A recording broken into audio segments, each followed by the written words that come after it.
away his dignity and honor, and yet he performed his duty. Am I correct to assume he contacted the nearest Royal Navy forces after his escape? He asked and doubted only for a moment before making his move. Wyatt nodded. He did.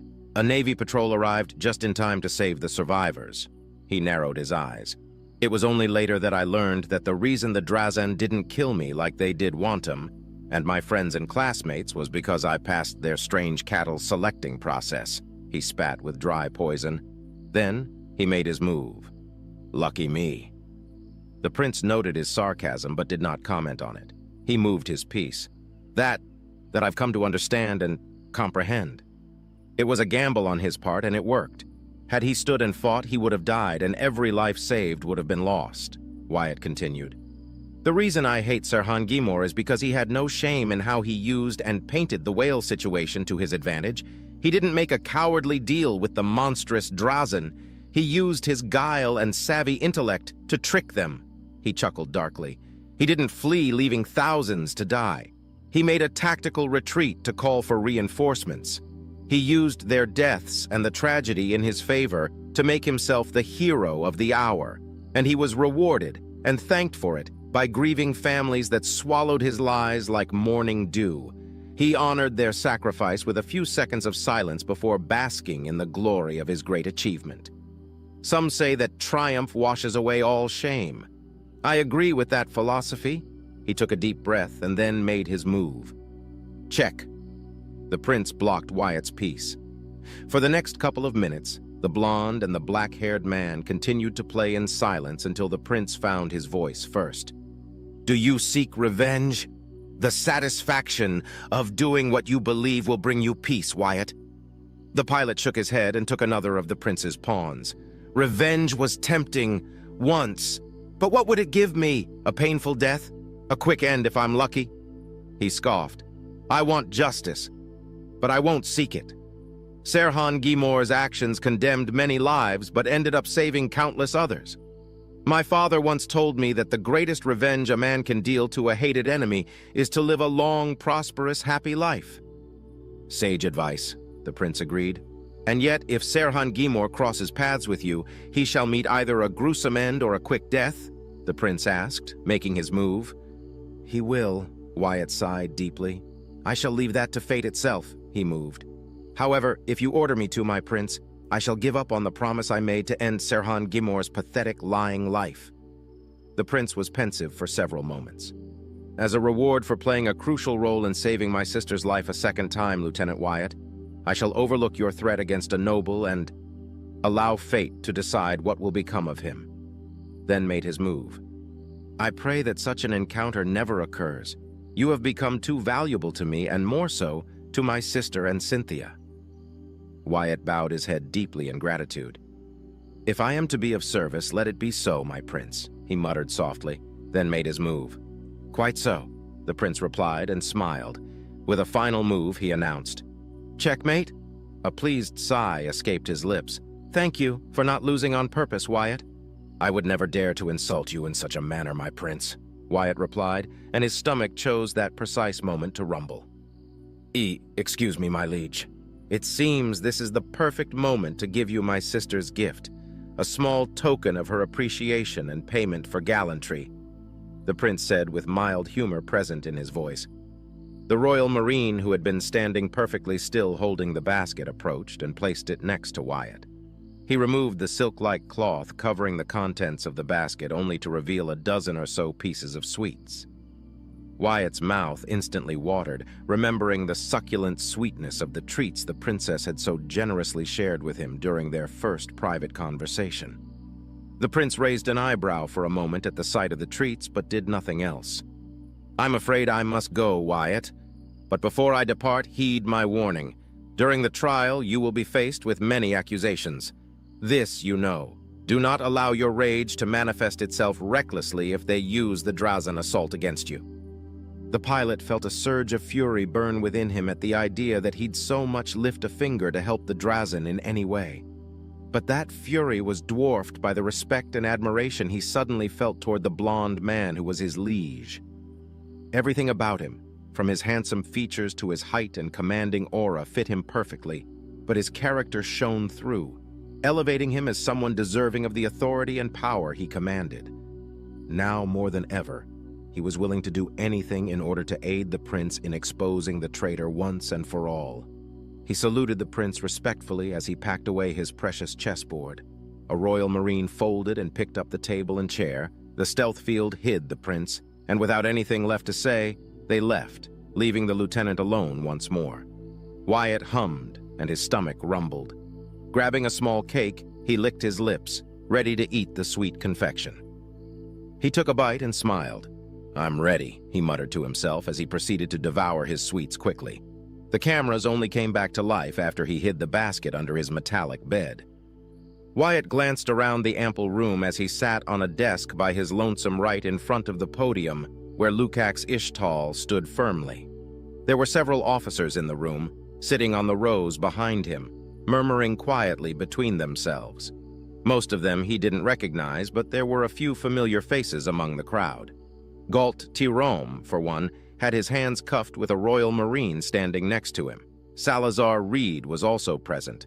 The Marine was not bothering to hide the satisfaction he felt upon seeing the lowly commoner getting what he deserved. He also recognized the members of Epsilon Squadron further on the back, but their expressions were impassive and contemplative. Most in the audience were nobles, of course, with only a few warrant officers present to give testimonies when needed. "I'm sure there are more commoners waiting outside.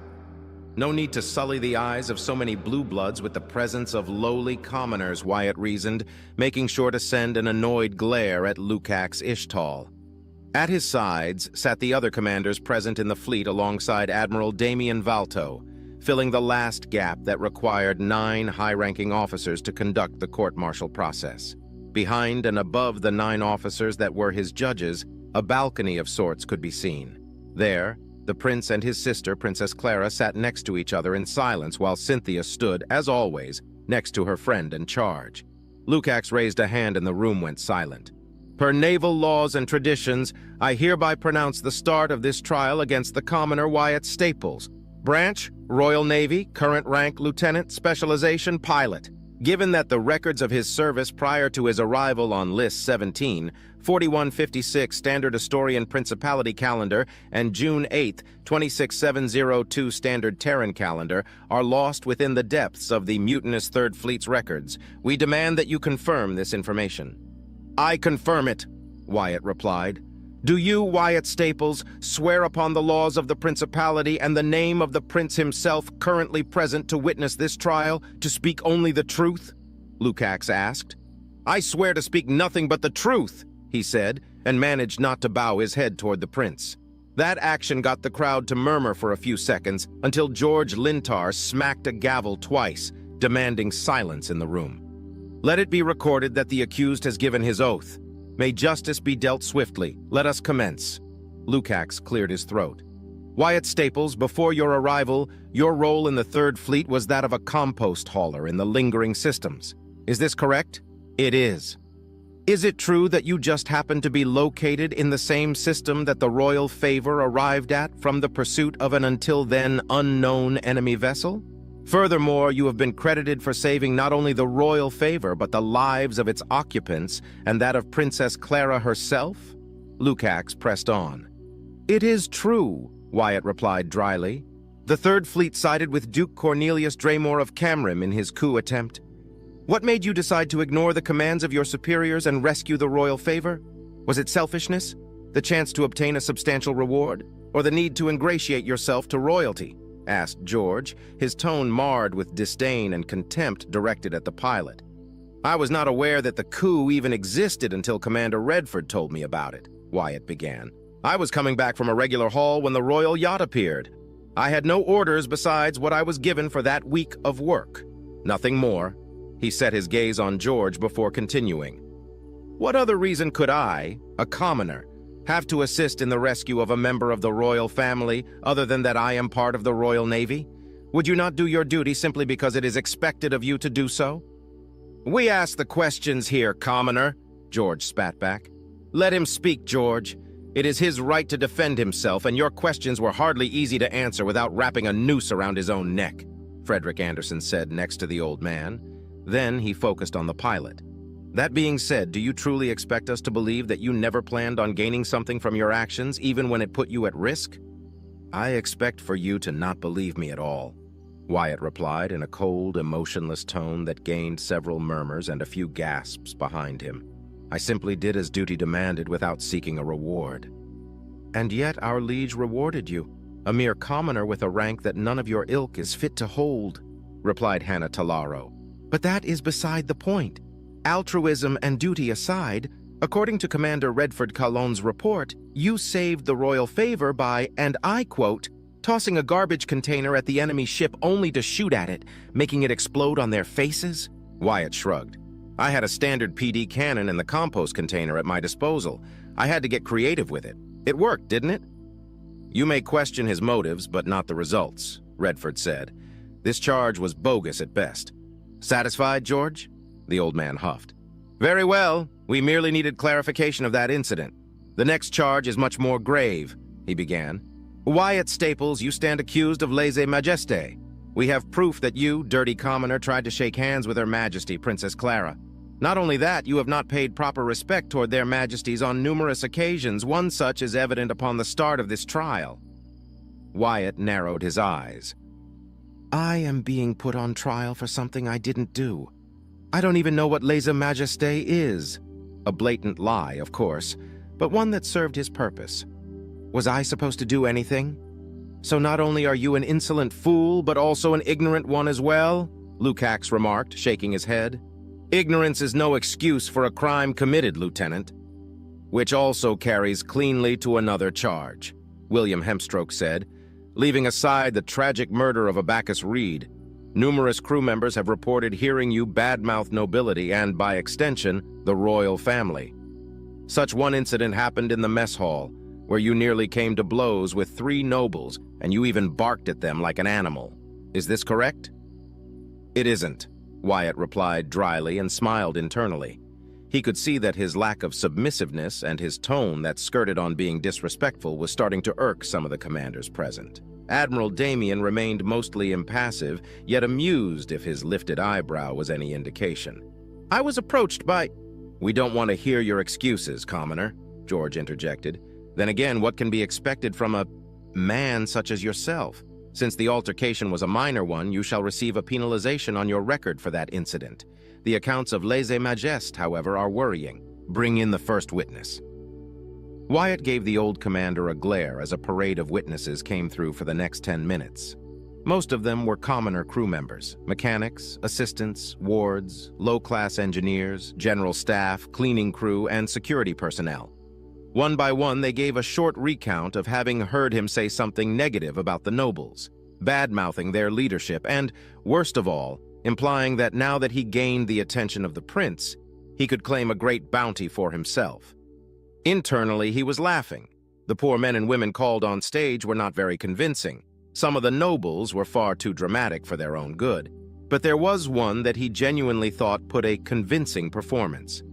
With a shaky voice, he claimed that he had heard him curse at Princess Clara, and heavily implying, but not outright saying it, that she was a fool he could manipulate.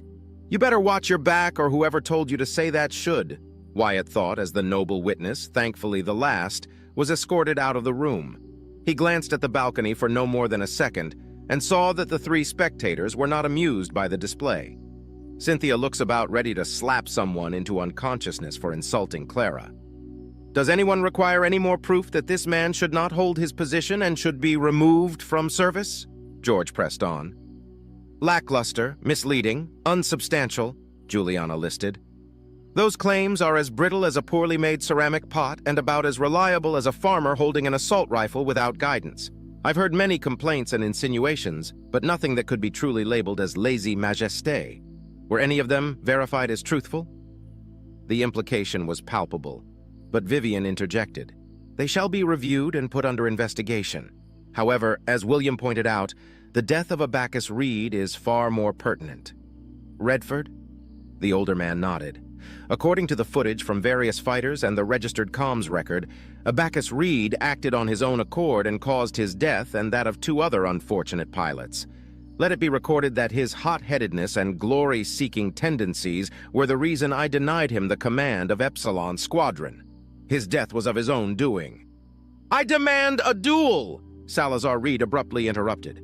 "That commoner must die for causing the death of my brother!" Sensing his chance to be petty without repercussion, Wyatt took it. "Your brother was a foolish pilot who allowed ambition to cloud his mind. I ordered him to desist, and my orders were ignored." Wyatt paused and turned to Salazar for a brief second. "Or is accountability a foreign word to you?" "You miserable scumbag!" Salazar countered and launched himself at Wyatt, only to be stopped by 3 Marines. "Let go of me! I'm Salazar Reed. The honor of my house will not be stained by the words of a filthy commoner." "Silence!" Lukacs demanded, making use of his gavel. "Wyatt Staples, do not test our patience nor our understanding." Wyatt turned to Lukacs, eyes narrowing. "Am I not allowed to defend myself now? What possible reason could I have to murder Abacus Reed? I did not know him before that day, and I did what I could to save his life. Why am I guilty of his own stupid actions?" "Figures.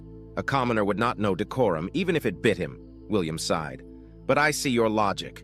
There was no probable cause for you to deliberately cause Abacus Reed's demise. The evidence is substantial that his death is not on your hands, Lieutenant." "I shall not stand for this!" Salazar barked out once more. "The stain on the honor of my house must be cleansed. I challenge you, commoner filth, to a formal duel." "You have no authority to make such a demand," Frederick countered. "Juliana, as his commander, you have full authority to deal with him. What say you?" "Take him away. I shall deal with him later, and consider your demand rejected," Juliana answered, looking down at the almost fuming Salazar as if he were a particularly ugly bug. "I doubt Lieutenant Wyatt knows what a formal duel is." "I do, in fact, know what it entails," Wyatt answered. "Lady Cynthia was challenged by Samuel Caiston to one. It ended quickly with his death." It was true, even if he didn't go into specifics.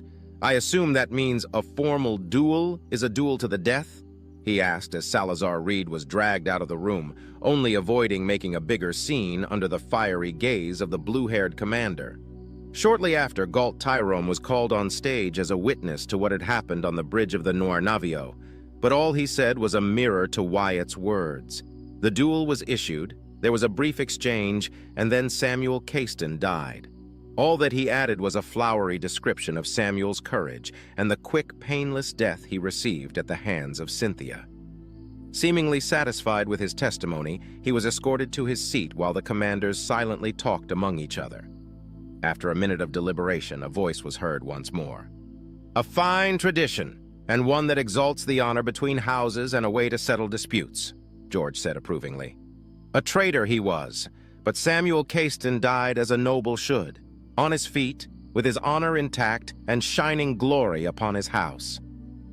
How delusional can these blue bloods be? He actually believes the nonsense that comes out of his mouth, Wyatt thought with mild pity directed at the abrasive old man.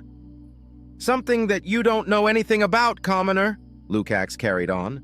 "During the battle against the Caiston forces, Commander Redford's decision to trust your judgment brought down the damnable stealth cruiser that caused so much havoc amidst our fleet. Do you deny this?" "I do not. Seeing as I was the only one with any amount of experience dealing with those black ships, I thought it pertinent to inform Commander Redford about the possibility of an ambush. He agreed with the strategy and it destroyed the cruiser," he replied firmly. "And by doing so, you dared give orders to your superior, your commanding officer, no less," George spat out. "I object." Redford stepped up. "Lieutenant Wyatt Staples followed the chain of command to the best of his abilities and dutifully informed me of the threat. Given the circumstances, I decided his plan was the best course of action available to us." George ignored the gray-haired man and pointed a finger at Wyatt. "You broke the rules of engagement and wandered off on your own after insulting your commanding officer's authority." Wyatt frowned. "What rules of engagement? I've been a lieutenant for no more than 2 weeks. I was a warrant officer and all I did was follow the orders given to me. I've only seen action during patrol rotations and in simulations. I still don't know how to carry out my new duties effectively. How am I to know what rules I shouldn't break if I don't know the rules?" He finished, raising his voice slightly and finally giving his judges the satisfaction of seeing him lose his composure. The battle was over, and yet the wedge you were part of did not return to their ships. You gave unsolicited tactical advice to your commanding officer, broke of communications, sidestepped the authority of your wedge commander, and then nearly initiated another incident upon your return with the now absent Salazar Reed. Do you deny your crimes? Vivian listed. I deny them, Wyatt replied sternly, and now he had to endure a second parade of witnesses that, thankfully, wasn't nearly as dull nor as lengthy as the first one.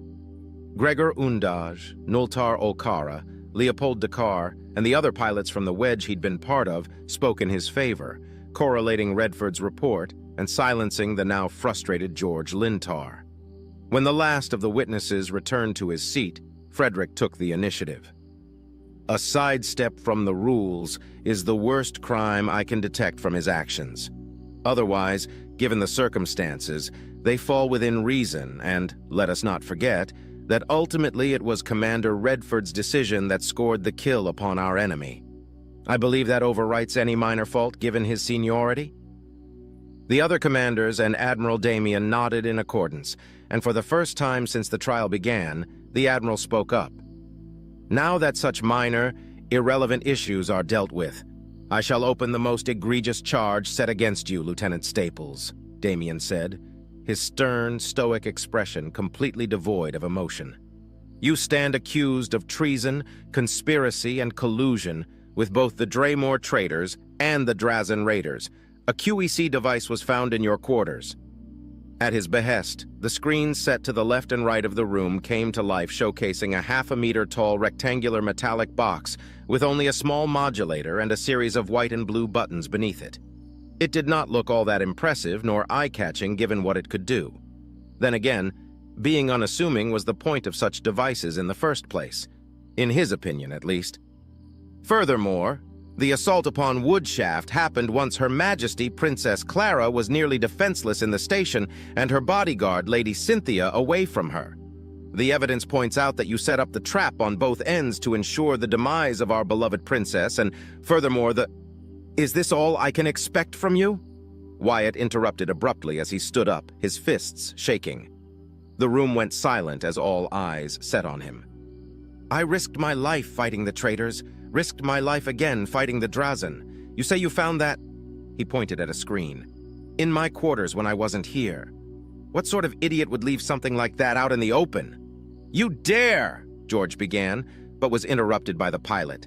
I dare! He shouted, openly glaring at them. Loyalty is its own reward? I've been nothing but loyal, and this is what I receive in return. To be pointed at, mocked, ridiculed, and accused of crimes I did not commit?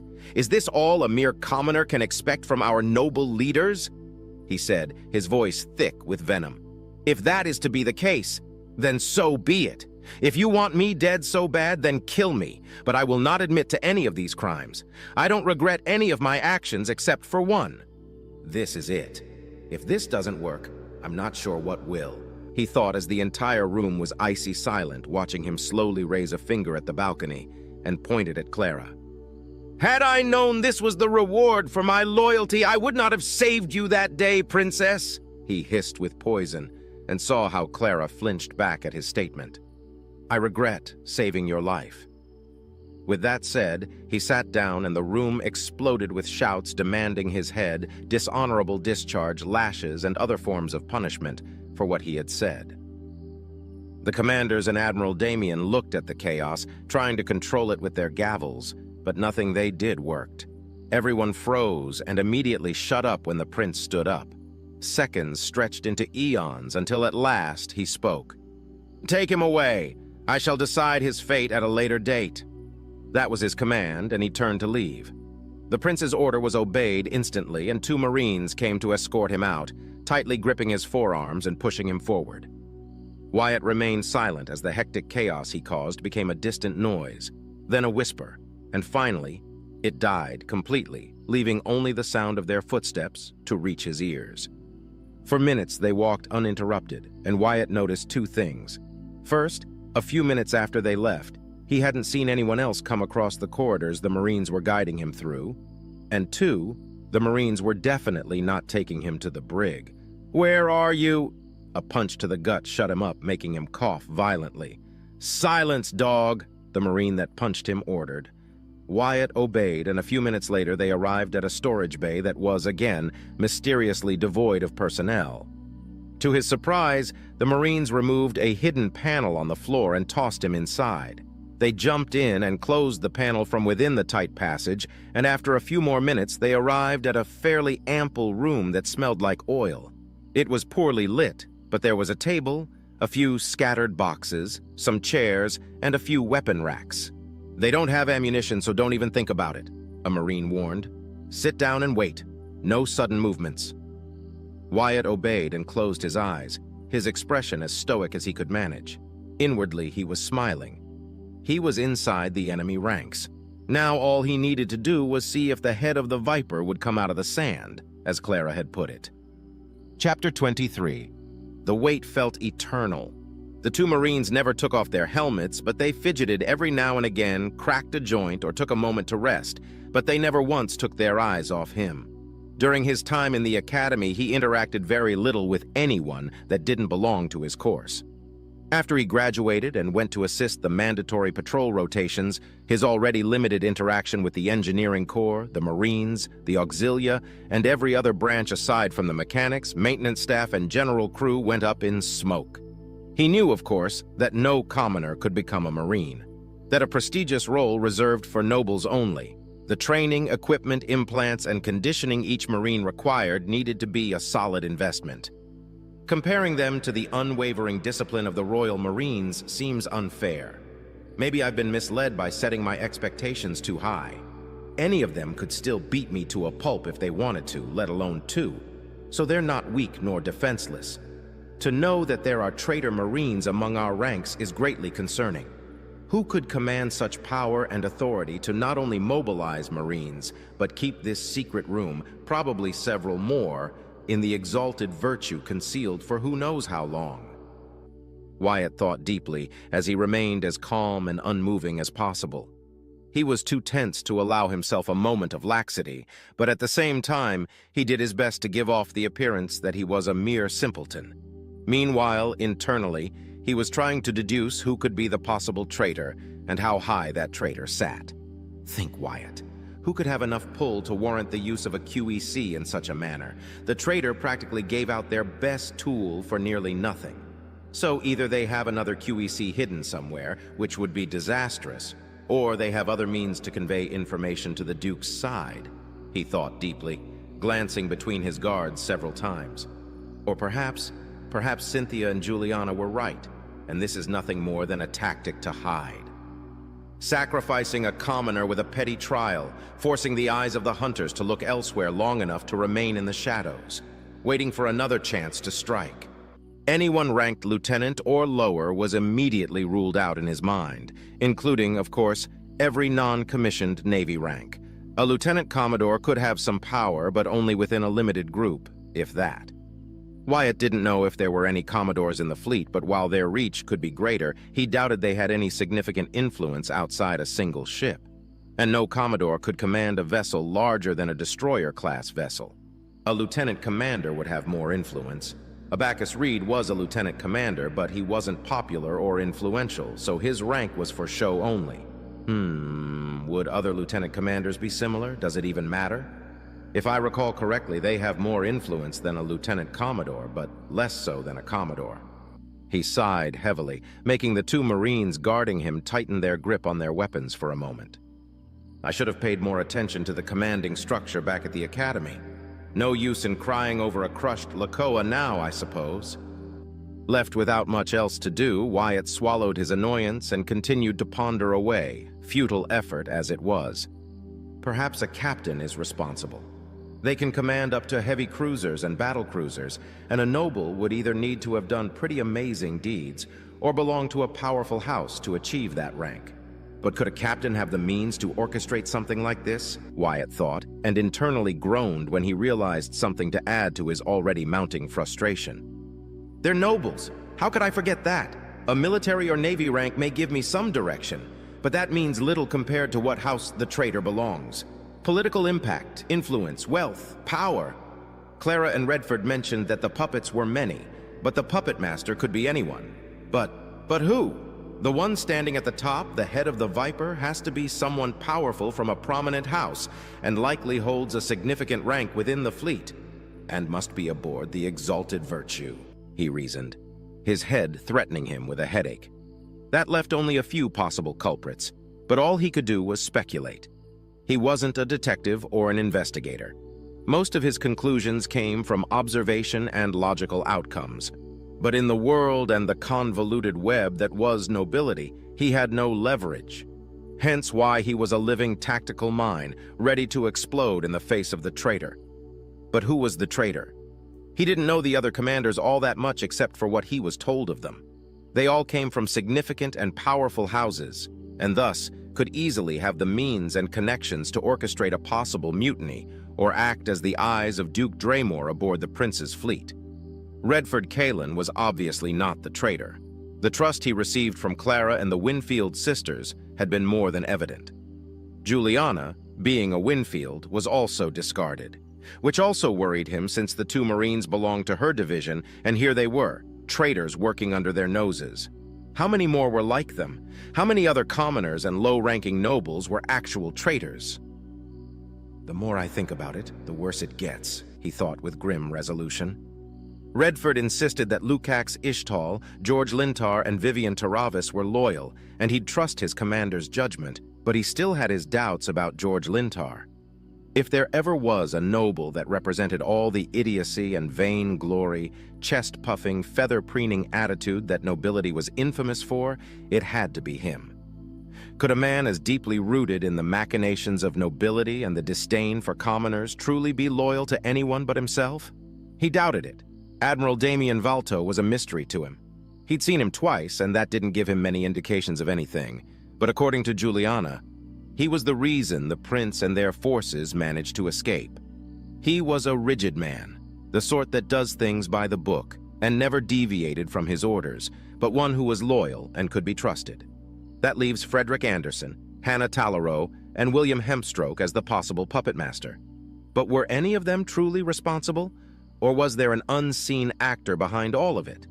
Hannah Talleyrand commanded the smallest division since there were roughly 200 troops under her charge, and filled the gap to give a provisional command to the auxilia forces. William Hempstroke was another noble that he particularly had a displeasure towards, but nothing more than that. He was a ground and assault commander, and his reach was limited. Finally, Frederick Anderson was also a fundamentalist, just like William and George, though he seemed capable of restraining himself for the sake of performing his duty. "This is futile," Wyatt concluded. "No matter how many times I circle the subject, I can't suspect anyone without personal bias. Not to mention, I don't know any of them enough to draw any conclusions. Nobles are petty, self-serving, egotistical, manipulative assholes as a general rule, but I can't point any fingers blindly. Clara was right. In this battlefield, I'm blind.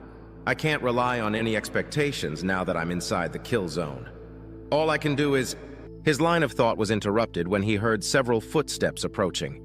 He focused on the arriving shadows as they slowly took form, revealing 3 people wearing armor, but without insignias or identification badges, so he couldn't tell what branch they belonged to. But the one in the middle was different from the rest.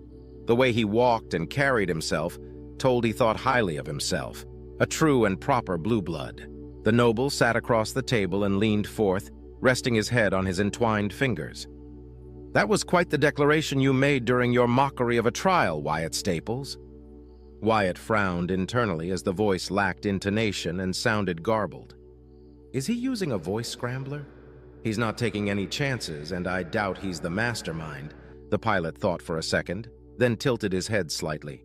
"And you are?" "My name is of no importance at the current moment, Wyatt Staples. What is important is what you can do," he began. "What you did requires bravery and guts. You have both, despite being a commoner. To stand up against royalty to make such a declaration? Impressive. Most impressive. We honestly thought you were just a mindless lapdog to the Astorian rats." Wyatt chuckled. "At least it seems we agree on that. Blue blood." He spat back. "Royals are just fancier nobles. Whatever you want from me, you can go to hell. I'm done serving the selfish, ungrateful nobles who don't appreciate risking my life for their petty squabbles." The other 4 men present made a move, but stopped when their leader uttered a single command. "Stop!" he said, and waited for several silent moments. "You are not like other commoners, Wyatt Staples. We've seen that you can throw away the collar around your neck and perhaps you can serve a worthy purpose. A purpose that goes beyond just serving an ancient, stagnant house that doesn't acknowledge your efforts outside empty words and a meaningless promotion." He sounds just like Mr. Warlow during his rants, Wyatt thought dryly before replying. "I really thought that saving a member of House Astor would give me something, anything at all.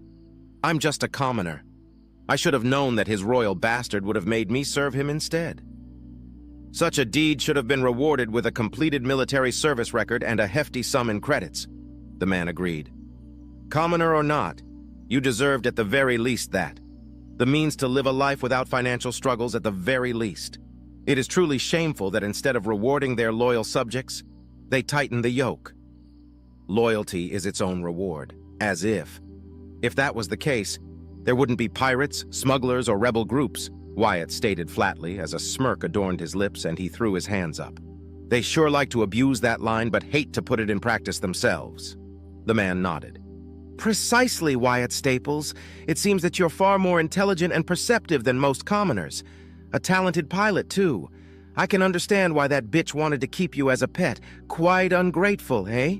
You save her life and as thanks you get a collar and a leash. Your skills are truly wasted in the service of House Astor." Wyatt felt a fire form in his stomach the moment he insulted Clara so brazenly. The quips and diplomatic approach that Uriel Hoax had used were brimming with respect in comparison to the treacherous scumbag sitting in front of him. But he had a role to play, and he couldn't allow his true feelings to surface. Instead, his smirk turned into a smile. "Precisely! That holier-than-thou wretch never thanked me, not sincerely at least. To her I was just doing my duty. Thus, she owed me nothing. So you've seen the corruption within House Astor and you know the plight commoners and nobles of lesser standing must endure," the man said approvingly. With a mere tilt of his head, the Marines moved in and released the handcuffs from his wrists. "A show of trust between friends, Wyatt Staples?" "Thanks. They were starting to hurt," he replied, rubbing his wrists for a few seconds. "Now, why should I trust you? For all I know, you're just trying to use me." "Ah," he replied, leaning back and raising a finger. "The difference is that I won't hide that fact. You've called too much attention upon yourself, Wyatt Staples. You have no house, no standing, no power, no nothing. You're a commoner, but men like you are rare. Were it not for our efforts, you'd be dead right now in your cell. The prince will not take lightly that you insulted not only that haughty banshee he calls a sister, but his pride too. So you're welcome. Is that not proof enough that we wish to help you?" "Good point," Wyatt replied, crossing his arms. "In that case, thank you. But now that I'm marked for death, what can I do? I don't suppose you'll keep me hidden here forever." "Preparations are being made. Don't fret. We may be few, but there are more of us every day. True loyal sons and daughters of the Principality ready to strike down the arrogant Astors. The Royal Regent, Duke Draymore, rewards loyalty, and you, my friend, could be highly rewarded in his service." Wyatt frowned and scoffed. "Another royal?" "I understand why that would seem like a contradiction," the man replied with a bemused chuckle. "But unlike the prince and his ilk, Duke Draymore is a true royal. As regent, he can rule the principality while he prepares a suitable heir to be a true prince, unlike the inept who inherited the throne without gaining it. Do you see? His Lord Regent only seeks the best for our beloved principality, while the current prince only seeks to perpetuate the stagnancy that his house feasts upon. They are nothing but arrogant tyrants, and they must be removed. Pirate attacks have been rampant across several sectors. Drazan raiders have managed to make incursions all the way here, to Jintrax. There are mounting protests and rebel groups spreading like wildfire due to the economic instability. And this prince, he said with disdain, cavorts alongside smugglers and criminals, little better than pirates just to gain some forces, disgraceful and without honor. I wasn't aware that the problem was so dire or widespread. And I wonder how much of it is even true, Wyatt thought, looking mildly shocked. I mean, I carried the wretch to Woodshaft, but I wasn't aware of those negotiations. Couldn't they, just force them to comply. Why threaten them when you carry with you Royal Marines? He asked with a scoff. Wyatt gasped. Royal Marines? I thought those were regular Marines. The man nodded. I know you're innocent, Wyatt Staples. You couldn't have known their perverse machinations and cutthroat diplomatic tactics. That's how House Astor rules, with veiled displays of power, for they know none would dare stand up against them. And if they do, they unleash their dogs of war and the blue-haired demons. Another burst of fire erupted in his guts upon hearing the brazen insult directed at Cynthia and House Winfield in general. Oh? If you think I'm innocent, then why did you plant that thing in my quarters? He asked, frowning. To be perfectly honest, I was against that idea, he replied, while Wyatt lost his frown and blinked in surprise. We are honest, Wyatt Staples. Yes, we wanted to throw them off. Ever since the battle against the Caiston forces, the dogs loyal to the prince have been breathing down our necks rather vigorously. You were an ideal scapegoat at the moment, this we will not deny. Your outburst during that joke of a trial was, to say the least, impressive. We apologize profusely for ever thinking you could be another fool who bent the knee before the ungrateful Astors. I mean, I did bend the knee, he replied. I like my head attached to my body, though it won't be for long after what I said. But screw them. Risking my life for their benefit is not why I signed up. I just wanted a cushy position and a good pay at the end of it, not whatever bullshit they're dealing with. That was a half-truth, but as long as his mysterious interviewer bought it, then he didn't care. A man that knows what he wants is a man that can achieve great things, Wyatt Staples. Your ambitions may be low since you are a commoner, but they are fitting. However, you could achieve so much more if you were to join us, the man said, as if I have a choice. Either I join you or you'll kill me, Wyatt thought, but mentally smirked. How? I'm going to lose my head or spend the rest of my life in prison if I'm lucky after what I said. At any rate, I'm sure that blonde prick knows I'm not in my cell. Do not worry about it, we've covered that. Even that disgraceful prince can be fooled for a certain amount of time, the man replied. Will you join us? I don't know you. What could I gain if I join you? Asked the pilot with interest. The man relaxed his posture, and while he couldn't see it, Wyatt could almost feel the grin spreading across his lips. Prestige, honor, true camaraderie, and a promised bounty for your services 3 times bigger than the current retirement plan the Navy offers to commoners in perpetuity. Not only that, but if you fall in battle, those same rewards will be passed on to your family members and descendants. My son will inherit my riches, even if I were to die? Wyatt asked, all bright-eyed and optimistic. Indeed, your son will be provided, Wyatt Staples, the man replied, and you, my friend, will be eligible to start your noble lineage. The Astors were fools for squandering such a talented man. Wyatt smiled widely, but inside he would have been on the ground if he could laugh. They don't know anything about me. That means my records have either been deleted, their contact is not within the Third Fleet traders, or that really was their only QEC, and they acted in pure desperation. This is too good to be true. How am I to trust you if you don't reveal your face? He asked tentatively. It is a security precaution. If you're captured, our whole group would be put at risk, Wyatt Staples. I'm certain that a man as intelligent as you can understand discretion, the man replied. Fair enough, he replied with a shrug. You must be someone highly valued by Duke Draymore to be given such a difficult mission.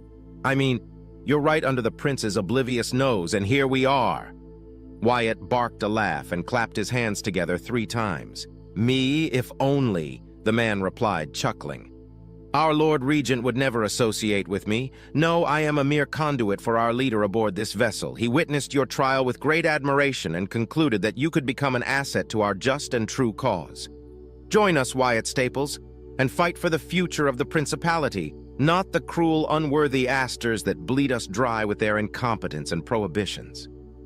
It's hard to refuse such an offer. All right, you convinced me. I'll join you. What am I to do? Wyatt replied solemnly.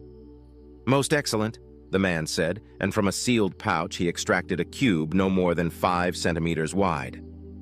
This is a Mortax cube. It is nearly undetectable by most security measures, and it can be easily concealed in one's person. Upon activation, it'll emit a strong but short-lived electromagnetic pulse that will fry any non-heavily protected electronic devices within a 10-meter radius. Okay, so what am I supposed to do with it? Throw it at an aster dog and hope for the best? Wyatt asked, raising an eyebrow at the strange object he'd never seen nor heard from before. This won't kill me, right? Of course not. Elsewise, we would have attempted an attack against the damnable asters before. We do not lack loyal members with enough conviction to give their lives for the betterment of the principality, after all, the man replied. All right. That still doesn't explain what am I to achieve, Wyatt insisted, scratching his head a few times in confusion. You shall be escorted back to the conference room where your trial was being held. As we speak, the prince is being convinced and lured into a trap so that he may cast his judgment upon you. You, Wyatt Staples, will be in a unique position. You'll be within reach of the prince without the direct protection of his rabid dogs to protect him. Once he's close to you, you will activate the Mortax cube by activating a disguised, short-ranged detonator, the man said, and presented him with a small badge representing the Royal Navy. Common and inconspicuous. If it's an electromagnetic weapon and isn't enough to kill me, what will it do to the prince? Wyatt asked more seriously. The pulse will take down his shields, leaving him vulnerable. In that moment, his life will end, and you, Wyatt Staples, will forever be remembered as a hero of the principality were you to die. But in the ensuing commotion, we will do our best to save you as we proceed to eliminate the Aster wench as well. He explained calmly and leaned forth. Be our hero, Wyatt Staples. Make your son proud. Make Duke Draymore proud. Make us proud. Wyatt smiled, taking the cube and the badge in trembling hands. He stored the cube in his right pocket and put on the badge right above his handkerchief.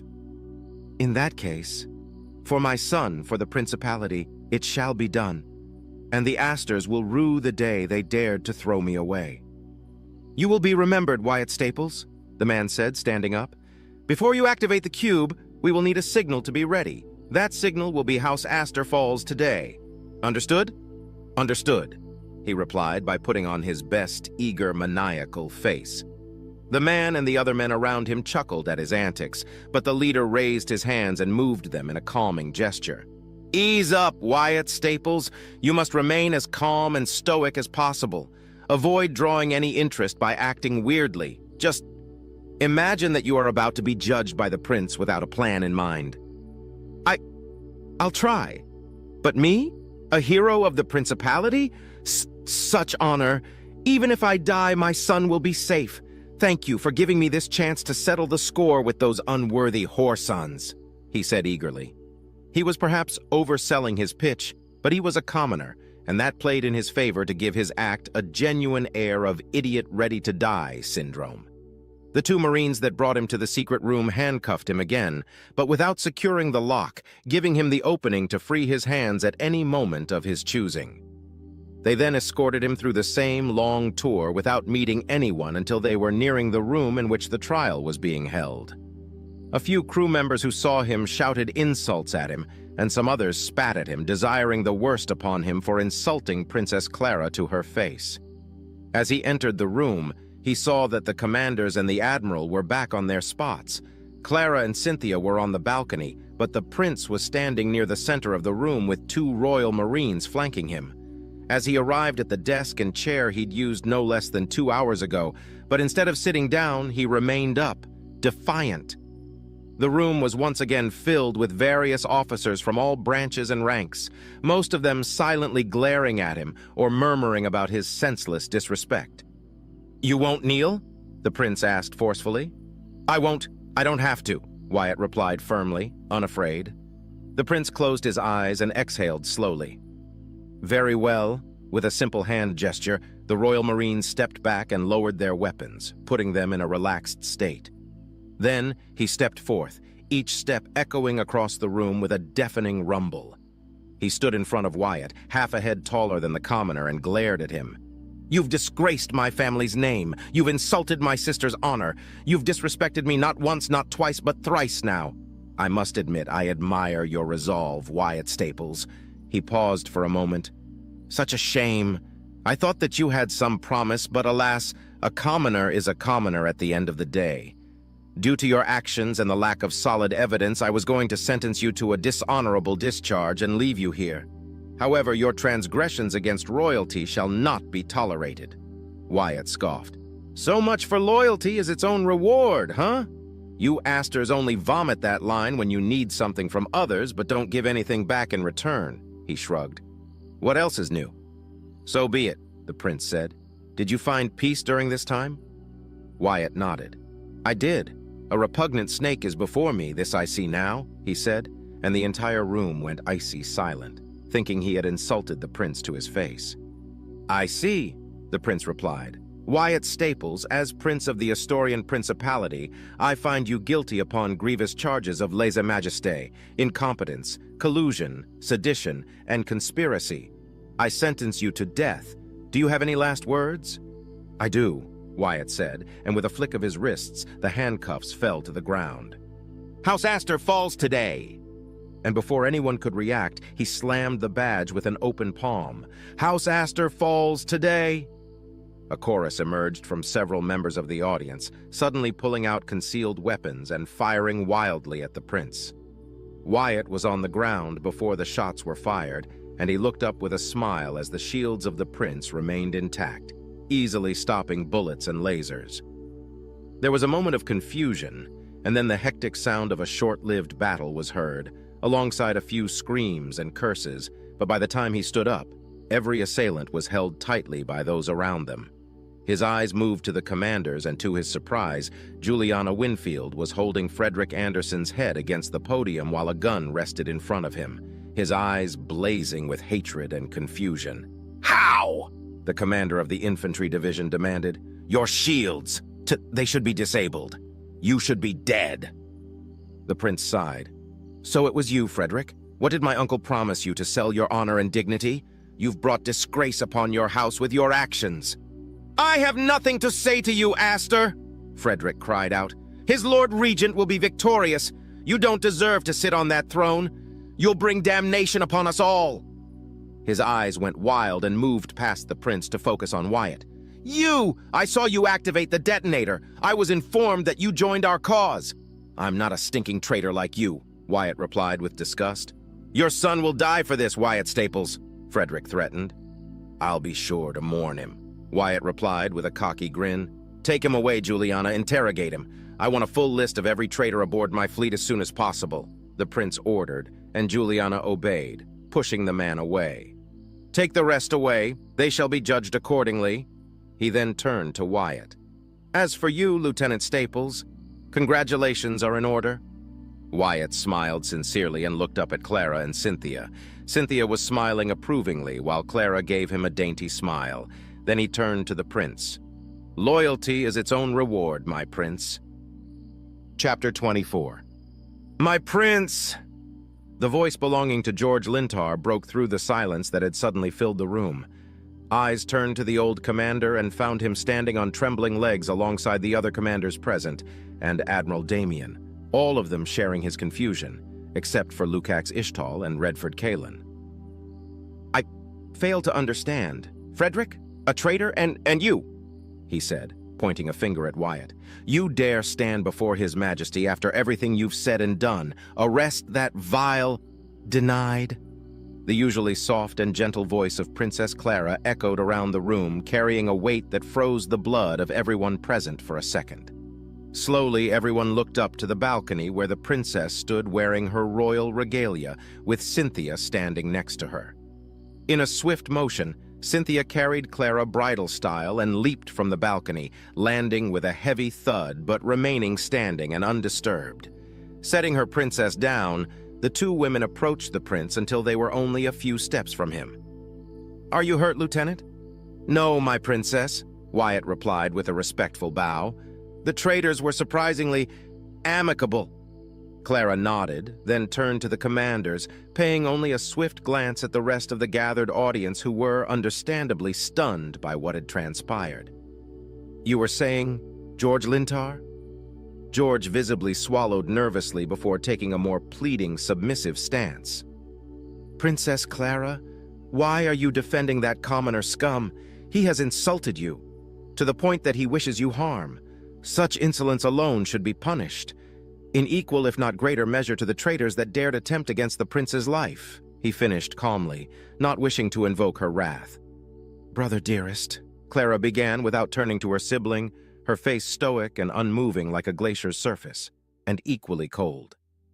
May I tell them? You may, the prince replied as the two royal marines calmly returned to guard him. Thank you, she said gently before shifting to a serious, cold one.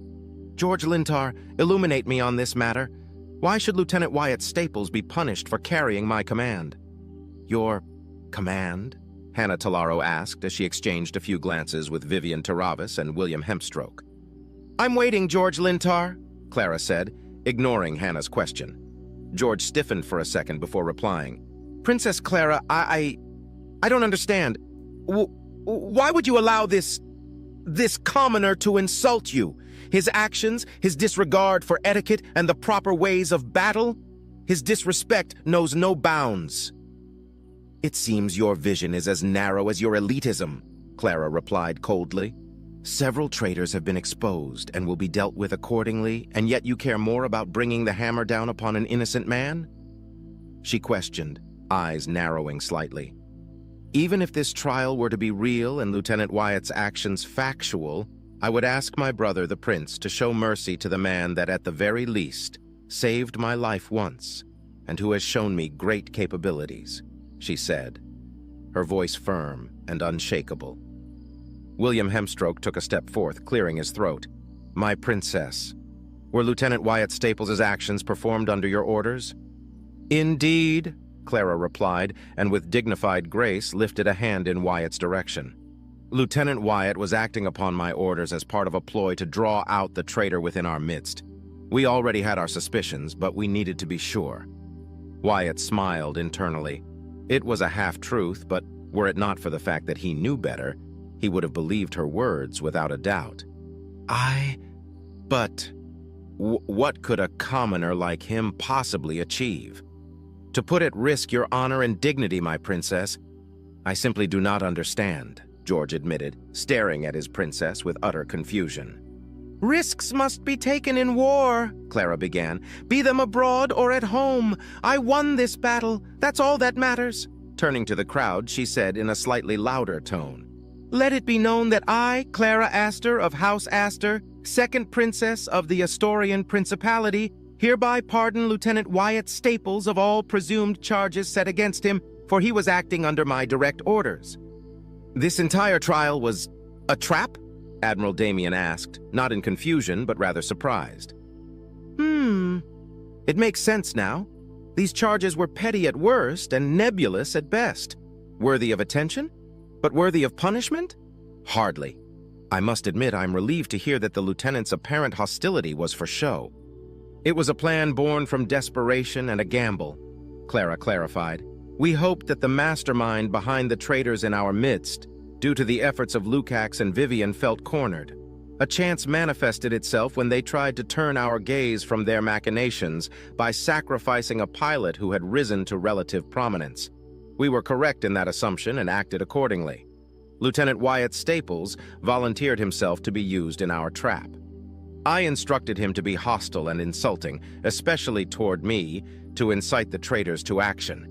It was a measured risk, but one that has given us answers and peace within the fleet. The room fell silent for several moments until Hannah spoke up, gaze focused on Wyatt. But how? You were taken into your cell. When did they have the time to contact you? I was not taken to my cell, Wyatt explained.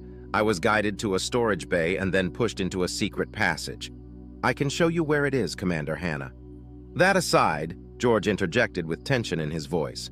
Frederick claimed that you joined their cause and that you activated a detonator. Explain yourself this instant. Gladly, Lord, Wyatt replied, smiling internally at the chance to not only prove his innocence, but also make a high and mighty blue blood eat his words from his pocket. He pulled the small cube given to him, and Lukacs let out a contemptuous hum. A Mortax cube, Lukacs said, glaring at the small piece of equipment. I was afraid one was eventually going to appear. And the detonator? Wyatt reached for the badge on his chest and handed both items to Cynthia. She then passed them to Lukacs. After a quick inspection, he frowned. "I saw you activate it too. Why didn't it work?" "I simply arched my hand, Commander Lukacs," Wyatt answered, and raised his right hand with his fingers slightly bent and his palm forming an arch. "I never touched the badge." George, unsatisfied, glared at the pilot. "You still willingly put the life of the prince in danger, commoner, and I am profusely sorry for that," Wyatt replied with a small head bow directed at the prince. "I am far more interested in how you were able to convince the traitors that you were joining them," Vivian pointed out. "I was also unaware that you had a son, Lieutenant." "That is because I don't, Commander Vivian. I wanted to see how much these traitors knew about me. They knew nothing before I joined His Majesty's fleet. I took advantage of that fact and leaned on it to appear more sympathetic and appealing to them," he explained. I might have to avoid speaking about my actual family with strangers from now on," he reasoned. "How many were there? Who are they? What did they tell you? Answer me, commoner," George demanded. "5 of them, I don't know. They wore suits and helmets with darkened visors. One of them used a voice scrambler. As for your last question, Lord, I'm afraid our liege, the prince, would like to know those details first," he said. But the prince remained stoic, impassive, forever in control and calm. "What about—" "Enough, George," William interjected. "Princess Clara has excused every action he could have committed during that time, before and after as well. Stop trying to find fault with this young man. A commoner he may be, but one that has given aid to His Majesty once more, and I, for one, will look past his undignified origin and thank him for his services." "I was merely doing my duty, Commander William," Wyatt replied humbly. "I doubt he means any of what he said, but gaining some favor from the prince and Clara can't hurt, right? Blue bloods and their games," he thought with mild amusement. "Now," Clara's voice rang once more, "does anyone else have something to say?" "I do," the prince said. "Despite his great service, there is something that plagues my mind. An error, a mistake, one that must be rectified at once. Lieutenant Wyatt Staples, take a knee and lower your head. Justice shall be delivered by my hand."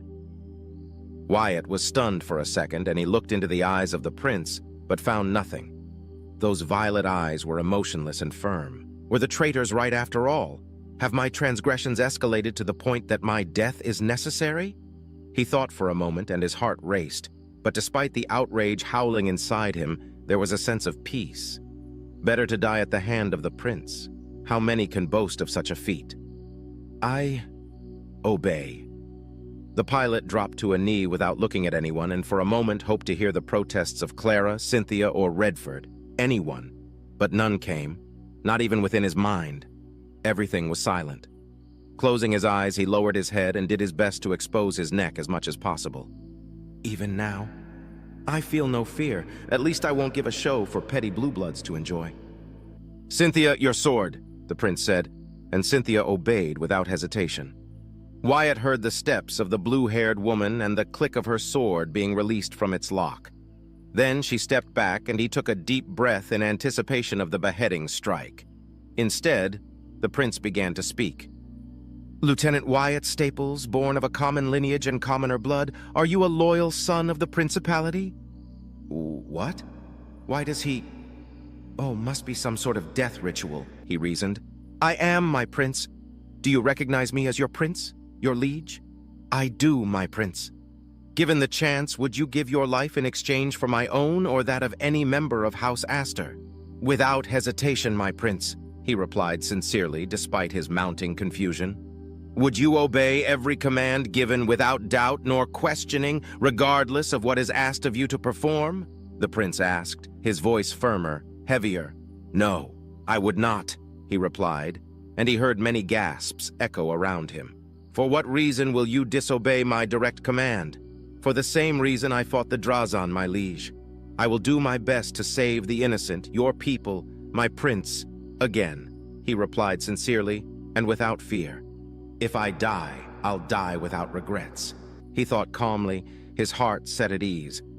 "Unless there is no other option, I will never harm an innocent." "This you swear in the name of House Astor?" "I swear, my prince." "Wyatt Staples of Volantis," the prince said as he rested the side of the sword on the pilot's left shoulder. Your actions have thus far reflected the values upon which the Asturian principality was founded, inscribed in our blood and immortalized in ink. The blood of House Astor has recognized your exemplary actions of selflessness, talent, and unwavering determination in the face of insurmountable odds.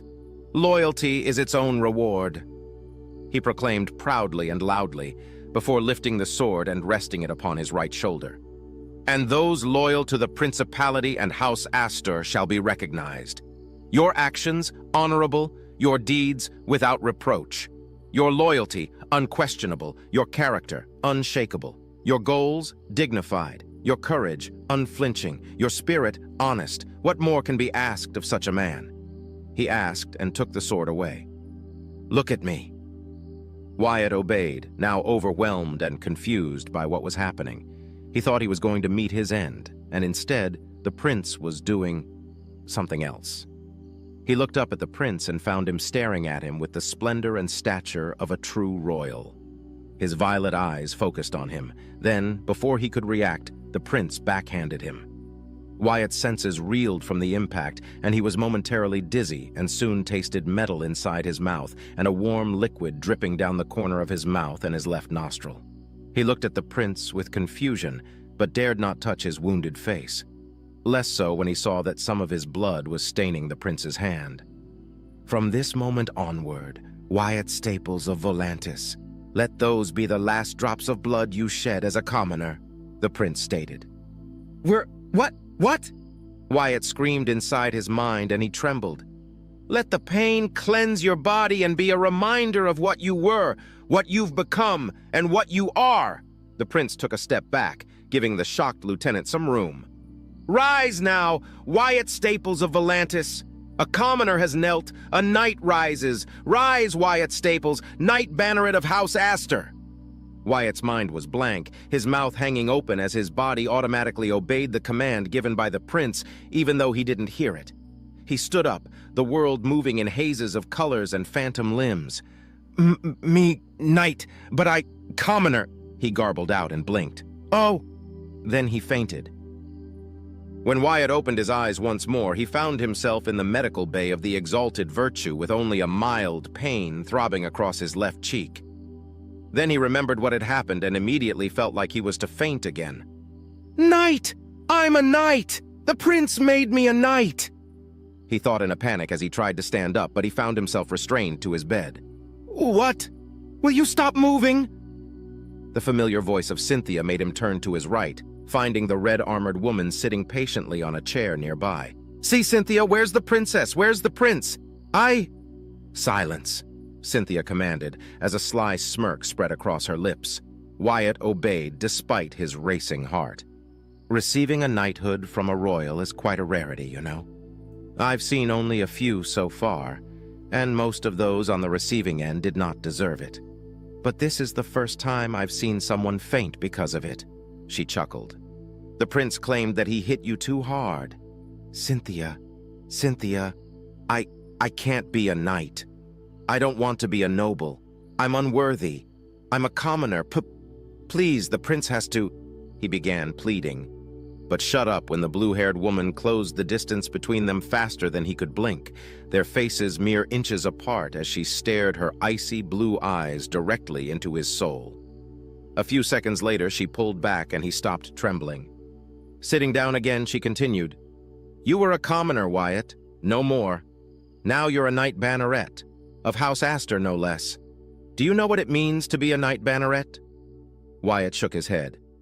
It means, Wyatt, that a great or royal house, House Astor in this case, has recognized your efforts and achievements and has extended its protection to you. Now you carry a measure of responsibility to bring honor and prestige to your benefactor's house. Wyatt's mind swirled and he felt the sudden urge to vomit as the rules and structure of the world as he knew it was shattered in an instant. Ease up, Wyatt. You're a noble now. A lesser noble, but a noble in your own right. Her expression fell slightly. Before knowing you better, I would have thought of you as a fool for not wishing to be a noble. The vast majority of commoners wish to become nobles, lesser nobles wish to gain standing and so forth. But you are among those precious few who reject the very notion. Then why? Why did the prince do this? I thought he was going to end me, Wyatt admitted with some remorse. Cynthia crossed her arms. What more proof do you need that you absolutely deserve your reward? What you've achieved has earned you at least this much, Wyatt. You thought you were going to die, and yet you accepted it with grace. I am willing to risk my name's honor that the thought of being rewarded never crossed your mind until it was done. Am I wrong? No, you're not, but, he insisted, I'm nothing special, Cynthia.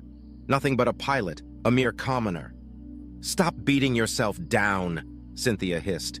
You may insist on that, but you are far from worthless. I've seen what true worthlessness is and looks like, Wyatt. You are not. Like it or not, you have achieved what many seek without desiring it. I will try, Cynthia, Wyatt replied and then relaxed on his bed. Wait, if you're here, where's Clara?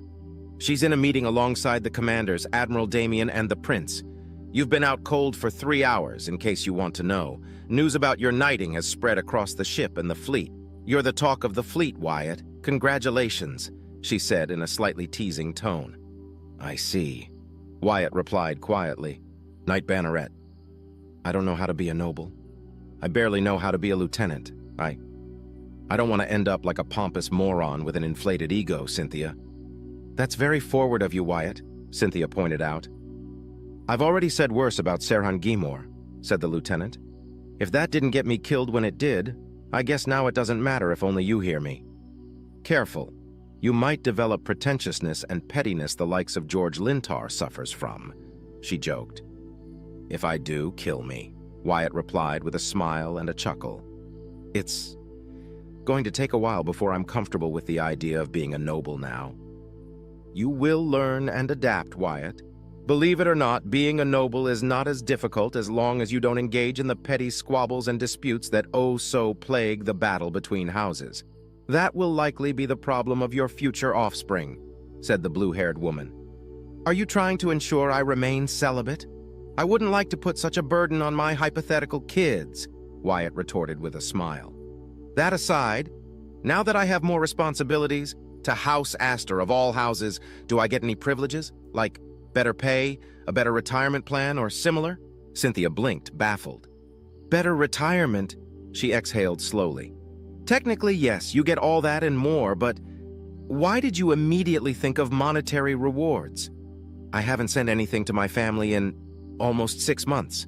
Being posted as a compost hauler pays little, and I would like to send more than normal to my parents and brothers.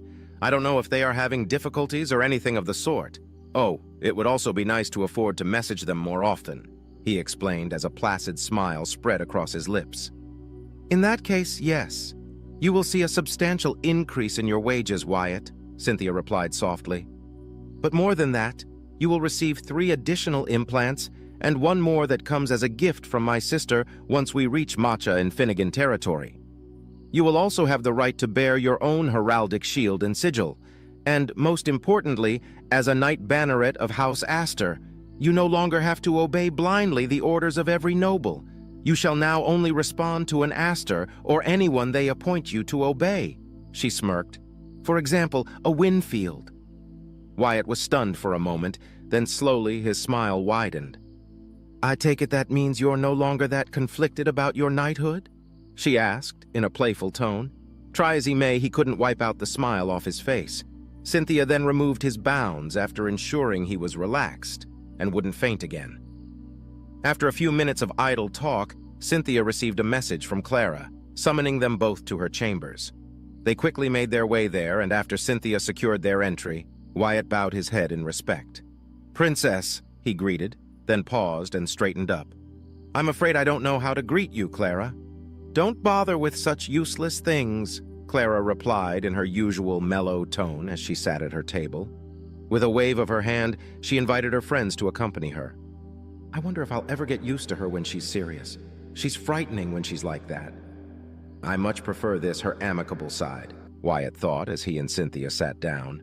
His mouth watered when he noticed the exquisite sweets on the table. Please, help yourself, Wyatt.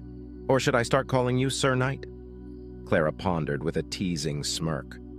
Don't, please. Wyatt chuckled as he reached for a cookie with the magical substance called chocolate encrusted into it.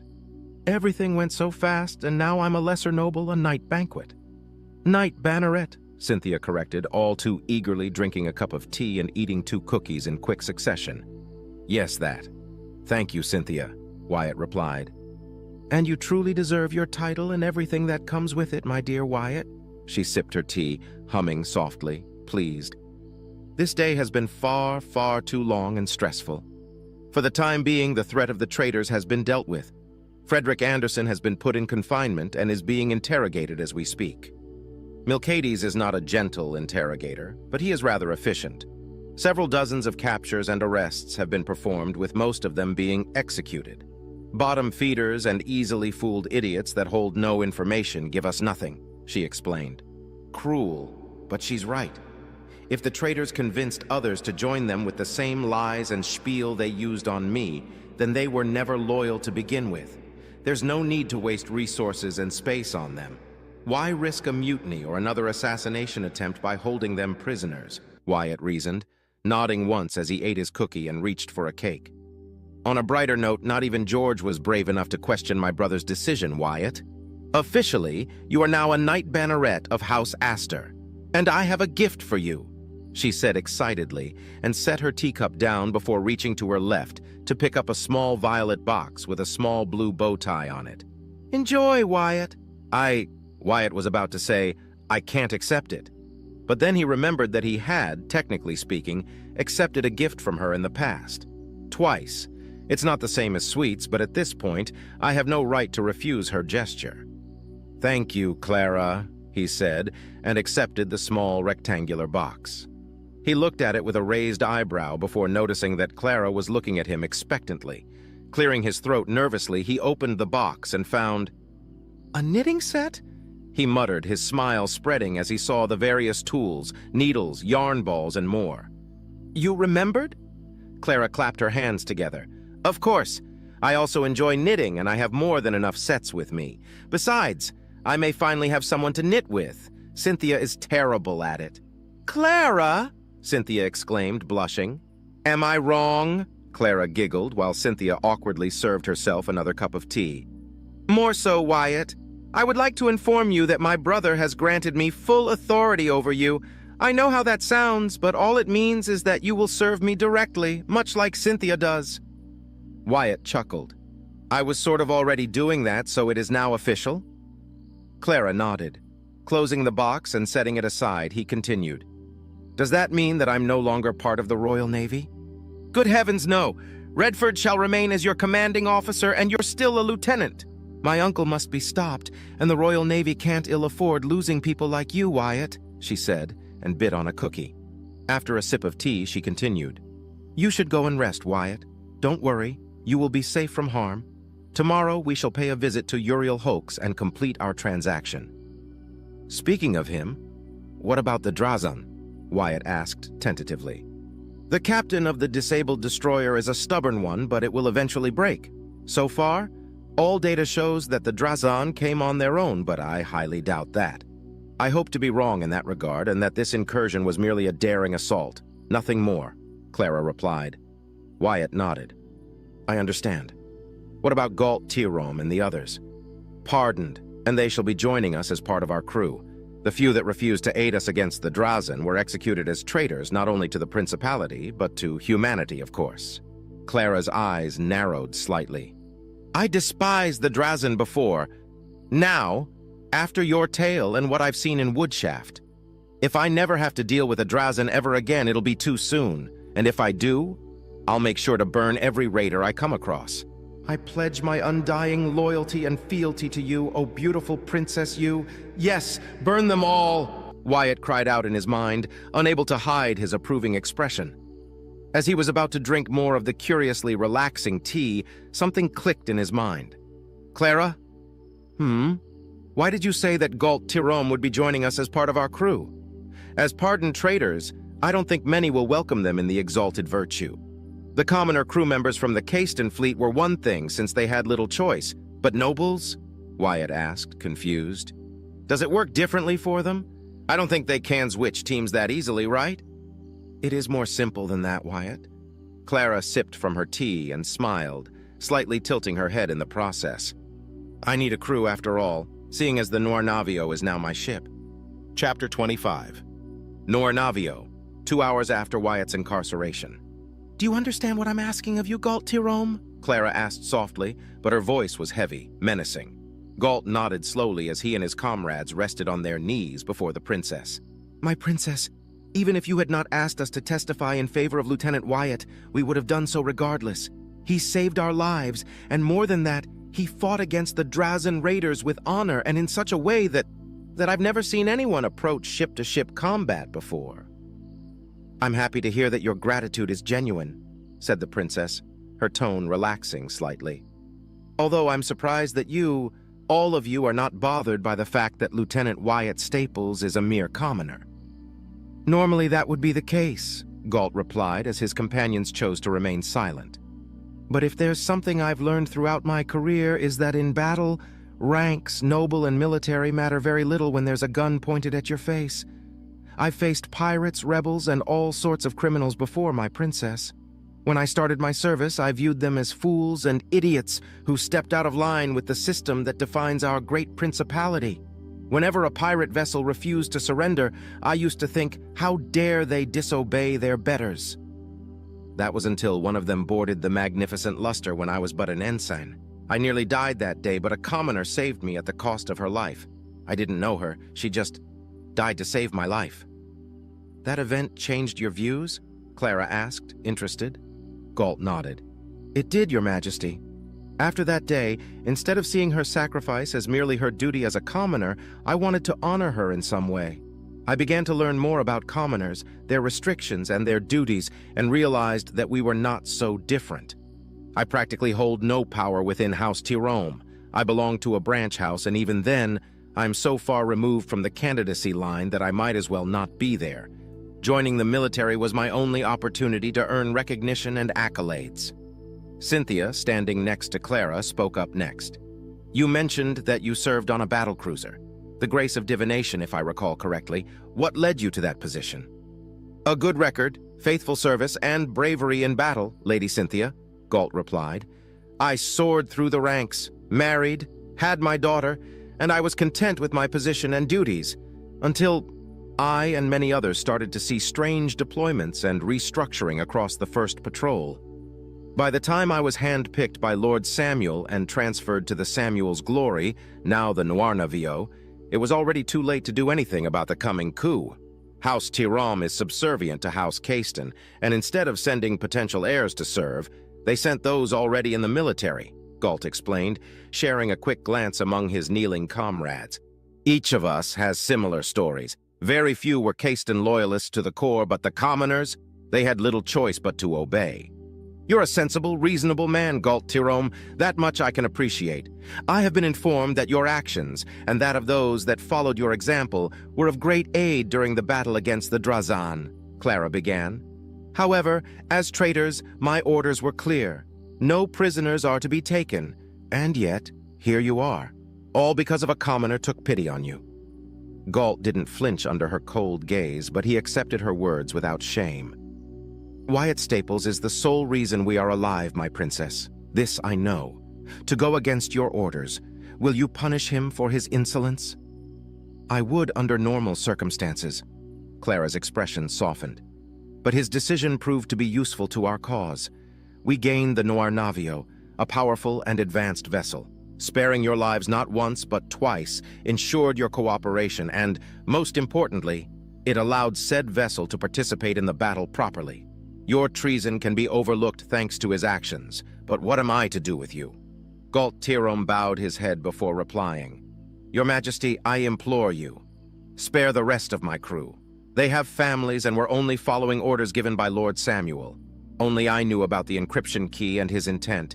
If any of us has to die, let it be me. However, if I may ask, will Lieutenant Wyatt live? Clara and Cynthia paused for a moment before the princess replied. Why would you worry about his well-being, Lieutenant Commander?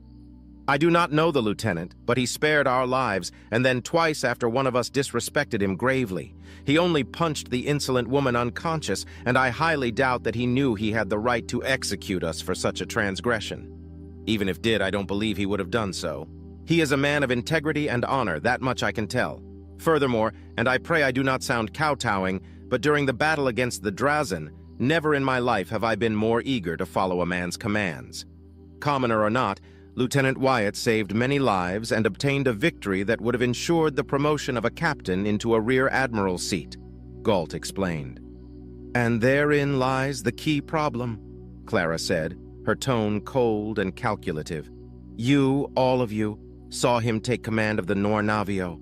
Even if it was through a convenient loophole, a commoner sat at the command chair of a ship and took to battle with it. Such a thing cannot be allowed. He will be sentenced to death. Galt looked up at her in disbelief, and his mouth went agape. She smiled, and her expression softened once more. Or that would be the case were it not for the fact that everyone of importance believes my bodyguard was the one in command of the Nornavio during the battle. Galt, alongside his comrades, was visibly relieved upon hearing her words. Then, we've become a liability, he reasoned, and we must be silenced in order to save him. Had you not provided aid, much like the 13 among you that turned their backs on humanity due to their egos and misplaced loyalties, you would be dead right now, executed and disgraced, like they have been dealt with already, she stated matter-of-handly. Some of the kneeling men and women whispered amongst each other, muttering the names of the deceased and lamenting their loss, but no outrage sparked. So what am I going to do with you? Killing us would be the best solution, Your Majesty. Silencing those who can't be trusted with such information for the sake of a greater good, Galt replied, shaking slightly. For what is worth? I will aid the lieutenant during his trial however I can. The truth shall die with me. I swear it on my daughter's life. Clara smiled slightly at that. There is no need to go that far, Galt Tirome. As an act of mercy, I shall make all of you an offer. Renounce Duke Draymore's actions, renounce your oath to the houses that you serve, renounce House Caiston, and swear an oath to me and House Astor, and I shall see to it that you are pardoned from your crimes and allow you to serve my brother, the prince, once more. I have already besmirched the name and honor of my house by disobeying the last command of Lord Samuel. The standing within my house is likely dead, regardless of the outcome of this conflict, Galt said, but once again bowed his head slightly. Lieutenant Wyatt mentioned that I had the power to make a choice. He chose to fight for the principality. Now you, my princess, present us with the chance to choose without a choice, death or fealty. I never threatened your lives, Galt Tirome. Accept my offer, and when my uncle is defeated and my brother returned to his rightful seat, you shall be rewarded for your loyalty whilst the traitors shall be dealt with. Your families and loved ones shall be safe, for the enemy shall not know that you still live. Refuse it, and as a show of mercy instead of a blade, you shall remain imprisoned and later judged fairly, said Clara calmly. I have no interest in giving people false hope or fake choices, Galt Tirome. Do you and your companions accept my offer or not? Galt turned to his comrades, and all of them nodded slowly one by one. Closing his eyes, he turned to the blonde woman and bowed his head deeply.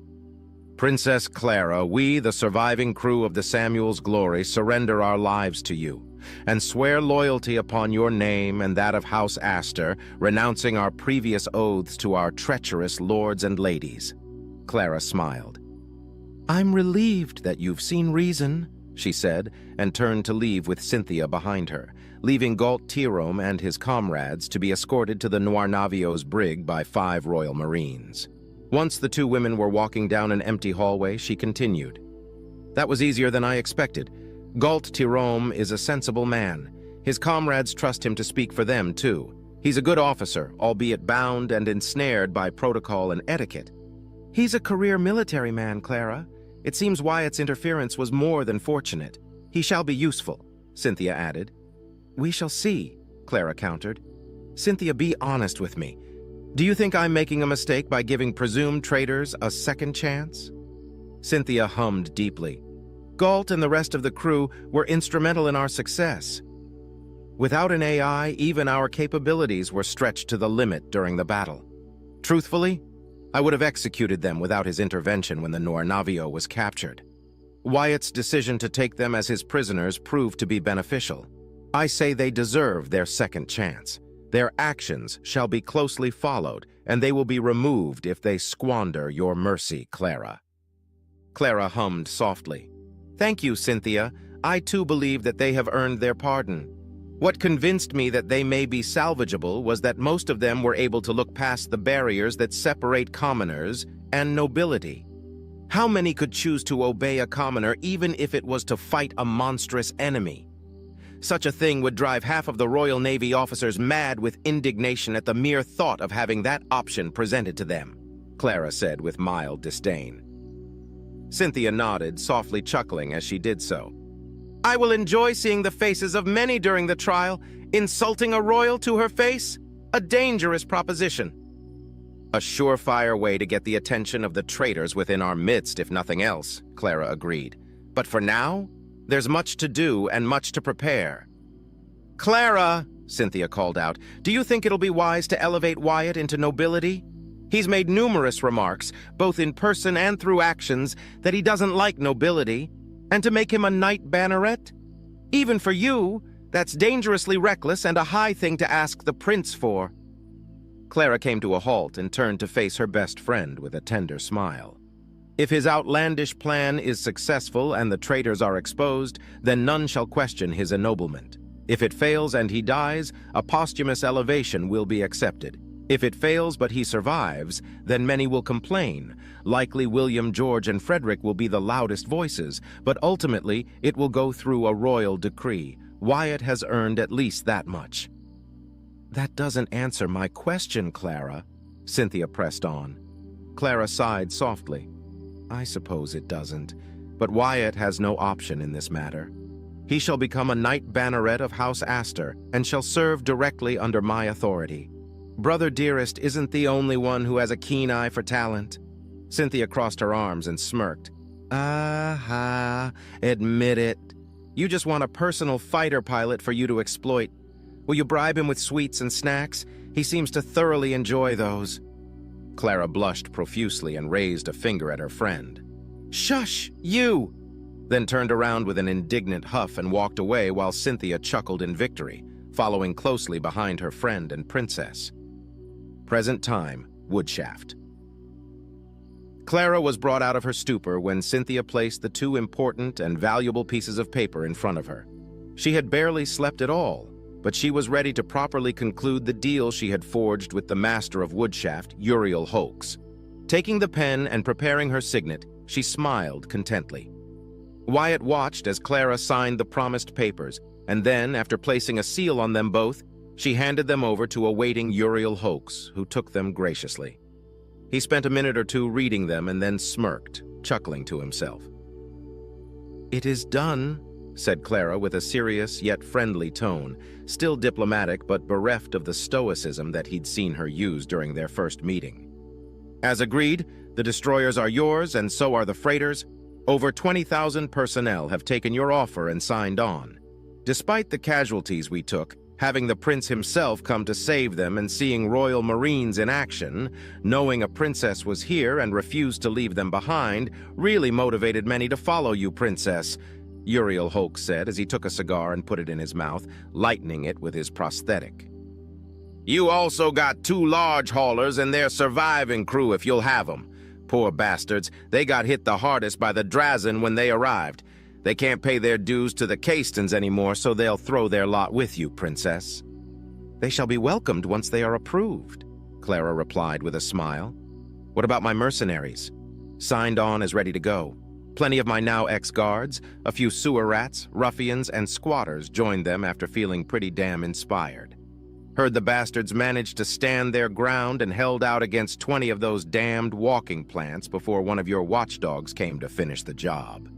Congratulations, princess. You got yourself over 500 barely worth a damn greener-than-leaves mercenaries. Uriel jested before taking a long drag out of his cigar. They will be useful, somehow, Clara replied, not terribly enthused. Is it just me, or does she sound disappointed by that? Wyatt thought, glad that his helmet hid his playful smirk. You got plenty of independent engineers, mechanics, technicians, electrical specialists, comms specialists, EVA personnel, and more to keep your ships working.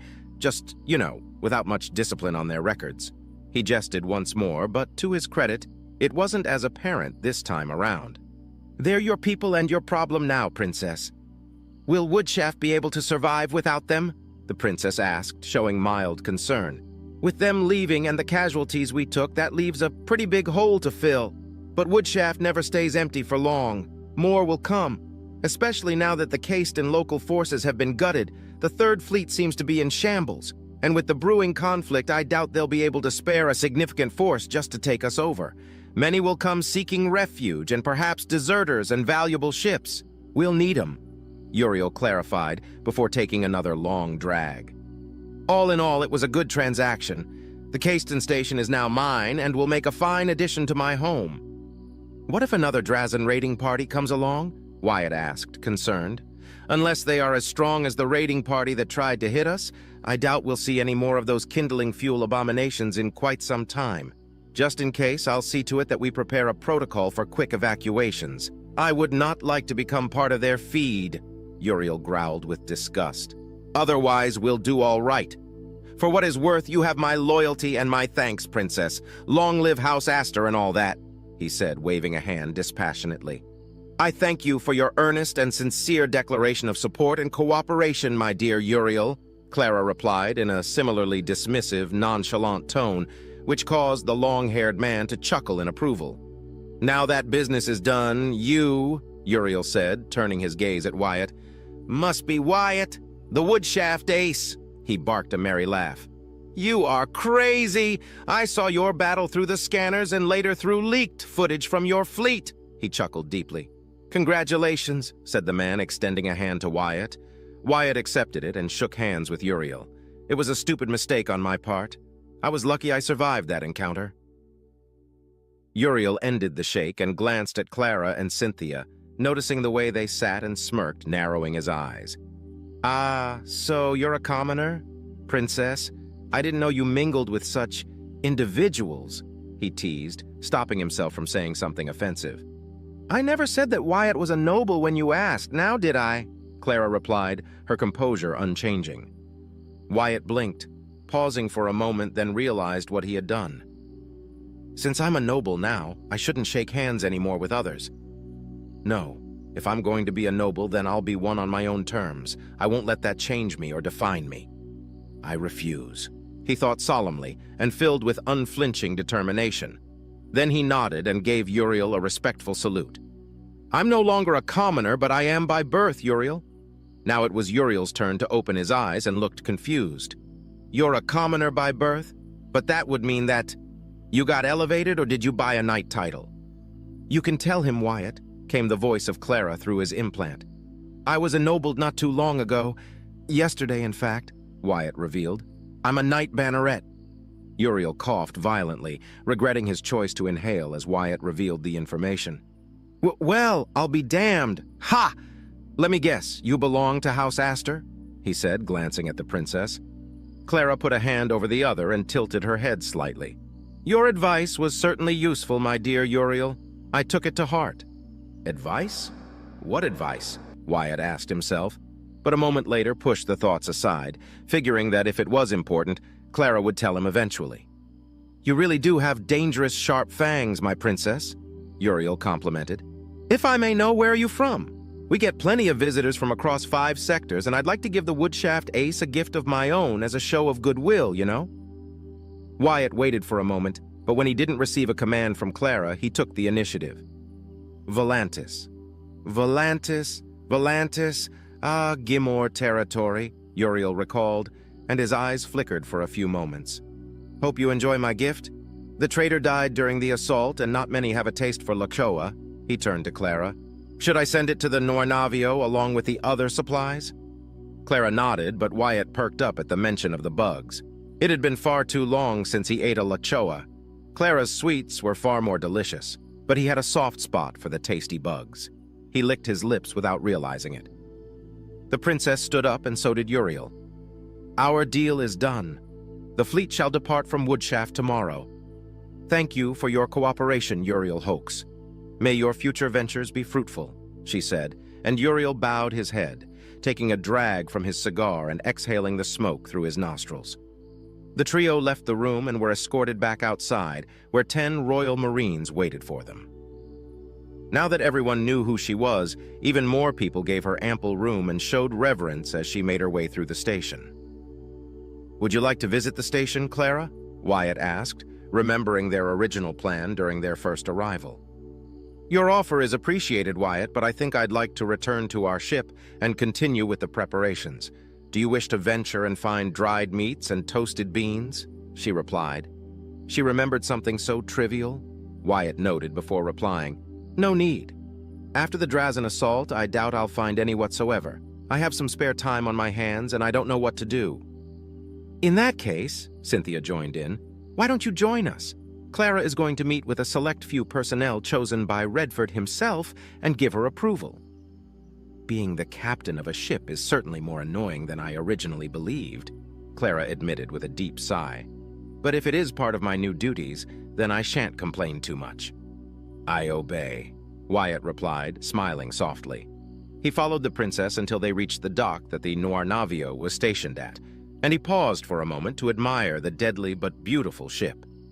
There were personnel in EVA suits and small drones flying about as they loaded supplies and small containers into the ship, under the watchful eyes of Marines hand-picked by Juliana herself. "They haven't stopped loading since we left," he commented offhandedly. "Uriel was rather generous with what he could give. Take pride, Wyatt. You were instrumental in safeguarding this place," Cynthia replied. Wyatt wanted to reply, but no words formed in his throat. They boarded the elevator and he watched all around him, seeing people working throughout the many docks of Woodshaft, tending to ships, civilian, freighters, and Royal Navy vessels alike. For a brief moment, he allowed himself to feel proud of what he'd done. He had aided in the defense of Woodshaft and had killed many Drazen in the process. Perhaps, he thought as he glanced at Clara and Cynthia, and he relaxed, feeling at ease, perhaps I'm not entirely worthless after all. When they reached the top, they found Commander Redford examining several people lined up before him. Among the humans, he spotted 8 Ikantis in their suits. He focused on the Ikantis and smiled.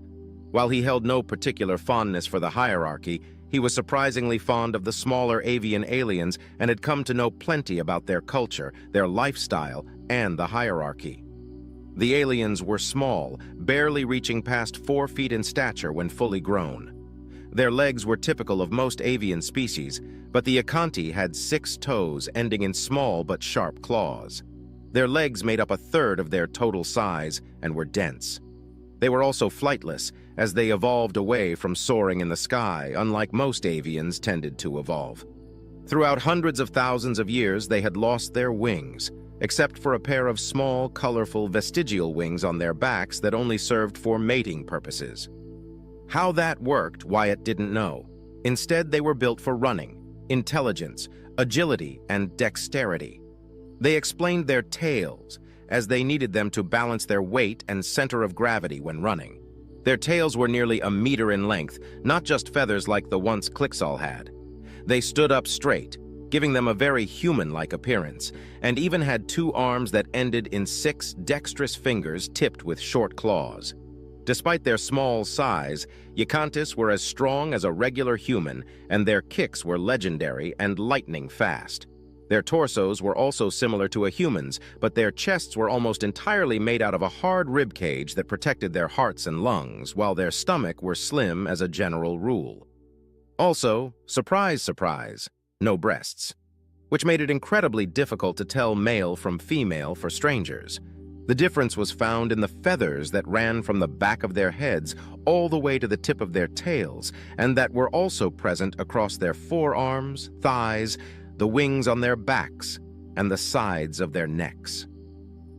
Males had shorter feathers, usually ranging in blue, green, yellow, and orange colors. Females had longer, brighter feathers, and their coloration ranged from turquoise, aquamarine, lavender, and several shades of pink.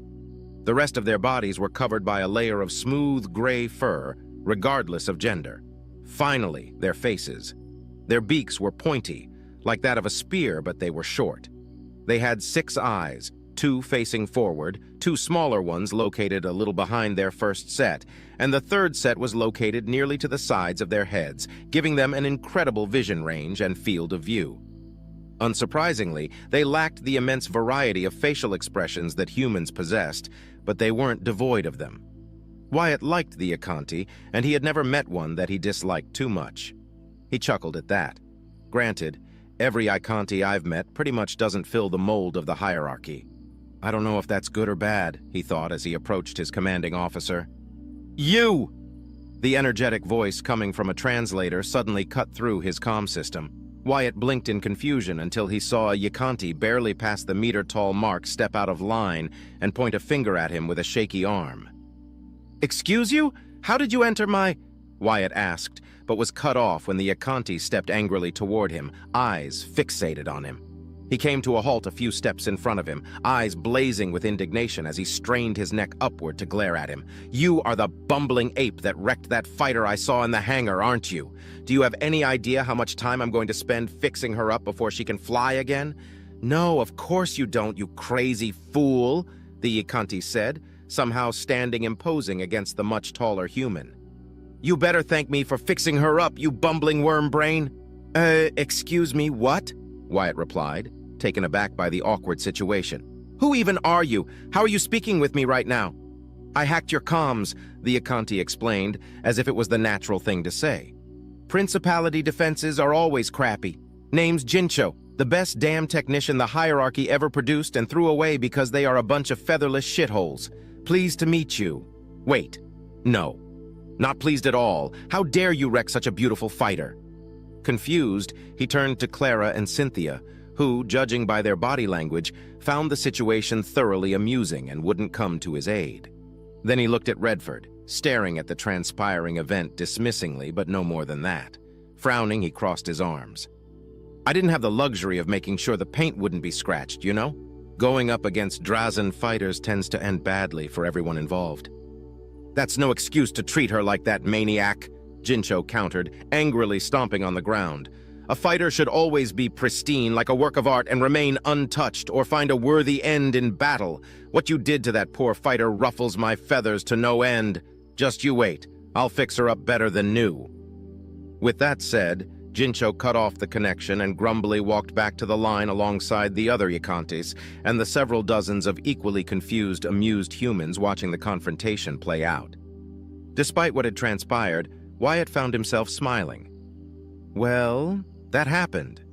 I already like him," Clara's voice cut through next. "He's rather energetic." "And grumpy," Cynthia added with humor in her voice. "We have a long day ahead of us. Come, let us proceed," Clara proclaimed, advancing toward the waiting Redford while the Royal Marines adopted a relaxed stance. Wyatt nodded and turned to face the endless blackness of space. He frowned, and he felt his heartbeat increase. No matter what happens next, I'll be ready for it. For the Principality, for the Prince, Duke Draymore will be stopped. A faint smile spread across his lips. Commander Redford was right. I made the right decision, he thought resolutely, before taking his place next to Cynthia while Clara and Redford went through the new crew members of the Noir Navio. And for the first time since he was a child, he felt truly at peace.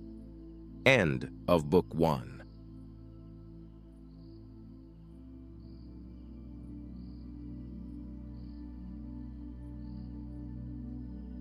I have dreamed of first contact with alien life since I first read a science fiction novel when I was 8 years old. Gabriel said with quiet horror in his voice as his wide eyes stared in disbelief at what he was seeing. I thought that somewhere out there in the endless stars, we would find new friends, new dreamers, and that we could adventure through the night sea in camaraderie and friendship. That's why I named that ship Friendship in the first place.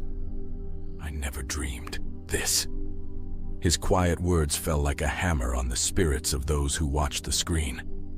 Aliens, strangely beautiful in a way, with multicolored wings and round heads, rushed forward on 4 legs and with a long, curling tongue-like organ stabbed the bodies of the scientists on board the exploratory vessel. Friendship. The screams were not short-lived. As the aliens rose up, yanked the frail bodies of the scientists towards them, and then began to tear into their flesh. The sound of snapping limbs was drowned out only by the cries of agony and pleas for mercy from the crew. Gabriel could only watch, along with the rest of his people, as the scientists and the ship's crew were dissected alive by the dark curiosity of the fiendish invaders. Cameras were everywhere on exploratory vessels, and so there wasn't a single detail to be missed.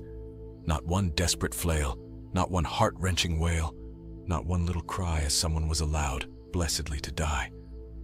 It wasn't supposed to be this way. Gabriel trembled as his friends perished before his eyes.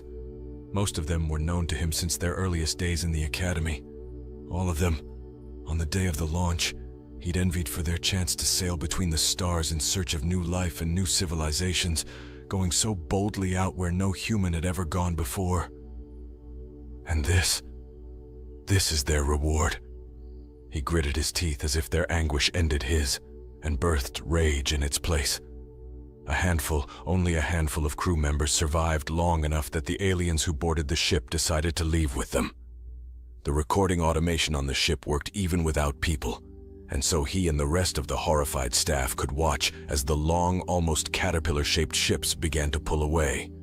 They could only watch as the weapons turned on the Terran ship, glowed, and then fired.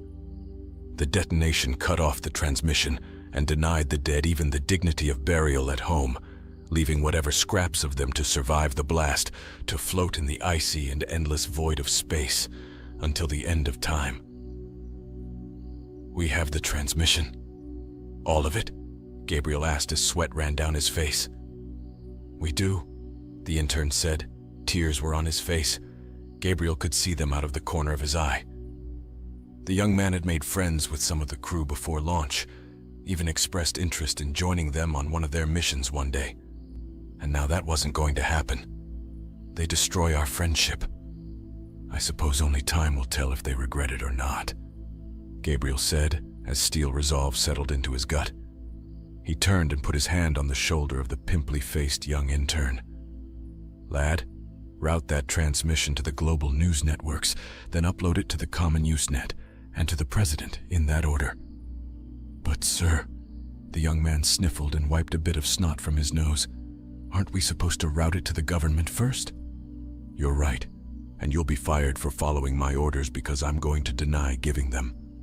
But if you do as I tell you, there's a good chance that we'll at least be able to return the greeting those aliens gave to us.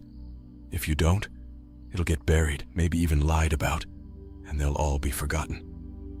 "Sir, when I get fired, can you get me a job somewhere else?" the young man asked, and at that, Gabriel nodded.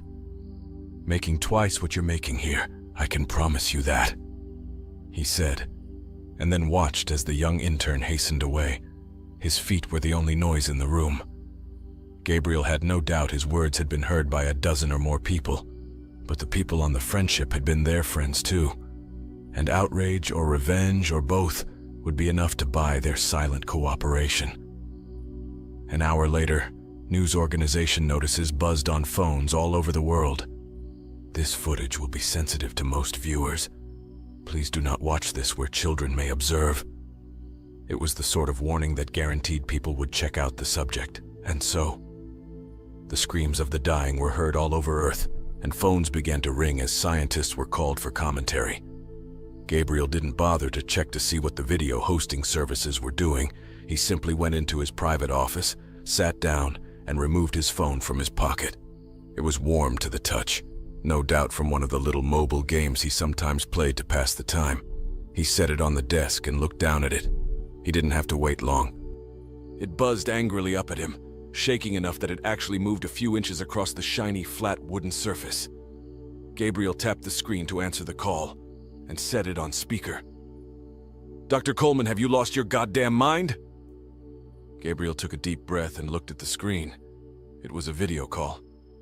"No, Mr. President, not at all. A man who had, as you so eloquently put it, lost his goddamn mind, would have sent that to you without making damn sure it wasn't forgotten." President Whitman's tan face was red with anger as he snapped back. "You're taking this too personally. Do you know what kind of panic you just set off?" I'm sure I have a clue about their panic, and you're damn right I take it personally. The friendship was my idea. How could I not take it personally that all those friends and colleagues of mine died? President Ronald Whitman stood up and set his hands on the desk, and as if to challenge the larger, younger man across the miles, Dr. Gabriel Coleman stood up in the same way and hovered over the phone so he was looking down at it. People are going to demand action. That's billions, maybe trillions in defense credits. We don't even know where these aliens are or how dangerous they are, or... He stopped when Gabriel held up a finger. We do have a good idea about that. Gabriel answered. That brought the president up short. What do you mean? How could you possibly know any of that? For starters, Mr. President, our power readings indicated that their engine efficiency was far below our own, and we encountered them in an area with nothing else around it, indicating that this was also outside of their territory. The weapon readings we were able to record were also far below our current capabilities. It may be that they have a colony nearby, but if it were so far advanced that we had some reason to worry, we should have picked up some kind of signal. Gabriel laid his points out in plain language, and the red anger began to drain from Whitman's slightly pudgy face. Could those have been, I don't know, pirates? Brigands of some sort? Perhaps a criminal element not affiliated with whatever government they have? The president's question was a good one, and Gabriel shrugged. I can't say. It certainly didn't look like it was in the state of repair you'd expect out of space pirates. But how likely is it that space pirates will ever be a real thing anyway? No. I believe our starship just had the misfortune to travel into the path of a very hostile people who, like ourselves, are just beginning to seize the stars. Just as our star harvesters are creating energy banks to fuel the hyperlanes, and our terraformers are preparing worlds to become ideal homes for us, I believe they are trying to expand their borders themselves. Gabriel tried to sound more confident than he was, and in that, he was well practiced. In truth, he had his doubts. But in that short recording of data, it was indisputable that there were no forms of energy banks. The enemy vessel was not as advanced as those of Earth's military, and there was no sign of civilization in any of the other star systems they'd visited in the previous 7 years. Also in his favor, or rather Earth's favor, the Friendship was one of the small fleet of 7 science vessels meant to explore far beyond the fleet of construction ships in part of a multi-stage plan of expansion and settlement. The science vessels would go out, scan for life and habitats, identify and tag useful resources, and then, after transmitting their findings to the construction fleet, move on. Then the construction fleet would follow, establish a starbase that would harvest energy from the local sun, build mining and harvesting operations, and then drop the autoformer on the desired worlds, then transmit the locations back to Earth before moving on again. Then back on Earth, everyone who registered as a would-be colonist would receive a notice of opportunity, a map of the area, and a projection of what it would look like when the planet had been turned into a new Eden in which to live. The colonists would then buy land that would build the colony ship, and when after a few years the terraforming was complete, the colony ship would launch and settle on a new world. It's worked very well so far. We haven't expended too much in the way of money. We haven't wasted our resources, and we haven't needed to put much into the military beyond improving what we could build. But now, after that, Gabriel shivered again. The call for a military buildup and to punish those aliens would be inexorable. Ronald had calmed down at last after the minute of silence settled between them. No doubt he'd been coming to the same conclusion. We'll raise armies and start building a fleet immediately. Transmit the designs I know you've been working on off to the Defense Department as soon as possible. I have to go and address the world. The president sighed, and Gabriel felt his first twinge of guilt. I'm sorry to put you into this position, Ron, but I can't regret having done it. I'll throw some favorable commentary your way when I do my interview. Gabriel promised and sat back down. His chair squeaked under him, and he picked up the phone to hold it at eye level. Don't worry about it, the president remarked. I might have done the same thing. Hell of a way to die. But at least it wasn't in vain. These fiends really showed their hand early. We'll make them pay for that, even if it takes years to get ready. In the meantime, I'll assign people to learning their language, and we'll get more ships commissioned, and hopefully we'll catch these bastards napping. See how they like being boarded when the time comes." "Yes, sir, Mr. President," Dr. Coleman replied, and the call came to a close when the president hung up. It felt strange to get up the next day, and the next, and the next. If any of the others felt the same as himself, they didn't say it. But for Gabriel Coleman, it was strange to think of human corpses, burnt ruins and ashes of ambition and humanity, floating through space billions of miles from the planet they evolved on. And worse, that it happened because of some other chance evolutionary path on a world no human had ever seen. Life continued to carry on, and shipyards continued to expand until they were capable of harboring the massive battleships that were now much more than merely conceptual plans. They were real, physical, tangible things, and tours of them and their shipyards became a popular way to help fund their creation. It was 2 years later that the aliens became the go-to villain in video games and popular media. But Gabriel only went about his day, avoiding all of it, only briefly appearing in a documentary, End in the Void, depicting the lives and deaths of the people aboard the Friendship. Only one other exception occupied his time and study, and that was going to see the dramatization of the documentary. Not half bad. Except for Fred was gay and Alice didn't have a crush on him. They'd be mortified to know the director made that decision just because the actor and actress had chemistry together on screen. Other than that, they'd have been pleased. All of them. It was a good enough film to win a few awards. Best Picture, Best Special Effects. But what really mattered in Gabriel's mind, as well as in the OPO, Office of Public Opinion, was how the film shaped the perspectives and views of humans not just on Earth, but on the outlying colonies that were growing more important every day. New signals were coming in from the most distant star systems, and as Gabriel sat at his desk again almost 9 years to the day after the first encounter with alien life, he could foresee future first contacts with yet more alien life in the deep Black Sea. How many peoples are there? What if they're all as dangerous as the other ones? What if they're more advanced than we are? What if we can't make it? He asked himself that a lot. Extinction. The word hung like a sword of Damocles above the entire race of man, though outside of a handful of scientists, politicians, and military personnel, almost nobody knew of the other transmissions out there. Not yet. But language experts were closing in on the ability to speak with those new civilizations, even though most were focused on the one known to be hostile. He flipped on the local news on the common net and watched the newscasters standing on the flight deck. "The Starfleet behind me is ready to launch in 1 hour, and when it does, it will make its way to the site of the destruction of the starship Friendship.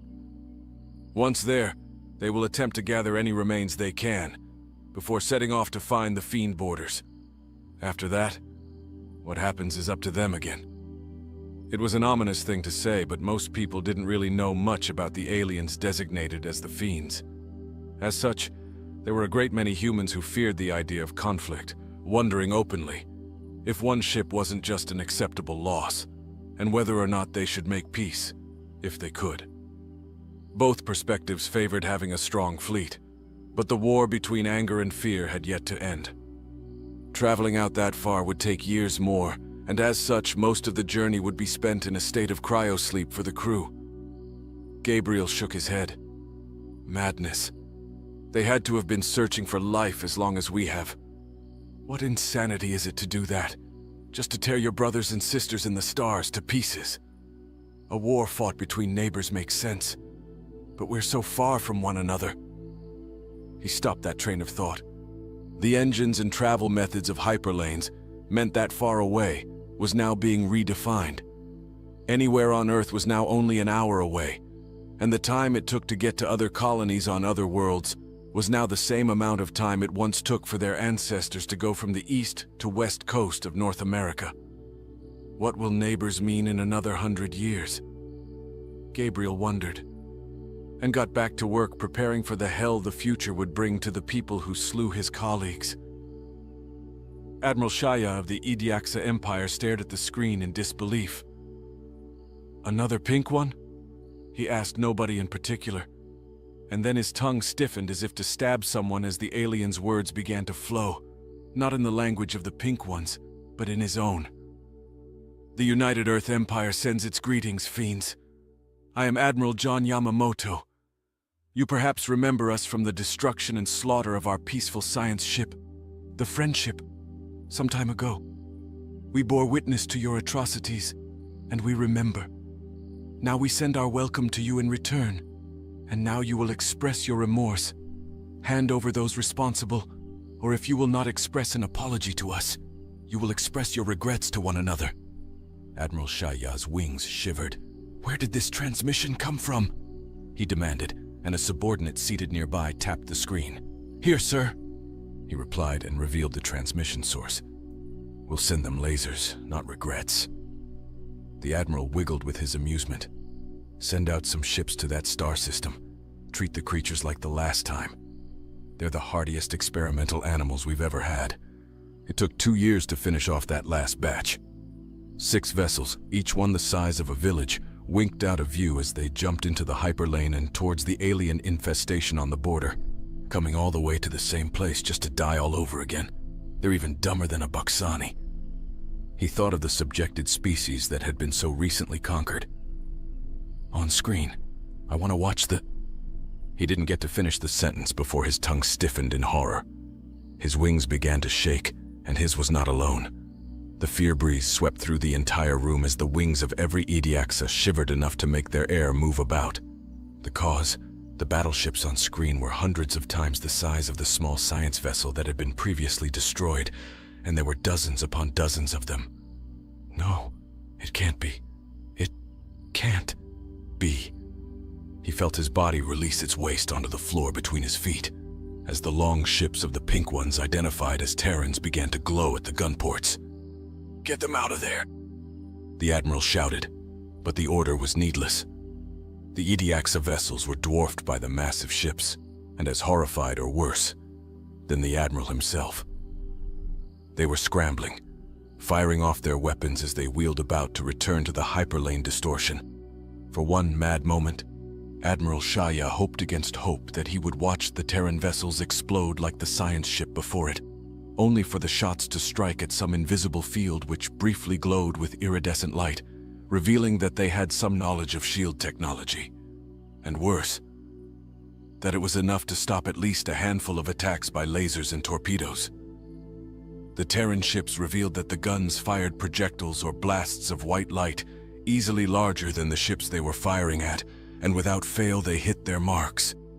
The Ediaxa vessels exploded in balls of white flame for a brief moment, and that was all the Admiral saw before the transmission of the Terran began again. "This is Admiral John Yamamoto of Task Force Vengeance. Since you have ignored our warning and engaged in hostilities a second time, the price of our peace will be all of the energy harvesting stations surrounding your core worlds. And make no mistake, I am not asking you to cede them. I am informing you that we are coming to collect them.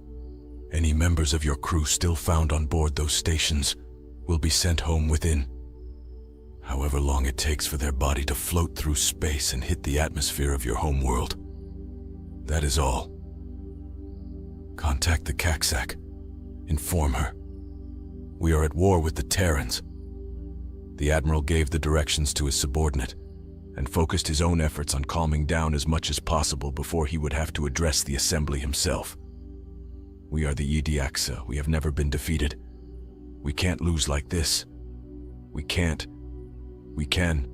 not," he told himself with frantic urgency as he batted his wings enough to fly out of the room and back to his office, repeating his denials while the memory of those battleships in his mind roared forward toward the debris of his punitive force dared to argue quite convincingly that he was wrong. Admiral Yamamoto gave a quiet nod in the direction of the screen. The bursts of light flared and died in the dark the same as the Starship Friendship years before. His stony expression never changed as the lights died under the wave of darkness. His tongue was bound by the sanctity and brutality of the moment. His hands remained folded behind his back, and he recalled one of the horror movies he saw in theaters that came out 3 years after the destruction of Friendship at First Contact. In it, The destruction of the Ediaxa ships failed to kill those who sailed within, and they flew in to attack the Terran ship, resulting in fierce fighting and the hunting down of most of the men and women on board. Why do I love such god-awful movies? He asked himself with a shake of his head, but he then glanced in the direction of the sensor operator and said aloud, "Life signs?" "None, sir." The answer was calm and professional, as was to be expected of their bridge officers. But out of the corner of his eye, the Admiral saw the little smile on the man's face. "Did you lose someone?" John asked with quiet reverence and a hint of curiosity, and the Major answered at once, "My big brother." The officer's response was no surprise. Some of their top performers were relatives who joined the new defense force, specifically in the hopes of avenging what was done to a loved one. The Admiral didn't offer condolences. Most people had heard enough of those over the years. Instead, he gave a slight tug to his uniform and reseated himself. "Helm, adjust course. Head to the nearest Yadyaxa system.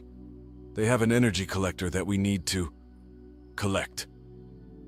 The Admiral's order was followed by the feeling of the starship banking slightly toward the hyperlane, and the brief feeling of acceleration before the dampeners could cycle out the force and the stars became a blur. They went from dots to lines as the fleet streaked through the night along the thickened space lanes. It would still take 3 months of travel to reach their destination, but he had one advantage he was sure the Yadyaxa did not. "We've got a good idea of their territory, and I'm certain they have no idea what Earth has been up to these last 7 years. Oh well, they fucked around. Now they find out." Admiral Shaya's mind was haunted by the absolute destruction of their punitive force. But he took comfort in the fact that the Kaksak was a wise female, whose guidance had never steered them wrong in the past. The Hulians, the Matrak, the Lorxa, all gave their territory a wide berth because of her aggressive policy of destroying vessels that entered territory the Yadyaxa desired. However bad things might have seemed, they could be worse. "We still have the rest of the Armada, and we have our shipyards fully automated. They began building vessels as soon as the first ones were destroyed. Also, they must supply themselves from afar." Those were comforting thoughts to cling to as he stilled his wings and lowered his whole body to the floor in front of the Cax's throne and gave his report of events. The throne room of their homeworld was a dimly lit place. It kept the vibrant colors of visitors dulled, but the throne was the exception. There, light was always streaming through a series of windows which angled the light directly toward the throne and nowhere else. As a result, the ruler was always the brightest in the room, a display that never failed to put others into a state of awe. And it did not fail now as he explained it all and awaited her answer. "We will meet them with swarms. Their ships are large and powerful," she admitted, "but they fire few shots. If they cannot hit, they cannot kill. We need only be many, and in this way the bugs may conquer the beast." She didn't lose her temper. Though the long tongue that vibrated out her words was stiffer than usual, he couldn't help but admire her collected state, and the rapidity with which she came up with a strategy that might have some possibility of success. "I will see to it personally, my Kaksa," the Admiral vowed, and she only fluttered her wings in acknowledgement. The bright colors danced along the floor thanks to the rainbow her wings created, and he crawled back out the way he'd come to prepare to resist the alien invaders. Mentally, Shaya had already cast off any hope of defending the first solar collection stations, and he ordered only skeleton crews of expendable ne'er-do-wells to be left behind to put up at least a show of defiance. The little fleets were ordered to pull back while the shipyards went into overdrive, churning out small, cheap frigates that required little to no crew, while also adding a small number of slightly more powerful vessels that still had less in terms of firepower and more in terms of maneuverability in their favor. Day after day he prepared. Working with only his most trusted aides, he watched every transmission that came his way. In the second lunar cycle of the homeworld, he saw the human fleet emerge from the hyperlane and go straight for the collector. It had few weapons, only enough to defend against pirates or destroy asteroids that came their way, which meant 2 platforms and a central rotating gun connected to the power core. The humans bathed the guns in the light of their weapons and then docked their ships. Shaya swapped to the internal monitors to watch the battle. In contrast to the soft bodies of the frail prey, he remembered, these were almost a different breed. Large, powerfully built, and clad in thick armor, the human marines carried large guns tipped with sharp blades. They shouted as they came on, their weapons spitting bright beams down the hall, and Shaya felt a core of fear grow in his gut. The human marines were moving in small teams that seemed to have been drilled on how to maneuver through the halls of a Yadiaksa construct. How did they know this much? He wondered. It just didn't seem likely that they would coincidentally use the same construction methods as his people. They've studied us somehow, figured out how we build.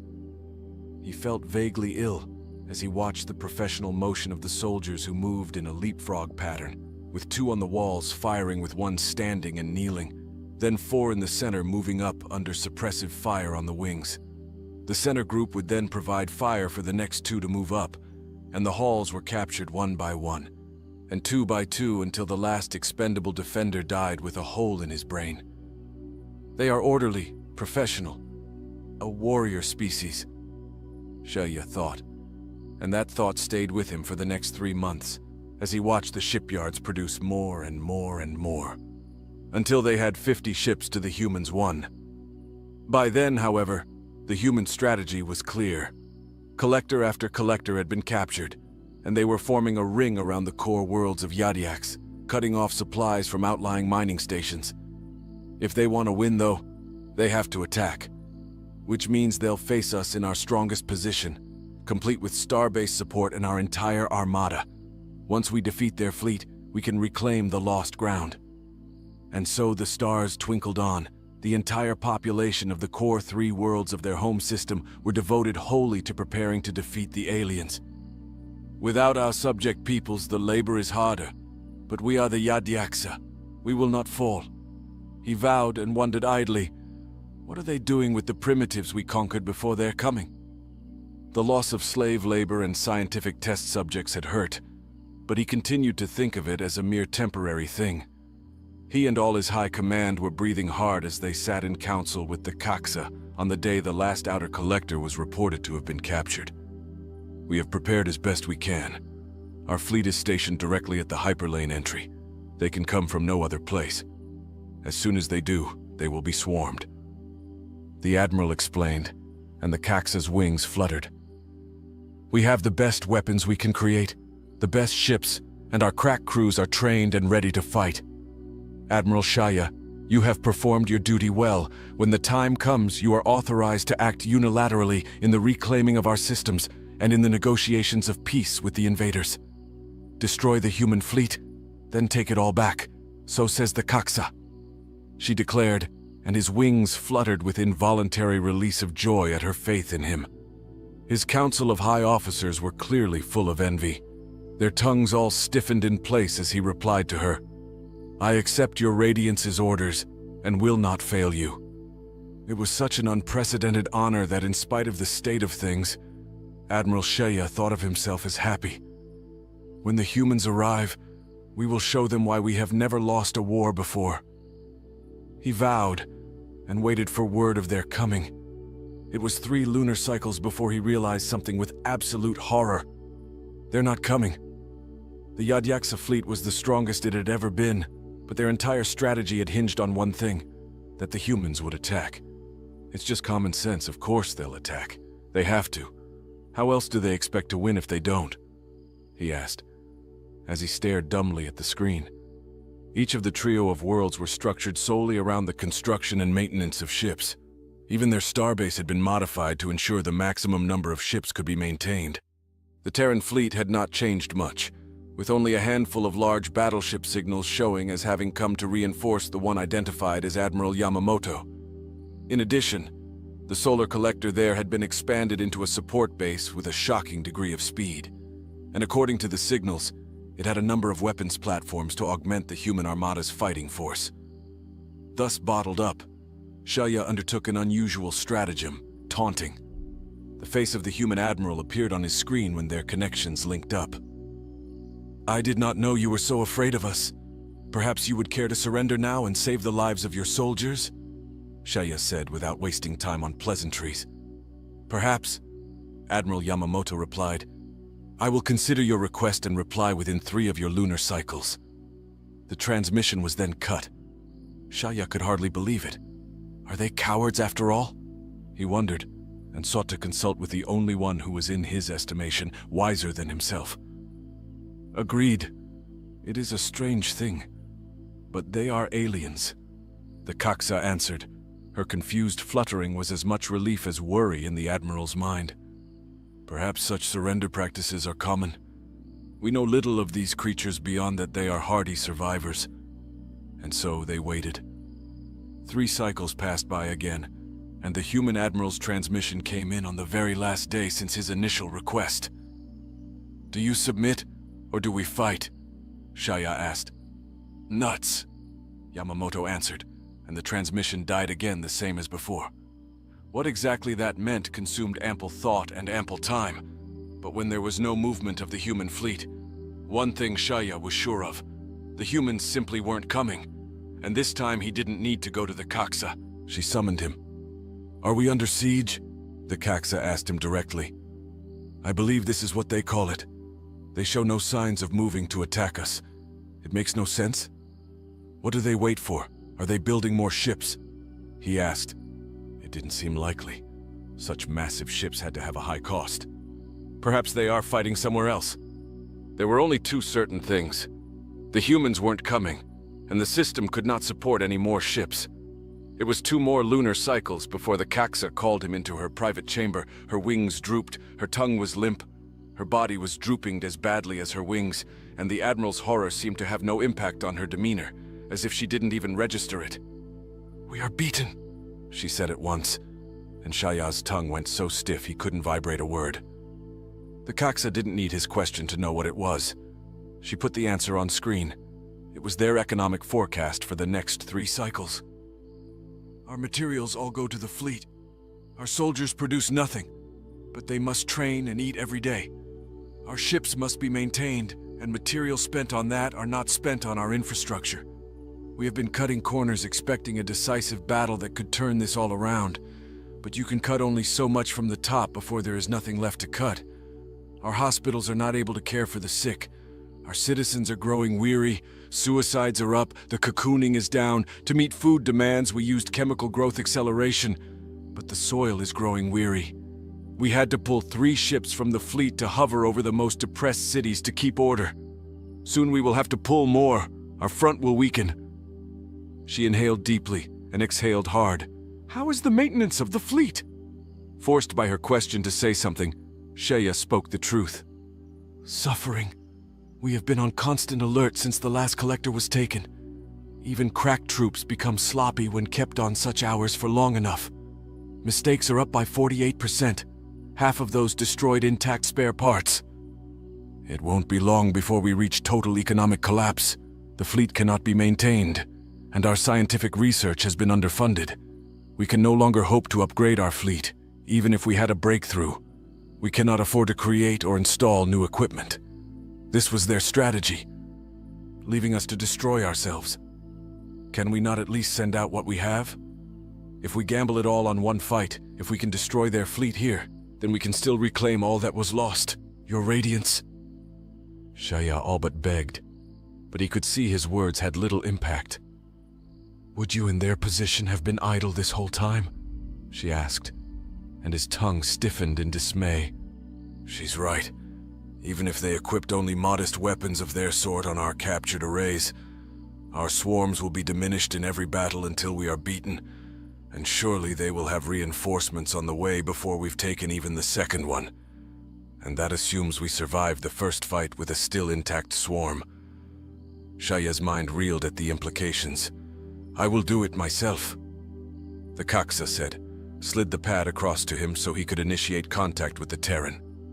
Admiral Jonathan Yamamoto's face remained unchanged from their last interaction. Admiral, the human said, to what do I owe the pleasure?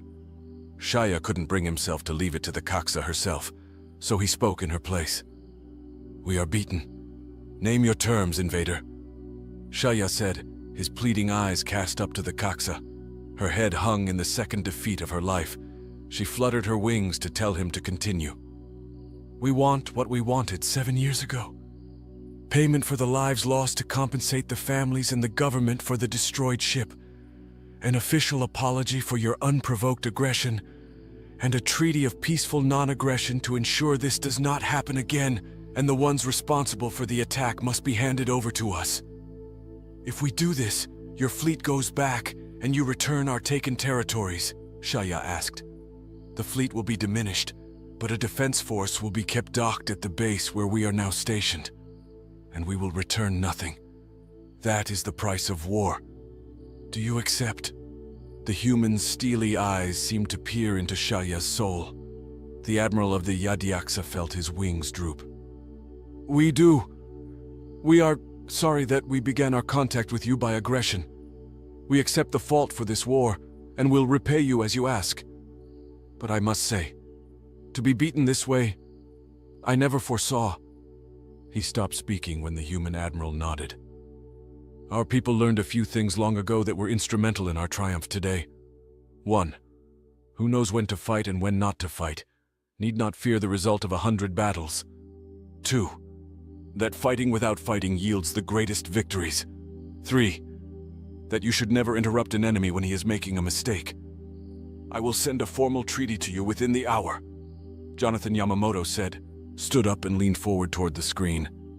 You may be tempted to violate it when my fleet here is diminished in number, but I promise you, we are prepared to sign the next treaty on your homeworld in person with whatever remnants of your government survive our next retaliation.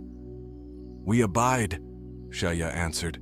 His eye went to the Kaksa, whose drooped wings and downcast air told him she had no intention of even trying for revenge today, or any time soon.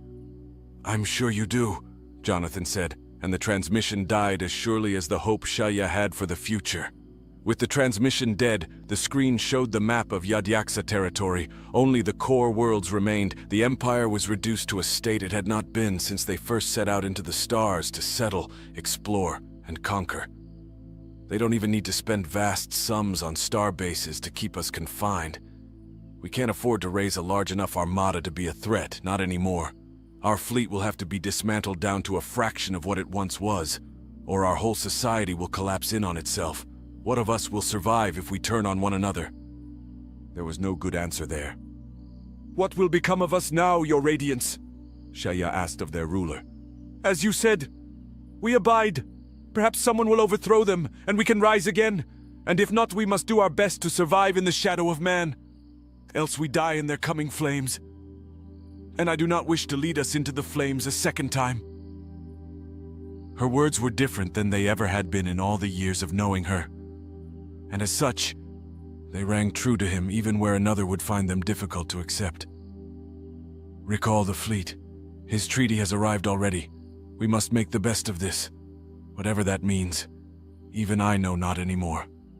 She gave the order, and his drooped wings as he signaled his obedience, and went to carry out her will, wondering himself what would rise after the twilight of the Yadiaksa Empire. The Kaksak watched the riot unfold on the screen, wings battered and ripped. Her riot police brought down the peasants who flew wildly about in the sky, smashing into buildings, looting, burning. The torn silk of wings floated down to the ground with the grace of dying leaves, and the shouts and screams of all sides became an unintelligible cacophony of horrors and complaints. Worse, over half the rioters couldn't even riot properly because they were badly underfed. The flames spread from building to building, and emergency services, what were left of them, struggled to respond. A blast of energy raked the ground below, no doubt fired by one of the hovering military vessels meant to keep order. Effective months ago, familiarity had given birth to contempt, and now their power had to be demonstrated on the people it had once been meant to protect. Is this how the Idiaksa fall? By our own mad, desperate claws? She wondered. And not for the first time since the defeat of her people by the Terrans, she questioned the wisdom people always insisted she held. She shifted to another terminal, and the same picture was shown with different faces. I knew scrapping the fleet wouldn't do enough, she thought, and tapped the emergency comm channel. It hadn't been used since the human armada under Admiral John Yamamoto had appeared on the border of the hyperlane and threatened an invasion that would never come. At least I have a backup plan, she thought, and recalled the projections that showed widespread hunger was inevitable within 5 years without strict rationing, and was inevitable within 7 years even with it. To compensate for this horror, she'd done all she could. Strict egg control meant few new offspring would need food. Special professions such as scientists and laborers in vital industries were given priority, and even a selective termination program of the elderly had been put into place. That program even included an incentive program that would give 1/3 of the rations to the survivors of those elders who voluntarily ended their lives. As the days turned into weeks and weeks into months, then months into years, the weary population began to grow angry. The well-fed were despised, especially by those with lower priority offspring. If only they would heed their kaksak. Within 10 years we would begin to recover. But if they riot and destroy, it may take 20, 30, or perhaps we never recover. The reason for that last thought was on yet another screen, showing rampaging citizens tearing over one of the flower farms, tearing up the crops to consume with no chance of replanting. Such selfish actions would provide immediate relief, but everyone responsible was almost certainly going to die. The military police who caught up with the civilian vehicles carrying raiders began firing, and it wasn't long before fires began to spread, and gunfire was returned against the military.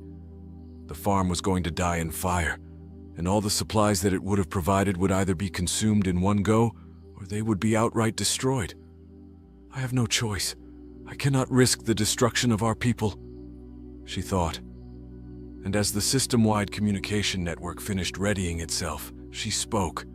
Her face appeared on every channel. Her words went out over every audio network and line, both public and private, every handcom and every station, all at once. I, your kaksak for the whole of my life, address you, my people, all of you, and tell you that I have heard your cries. I tell you truly, one and all, that I undertook only what was necessary to protect the whole and keep us independent. But I see I overestimated what you could endure. This is no fault of your own sometimes. Anyone can be asked to bear too much. The fault, if it lies anywhere, lies with me for my failure to deliver victory over our enemies. Therefore, I will undertake one desperate measure that will save all your lives. It is a measure no kaksak has ever undertaken before in all our history. I will be marked by shame through all the eons to come, but it will save you. I, however, have one price.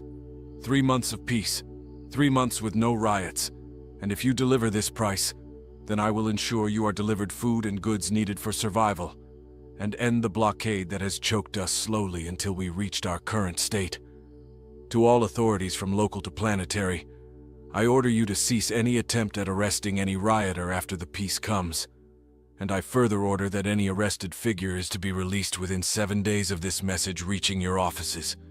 This is the end of an era that ended in error, and what begins with it?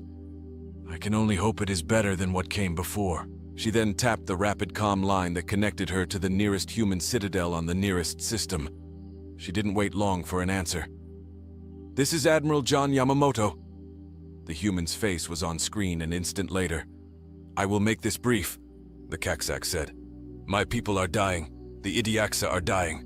I wish to save my species. And? The Admiral said in a deadpan voice.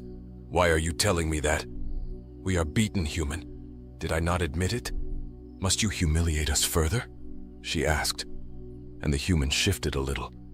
It was a rare movement from the stony figure, and one she intended to capitalize upon.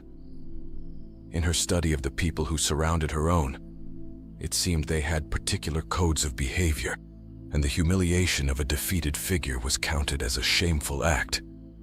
I offer myself Admiral of Mankind.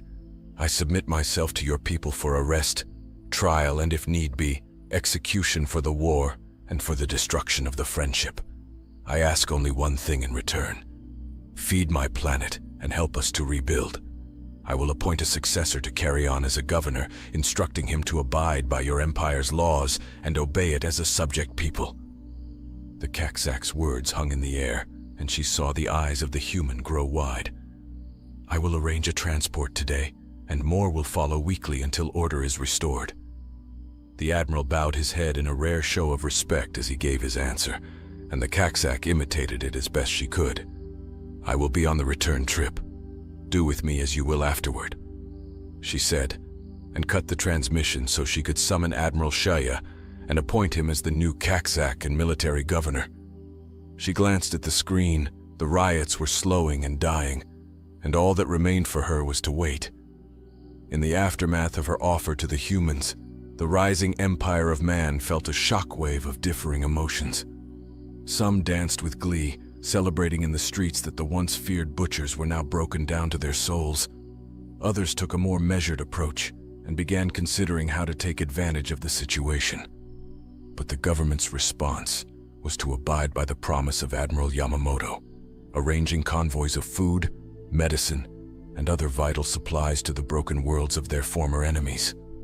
One widespread sentiment was an unexpected rush of positive emotion. A politician who trades their life for their people. Maybe they're not all bad. Maybe it really was just a fear-driven overreaction. Sentiments of that sort were more common than one might have expected.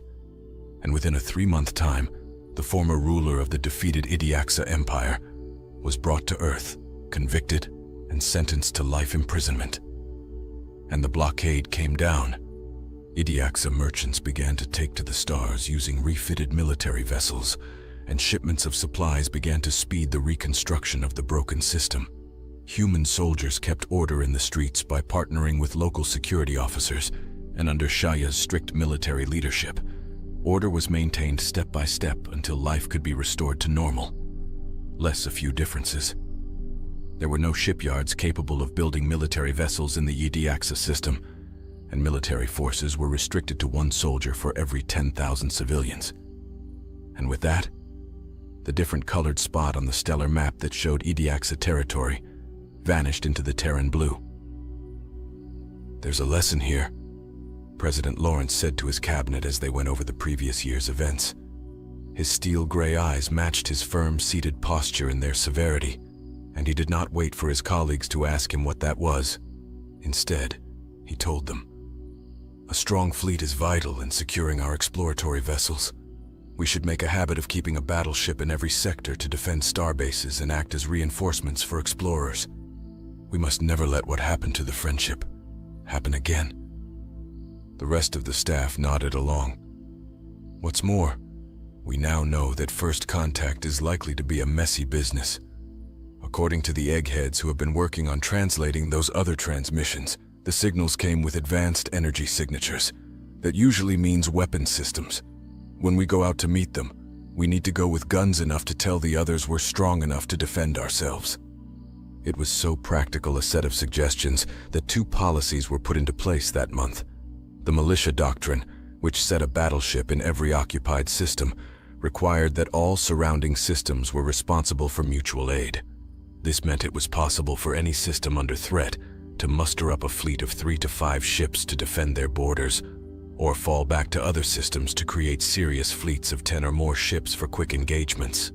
The other doctrine was simply the Lawrence Doctrine, or more commonly known as the Law Doctrine. This policy stated that every science vessel attempting to explore unknown territory should be accompanied by 1 vessel to defend it or buy it time to escape. In the days that followed, language after language was translated enough to make first contact remotely via transmission, and the science vessels that reached out to new neighbors did so with Peacemaker-class battleships right behind them. A clear universal signal that while the humans weren't going to initiate violence, they were not going to suffer it to be done to them either. And there were no shots fired as one by one the borders of expanding empires were found, and informal peace was established with the understanding that both sides were armed. Humanity, however, did not forget the lesson learned with the Friendship incident. The militia and law doctrines remained in effect when the transmission came in from something never before seen. "We just can't find a world for them," Dr. Coleman said with exasperation as he slumped in his seat. His arms were limp and dangled wearily against the outside of the chair's armrests. "Our ships have searched everywhere, and if they ever had one, I can't find it. Nobody can find it." "I know. That's why I've brought them up. Our language experts have a translation for you, and we're going to need to know how best to respond to this," President Taylor said and glanced idly at the portrait of his predecessor, President Lawrence, the author of the doctrines that had been protecting mankind for the last 10 years of continued growth and expansion. I don't know how I'm going to fill his shoes, but there's no choice but to try. He thought, and tapped the screen to send over the guttural language of the spindly, plant-like creatures with subtitles written below. We are the sacred dark, warriors of the Mother Void. We abandoned the cradle to grow strong, and now we sail the void to slaughter heathens in the name of her glory. You cradle dwellers who cling to soil are meant only for death, but we may be persuaded by sacrifice to turn our armadas against your enemies. Tribute us when our ritual tells us to guide our ships toward you, and we will have peace for the sacred cycles. Refuse, and our ships will burn the surface of your worlds. We will harvest your goods and your people, and you will know better on our second coming. The transmission ended, and President Taylor inhaled deeply. They have no world because they left it behind. Their fleets are massive and their technology is nearly on par with our own. Our only real advantage is that we can replace our numbers easier than they can. But because they're nomads, there's no real center to hit them at. Even if we defeat them, they'll just slink away outside of our space. And then what? They come back later when they've rebuilt? This is a problem. The militia doctrine was meant to ward off minor incursions by small fleets and to act as a deterrent, not to fend off a mobile civilization of religious fanatics. Dr. Coleman sucked in his breath at the staggering implications. Doctor, tell me you have something. The president almost begged. Even if we win, we'll lose half the damn fleet fending them off, and we now have more neighbor states than we ever imagined possible. They'd surely take advantage of any weaknesses and slice off pieces of our territory. And if one does it, the others might too, and we might end up in a war for survival that makes the Yediaxa War look like a skirmish. The possibilities were beyond horrific in the president's mind, but before they could go too wild, Dr. Coleman spoke. We do, actually. Two somethings, actually. They're only theoretical concept designs right now, but with the right funding. He shrugged as if to say, it's up to you. What kind of designs, Doctor? The president asked the old man. As the lead scientist and engineer, Dr. Coleman had served as the scientific advisor to 30 years' worth of presidents. His designs included the first deep space science ships that could function with a crew indefinitely, as well as the warship designs that had eventually avenged the Friendship. With his retirement coming on quickly, both he and the president had expected a quiet transition to private life, only to see this. And for his last hurrah, Dr. Coleman did not disappoint. I call this one the Titan class. It's 6 times the size of a battleship, and it requires so much power to operate that only our latest engine designs can serve it. Maintenance is expensive, but it's worth any 12 battleships. The other, I call the Juggernaut class.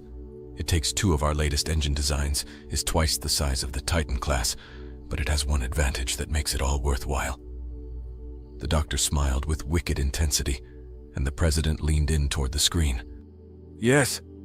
He asked with breathless hope and the sort of intense stare that had intimidated his political opponents into silence more than once. It's a mobile shipyard. We can make anything up to battleship class with it, specifically 2 at a time. It also serves as a repair station for any ships damaged in battle, so damaged vessels no longer have to take the long routes back to Sol for repairs. It means we can fight on the run and even replace lost vessels or expand the fleet on the go. Just building this one should serve as a warning to other empires that Earth is not to be trifled with, not to mention give us an edge over nomadic fleets of raiders. I'll have the funding bill before the Senate tonight. You just tell me what I need to ask for. I'll handle the rest. The president's no-nonsense approach was cause for relief in the mind of the aging scientist, and he bowed his head politely. Humanity will never suffer the fate of the Friendship, not ever again. The doctor said with quiet reverence, and closed his eyes as he recalled the faces and names of those he knew, whose tattered and scorched flesh still drifted endlessly through space. We will make sure of it, the president said, and signed off to prepare for whatever tomorrow brought. We could just hire them to raid our neighbors, the Minister of Finance said. He was a wiry man with ink-stained fingers and owl-like eyes, whose skin was entirely too pale, and whose body was entirely too thin. His left eye twitched with nervousness in his seat between the Minister of Education and the Minister of Health. It could be useful to have a large armada of allies destabilizing our rivals. That's fair, the Minister of Education said evenly. She was a thickly built woman with bright silver hair and keen, small brown eyes. She sat primly in the manner of a 19th century schoolteacher, and her severe dress, black and form-fitting, accentuated her still vigorous frame. If the Minister of Finance seemed nervous, she seemed more like a stone wall. Despite her reasonable tone, it was obvious to President Taylor that she had an opinion and that she had no intention of giving ground on it. However, if history has taught us anything, it is that mercenaries are inherently unreliable, disloyal, and a problem to have around. Worse, these are religious zealots. It's not a question of will they turn on us, but when. Agreed, the Minister of Health added. As with all of our science vessels, we take samples of biological material to ensure that it is safe to come into contact with. On one of those missions, the sample was from a people that had been raided by these sacred darks, or whatever they call themselves. They were suffering from persistent illnesses caused by biological warfare. That was 50 years ago. I know they're aliens, but the truth is they don't think anything of the most taboo forms of warfare. According to the report that went with the sample, the population only survived at all because they turned over 10% of their population as a slave labor force. We're working on vaccines against the Sacred Dark's favorite biological weapons, but that could take years. I don't think we can just pay them to go elsewhere, at least not for long. Likewise agreed. The Minister of War, an aging John Yamamoto, nodded along. They're strong, and that means that their raids have enriched them, not weakened them. If we send them off to fight and they come back stronger, the price of peace will become ever greater, until they decide it's worth more to just burn us off of our worlds as heathens. And we can't have that. I support the project. The other ministers were similarly in agreement, and as the lone dissenter, the Minister of Finance bowed to the majority and expressed his support. Thus united, President Taylor presented a budgetary proposal which was signed off on by his entire advisory staff, a thing which hadn't happened since the Idiaxa War. However, there was one additional piece of funding: the heavy arming of the border starbase to a full-blown citadel, complete with a full complement of armaments and the lion's share of the Terran fleet. Faced with the gravity of the situation, the Senate ratified the Earth Defense Bill given the name Pinckney, within hours after President Taylor vowed that there was no controversial legislation in it to be found. Free of the pork of unrelated allocations, and reassured by the promise of one of the few politicians not regarded by his colleagues as a liar, it was the fastest bill to be ratified in the last 200 years. $1 billion for defense, but not one credit for tribute, President Taylor said as he signed off on the bill mere minutes after the Senate vote. And with that, it was done. And then the work had begun. Plans were routed to factories responsible for creating the precision parts. Work crews were expanded, both human and Idiaxa. In the aftermath of their defeat, faced by the grim reality that rebuilding their shattered economy would take decades, a few million of the Idiaxa people moved off-world and settled in various human colonies, taking jobs in factories and learning how to serve their new overlords, only to find, shockingly, that they were granted citizenship and allowed to participate in local elections. Only those at first, but after 10 years' residency on their new homes, they were permitted to vote in planetary elections, and within a few years of that, they would be permitted to vote in empire-wide elections for the presidency itself. The xenotolerance policy of Earth began to prove popular, and without even noticing it, the aliens began to assimilate into their new lives among their former enemies. Not wholly without prejudice, but it was better than they'd hoped for. As such, almost as if they felt the need to prove themselves, Idiaxa engineers worked even harder than their human counterparts to bring the vision of the Titan and Juggernaut vessels to fruition. Day after day, year after year, the tension grew. The Sacred Dark had its own wiki page filled with the reports of their horrific raids. A full list of planets that had been glassed by nuclear fire, of populations ravaged by biological warfare, and worse. It appeared that they were able to easily overcome their targets, threaten important systems, and receive tributes to stay away. With this new enemy, and with the Idiaxa acting clearly on the side of humanity, those prejudices began to fade away, being replaced by a new one made worse by an extremeness that even the Idiaxa had never shown. 4 years after it began, the Titan slipped out of dry dock for its first run, and 4 years after that, the Juggernaut followed and began making ships on its own, while in flight, promising reinforcement and repair to any and all fleets it could join. Faced with the newly displayed strength of the growing Terran Empire, factions within other empires began to reach out in the hopes of borrowing their strength. President Taylor, now 8.5 years into his 10-year presidency, stared at the transmission. "We are the Kana Liberation Front. We have been enslaved by the Intakana Confederation. We intend to rebel against our masters and are ready to declare our independence. We would be grateful if you could lend us your aid. Support us in our rebellion, help us to be as free as your people are, I pray to you." Problems on top of problems, the president thought. If you're asking for military intervention, I can't promise you that. I can't drag my people into a war on someone else's behalf. However, you may consider our borders to be a safe harbor. No people of Earth will ever deny a slave their freedom. It was an open-ended dismissal, but it had the intended effect on the Kana.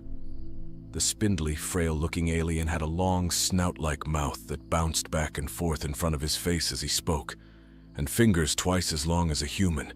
In his case, one hand was wrapped around a rifle of the Terran Empire. Going to war is one thing. Smuggling weapons to dissidents is another. Besides, it wouldn't hurt us to have a state as naturally opposed to us as that, made a little bit weaker. We'll allocate some defensive funding to weapons that can find their way into the Kana's hands. That and upgrading our starbases along the border, just to remind the Intakana Confederation to steer clear of us. The president pondered that policy and recalled the Kaksak, the still imprisoned former leader of the Idiaxa Empire. If anything goes wrong with this, the buck stops with me one way or the other. He vowed privately, her surrender did a great deal to win over humanity, so much so that, as Admiral Yamamoto put it, if our first contact had gone differently, they might have become our closest allies. In the next 2 months that followed, President Taylor watched the distant star bases grow and improve their armaments, adding more defensive platforms, listening devices to catch any military movement that might go unnoticed, and that caught the word of the rebellion. 1/4 of the Intakana Confederation population broke away, seized ships, and declared their independence, demanding the space they now occupied be recognized as an independent nation, and demanding the return of all their still enslaved people on other worlds. President Taylor winced. They went too far. If they just declared that zone independent, they might have managed to negotiate something with a few victories. But they're 1/4 the size of their oppressor and don't have nearly the means to take what they're demanding. Never demand things you're not strong enough to take. He shook his head. It was fairly guaranteed that the Confederation would fight a bitter war against their former slaves to make an example out of them. The transmissions he watched were digital recreations of ship types, numbers, and strategies for both sides, and it left him pitying the rebellion. As the war raged on, humanity stood and watched.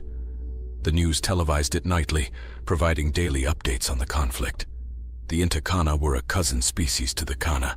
The civilizations had risen and fallen repeatedly over the ages, and as the two divided biologically, so they also divided socially, with the resource-rich Intakana repeatedly invading, occupying, and enslaving the offshoot as an inferior breed.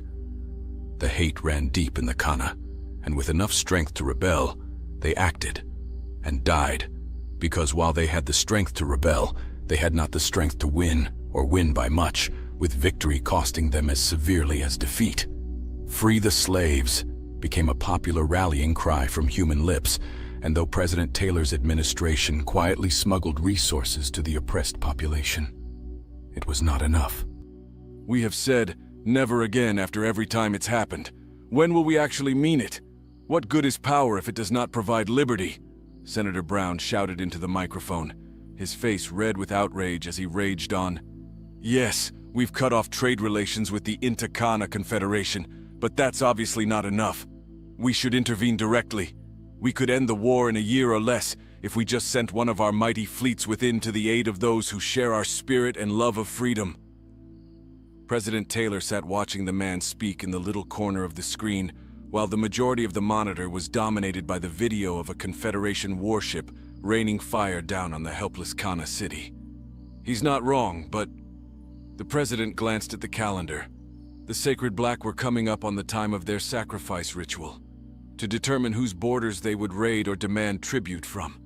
We can't have our fleets away at a time like this. He thought, and shook his head.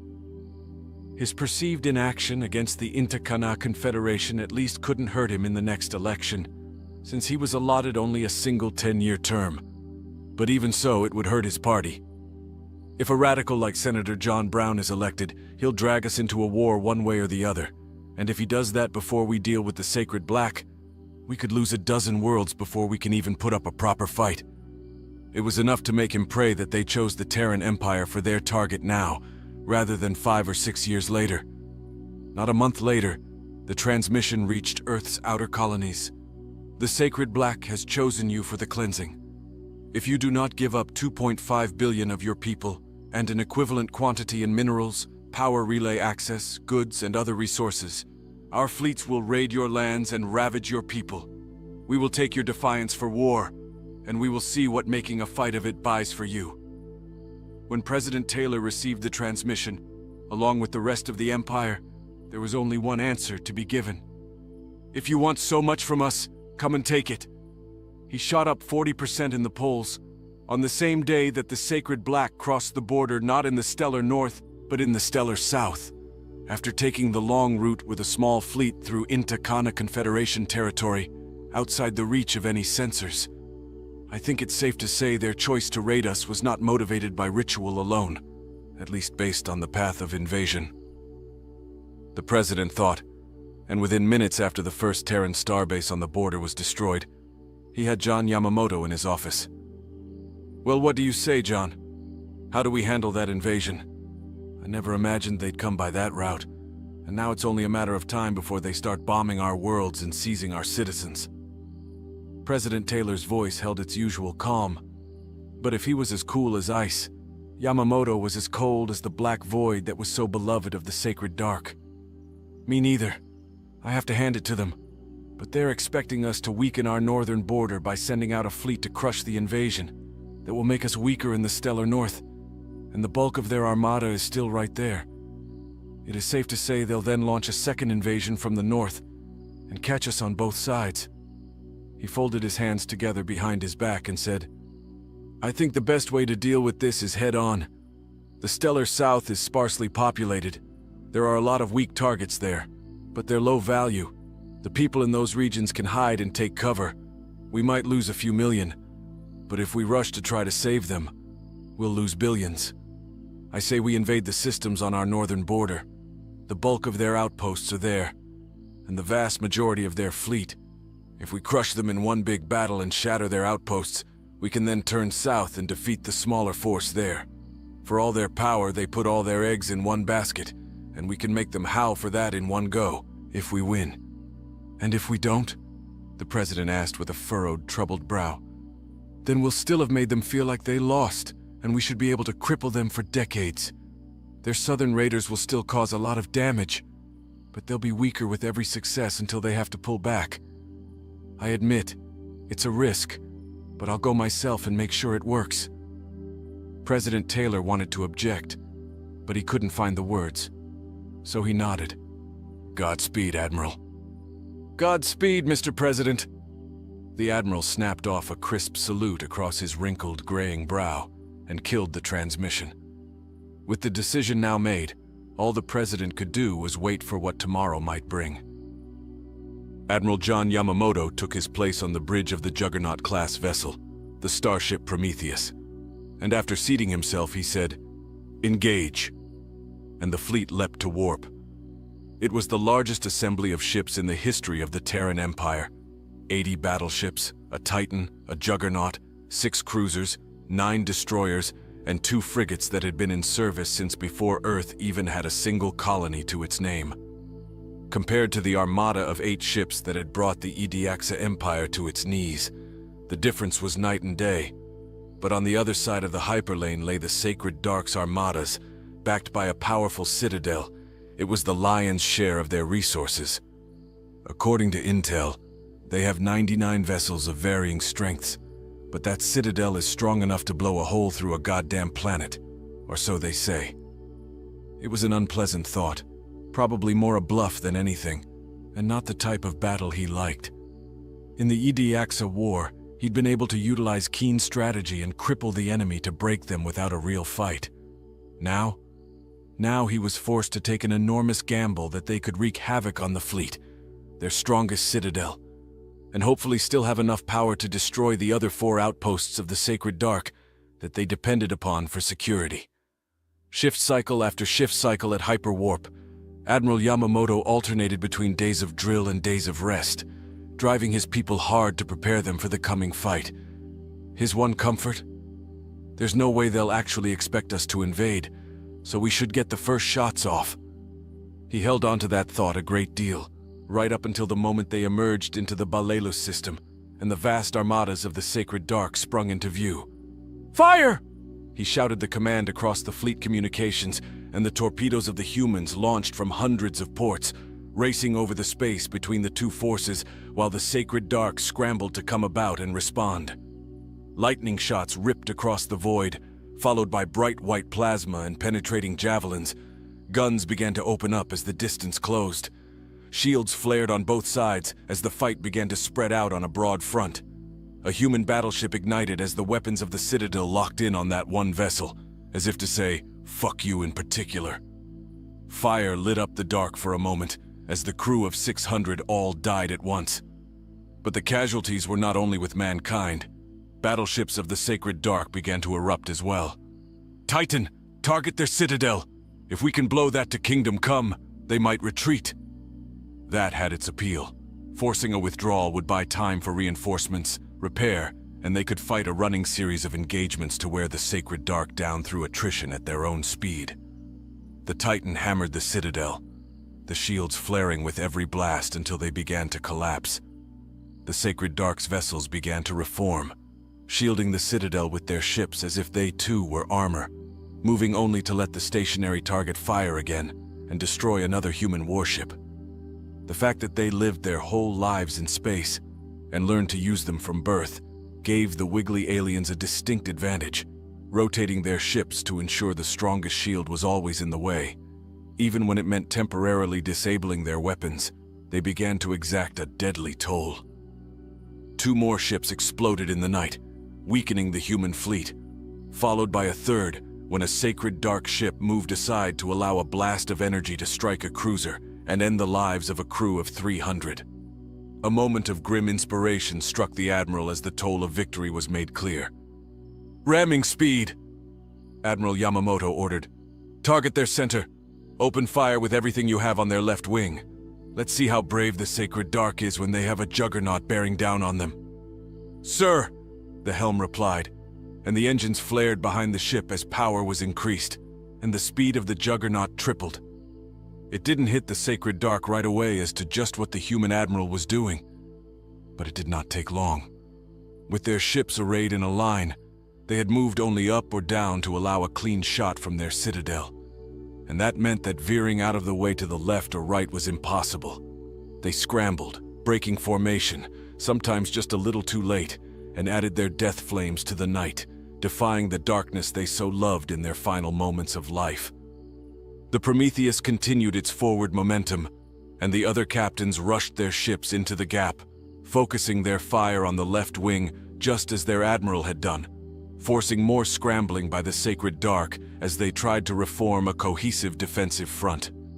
As the stronger close-range weapons came into use, the shields of the Citadel died completely, and the Prometheus became the default target, only to find that the Terrans were no less brave and rushed their ships in behind the capital ship to absorb fire for it, just as the Sacred Dark had done for their starbase. The ramming speed of the Prometheus did not slow down. until the unstoppable force met the immovable object. Admiral Yamamoto held the smile on his face until the burning heat destroyed his flesh in one single painless moment of smug satisfaction. "Job well done," he thought at his final moment. Fire erupted in 1,000 places, and it seemed to both sides as if time had stopped. Whatever the Sacred Dark expected to protect themselves from, a suicide run was not on the list. The Terran Armada opened fire again. Their rear ships quickly formed a line that outflanked the remaining Sacred Dark vessels. Though the Terran Armada had been reduced by 20, the loss of the Citadel and the crippling of a number of Sacred Dark vessels, not to mention the collapse of their line, had turned the tide.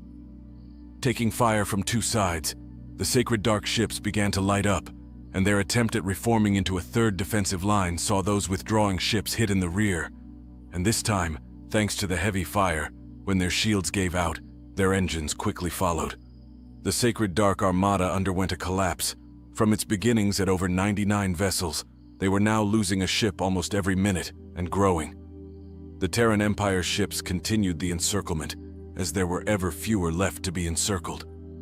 Until the last ship burst into its death nova in the darkness. "This is Captain Sarah Pike of the Titan-class vessel Red Dawn. I am assuming command of the Armada. Undertake recovery operations for damaged vessels and send over a crew to salvage the Prometheus. We have 2 weeks to repair before we move on. With this battle, we have won the war, but only if we do not waste it. They will rebuild, unless we leave them nothing to rebuild with." "Sir." The captains of the other ships powered down their weapons and began to reorganize. A third of the Armada was now dead or disabled, while the Sacred Dark had suffered a loss of 100%, and it would take them months to build anything back, if they even had the resources to do so. There was still work to be done, but the lingering doubts about the outcome, those were as dead as the ships of the Sacred Dark. Acting Admiral Sarah Pike brought the Prometheus up on screen. A surprising amount of the vessel was intact, a testament to the quality of its armor, but she had no doubt that Admiral Yamamoto was gone. The dead center hit had crippled the bridge and done God knew how much damage to the interior. Absent its compartmentalized design and state-of-the-art auto-power rerouting system, it would have been destroyed. "Why did he sacrifice himself like that?" she asked, but she knew the answer before she finished asking. He knew. He knew he wasn't going to live many more years, that this was his last fight, and he didn't want anyone under his command to die if he could prevent it. If he hadn't taken out the Citadel, we could have lost half the fleet, or even lost the battle entirely. Whatever it takes, it takes. She thought with reverence as the weight of his sacrifice and that of his bridge crew. He must have known they wouldn't survive either, etched itself onto her soul for the rest of her life. She stood and snapped a salute to the dead. Her dark fingers trembled a little as the magnitude of the day began to hit home for her. Nor was she alone. "We still have a job to do," she told herself, and began to pull up scanning data for the next target, even while recovery vessels shot out of the large ships of war to save or salvage who or what they could. There would be time to mourn later, time to think later. For now there was only work, the work of war. The repair of the Prometheus was going to take much more than 2 weeks, however, much to Acting Admiral Sarah Pike's relief. Its repair bays on the wings were almost completely intact. With the use of a mobile dry dock and the survival of the vast majority of its engineers and technicians, the battleships were able to dock 2 at a time and be repaired in short order. Some were so lightly damaged they could be repaired in hours, while others would take days, and others weeks, even with parts scavenged from those that were beyond repair. News of the victory was already sent back to Earth, along with the news of the death of Admiral Yamamoto, but Sarah didn't care to linger over news reports. What were we so scared of? Was not a refrain she wanted to hear from idiots so far behind the lines they had no real understanding of the cost that had been undertaken to make their victory not just real, but overwhelming. Especially not while there was a much smaller but largely intact Sacred Dark Armada ravaging the southern territory near the border of the Inta Kana Confederacy.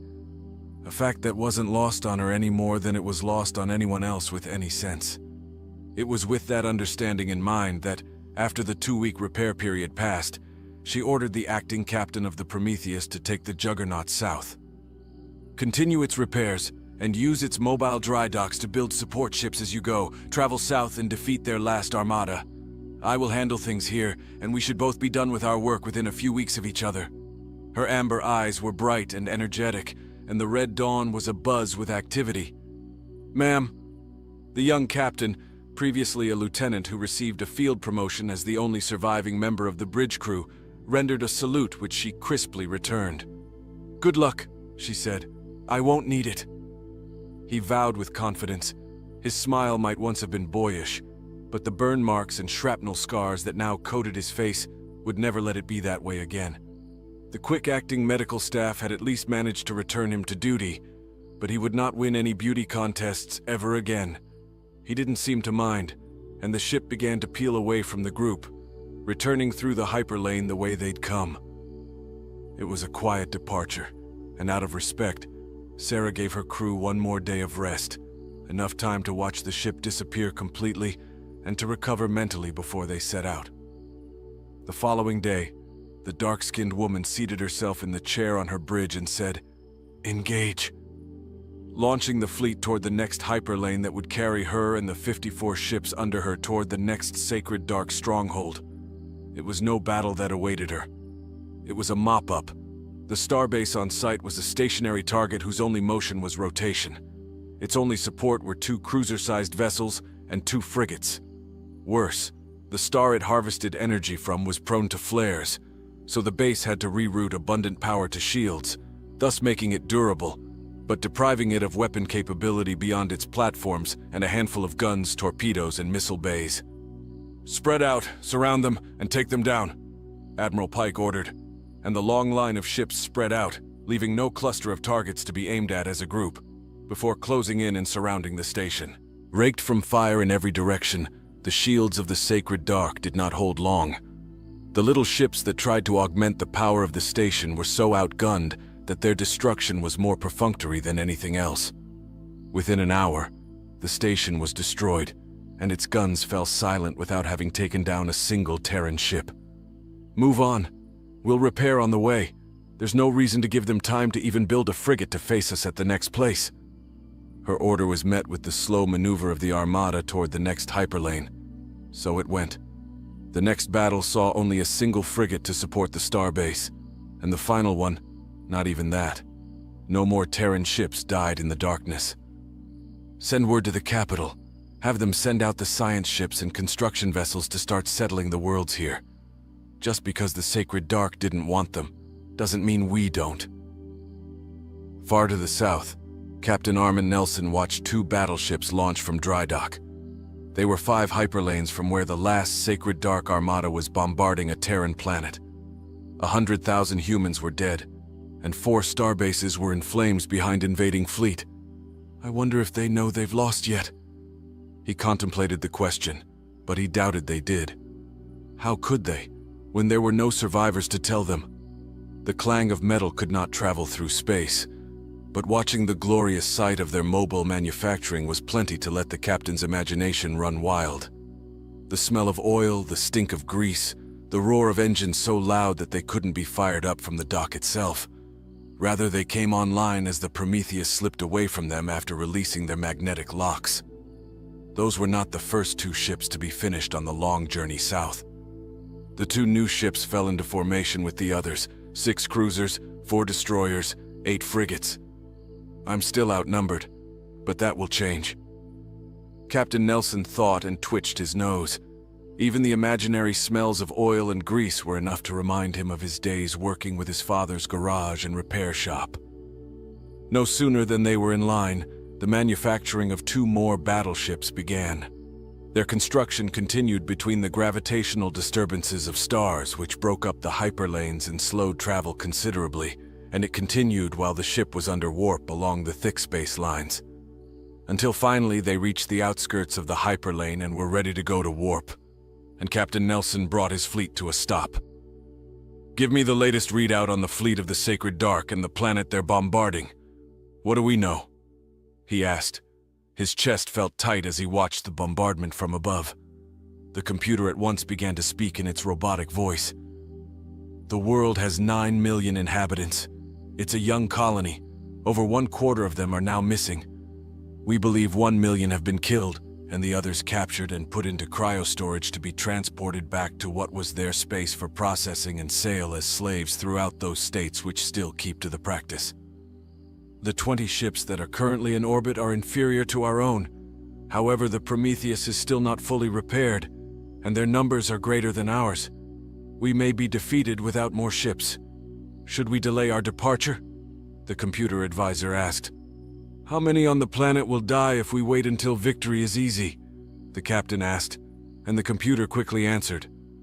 They are able to kill an estimated 10,000 per day, and capture twice that. It will take 30 days more for additional ships to be constructed. We can expect them to kill 300 to 400,000 more in that time, with twice as many captured. We won't wait. Transmit orders to all ships. He gave the order, and in the dark of night, engines at rest flared to life. Minimal manning until arrival. Only do simulations in the morning, then relax for the day. I want everybody prepped and ready for battle mentally and physically. His order, having been received, was promptly carried out. The days at high warp went quickly, and before he or anyone else knew it, they appeared to grind to a screeching halt as they left the faster-than-light pathway and raced toward the world being bombarded by the last armada of the Sacred Black. Whatever the scoundrels were, they were not cowards. Their ships wheeled around to face the Terrans and came out firing. Blasts of rockets, torpedoes, phasers, neutron beams, and arc-light lightning crossed the distance, and shields were battered back and forth. They dove and wove like birds of prey, avoiding and dodging, spinning and weaving, trying to get an edge over the supermassive juggernaut and the fleet which spread out around it. The frigates blew in tiny flares, killing the crew of 6 in both vessels and scattering their components into a surprisingly stable orbit around a nearby asteroid of substantial size. The Prometheus's cannons finally pierced a Sacred Black battleship, and it erupted into an almost supernova-like light before the dark consumed the space again. The ship shook, and a rainbow of lights from various forms of energy, all contrived by the races across the void for the purposes of slaying those they never knew, for reasons few would ever understand, raced back and forth.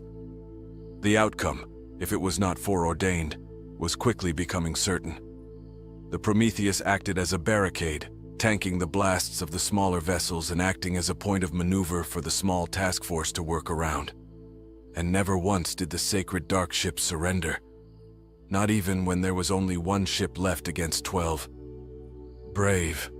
They were very brave, Captain Nelson said as the quiet began to reign again. I can hardly believe it. I knew it would come down to one battle to destroy that armada, but I just didn't realize how quickly it would end once that happened. President Taylor said in his office as his colleagues sat around. His sentiment was shared by others in his cabinet.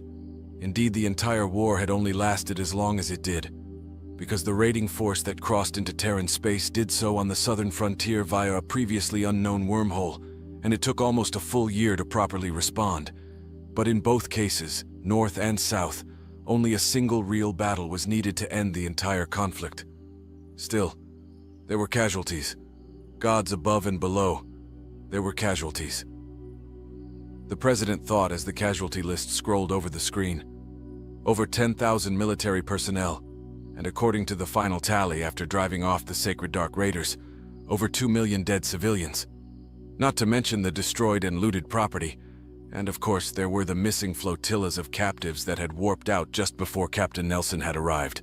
Concerns piled upon concerns all over again, and President Taylor felt like a man twice his age when he stood at the podium to speak to the Empire. They came to kill us. They came to make us slaves. Now they are driven from our borders. They were strong. They thought they were invincible. They thought wrong. We are now stronger than ever, and we will not forget the lessons learned out here. Danger lurks beyond every border. Peace is temporary, and strength is the difference between millions dead, millions more enslaved, or life and liberty for all of us. We will not forget, nor will we allow our descendants to forget, that our honored dead left us the legacy of that lesson. We will grow stronger. We will defend ourselves from any threat from any corner, and what happened to us will never happen again." President Taylor shouted the last 3 words and pounded his fist upon the podium, cracking it down the middle with his genetically enhanced strength. And from world to world, system to system, base to base, and ship to ship, the throats of mankind opened up to release a shout of defiance that threatened to violate the laws of the universe and send their voices sailing through the void of space where no sound could pass. The months that followed the president's speech saw a myriad of changes.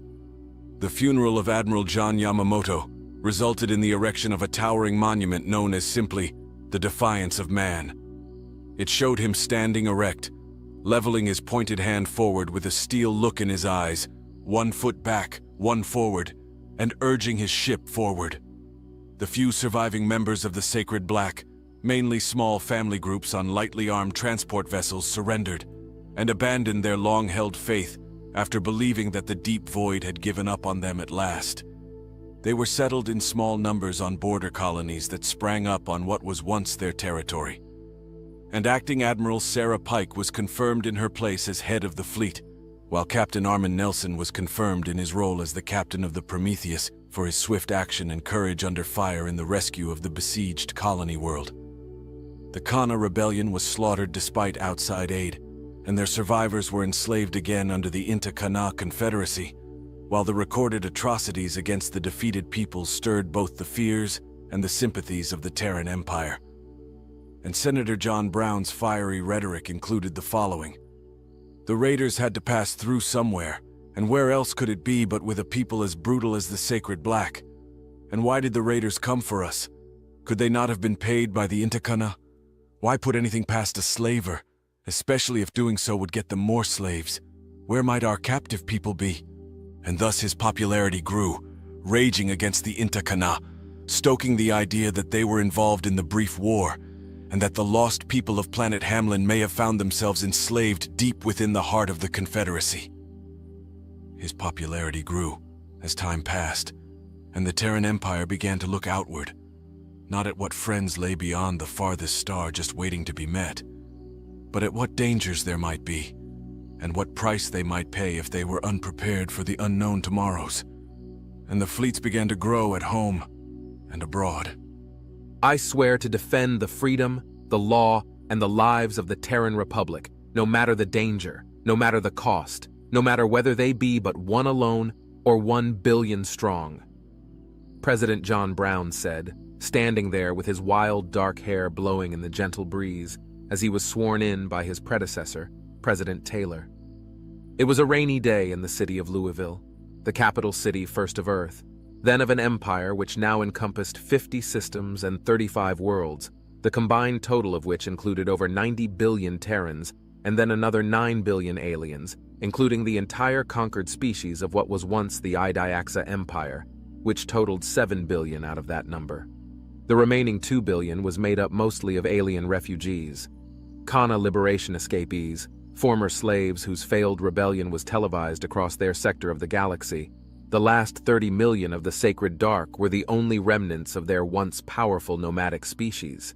And then there were others who were drawn to the principles of the Terran Republic's representative government, not to mention the security of the Terran fleet, which had suffered only one significant defeat in the last 40 years, after a small fleet wandered unknowingly into the territory of the Sacred Dark.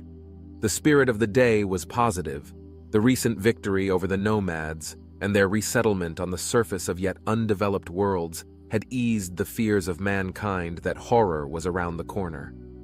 Though the memorials that were dedicated to the dead of the bombarded world were somber places, especially to the survivors, the election of Senator John Brown to the presidency was a statement of Terran sentiments that, above all, their liberty must be secured.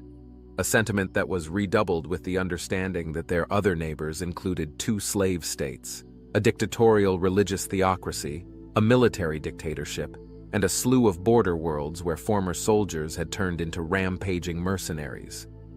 We are the one bastion of liberty in the galaxy so far, though who knows about those peoples we have not seen. We must protect ourselves from the external threats our neighbors pose. President Brown thought as he left the ceremony. The rain was just starting to come down, and when the band began to play him off, a Marine attempted to hold an umbrella over his head, only for the president to wave it off. No, a leader doesn't stay dry while his followers are made wet. Call for my car, I have a republic to run. He added, and spent the next few minutes meeting and greeting while he waited for the vehicle to arrive. Most people referred to the Terran Republic as simply the Terran Empire, particularly after the subjugation of the Ediaxa territory. But John refused to ever refer to it except by its official name, and when a reporter approached him to ask, "Now that you're president, how will you ensure that the Terran Empire is secure in the way you promised?" John turned his head away from the reporter and spat on the ground in disgust. "We are a republic first and foremost. No matter how large we become, no matter how many wars we win, no matter how many peoples fall under our flag, republic we were, republic we are, republic I will ensure we remain. That is the first way I will secure our people." Spitting in the street whenever he heard the word empire had initially made his reputation, and at first many considered it to be mere grandstanding. But over his 20-year career in public office, the wild-eyed man with the equally wild dark hair had never once wavered in his commitment or his habits. Notably, he authored and sponsored the Xeno Equality Bill, ensuring aliens within the Republic were allowed equal rights under the law, and establishing a grievance board that let them petition for swift court hearings and mixed jury selection to include at least 1/4 aliens of the petitioning species would hear the case. On suggestion that the Ediaxa, as a conquered people whose government had warred against mankind, should be specifically exempted from these protections, John Brown stood at his podium in silence for 68 continuous hours until he collapsed in his own stink and the motion for that condition's inclusion was withdrawn. To say he was popular with aliens and controversial with humans was to say that there was a fair amount of water on Earth. In that spirit, he elaborated upon his answer. "The second way I will secure our people is to ensure that those citizens of ours who travel are accorded proper security against injustice. I will propose migration treaties that provide for the freedom of movement between our peoples, which will include conditions of prosecution, which will hold our respective courts accountable for the trial of our own citizens." As President Brown's vehicle rolled up to where he stood, and his driver stopped to open the door for him, the president took a slow breath. As he was half in and half out of the vehicle, he added one more thing. "And of course, in addition, I have not forgotten our lost people, the ones taken by the Sacred Black. It is true that they may have died in space en route to nowhere, but if they didn't, they will be found and they will be returned home, even if it must come to war to make that happen." With that, the door closed and the car rolled away. Praxa Jean of the Intakana rewatched the interview of the human president again. It was the 4th time watching the human speech, and it still sent a shiver through the Praxa's body. "Do you think he means it?" he asked of the priest of Ko. "Who can say what the slave races mean or do not mean, save the gods themselves?" High Priest Laxa Jean replied. "What does it matter, brother? Mean it? Do not mean it? We are the Intakana Imperium. We are bound to the Bavragan mercenaries, the divine Lamra with their 12 fleets, and the Catharian mandate. Even if they find that their lost colonists ended up here, which is unlikely since they are deep, deep in the interior working alongside the Kana slaves to replace those we lost, would they really be daft enough to fight a coalition such as ours?" "They funded the Kana," Praxa Jean replied succinctly and spread open his arms. "What fool would give arms to a slave race? Who can say what they would do?" "Nothing so foolish, not after seeing what we did to the Kana who were captured under arms." Laxa Jean shivered with amusement. "It is but an empty bluster. Remember when the Kana leadership promised to burn our homeworld if we did not let their people go? What happened in the end? They burned only themselves." Praxa Jean hummed in thought. It made sense. "We will be cautious anyway. No transporting any human slaves away from frontier worlds far, far from their borders. Death for any human caught with a communication device, and no sale of humans off their existing worlds." "That should be enough, shouldn't it?" Laxa Jean asked with a twitch of his antennae.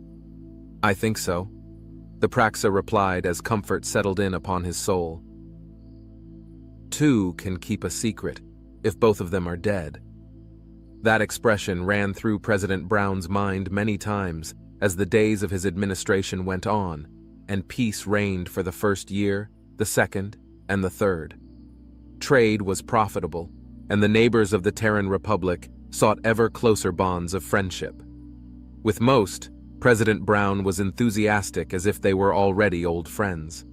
But with the Intakana, the Bavragan mercenaries, the Divine Lamra with their expansive armada, and the Catharian Mandate, his answer was always the same. He stood at the podium and told the whole of the Republic, "Who a man calls friend tells you who he is. Humanity must be a friend only to those who will let all others live freely. We cannot befriend the slaver, or we say that the slaver's choice is as good as ours. We must stand on principle, or we stand for nothing at all." He pounded his fist upon the podium, his wrath and anger lit by the outrage in his soul as he recalled the slaughter of the freedom fighters of the Kana Liberation Front. 3 years after their flotillas of survivors escaped into Terran space, they were now well entrenched on a dozen or so worlds, most of them deep behind the border out of fear that their masters might come to reclaim them again. The stories they spread of their lives of bondage kept public opinion with the president, despite special interests arguing that the economic benefit of trading with the Intakana outweighed the morality of refusing to do so. This quiet dislike of the slaver states might have remained just that, except for a certain event. Admiral Pike looked on the view screen in front of her. "What am I looking at, Major?" she asked, while the oblong metal tube continued to rocket onward towards seemingly nothing. "Ma'am, it appears to be a Bavragan mercenary escape tube. They modify torpedoes with propulsion and cryogenic life support systems, and then set out a beacon signal meant to pick up friendly or at least neutral forces and then activate. It's pretty clever, really. But he's a long way from home." The Major glanced up at the mocha face of his admiral. Her lips were pursed as she thought over her options. Her amber eyes, intense in their focus, revealed nothing of her doubtful thoughts. "We're not at war with them, but if this is a criminal, rescuing him might be a problem. According to Terran law, those sentenced to death must be given asylum on a seed world. That means we can't give him back, and there is a fleet of 500 ships across the border that will probably take issue with that. Better to blow this thing apart and pretend we saw nothing." The pragmatic answer was resting comfortably on the tip of her tongue, waiting for her lips to part and give it the chance to be made known to her bridge crew. But she said nothing. "On the other hand, we're obligated to rescue everyone in distress. The self-doctrine demands that we do as we would want done for us." She inhaled and exhaled audibly for several seconds before she abandoned pragmatism and said, "Tractor him in. Let's see who this is and we'll go from there." It wasn't lost on her that half the bridge sucked in their teeth at the compassionate decision. Nobody wanted to fight the Bavragan unless they had overwhelming force, and having overwhelming force meant having at least triple what the Terran Border Patrol now had. She stood up while the glowing blue beam drew the escape bod closer to her ship. "I'm going to meet with our guest. Major, you have the bridge." She didn't wait for any acknowledgement of her order before she left. Her feet clicked and clanked over the metal floor of the Red Dawn. But she heard nothing. A sixth sense had overtaken her mind. Something akin to what she felt in the flow of battle, the way she could almost feel the tide turn and know the outcome was foreordained as if by fate itself. The little pod held promise. Who knows what? But I feel like every step is carrying me through the path of history itself. Fuck. I hope it's peaceful. She prayed to the god she'd given up 20 years earlier. Each deck she passed through to the cargo hold redoubled the chills that went down her spine. It should have been nothing but a routine rescue, one made only slightly odd by the trajectory on which the pod was found and the nature of its origins. But her intuition told her it was more. When she reached the cargo bay, a medic was on hand and already working on the cryoreduction process that would safely awaken the passenger. "Is he alive?" she asked, a twinge of shame going through her when she found herself hoping he wasn't. "He is, ma'am, and he'll be awake momentarily," the young medic said, and Admiral Pike held back her frown while she looked at the long-necked alien. He was wearing their military clothing. That much was unsurprising. The vast majority of the Bavragan were enrolled in their military forces, which they then regularly leased to various neighboring states to fight in their wars, even when it meant fighting each other. The eyes, two squares on a blank face, fluttered open. "Welcome to the Terran starship, Red Dawn," Admiral Pike said, and the blank black eyes fluttered again. "Human," he said, and the flaps that lined his body twitched with relief. "I made it. I live. I request political asylum." "Political asylum?" the Admiral asked when she heard the unexpected request. "Yes. I am Captain Lorca Exor, formerly of the Ventress clan, now last of the Ventress clan. My clan is gone, who is not dead, is now among our killers as the fodder ones." His face flaps fluttered in what she vaguely recalled passed for sorrow, and Susan gave him a moment to compose himself before she asked, "Slow down. That's a big ask. I know you must have been through a great deal just to get here, but I can't grant political asylum just on say-so alone, not without extenuating circumstances." She replied to him and set her hands on her hips. "If I did that, every scrap between your clans would send more people our way." His blank pink face flaps opened and closed a few times in rapid succession while he sat up as the cryo-reduction continued. "What if I can offer the Terran government something it desires greatly?"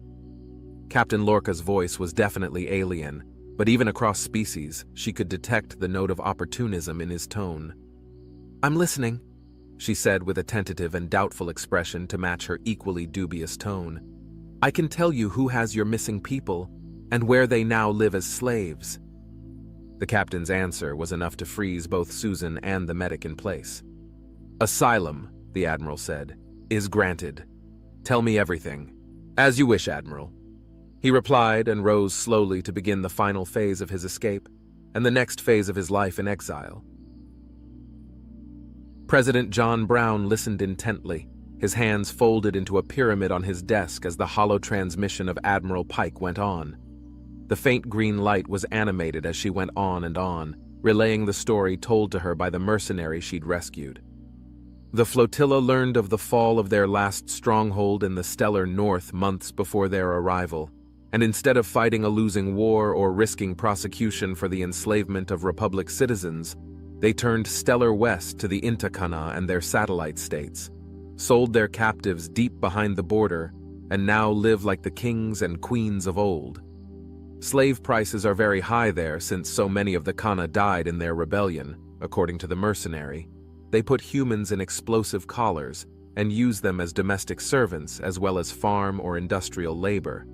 He says they're even considering cloning humans as a new slave species and are considering the genocide of the Kana. "Would they really do that?" the president asked with a furrowed brow. His blood was racing in his veins as he worked overtime in his head to bottle up his outrage. "I don't believe that last part, not with the Terran Republic right on the border. But if we lost a war and were crippled, maybe then? I believe it's something the Intakana would plan for. I've had enough dealings with them in my patrols, and you can just feel it in the way they look at you, like they're thinking, how much could I get for you in credits or labor?" Admiral Pike shuddered. "What are your orders, Mr. President?" Her back went stiff as she contemplated the order she already knew was coming. "Maneuver your fleet to the stellar west. Await further orders on the border." He gave the order with the crispness of an experienced commander. Despite having never served in the military, it sounded to her ears like a man used to being followed, and she snapped off a salute before he disconnected the transmission.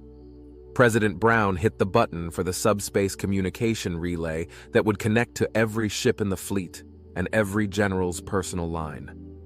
"This is President Brown.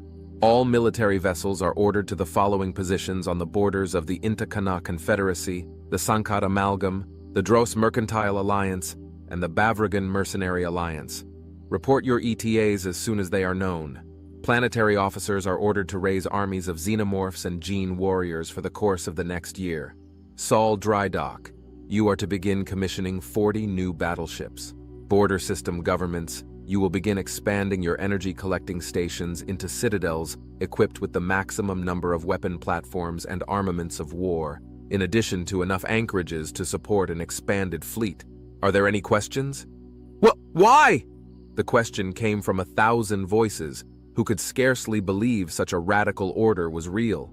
The president finally lost his temper, with outrage erupting from his lips when his body could no longer contain it. Because we know where our lost people are. We're going to go get them. And we're going to show this entire galaxy why nobody enslaves a Terran. He rose to his feet and smashed the visual icon with his fist so that every single person could see his wild-eyed and outraged expression. There is no such thing as a slaver who deserves to live. They will give back our people, and we will free the Kana along the way, and the many worlds will know. You do not fuck with Terran freedom. He seethed as the words slipped through his teeth with the slow, burning deliberation of a snake slithering out of its lair as he restored to himself some semblance of reserved dignity. But his eyes did not so much as blink. He stared into the very souls of those who watched him and burned away any doubt that he meant every single word. Praxajan looked at the transmission from the Terran Republic. It wasn't one done in person, a serious insult to the dignity of his office. It was only a recording. But insult or not, that did not stop him from replaying the message. Give them back! Give them back! Give them back! President John Brown's hair was wild, his face intense. There was no threat of war, and worse, there was no offer of payment. It was just a single looped demand. I suppose the threat of war is implied. Praxa pondered as he searched the alien face for any hint of the state of mind behind the mask of angry expression. Praxa was not idle. As the transmission replayed for the 9th time, he had already summoned Laxajan and the other council members set to advise him in the proper course of action.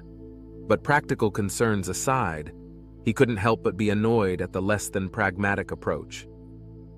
They could at least offer to buy our property back, he grumbled as the hiss of the door announced the entry of his cabinet. That is unlikely, Rorona Jean said, having heard the quiet annoyance of his cousin. Praxa, you don't know the humans as I do. They are a wildly different people than we. Yes, it would be easier and cheaper to just buy back the slaves we purchased from the last flotilla of the Sacred Dark, but not all humans are as practical as we are. They are closer to the Kana, passionate, emotional, and they have curious principles that trump all reason in their minds. Laxajan's slender frame and long arms became stiff at what was near blasphemous disagreement from his cousin. Rorona, you are questioning the master of our race. No, I am doing my job and advising our cousin Laxa. I opposed the purchase of Terran slaves before, and I now advocate for their swift and unconditional return. The human race is alien, unpredictable, and as we know from what happened to the Sacred Dark and the Idiaxa, they are dangerous. They waged a 7-year war with the Idiaxa Empire over the loss of one ship and a handful of scientists. And that, I remind you, ended with their ruler living in a Terran prison in exile, and their homeworld being the first expansion of what is now their empire. Rorona's 4 eyes blinked out of sync with one another in a show of distress, and his mouth briefly closed to let the rest of the council take his words into account. The implication was clear. If we fight, it might be our homeworld next. Worse, in the mind of Laxajan, he had a point. Is it more practical to simply return the captives then? To declare it a misunderstanding and perhaps pay restitution to the slaves, Praxa suggested, breaking the quiet stalemate. Yes, if we intend to repeat that act with the Kana, or the captives of the Sacred Dark, or any of the other slaves we have purchased over the years, if we simply give them back, what will the other states do? We may lose all of our labor force if we give in, and then where will we be? Ixajan, the Minister of Labor, protested at once. His snout trembled, his fat body jiggled as he flopped into his place in the small circle. Where will we be if we are defeated in a war? The Kana might rise up all over again, and the next time they might be strong enough to win. Rorona ventured, but before he could say more, Laxa shouted out, "Blasphemy!" Now who is being emotional and impractical, cousin? Rorona asked without missing a beat. Even with the gifts of the divine ascended Co, we are not gods ourselves. We can die, And a Kana with a good blaster can kill any of us here, just as well as a co-built death stick can kill a rebellious slave.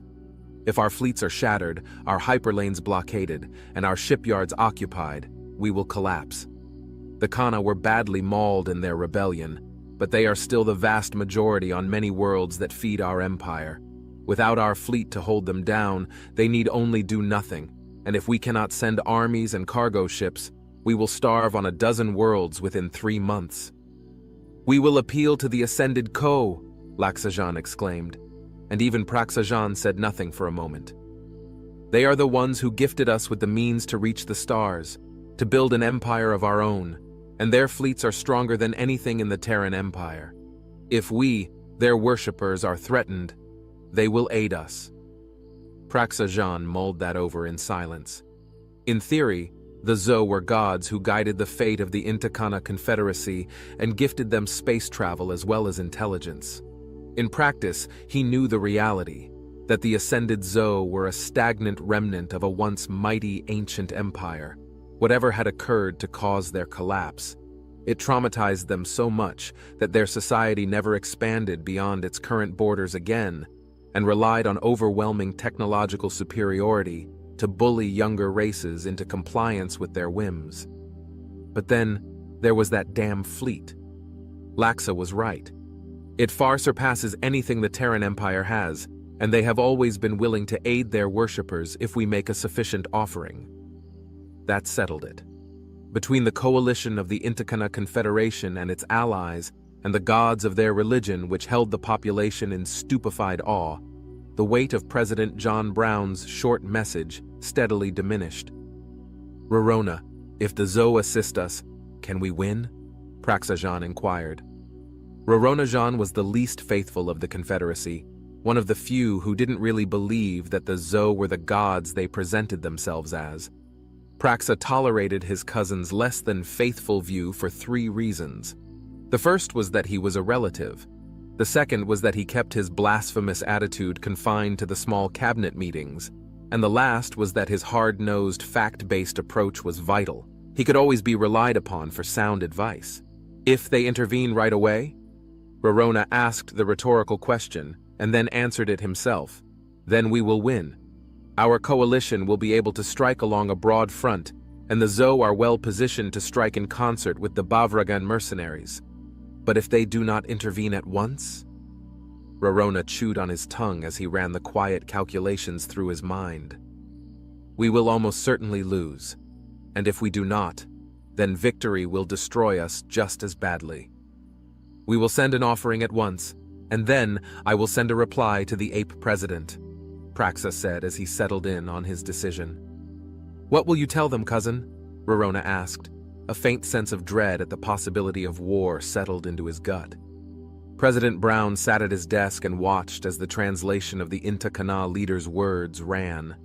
Their language was complex to the point of insanity, and so it took several minutes for even the simplest of phrases to convert into any Terran tongue.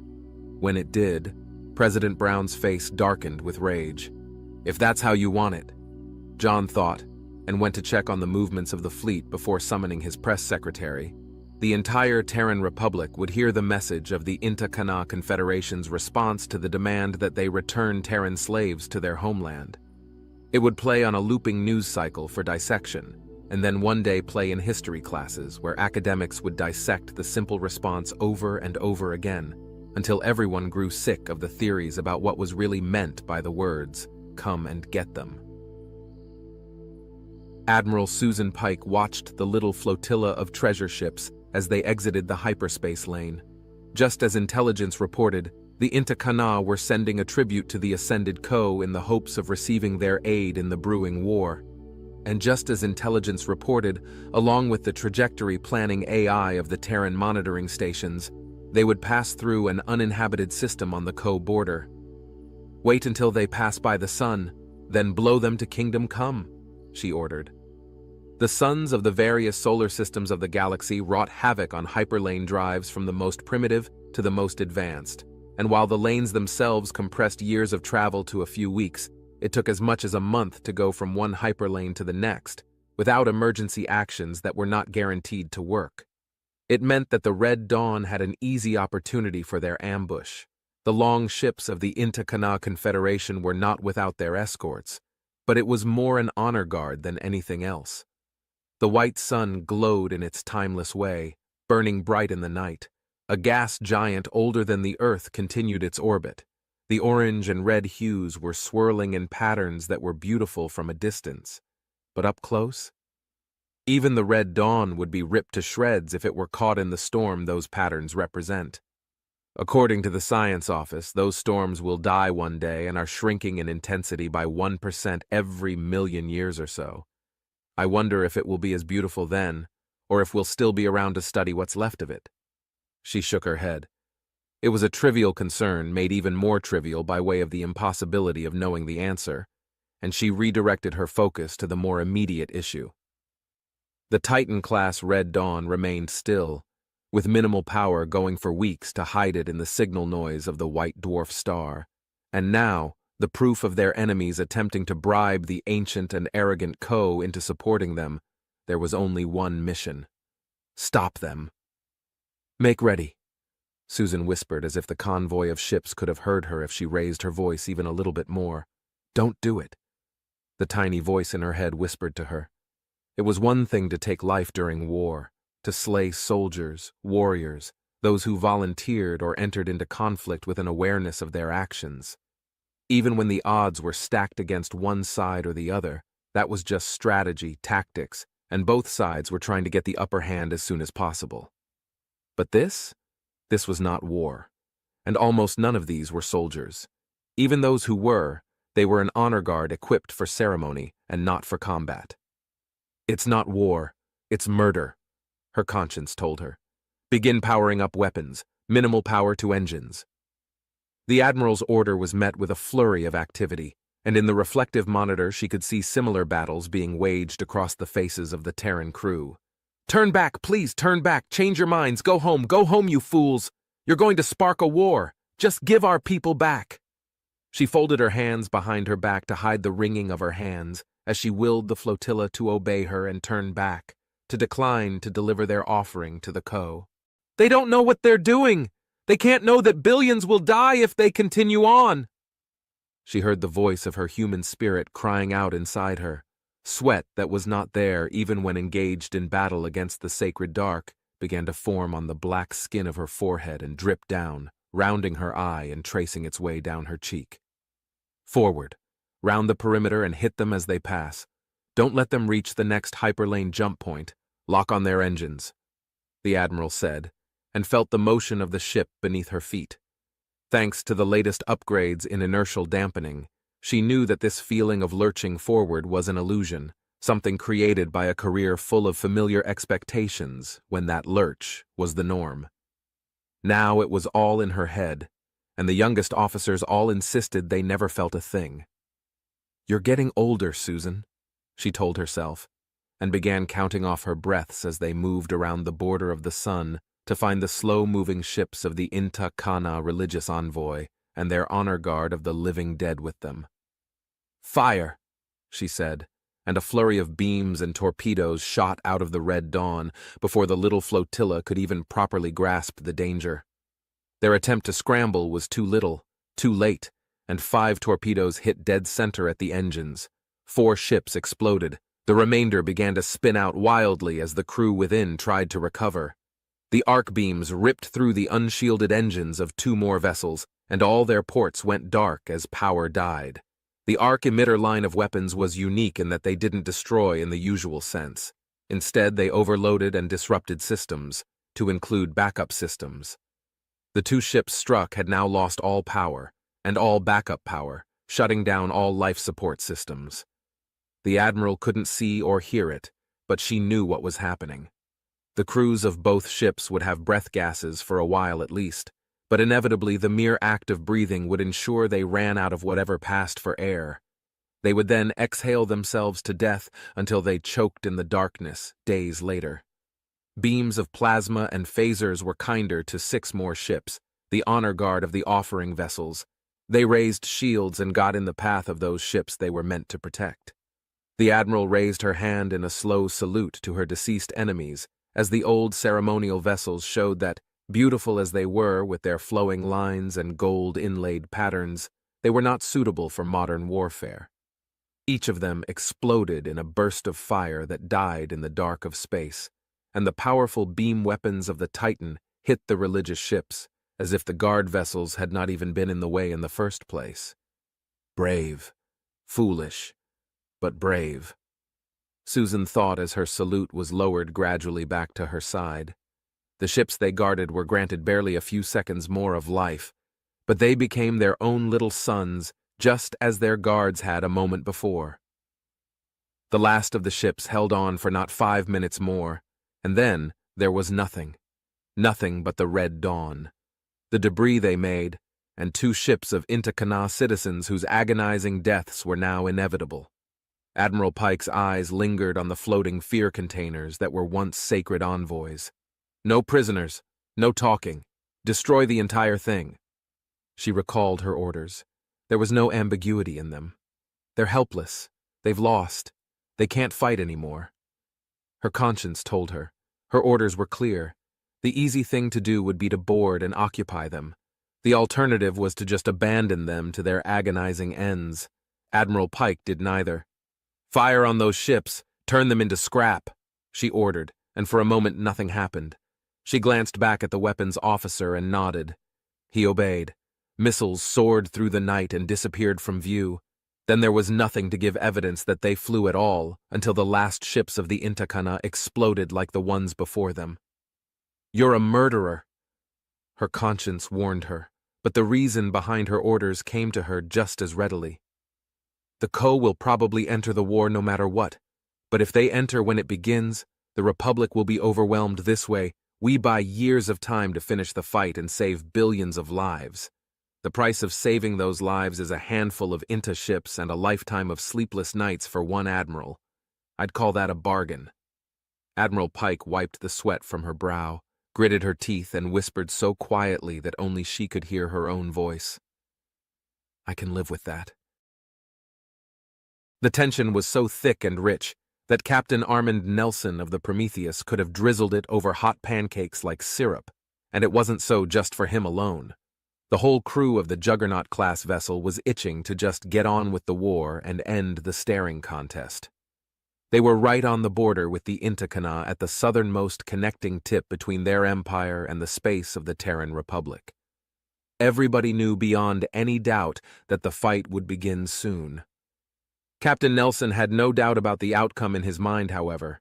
We're much stronger than the Intakana, and we have assets they do not, right behind their lines. It was enough to put a smile on his face despite the tension.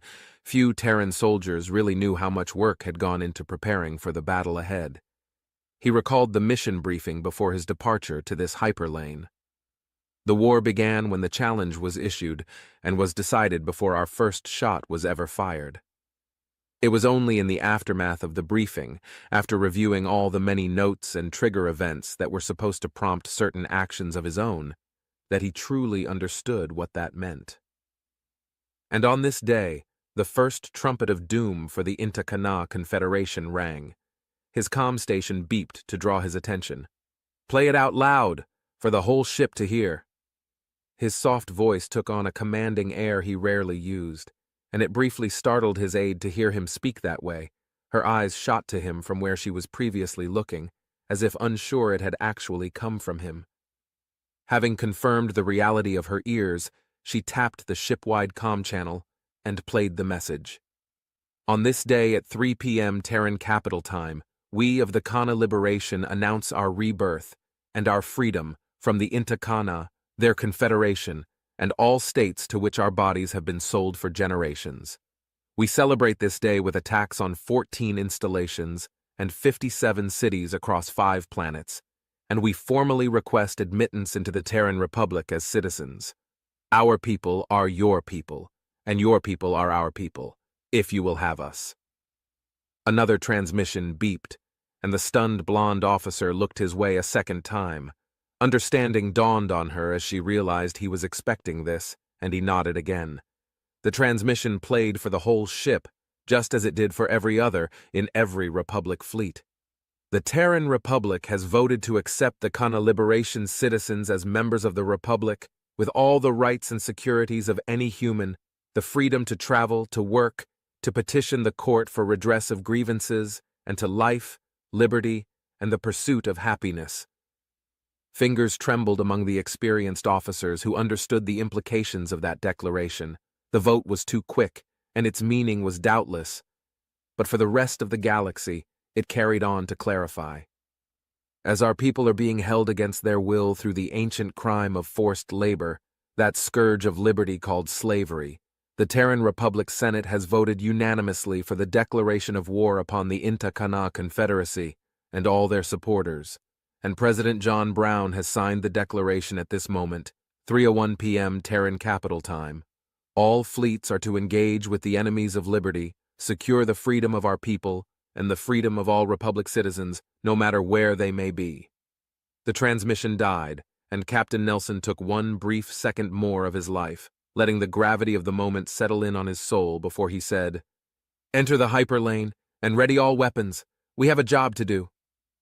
The ship moved gradually for a moment, and it seemed the stars, which despite expanding with the universe seemed ever so still, were going to stay as twinkling dots to his eyes, until they didn't. They became a blur as the ship went to maximum speed in an instant, propelled along the hyperlane, the guns and torpedoes and missiles and beams and all manner of destructive things born from the minds of callous researchers and patriots and dreamers all in common work, were made ready to rob nameless strangers of their lives for all eternity. It would be better for all life if there were nobody brave ever born, if evil and good were both cowards. Nobody would ever take from any other, and everyone would be safe.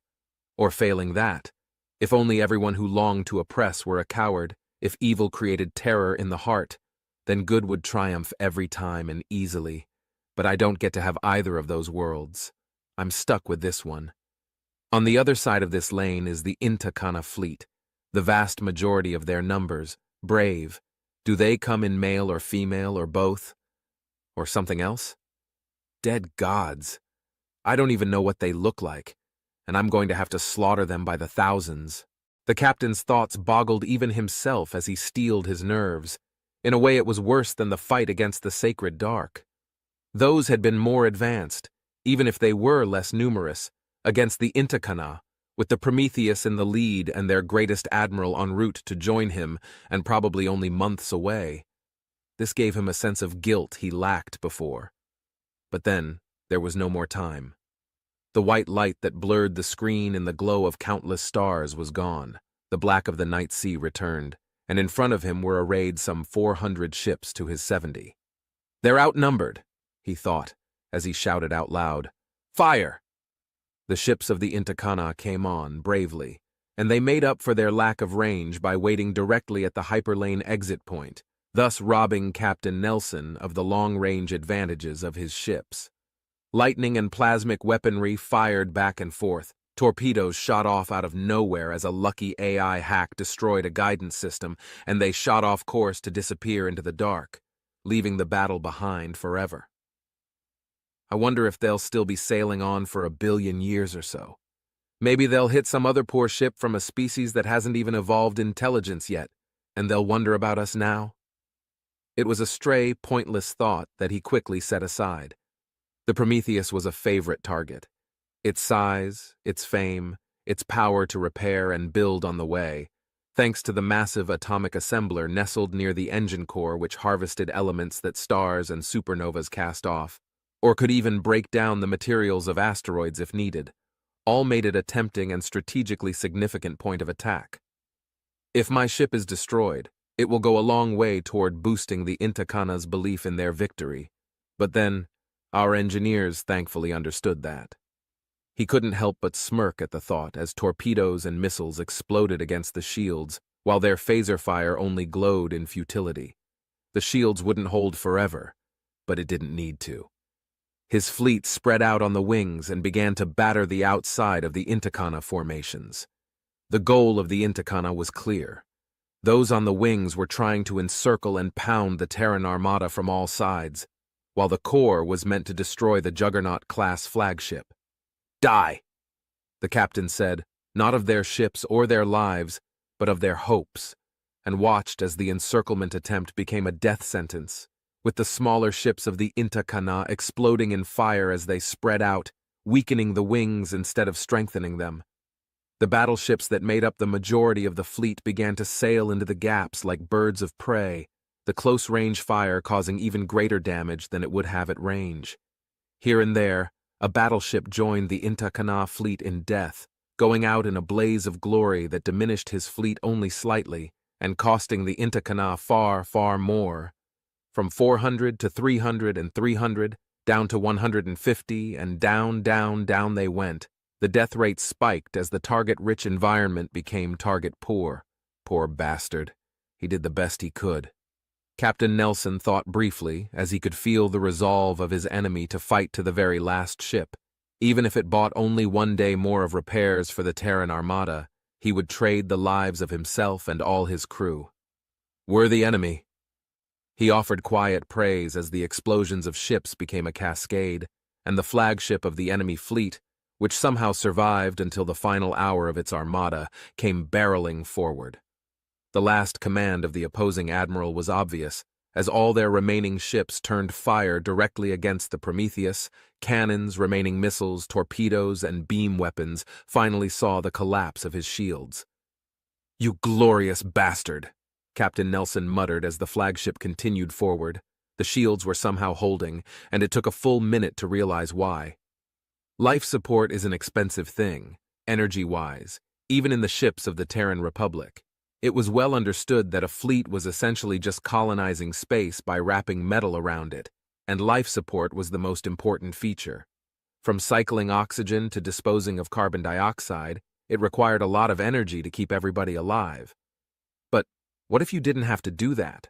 All that energy for all systems concentrated in only 1 or 2 areas. "That mad bastard has killed his crew," Captain Nelson said in disbelief. If all he kept alive was the bridge, the shields could be, at least for a little while, on par with the most advanced ships in the Terran Empire.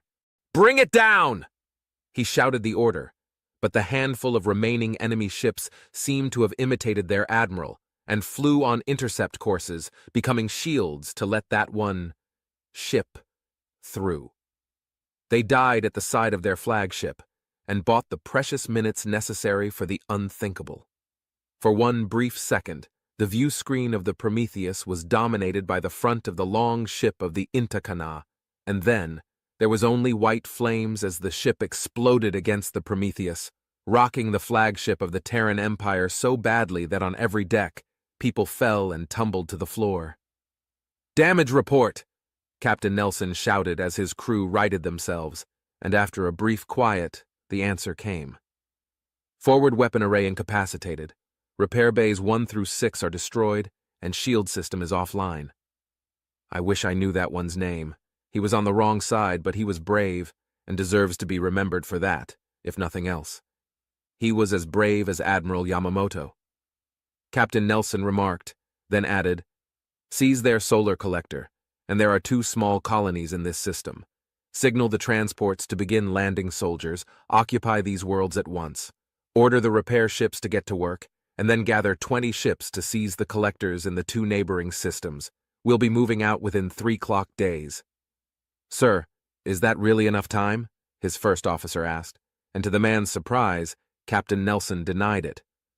"No, it isn't, but this was the majority of their fleet. They were trying to buy time. If we give it to them, they'll just build another. Even if we're damaged, we can still win if we don't have to fight. Admiral Pike will be joining us with reinforcements soon. All we have to do is take down the surrounding undefended systems. We can handle that much while they are forced to scramble. I want their shipyards under Terran control before they can raise another fleet like that one. Don't you?" He raised an eyebrow, and his first officer quietly accepted the question as an obvious truth. The war, such as it was, had begun, and they now had their first victory. 9 Terran ships had paid the ultimate price, with 24 more seriously damaged. Weeks of repair would be needed, and to build 9 more ships in the Sol system would take a full year. To build them on site with the Prometheus would take 4 times that, but in one stroke, the Intakana had lost over 80% of their defense force. The remaining 20% would be scrambling to respond to both the Terran Republic and the Kana Liberation Front. I doubt the rest of the Confederation will be all that eager after the cost of this one battle gets out. The captain pondered, and then felt himself relax as the defenseless colonies grew larger on his screen when his ship began moving in to support the troop transports that would bring the reality of war to the very homes of the Intakana people. "Cry havoc, and let's slip the dogs of war," Admiral Pike shouted as she approached the fleet of the Makatari. It was an open transmission that went out and would definitely reach the whatever passed for the ears of the strangely fungoid species. Though she doubted it would be recognized as the line belonged to a millennia-dead human playwright, it was catchy enough that she favored its use now, and more importantly, it fit her mood. It was the first action she'd seen since the destruction of the flotilla of Intakana ships en route to the ascended Ko, and though the action had kept them out of the war, it continued to prick her conscience. Her one consolation was the promise of real action, and the Makatari were kind enough to offer that gift to her. With 300 ships to her 100, it should have been an act of madness to engage them. But for the woman born in Zambia 47 years earlier, life had been no crystal stair, and adversity had toughened her feet to bear the shards of glass and nails fate had laid in her path of ascension. Now she walked through fire. "Break! That! Line!" she ordered as she set the fleet lock to target the flagship. The Makatari were not as numerous as the Intakana, but their shields were better and their fleet faster. Her plan, her goal, in taking the circuitous path to joining up with Captain Nelson was simple. Force the Makatari to defend their own territory, threaten them and the other Confederation member states to force them to make the impossible choice between defending their homes and winning the war. I wonder if they know they can't win. She pondered the question as the flagship exploded in front of her, and she released her control over the other ship's weapon systems to allow them to individually target their own objectives. The raw intimidation of the instant destruction of their mightiest ship was bound to hurt their morale, and perhaps it clued them in to the futility of resisting the onslaught of the Terran fleet, because unlike what she read of the engagement with Captain Pike and the Intakana, the formation of ships fell apart completely. The squads and even individual ships seemed to be acting of their own accord. Are they undisciplined, or do they just centralize control so much that the loss of their leadership effectively cripples them? She wasn't sure, but whatever the case, the Makatari ships were in chaos. Her vessels began to break down into coordinated squads. Wolf packs of battleships and smaller cruisers soared like raptors, targeting engines with mass fire to batter down the enemy shields and deny them their only other advantage. It was a brief battle, and one she knew was reaching the Matakari homeworld in real time thanks to their knowledge of subspace electron spin code transmission. The Matakari collective consisted of only 9 worlds, 2 of which were in their home system, but they had massive energy needs, and as such had even more solar collectors than the Intakana, which was also the reason they could muster a fleet of the sort they had. At least one such fleet. Some of the ships of the collective had engaged their emergency drives. The white glow on the rear of the little X-shaped ships was a dead giveaway. "Let them go," Susan said into the fleet communication line. "Destroy any ship that doesn't surrender or flee, but ignore the rest. They're too few to pose a threat, and we'll catch up with them anyway soon enough." It was a thin excuse. "It's mercy, though, and I kind of need to give mercy to someone right now.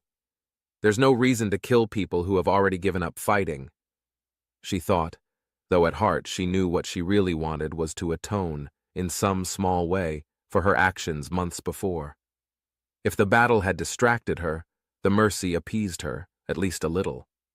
When the battle was over, she had suffered only 2 ships destroyed and 30 damaged enough to incapacitate them for the next few months, compared to 3/4 of the Matakari fleet suffering similar fates in deaths and damage. "Split the fleet, Alpha through Gulf, seize the collectors of the North Path, Hotel through November, the South. We'll go through the center, and we'll rendezvous with Captain Nelson in the Caspian system." The next few days, as her fleet spread out to the trio of hyperlanes that made this system important enough for the Makatari to roll the dice on defending, would prove the decision a good one. After first one jump, then another, and finally a third, all three systems fell with barely a shot fired. And that was when the Makatari reached out to Admiral Pike. They had no face in the usual sense, nor spoken language. Rather, they communicated through complex chemical chains that to human noses were a pungent odor, and as such, they required a specially built translator to convert scent to sound and sound to scent. "What are your terms?" was the only thing they said, and they said it on a loop while awaiting her reply. Admiral Pike felt that brief moment of ease in her soul that came with the knowledge that a job had been well done. Out of all the 6-member species of the Confederation, the Makatari were the second weakest, but they were the most strategically significant in defeating the strongest. What made them weak was not their fleet or the quality of their ships, but rather they were overly amenable, an easily bullied species once they encountered someone stronger than themselves. It was almost sad. Their fleet fought as well as could be expected, but the moment they became more afraid of us than the Intakana, they were ready to fold. She thought, and it probably hadn't hurt that Terran media and historical dramas showed humans as battle-hungry warriors quite often. It was in her mind for the best, really. With their collapse, the Intakana would be cut off from any reinforcements from the smaller member states.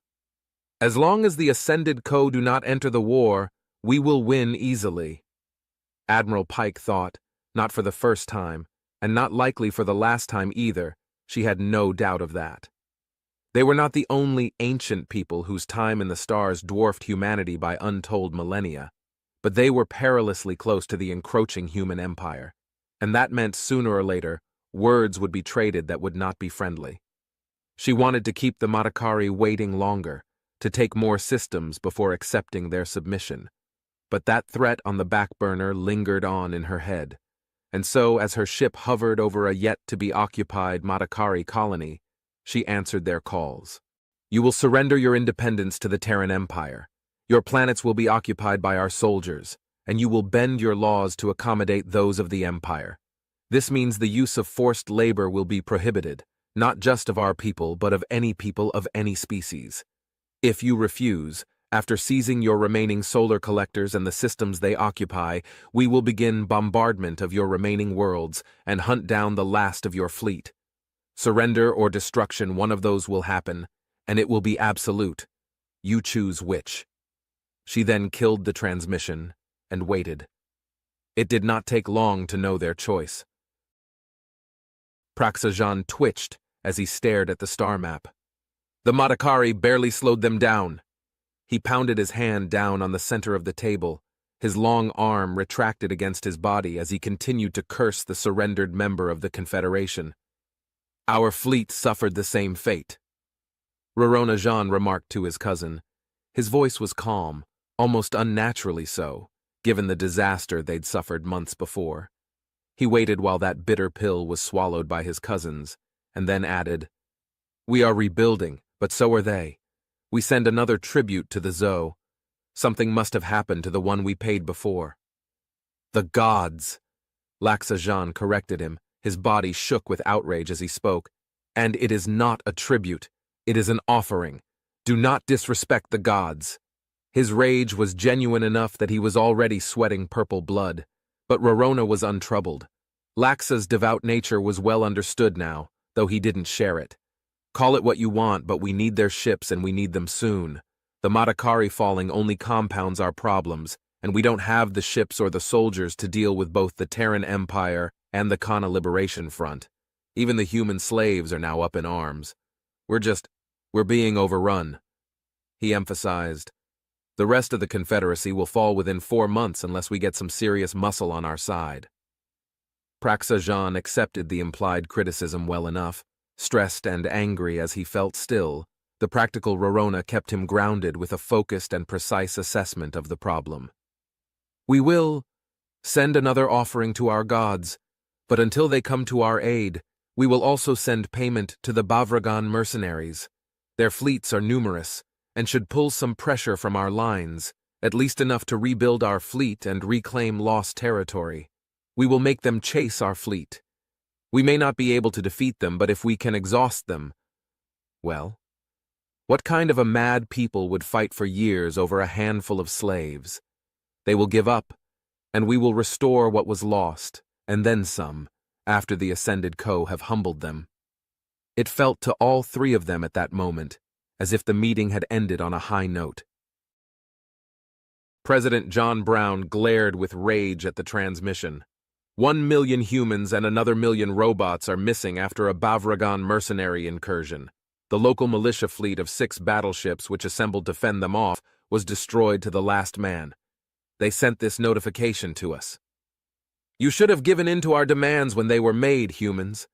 As we told you before, we will always collect payment, if not in credits and resources, then in blood and plunder. 2, we have not forgotten that you played host to the defeated fool. You will pay for that too.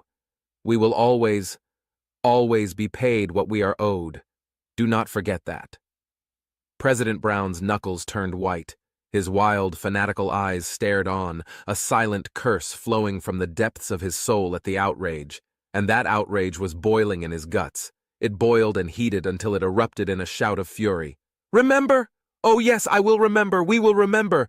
I will never forget, and you will be paid what you are owed. The one problem with fighting the Bavragan wasn't that they were like the sacred dark of years prior.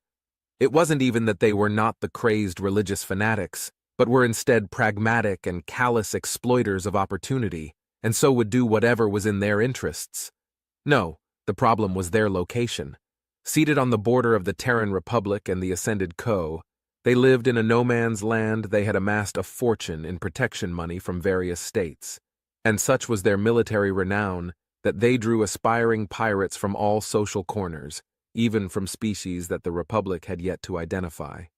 To attack their territory was to rile the Ascended Co, and that was something John did not want to do. Still, the war is going well, he thought, and flipped on the TRN, Terran Republic News, to see what they were reporting on. On screen, tens of thousands of people were cheering, crying, screaming with glee, and the target of their affections? The waving figures on parade. The first group of human slaves had made it home, liberated after a ground operation deep inside Intakana space, along with a handful of slaves sent back when the Matakari surrendered. Thank you, thank you, thank you. The cry of the former captives was shouted until voices were hoarse, and tearful reunions were filmed for posterity. Husbands and wives embraced, children clung to newly returned parents, and in a cynical fashion, the newscaster remarked on an opinion poll that showed his approval rating at 95%. President Brown snorted. I only serve one term. I don't care what the poll says. I'm just doing my job. What a way to ruin a moment like that. Still, he enjoyed the reunions vicariously and called up the latest reports on the conflict. The Julian surrender would be breaking news soon. They occupied only one system, but to the average citizen, it was yet another member of the Confederacy collapsing completely. Only the smarter people would note that they were so insignificant. Their resistance was a mere token one, and they'd been dragged into the Confederation as a choice between that and enslavement. By comparison, they'll enjoy being citizens of the Republic once they understand what that means.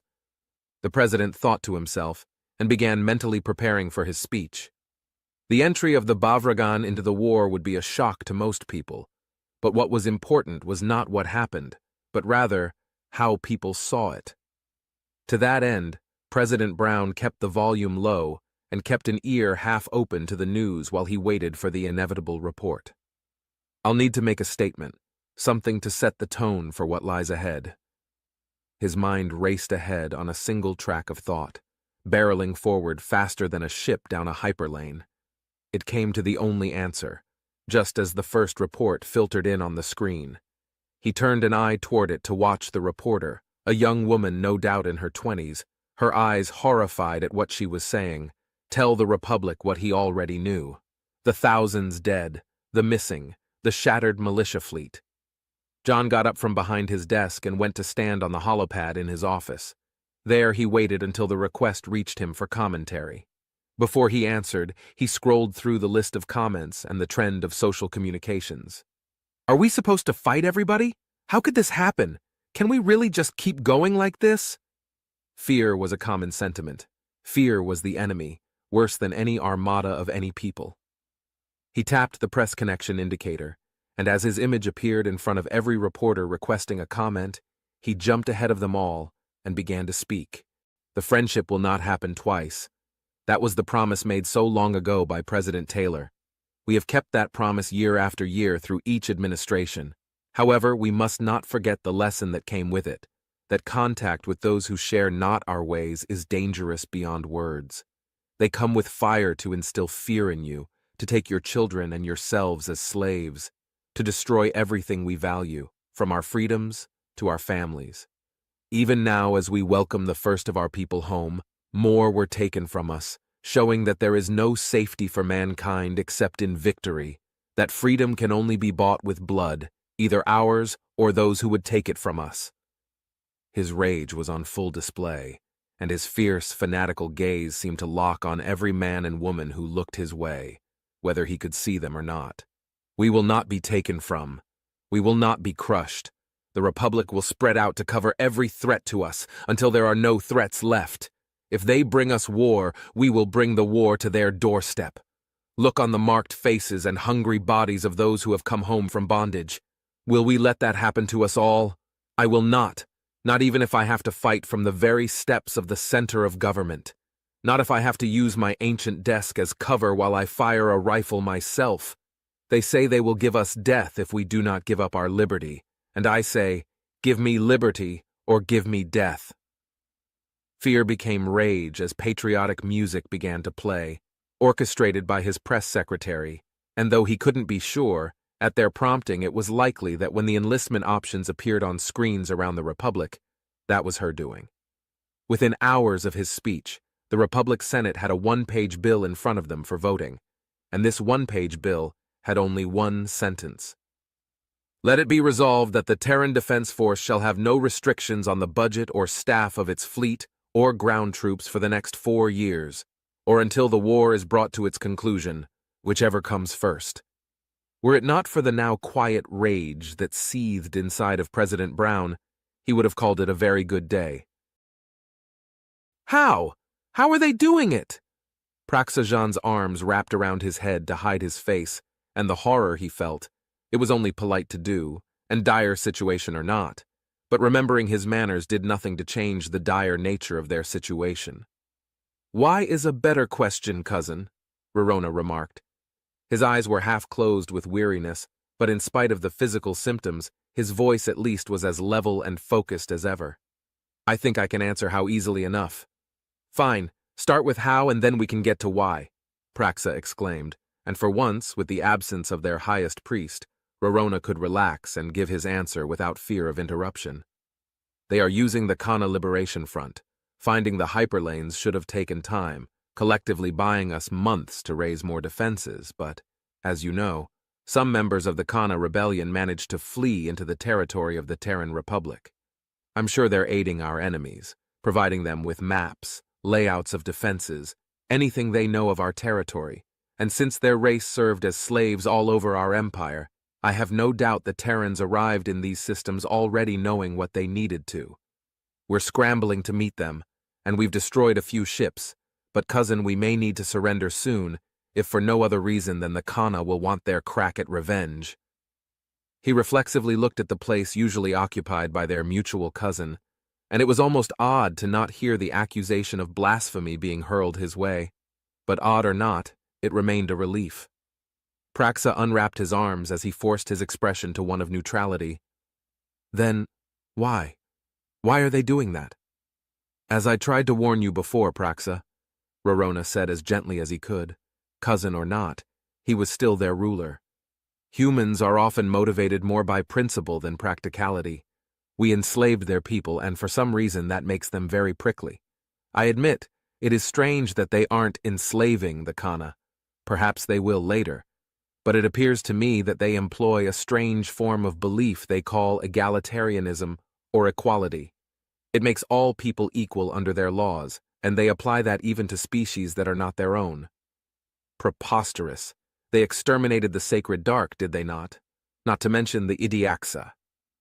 Praxa's objection was meant to be a gotcha, but Rorona quickly denied it. No, the Idiaxa was imprisoned, but their people are now citizens. The sacred dark were made to give up their fleet life and now live on Terran Empire worlds. I thought for sure that I would find, as you did, extermination or slavery, but I found neither. And what spies report back from worlds where large numbers of the Kana live tell us that they set the Kana free and enlist them into their empire as free citizens. Rorona wanted to wrap up his own head in the same way, but he kept his expression blank and his hands folded together on the table. To put it bluntly, cousin, we're not only fighting humans. Battle reports on the ground report the presence of Idiaxa, Sacred Dark, and other minor species in their ranks. Few, but they are present, and they fight well. We are losing more because we have enemies in our own homes than because we have enemies outside of them.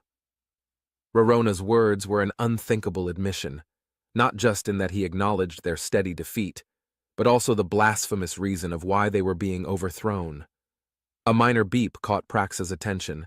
He tapped the source, and his body shook as he grew giddy. We are not going to lose now, Rorona.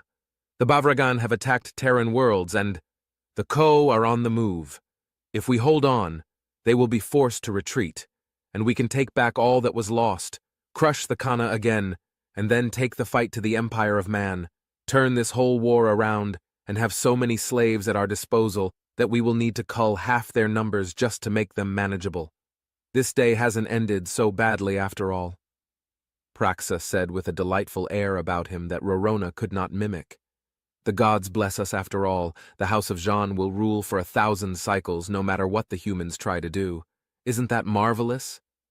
Praxa's mood underwent a sudden turnaround, but as for Rorona, it did not. He answered only, yes, marvelous. It was the very first lie of his life. Target their atmospheric defenses and clear a landing spot for ground troops. Do it the usual way and keep the casualties as low as possible, Admiral Pike ordered. The usual way involved clearing substantial space outside of cities, occupying all areas where large quantities of food were grown and water was supplied, and then simply cutting supplies of both off from the population until the planetary government capitulated. All attempts at relief were destroyed by bombardment from above, and within a week or two, the planet would either devolve into chaos, infighting, or riots, and eventually surrender. She recalled an expression she learned at the academy. Any civilization, no matter how powerful, is only 9 meals away from collapse. While the Intakana seemed able to hold out at least a little bit better than the average human before devolving into violence to feed their offspring, she generally thought, that reflects either their religious devotion or their fear of their own government, or more likely both. But even so, it seems to hold true to within a 3-day period. The record was 12 days before surrender, with the fastest being on the same day under the watch of a particularly wise governor. She watched as the explosions detonated over Intakana military ground installations with the destruction of atmospheric weaponry. By now, they would have known to remove their personnel and scatter them, most likely into the cities where the fleet rarely struck. But even so, it would cost them many supplies, and more survivors meant more food was needed. The wide ships of the Terran ground forces began to move into position, hovering over at least 100 points on the world, and at a single beep, they began to descend in unison. Whoever is laying out their defenses is at least clever enough. They've started contesting our landings at their farmlands. She thought as the view switched to closer view through the camera of a transport ship. We have to hold or our people starve!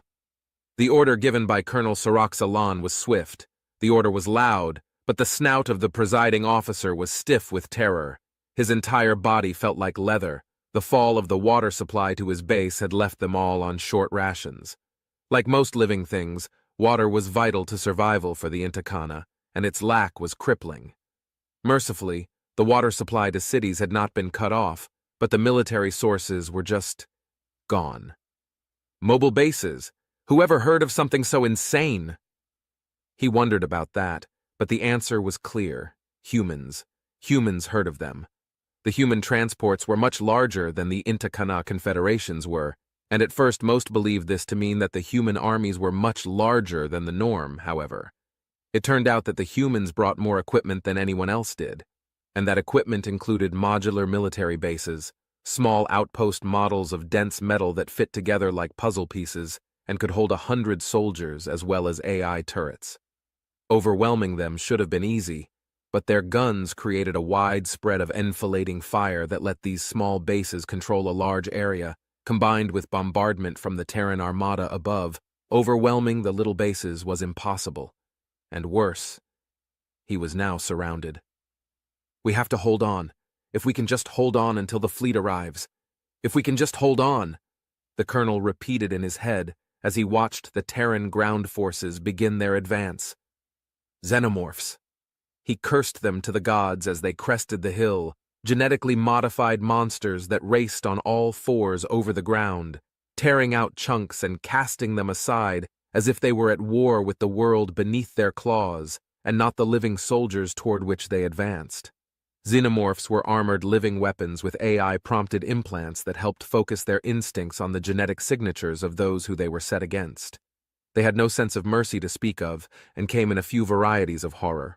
Some used acid to melt bodies at medium range, others spat fire by igniting gas through their mouths, making them into living flamethrowers, while others used a poison cloud that took several hours to dissipate. The worst, however, were those who used a sticky webbing. The other forms of death were painful, yes, but they were swift. But if the Terran controllers didn't come on fast enough to rescue those thus trapped, the web users would use fangs to pierce the captive and drain their fluids while still alive in a death that would take more than an hour. The xenomorphs seemed to feel no pain, and so were hard to put down before they approached at close range to use their long, curved claw limbs and long double rows of serrated teeth.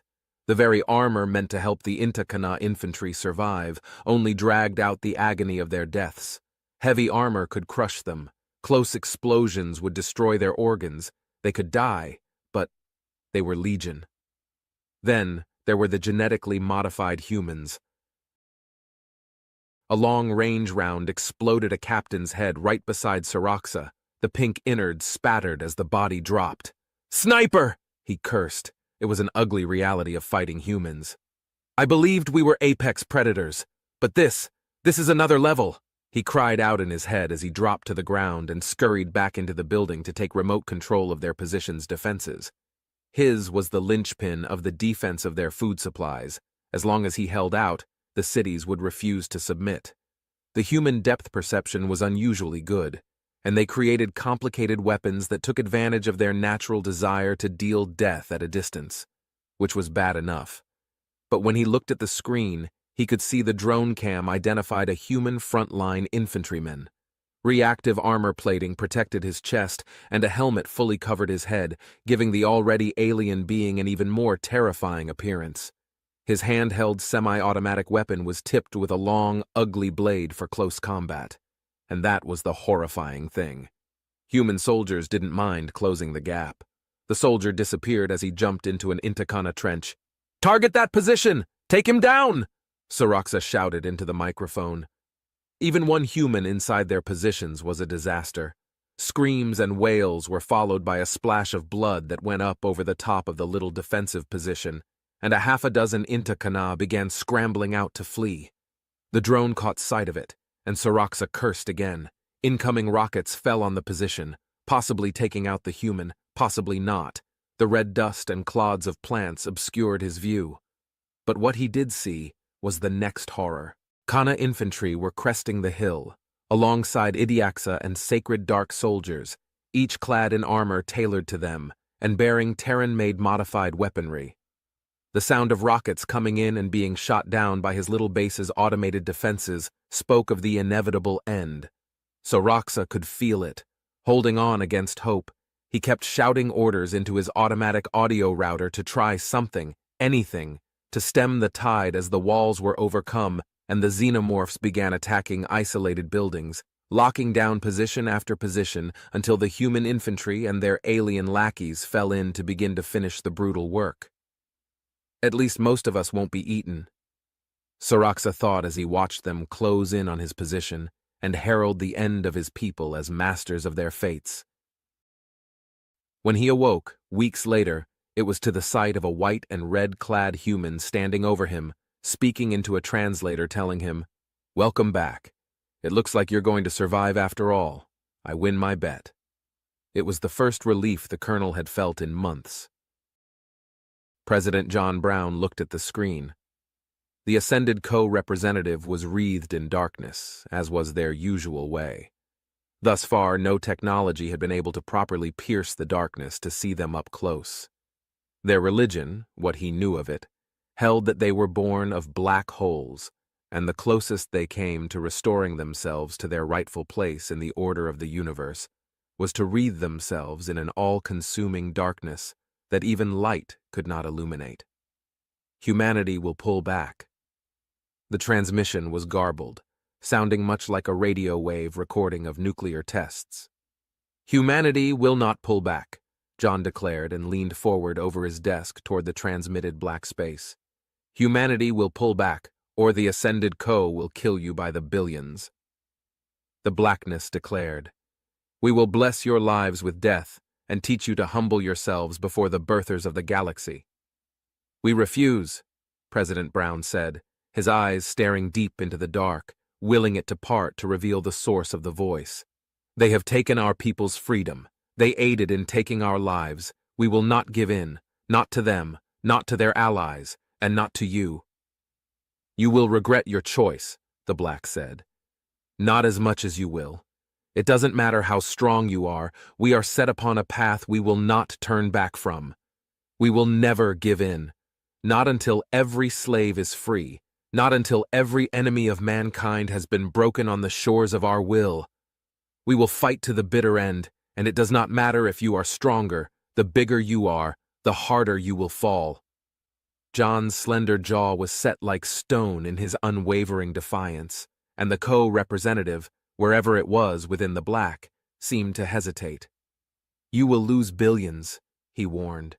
"They will die free, and to set free millions in the process.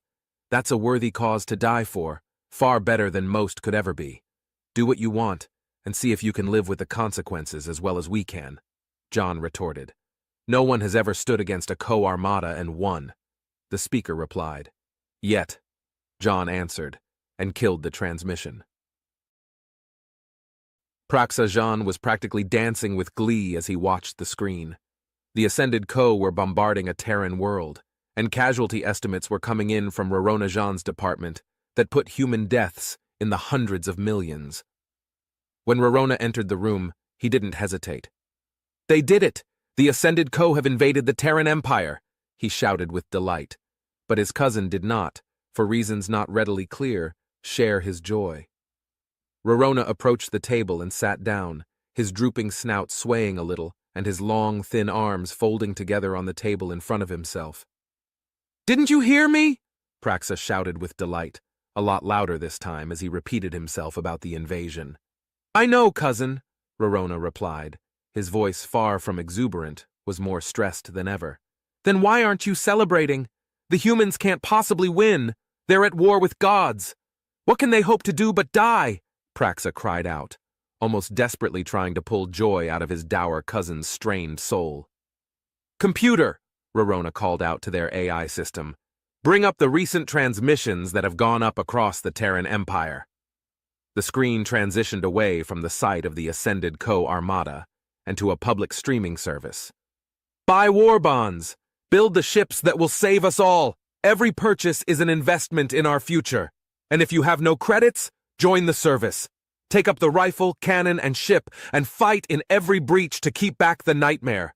Will you stand between your homes and this—" The screen transitioned between the Terran Armada and the decimated world that was decimated a week earlier. "So?" Praxa asked. "So they aren't pulling back." Rorona said, "They've continued to capture our systems. We've lost 2 more allies since that transmission, and 2 more worlds of our own. The Kana keep growing stronger too. Our entire plan hinged on the idea that against the overwhelming might of the Ascended Co, humans would give way.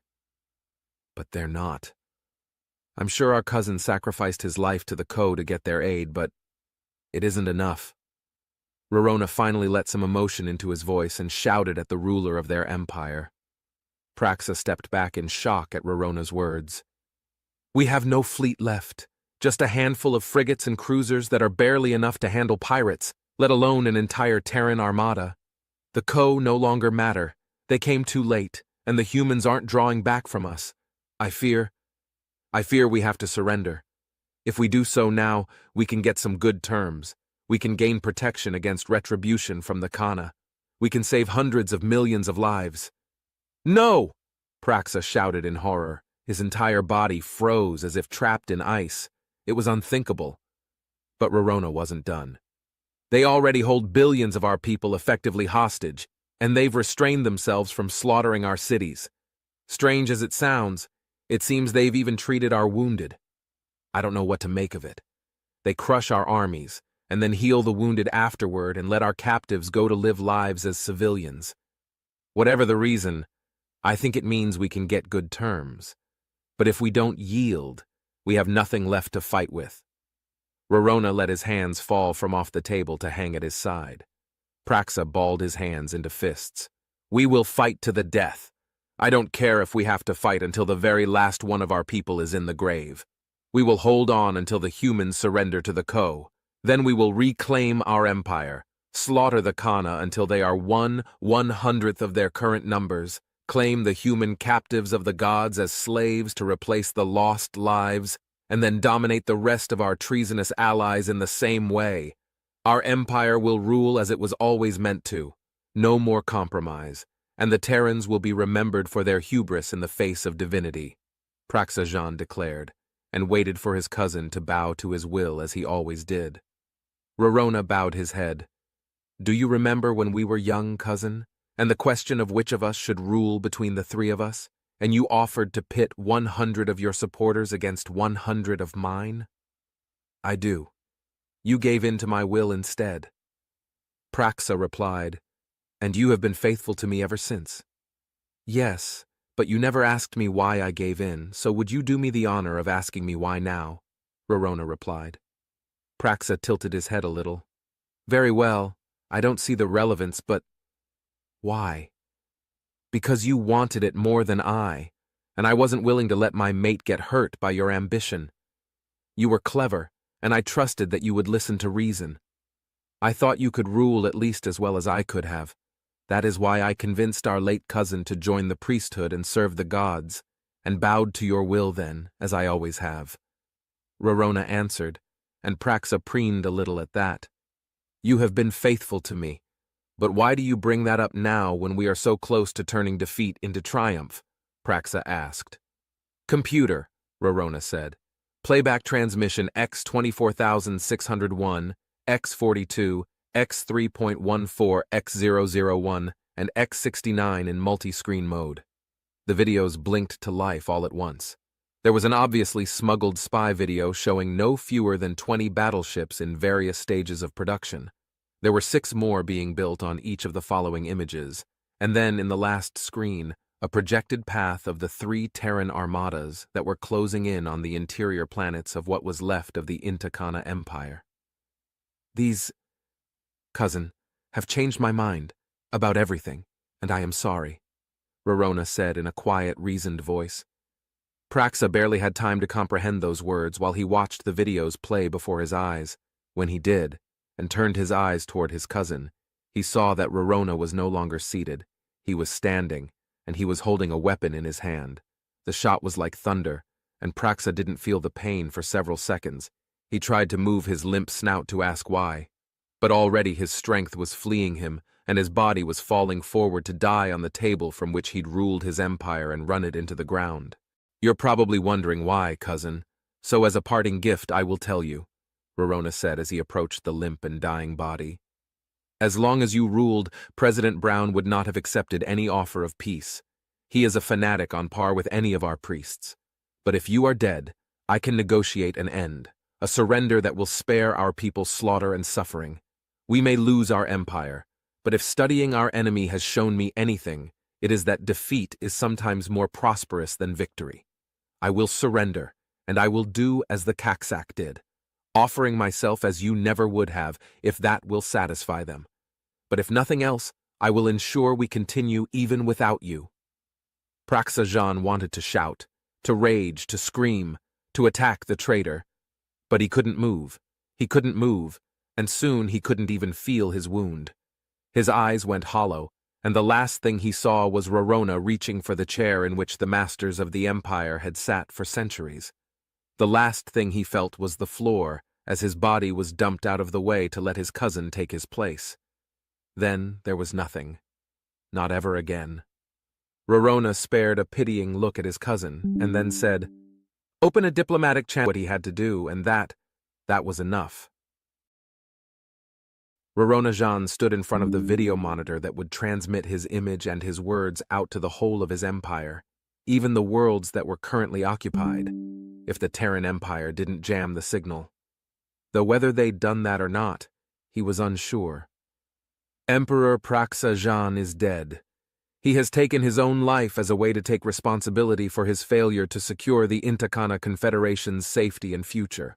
With the death of our cousin, the ascended priesthood has no head, as Praxa did not appoint one before his ending. As such, I, Roronajan, ascend into the place of both of my cousins. I accept full responsibility for the war my cousin provoked, and am offering terms of surrender to the Terran Republic at this very hour. We have fought hard. For all the folly that led us to this place, no one will say that the Intakana were cowards in the final hour. As we fought with courage in war, let us now apply that courage to our future peace. I have never said so many lies in all my life put together as I've spoken in the last hour. Rorona thought with a faint sense of disgust in his gut. The only true thing in the hour-long speech was that the Intakana had fought with courage. I wonder if the humans could bear losing so many ships without making peace. It was an idle curiosity, but one thing he knew for sure was that their current president would tolerate it. His wild, fanatical drive made deception impossible, and it was that, far more than any military defeat, that convinced Rorona that the war's outcome was a foregone conclusion. How do you defeat someone for whom there are no unacceptable losses? He had no idea, but it convinced him of something else. Humans are insanely dangerous. They are a force of nature as implacable as gravity itself. The human slave rebellions had taken far less time to begin than the Kana, and the human slaves had taken brutality on their masters to a level never imagined possible. Worse, they were a third again as strong as Intakana, even without genetic modifications.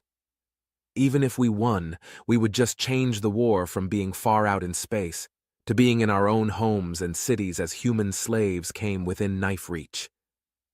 In his nightmares, that thought came to pass, and if it had, the outcome was little in doubt.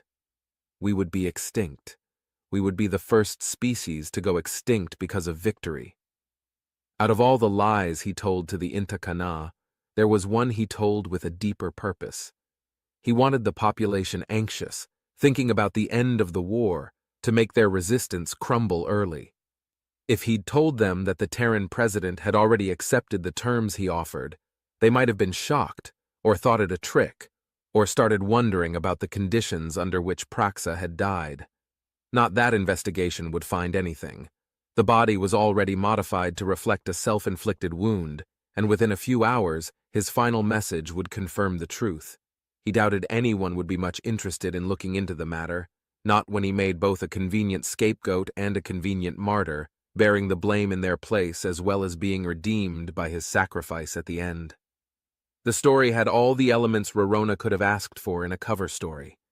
In the distant future, after I'm dead, people will ask questions, look for evidence, offer speculation, and who can say? Maybe they'll even figure out the truth. But with this one death, I have saved us all. He told himself as he relaxed at ease in the ascended estate on the highest mountain of his homeworld. It was then that he really began to reconsider the humans' methods. Because I could expect mercy, I ended the fighting early. I wonder how many lives have been saved because one side did not need to fight to the bitter end. His snout bounced as he snorted, "Masters of war indeed!" He thought, and waited for the Terran Armada to arrive and begin the occupation of his homeworld. President John Brown wanted to dance with glee, but buried that desire beneath a somber face as he addressed the Terran Republic. The Intakana Confederation has officially surrendered. They are no more. Our fleets have split into groups to occupy their final worlds, and we will station 500,000 soldiers on each to ensure a peaceful transition into a new order of peace and democracy throughout their sectors. The terms of peace are available on the wider net, but here are the highlights. All Terran slaves are released with compensation for work performed while captives. The Kana are now free, and all Intakana occupiers are to be relocated to their home systems, with all property and resources left behind to compensate the Kana for their captivity.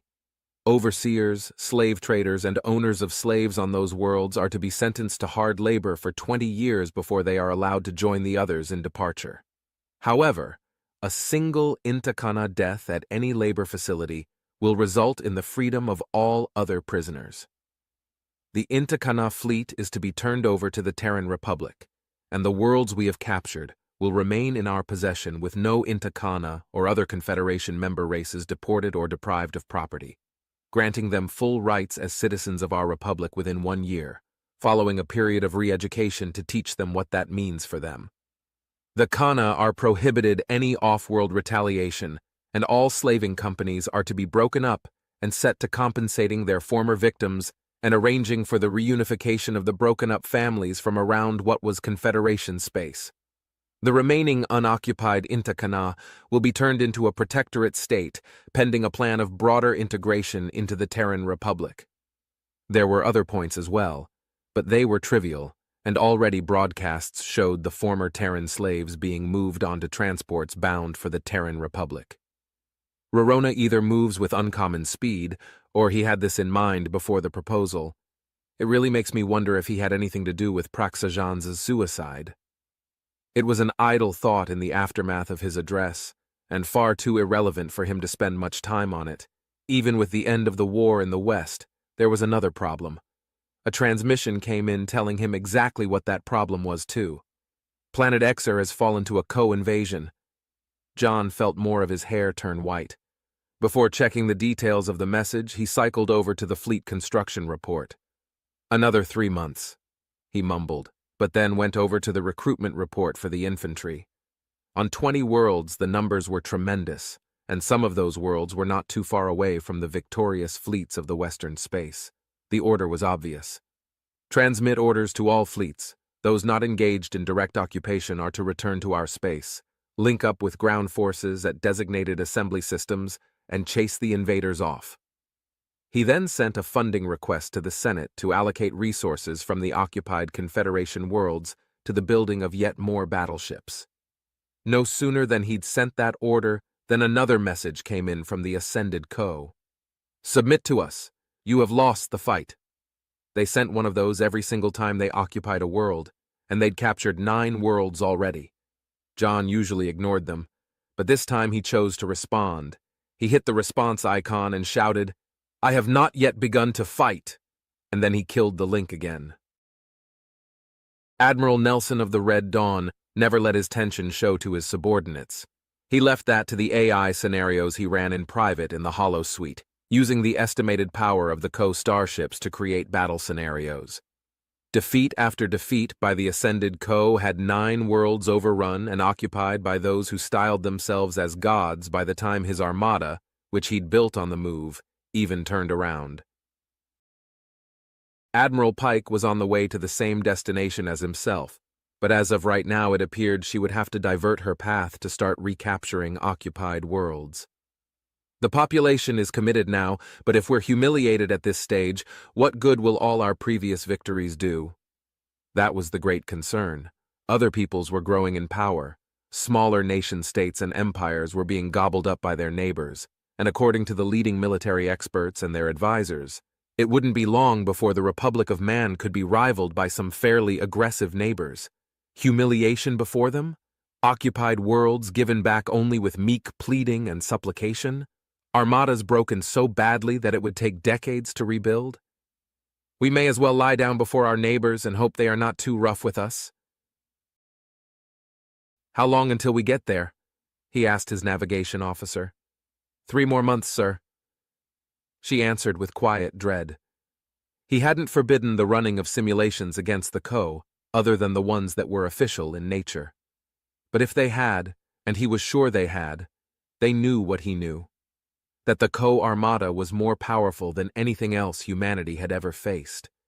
He recalled the words of the president. Never surrender to humiliation. They hate our pride, for no one can be free and humiliated at once. They demand we call them gods, that we bow and scrape to beg forgiveness for our liberty, but I will not. We will not. We touched the face of God hundreds of years ago when we took to the stars, and we will never bow and scrape again. Fight them to the last drop of blood, until they feel a very human chill in their alien bodies and know that they are not gods, and they can die. Say what he would of the president. Nelson hadn't voted for him, but the man knew how to give a rousing speech, and he understood the danger in a grander sense than most others as far as the captain could tell. Losing a planet was a problem. Losing a war was a disaster. Present position of the Co Armada? He asked. On the way to conquer their 12th world, a place called the Vale. She answered. He ignored her assumption that the Co would win, but scratched his chin. Why does that name sound familiar? He asked. It tickled a memory somewhere in his brain. That's the common name for it. She answered. Its formal name is Valetudinaria.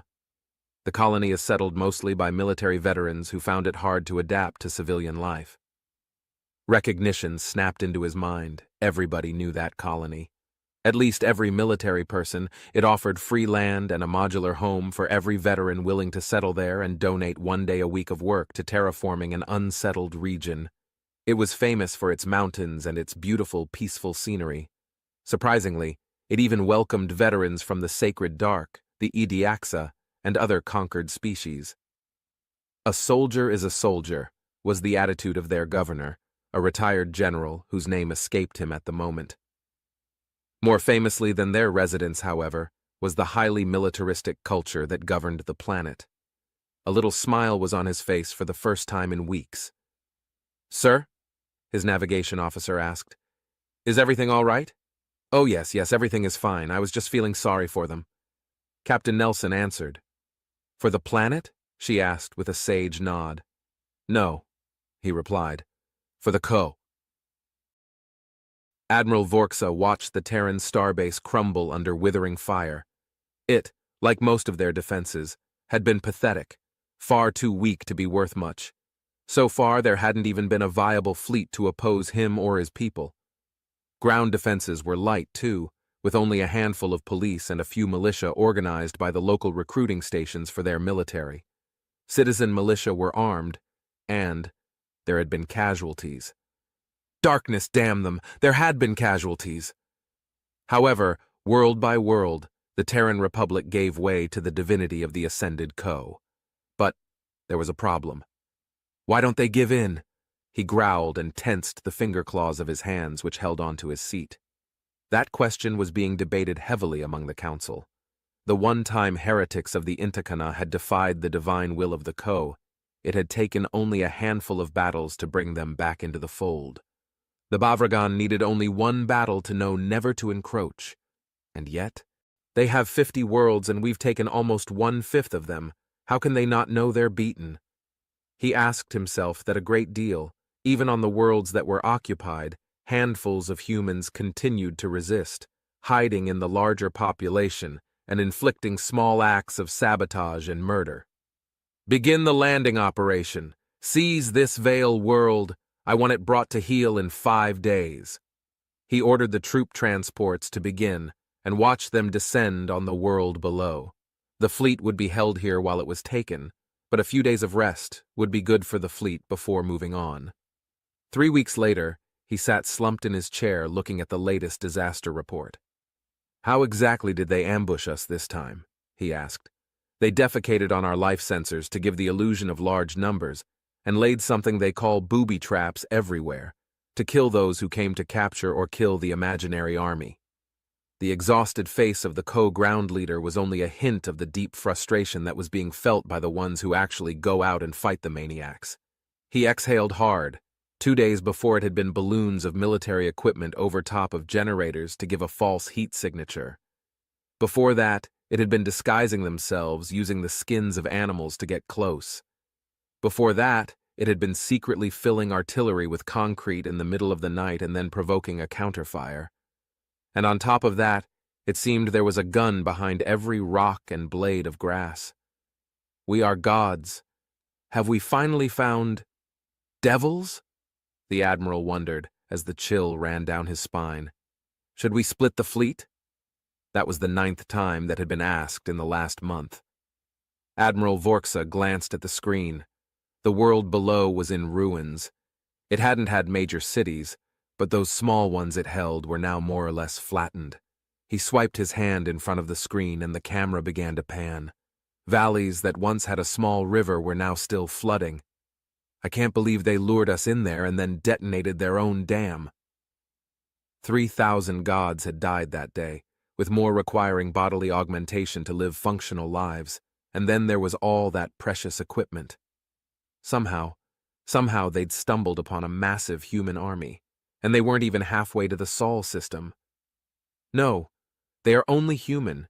If we leave, then we are saying we are struggling, and gods do not struggle. They are merely stubborn Zeti burrowing deep within the dirt to avoid being stomped on. If we dig them out of their nests, they will die quickly. We need only keep doing as we do, without being foolish about it, and we will win. The Admiral's words usually would have resulted in echoed approval, but now? Sir, with respect, are we not being reckless? We have lost more in this one battle than we have lost in all divine punishments in the last 5,000 years. This race, it is mad, crazed, beyond reason. We are deep within their territory. The first officer's concerns were quashed at once when Admiral Vork, they will crumble. We need only keep pushing them until they surrender. Then from here we will move on from world to world until we reach their home system. Then, when we have captured Sol, and they bend in worship to us and accept their natural place beneath their gods, we will be able to go home again. I understand that, sir, but they have 3 armadas en route to us now. The first officer objected again, and this prompted the scales of the other co-officers to rattle. Objecting once was one thing, but twice. Vorksa's scales began to turn red with anger. What of it? He demanded.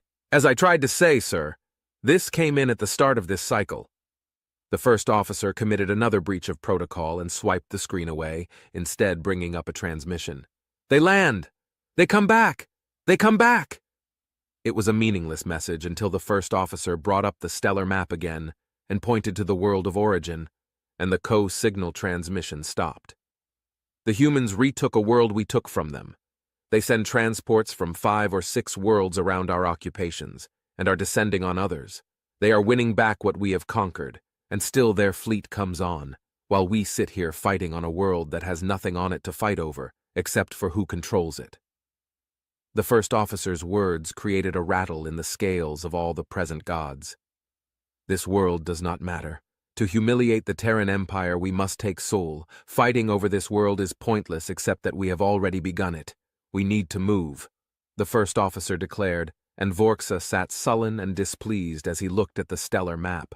No, if we destroy their armadas, that will break them. They must be exhausted already from losing to us. One more victory and we are triumphant, the Admiral declared, and a rumbling of approval finally was delivered as it should have been.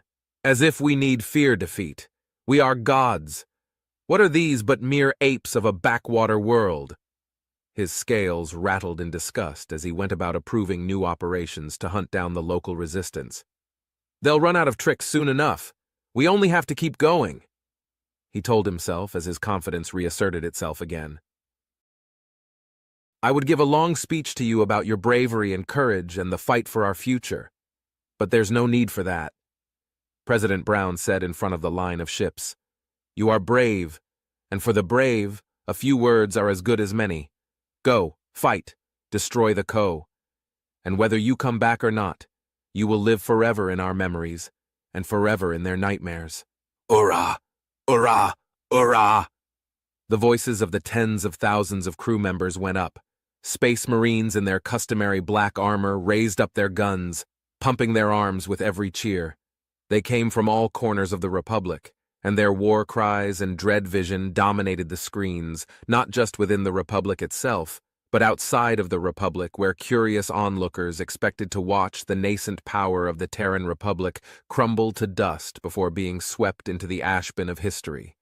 But it made a very fine moment, no matter the expectations of the onlookers. The ships were the latest models of battleship. They'd taken even longer than usual to build, because the designs had to be updated halfway through the construction. John ran a hand through his hair as soon as the cameras were gone. More of it was white than before, he knew, because he could see it reflected in the hull of the nearest battleship. "I swear I gained a new white hair every single day after that decision to upgrade the fleet," he thought to himself as he suppressed the shaking of his body, channeling it instead into his relentless work ethic. As the soldiers boarded their respective battleships, he made his way to a private office. Transmissions were waiting for him already. "Give up these systems without a fight, and we will take no more. Just a few territories, and we will have peace. There will be peace in our time, if we only have a little more. It is a small price to pay, isn't it?" There were dozens of them from surrounding governments. Some of them were very small, relative to the Republic. Some of them were much larger, rivaling the Republic in size or surpassing it. None had declared war. Yet. But with the loss of 12 worlds thus far, and the promise of losing more before a proper fight in the stars could even be made, I feel like a wounded lion just watching buzzards circling overhead. They are waiting for me to die and all my strength to be useless before they come down to tear me apart. He thought as he crafted his responses with care. To the weakest places that were trying to just snip off an opportunistic corner of the Republic, he sent outright refusals. To the others he sent no response, except an offer of trade agreements, while quietly routing a warning to the Senate to fund the building of more armed starbases at hyperlane choke points. "We're spending on a deficit right now. We can't do that forever. But if we stop now, we may as well lie down and lick boot. We're finished," John told himself, and down to his soul, he knew he was right. The battle ahead would decide what would happen for humanity, and the weight he felt on him was such in that moment that he was glad he was sitting down. He reached for a bottle and popped a pill. The pain there went away, at least for the moment. But it would be back, just like the endless demands. And his console went off again, revealing that a group of pirates was settling up in an area where the local militia had been broken and was threatening to link up with planetary crime lords to create their own little ideal domain. This is how nations die. They need more than they can create, and they exhaust themselves. The thought passed briefly through the president's mind before he began working out a solution to answer the local governor's concerns. Admiral Pike clung to her sense of reason as the sunless days continued on board her flagship. "Every time we think we're safe, it gets worse," she thought as she sat up in bed. Her black skin beaded with sweat, despite the environmental controls meant to make her quarters comfortable. The sweat had nothing to do with the temperature. It was the dreams again. For near the entirety of President Brown's administration, the war had continued onward, and it was draining them all. Defeating the Intakana Confederation had provided some relief, but the Bavragan mercenaries had opened the door to an invasion by the Ascended Co., and they seemed unstoppable. Over 20% of Terran Republic worlds were occupied, only finally stopped by a unique problem that nobody believed would stop them for much longer. And everybody was just tired. "We're so damn tired. Starship crews are supposed to cycle out into periods of rest to get planetside every now and then. Nobody is supposed to fight this long," she thought, and tried to recall the particulars of her nightmare. She knew she wasn't the only one suffering from this wartime fatigue. The counselors now had counselors of their own, and the drills had to be cut in half just to provide extra downtime in order to keep the crew as energized as they were. That was merciful in a way. She looked as bad as the rest of them. We're all in the same shit, and that makes it easier to bear, she thought as she rose and began to clean herself up to get ready for another long shift. A communication indicator came on, and the computer relayed the details without her asking for it. This is Captain Nelson of the Red Dawn. Ma'am, it's good to be in Instacom reach with you again. Task Force return will be arriving at Sector Sigma for our rendezvous in 30 days. With luck, we'll arrive on the same day as you and Task Force Liberty. The younger captain's voice was not much less exhausted than her own, but she made no comment about that, instead saying, "Tell me the truth. What do you think our chances are? If we catch them with their pants down trying to take another shit on one of our worlds?" he asked. It was crude. It was out of regulation. It was unprofessional, and it felt absolutely right. It was also fair to ask, after all, it was still possible the Co might choose to abandon conquest of the world below them and instead choose to attack a softer target. Chasing after them seemed somehow worse. Her lack of response to his question seemed to suffice for an answer in his mind, and he answered the Admiral with a more dignified and professional stoicism. "I don't know, I really don't. I've never met Admiral Yi before, but he's supposedly a genius tactician, and we certainly have the numbers on them. Our fleets are the best they can possibly be." "Under the circumstances," she interjected.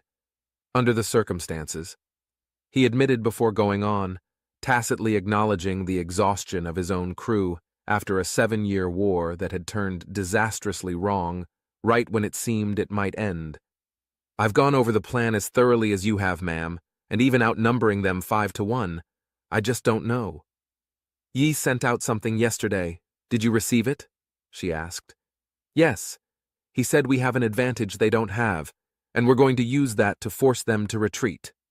Captain Nelson cleared his throat and said, "We know how to lose." It made no sense to me. I hoped you'd know what he meant, I sure don't. But on another note, you're being promoted to Admiral. Congratulations. She said it so offhandedly that he almost missed it. The weariness of his mind was such that he barely registered it as a positive. "Thank you, Admiral." He said it without enthusiasm. "I'll try to live up to the rank." "I know." She replied to him at once, similarly nonplussed. Numb was now their new normal, and as such, she hadn't expected a cheer, and nobody was doing ceremonies for anything anymore. "I'll see you when we reach the Veil, and hopefully, I'll see you on the other side of it," she said as solemnly, and killed her transmission side. "Same to you, Admiral." He answered, and killed his side, thus completing the termination of their link. Day slipped into day with a kind of blessed monotony for the rest of the month, as news continued to come out about the situation on planet Valetudinaria. The Co-soldiers continued to land, and there were no more major settlements unoccupied. However, much to the relief of the Terran Republic, the Co had no interest in taking slaves, nor in massacring the inhabitants. They came, they fought, and almost seemed to follow a Republic model of rules of war, with no conception of how to fight a dirty war. A failing that allowed the colonists to continue to resist in the hinterlands or in the occupied settlements. But the Co were still winning. It was just slow. President John Brown seemed almost beyond the very concept of exhaustion to those who knew him. Each day he rose, went before the Senate, proposed solutions and allocations of resources regarding problems, and otherwise displayed no hint that he was troubled by the conflict. No hint but one. His hair was turning whiter by the day, as if every problem slew a follicle. As if he was drawing on the years of his life for strength, he continued his nightly broadcast. "We are not defeated until we surrender, and if we never surrender, we are never beaten." He'd said it 1,000 times, it seemed, but little by little its efficacy waned, and really it was only the resistance of the Veil that held humanity together at this stage. "If we lose this, the Senate will force my hand." He pursed his lips as he straightened up his suit with a slight tug at the base of his coat. Committed as he was to the Republic, he often couldn't help but think, no wonder people like dictatorships. The decision is made and it's done. No compromise necessary when you know you're right. He shook his head, frowning at his own impure thought. We fight to the bitter end, whatever that means. He resolved and left his office to go and get to work again. Admiral Yi watched the map of systems continue to shrink as the task force closed in on their destination. The Veil existed in a unique system, and the unique system had created a unique world, one tailor-made for those who knew it well. He showed no sign of weariness. His forces were fresh and, though untried, he drilled them relentlessly and uncompromisingly on the known data of the Ko warships. The Ko have very advanced ships, but they have no true conception of what it is to fight a long war, nor do they know what it is to lose. The warrior heritage of humankind was deep and wide as an ocean, born from the first moment two cavemen picked up rocks to slaughter one another with, and only growing greater as time had gone on. By contrast, in all his studies of the ascended Ko, they were used to showing up, winning a battle by overwhelming might, and then having demonstrated the uselessness of resistance, returned home to receive worship and tithes from their puppets. When the hyperlane was close on his monitor, he only nodded at his navigation officer. Go. It wasn't a grand speech, it was just an order. That was all it took for the sailor of the void to act, and the stars became blurs as his fleet rushed to link arms with his counterparts into one single whole that was 3 times the size of the one that had brought the sacred dark to heel years before. It would have been impressive if it hadn't been backed by war bonds and debt spending that would take 20 years to repay if they were lucky. Better in debt than in the grave, Yi thought, and on his screen the 2 faces of his counterparts appeared. Admiral, they all said at once, and a rare smile touched their 3 faces in the same moment. Do you think they know we're coming? Admiral Pike asked. I don't see how they couldn't, but they're so hidebound by their own rules that they haven't moved their fleet out of position to meet us at the hyperlane exit. I think they won't move until we show up. Once we do, they'll leave planetary orbit to keep us from targeting their ground troops. Correct. Yi agreed with a nod. Just remember, stick to the plan. Do not move in until I give the order. I know it is counterintuitive, but you will have to trust me. Admiral Nelson and Admiral Polk both inhaled deeply through their nostrils, then gave reluctant nods of their own. All we can do is go forward and hope for the best. There's no more planning to be done. There's only do or die, Admiral Pike added, but Admiral Nelson chuckled a little, drawing curious expressions from both Yi and Pike alike. Not exactly. Do and die is also an option, he said, and began a long, dark laugh at his own gallows humor. It spread from him to his counterparts, and for the first time in a long time, they had much-needed laughs of their own, before they killed their lynx and set a course to see what would happen next. Admiral Vorksa shivered as he looked at the screen. They must be gathering their courage to die. He had heard that suggestion hurled at the humans many times now. The 3 armadas were certainly large, and a few officers who were more weary than the others had suggested the nigh unthinkable. Abandon our position to go fight them? No, no, no, he thought, and that seemed to be just what the humans wanted. For almost a month, as one fleet after the other appeared in the Sigma system, none of them moved beyond what appeared to be routine drills or maintenance. It was as if they were trying to lure Vorksa's armada out of position. Not a chance. They're a tricky species, certainly, and they might have hidden troop ships ready to come in and reinforce the Veil before we can return. That would drag out our conquest for months more, but why don't they all just give up already? Over a dozen worlds and not a victory to their name. With this, the Ko would be only a few hyperlanes from the Sol system, where most of the Terran Empire's shipyards were still located. It grated that this world had been directly in their path, but fortified by man and nature alike or not, its existence meant that protocol required it be taken to ensure no problems lay behind them. Ever committed to doing things the right way, even if the Terrans refused to cooperate, he persisted. And now it was finally paying off. The human armadas that had linked up at Sigma were now moving.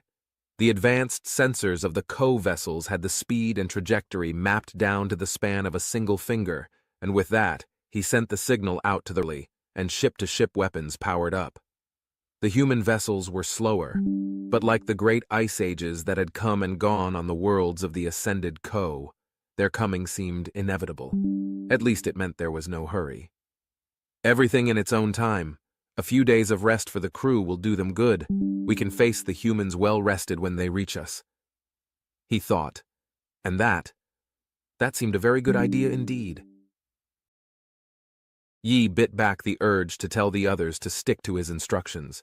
They each had their part to play in the overall battle strategy, and a code that the Co could not possibly break was to be their guide. The code was not an encryption, but rather music. As they exited the hyperwarp, the strings of the 1812 overture began. The subtle sounds were peaceful at first, settling the souls of mankind as minute died and birthed each new minute after it. The monitors of hundreds of ships showed the ascended Co leaving orbit and taking up a formation to advance against the humans, doing just as their standard playbook told them to do. Not yet, Yi said softly to no one in particular. The ships were moving in, massive long objects of doom for uncounted ages, older than mankind. The fallen empire retained more power than will to use it, and so the fleet coming on constituted the overwhelming majority of their forces. The first torpedoes began to launch from Co vessels, some of them larger than the frigates of Terran ships. Each one spelled doom for someone. Not yet, Yi said under his breath again, as he watched the Co advance reach the outskirts of the system's sun. Terran ships were taking up their formations, an aggressive diamond formation for the bulk, with smaller, faster ships on the wings, the flagships of the Admiralty buried in the middle and ready to take point when needed. Still, the Co vessels came on. The Terran interceptor vessels launched to try to take down the armored torpedoes of the Co to prevent the destruction of some unfortunates. Blasts of light struck the tips, the center, the rockets of the torpedoes, but whether the light was plasma or lightning, it was as if they fought the winds of the storm with a mere handheld fan. And as the Co formations spread out in their broad line, meant to allow maximum fire and a myriad of targets that their doctrine said should be easily destroyed, Yi whispered to himself again as his fist clenched tight enough to turn his knuckles white.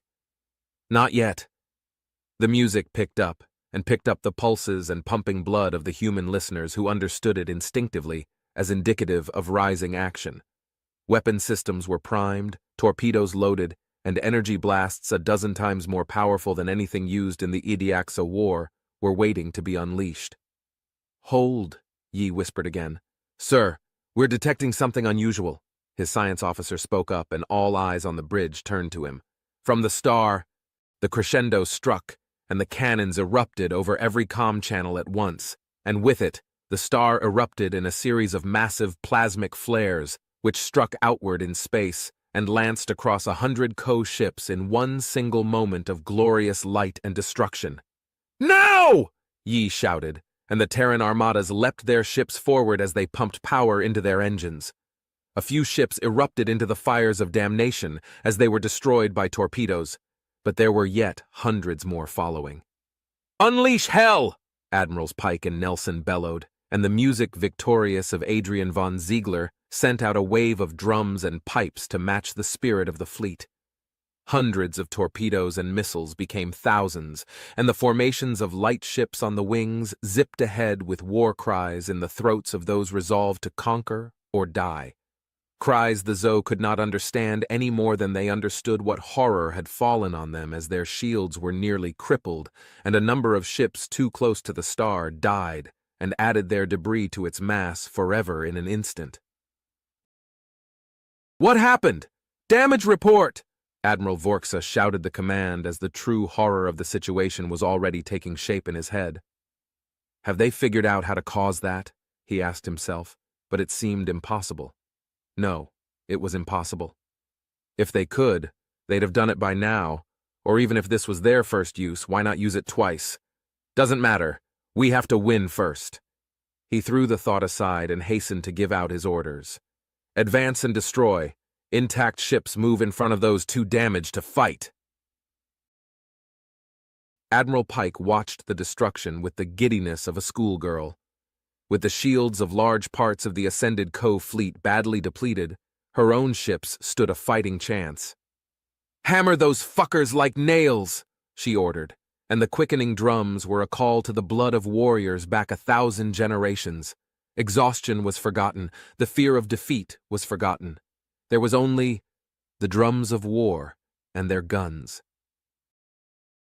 The blazing fire of the massive armada continued to hammer the Ko vessels, and the triangle formation of vessels began to split apart, spreading out targets and opening up yet more withering fire on the damaged vessels of the undefeated Ko. The flaring of the shields of their enemies were like celebratory fireworks to the eyes of the Republic vessels, and when the fireworks died, so did the ships.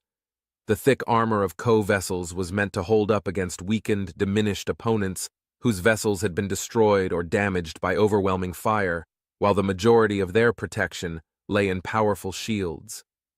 But with their destruction, Ko vessels began to shake, as if the very ships of the mighty ancients were now afraid of the horde of monsters that fell on them like packs of wolves. Half the fleet was dead before Admiral Vorksa shouted, "How can this be happening?" The answer from the universe was a flare of light from a Terran missile that seemed as massive as a star on his monitor before it broke through the cracked armor and smashed his bridge in one blinding final moment before all went dark for him and all his crew forever. The blasts back and forth continued unabated, but the end was certain long before the end, and the Terran Republic learned something else of the Ko doctrine that day. They had no regulations or processes for strategic retreat, as if they had never imagined that defeat was even possible. Though they were down to 1/10 of their numbers, they continued firing and flying through space as much as they could. Even when there was only one ship left, reality was seemingly denied as impossible, right up until it exploded. "Bring up the transports, land reinforcements, and take back this world.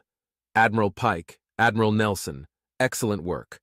Take your fleets and 1/3 of the transports each, and begin reclaiming captured colonies."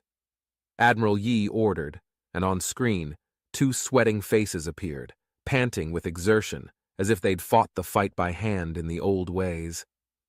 "Of course," Admiral Pike said, speaking first. "But can I ask, what was that? A new weapon?" "No, it was old knowledge. The sun here is highly prone to flares when magnetic fields get entangled, and that happens every few hundred years.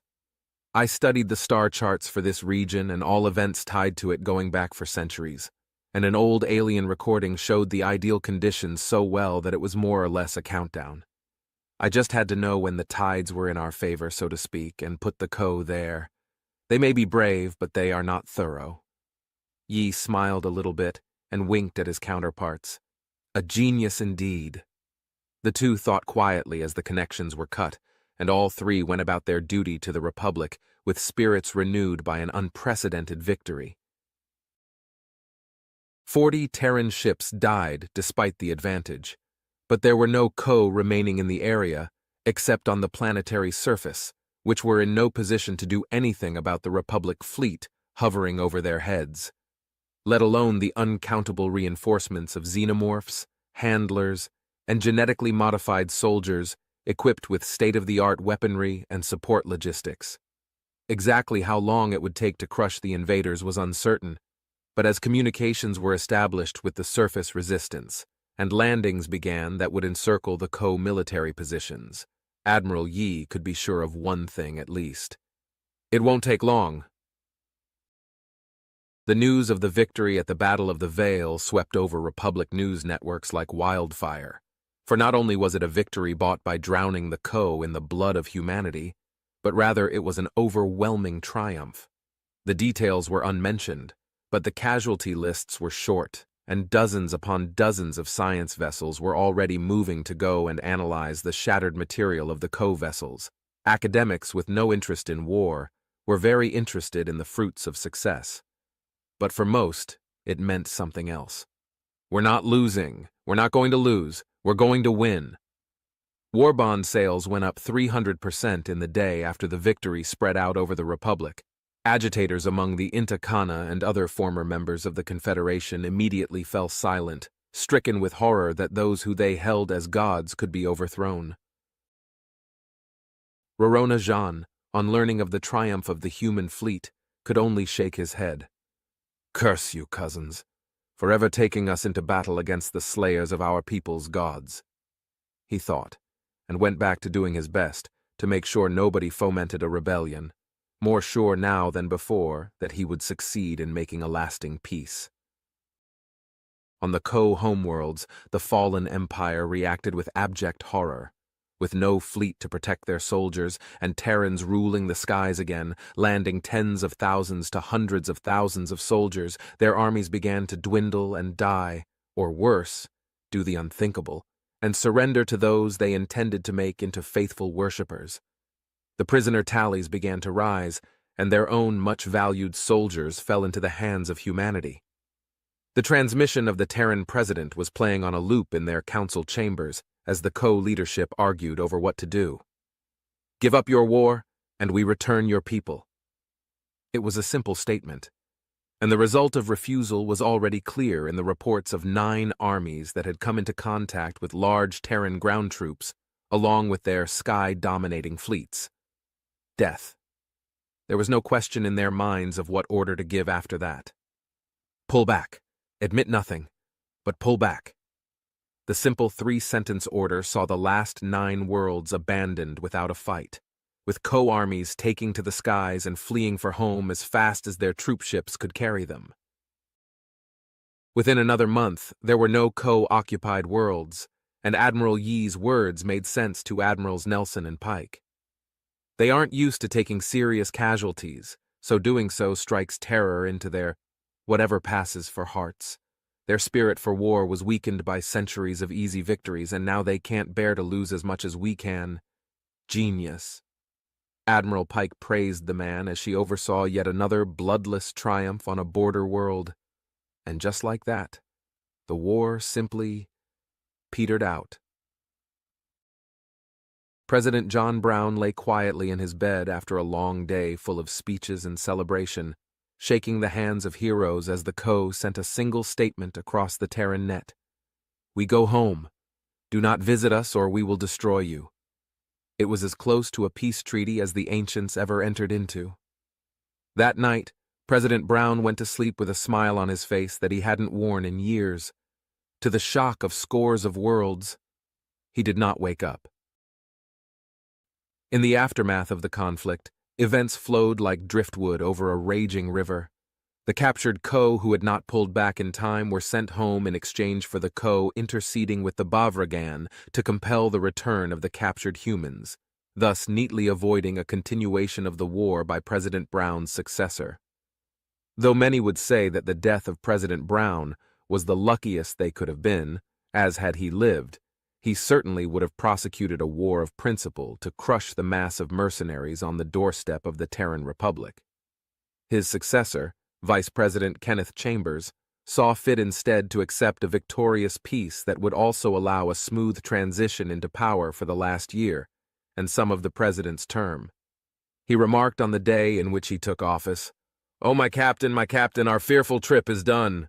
And thereafter measures were swiftly presented as a way to honor the late president's contribution to the future of the Republic, namely in the form of providing funds for re-education and general teaching for the sudden inclusion of tens of billions of new citizens into the Terran government. Teaching them their rights, how voting and elections worked, and the tiered system of rule that ensured planets could run the day-to-day while still contributing to the strength of the while. Unsurprisingly, Kana mourned the death of their human liberator as deeply as any Republic citizen, and they enlisted into the Republic military in the tens of millions. When Rorona Jean learned of the death of the late president, he was in the middle of composing a speech of his own, encouraging his people to adapt to change rather than to resist it, and his thoughts and feelings ran in 2 different directions. Yes, he was my enemy. But if all enemies comported themselves so with the vanquished, there would be less enmity in the galaxy. It was as high a praise as he felt right giving under the circumstances, and he returned to work thereafter, without missing a beat. The other fallen member states of the late Confederacy seemed content to continue their tradition of following Inta Kana lead, And within a few months, political parties styled after the Terran Republic models were springing up like weeds. The deficit spending was ended by the deaths of so many excess ships in the final Great Battle, and they were simply not rebuilt. Admirals Nelson and Pike closed out the war as most of the rest of the Republic did, by trying their best to drink the nearest planet dry of alcohol. They sat across from one another in the officers' club with a slew of empty bottles between them and their respective staffs.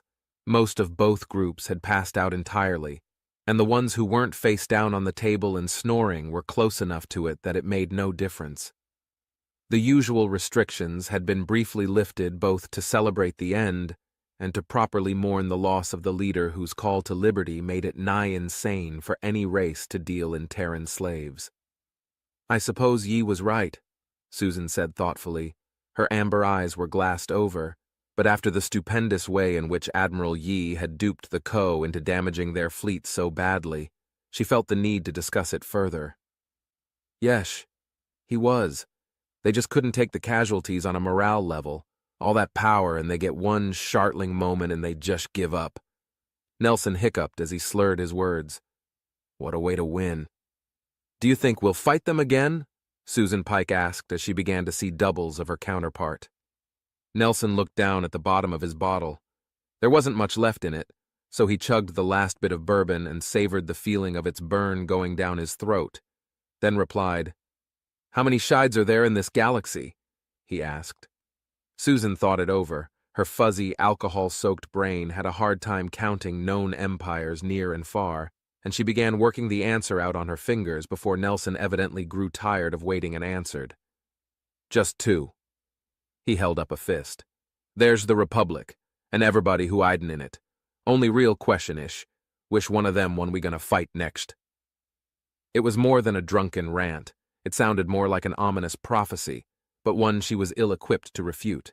It did, however, ruin her desire to keep drinking, and she returned to her quarters to sleep off the booze, leaving Nelson to pass out at the table on his own eventually. Admiral Yi proved one thing above all else. He understood the nature of the Ascended Co's true weakness as no one else ever had. They had never suffered mass casualties, nor had they fought a protracted war against a strident and unyielding opponent. With enough strong ships, the gap in power could be bridged, and with sufficient knowledge of the space of battle, the tide could be turned to his advantage. He, unlike most of the Republic, was sober, having given up alcohol decades before. Instead, he celebrated by reading a new book, enjoying a quiet soda, a little music, and the brief quiet calm of peace that followed the end of war. As the winsome symphony air and simple gifts began to play within his quarters, he reflected on all that had come and gone for the Republic since the war began. "We won't end up in a war again for a very long time, not unless we're unlucky enough to elect a fool. After beating one of the ancient races of the galaxy, no matter how narrowly it was, the other empires will think twice about tangling with us, at least for a time. But that won't last. It can't. Peace, after all, is nothing but the period of time between 2 wars. But at least I can enjoy it for now, while we have it." He thought, and turned the page of his book with a smile as he enjoyed the quiet music that was his reward for a job well done.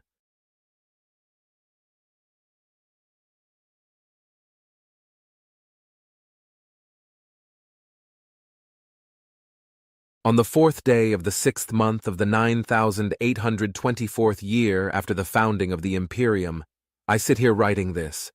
I am the renowned sorcerer, Tracurius. I know not my parents, for I was abandoned at birth.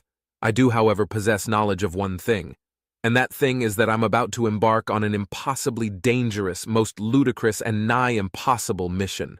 It has been a year since the opening of the portal, the changing of the fates of thousands, if not millions. The mythical humans, who were so magically deficient that the greatest of them couldn't perform even the most basic of spells, had come out of this massive portal. Some say they were a curse to the world of Narivor, others say they were a blessing. Whatever you consider them to be, you can't deny their sheer power. They have conquered worlds we can't even begin to imagine. They have magicless magic, which is capable of performing feats our greatest sorcerers can't even dream of, and they have conquered the fortress of Halamund and established themselves a permanent, strong political entity. The stalwart fortress city of Halamund held back dozens of the Ammonic incursions and was renowned for its blood, steel, and warriors. During the dark of night, the humans conquered it within 3 bloody hours. All 3,500 soldiers permanently garrisoned were taken by surprise as strange contraptions flew balls hotter than fire at them, going through their armor like a knife through hot butter. Of course, the attack on Halamund had a reason. The dwarves had killed the human emissaries when they arrived at Halamund, believing them to be Emini in disguise. This prompted the human attack of the Stoic fortress, which saw the dwarves humiliated and the humans elevated onto the political stage. Despite their grand accomplishments, they are still distrusted by the majority of the nobility, and the superstitious peasantry see them as naught but evil demons. However, there is one people with a particular interest in them which goes further than just leeching off their magicless magic, or trying to drag them into one of their petty political squabbles. These are the Aemini, the dark folk of the cold north. Any sane, holy creature with common sense would reject these abominations outright. However, humans are neither sane nor holy, and they certainly don't have common sense. As such, they decided to negotiate with these unholy creatures. Not the ratmen, minotaurs, orcs, dwarves, and even the clinically insane beast folk haven't tried to do such a ridiculous and frankly idiotic thing.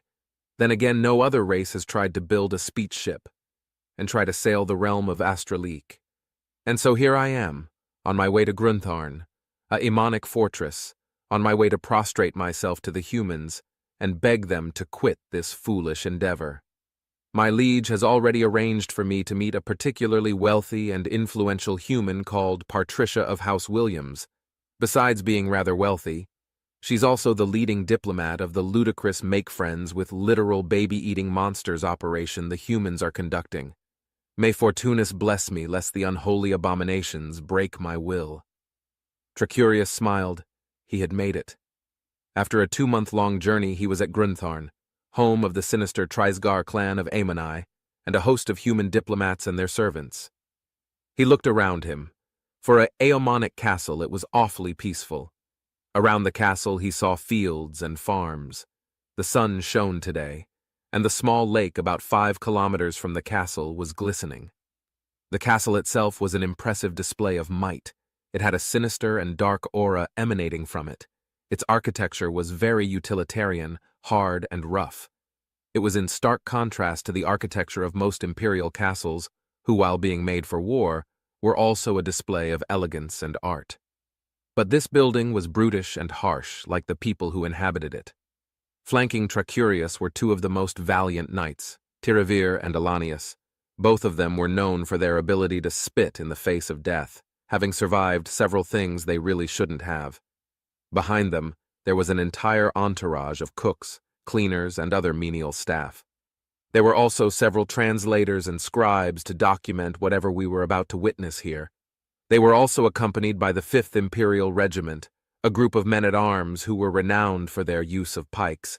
Tricurius nodded at his entourage. "Come on now, let's not keep our hosts waiting," he said. As he took a step forwards, he felt the anxiety in the room. It was understandable. What they were about to do was idiotic. However, they had to press onwards, and as such, Tricurius went forth at the very tip of the group. He hoped it would embolden others to follow his example. It worked, mostly. When they reached the gates, they were met with sight of 2 soldiers. Both of them had those strange contraptions the humans were known for. They were in gray metallic armor. However, this wasn't regular plate armor. It wasn't magical either. It was something different. Both of them had a strange sort of visor. It was completely black, and yet he could feel their eyes looking at him. One of them said something, however Tricurius couldn't understand them. For a few seconds they were talking in that language of theirs. It sounded like someone took Elvish and forcibly added a dialect of Dwarven, and then decided to mix it with words he couldn't even grasp the concept of. Then they spoke in his tongue, Elvish. It sounded flawless, without an accent, perfected through years of study. However, these humans had only known the existence of Elvish for a year at most. It also sounded processed, like a golem was talking, and not a man. "You are the elven emissaries, yes?" one of the soldiers asked. It wasn't like a golem was speaking. This had to be a golem. Elven is considered one of the most difficult languages to learn, and these humans managed to speak it flawlessly within less than a year of study. Tricurius nodded. "Correct. I assume we are expected," he said as he smiled a diplomatic smile. The heavily armored soldier nodded. "Yes, you are." The man pointed to the other soldier. "Corporal Johnson here will be escorting you to the keep. There you will meet with Lieutenant Carlson, who will help you with your future endeavors." Corporal Johnson turned around and pressed some button on his wrist. Suddenly the gate opened. Tricurius looked up in awe as several tons of steel were lifted up without seeing anyone or anything which was actually doing it. The corporal waved his hand indicating they should follow. They did. They walked through the large metallic gate. Tricurius looked out into the castle. To the right was a small tavern, to the left of him was a smithery, and in the distance he saw a well and a large storage house. Houses were scattered all around the area, and he could see a market in front of the storage house. The corporal started walking. They followed. Eventually they reached a hill. On top was the keep. The architecture was as brutish on the inside as on the outside. Outside of the keep he saw several strange iron blocks, mounted on what he could only assume were wheels made out of a strange black material.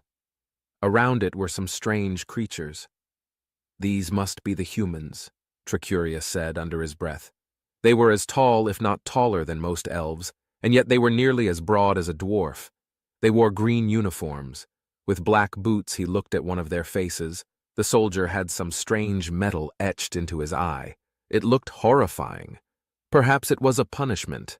After all, no holy creature would defile their body like that. The corporal halted and turned around to face the elves. "Wait here. I shall return quickly," he said, as the corporal sprinted towards the entrance of the keep. Tricurius was amazed at how quickly the corporal moved in that full set of armor. Perhaps some kind of magic made it lighter. But the humans didn't have magic. There had to be some logical explanation for this. Did the Emini curse the humans with magic? But the Emini couldn't curse, nor could they bless.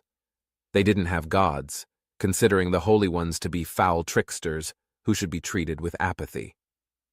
A few minutes later and the soldier returned. A shorter human was accompanying him, as well as a particularly hairy dwarf and a rather tall Emini. The human stepped forward and extended his hand. Like most other races, the human had 5 fingers. Tricurius didn't know what he was supposed to, so he decided to be as courteous as he could be. He bowed deeply and started speaking. "Greetings, sir. I assume you are Lieutenant Carlson?" he asked. The human smiled and retracted his hand and hastily made some attempt at a low bow. "You would be correct in that assumption." The human paused for a moment. "So, who do I have the pleasure of meeting?" he asked. Tricurius wondered what to do for a moment. "I am the High Emissary, Tricurius. I was told you would get us to our quarters for tonight." Carlson nodded. "I will, but first you need to know a few things." Carlson spoke. "First of all, none of this is magic. Don't try and use magic on it. It usually results in fires, death, or a combination of the two," he said in a stern voice, like a father explaining to his son the rules of the house. "Second off," the Emini handed the human several sheets of paper. "Read this and sign it." Carlson handed Tricurius the sheet of paper. Tricurius eagerly inspected it. It was in Elven. It was also grammatically correct. It was rare for the lesser races to actually know how to speak Elven, let alone write it. But the humans had outdone themselves when they didn't just write it. They wrote it well. It took a moment for Tricurius to read the whole thing. The beginning section was outlining the punishments for any transgression, the second about the rules themselves, and the third about the fact that any transgression of Elven law wasn't going to be punished by humanity. After he was finished reading, the human gave him a strange instrument which seemed to have infinite ink, as he didn't need to dip it into any for it to work. He signed the contract. When he was done signing, he was surprised to hear that anyone in his service had to read and sign it as well. That was going to be a bit of a problem since not everyone could read, let alone write. So they agreed to read the rules out loud to everyone in his service, and they would give their verbal consent to the rules. After it was over, Carlson ordered them to follow him. Tricurius followed Carlson with both enthusiasm and a tinge of anxiety. When he entered the keep, he noticed several things. First of all, there were no torches, yet the entire hallway was illuminated. There were metallic constructs attached to the ceiling which were somehow projecting light. Despite there not being any Ternitia being the general name for all types of magic and energy, floating about he could sense thunder. Perhaps runes? No, that couldn't be. Runes stored Ternitia, and there weren't any thunder mages around either. Perhaps they trapped lightning. However, lightning wasn't a very common thing. They simply wouldn't have enough for it. Tricurius set aside the thought for a moment and continued following Carlson. The walls were almost stainless white. He couldn't see the stone underneath it. Who would spend so much time and effort on making their walls a pretty shade of white? Tricurius wondered. When they finally arrived at their quarters, his courtiers were all put into separate rooms. How many rooms did they construct? Tricurius wondered. Tricurius himself was escorted into an especially luxurious room. Carlson spoke. "See this switch here?" He pointed at it and flicked it. The lights were suddenly dimmed, then flicked it again, and the room was illuminated. "It controls the lights." Tricurius was in awe. Not only did they have thunder without magic, they also controlled it. It was awe-inducing, really. The sheer wealth of technology, science, and new techniques they could pick up from these humans was incredible. However, sadly, he wasn't on a technological exchange mission. He was here to prevent a third Eomonic War. The first Eomonic War took place in 3563 after the founding of the Imperium. Thousands, if not more, died. It was only due to the intervention of the incredibly zealous dwarves that ensured the Imperium would not collapse. The Second War was even worse, causing the dwarves to shatter into several clay clans united under a high king, however still very much divided in different factions. The first of these factions were the Voron. They considered it their duty to conserve the ancient ways. The ancient ways included honoring Astraliac above others.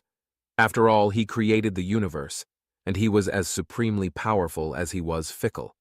He bound the gods to the world, and then ensured they would not destroy it, as parts of the gods were spread around the world creating the various races.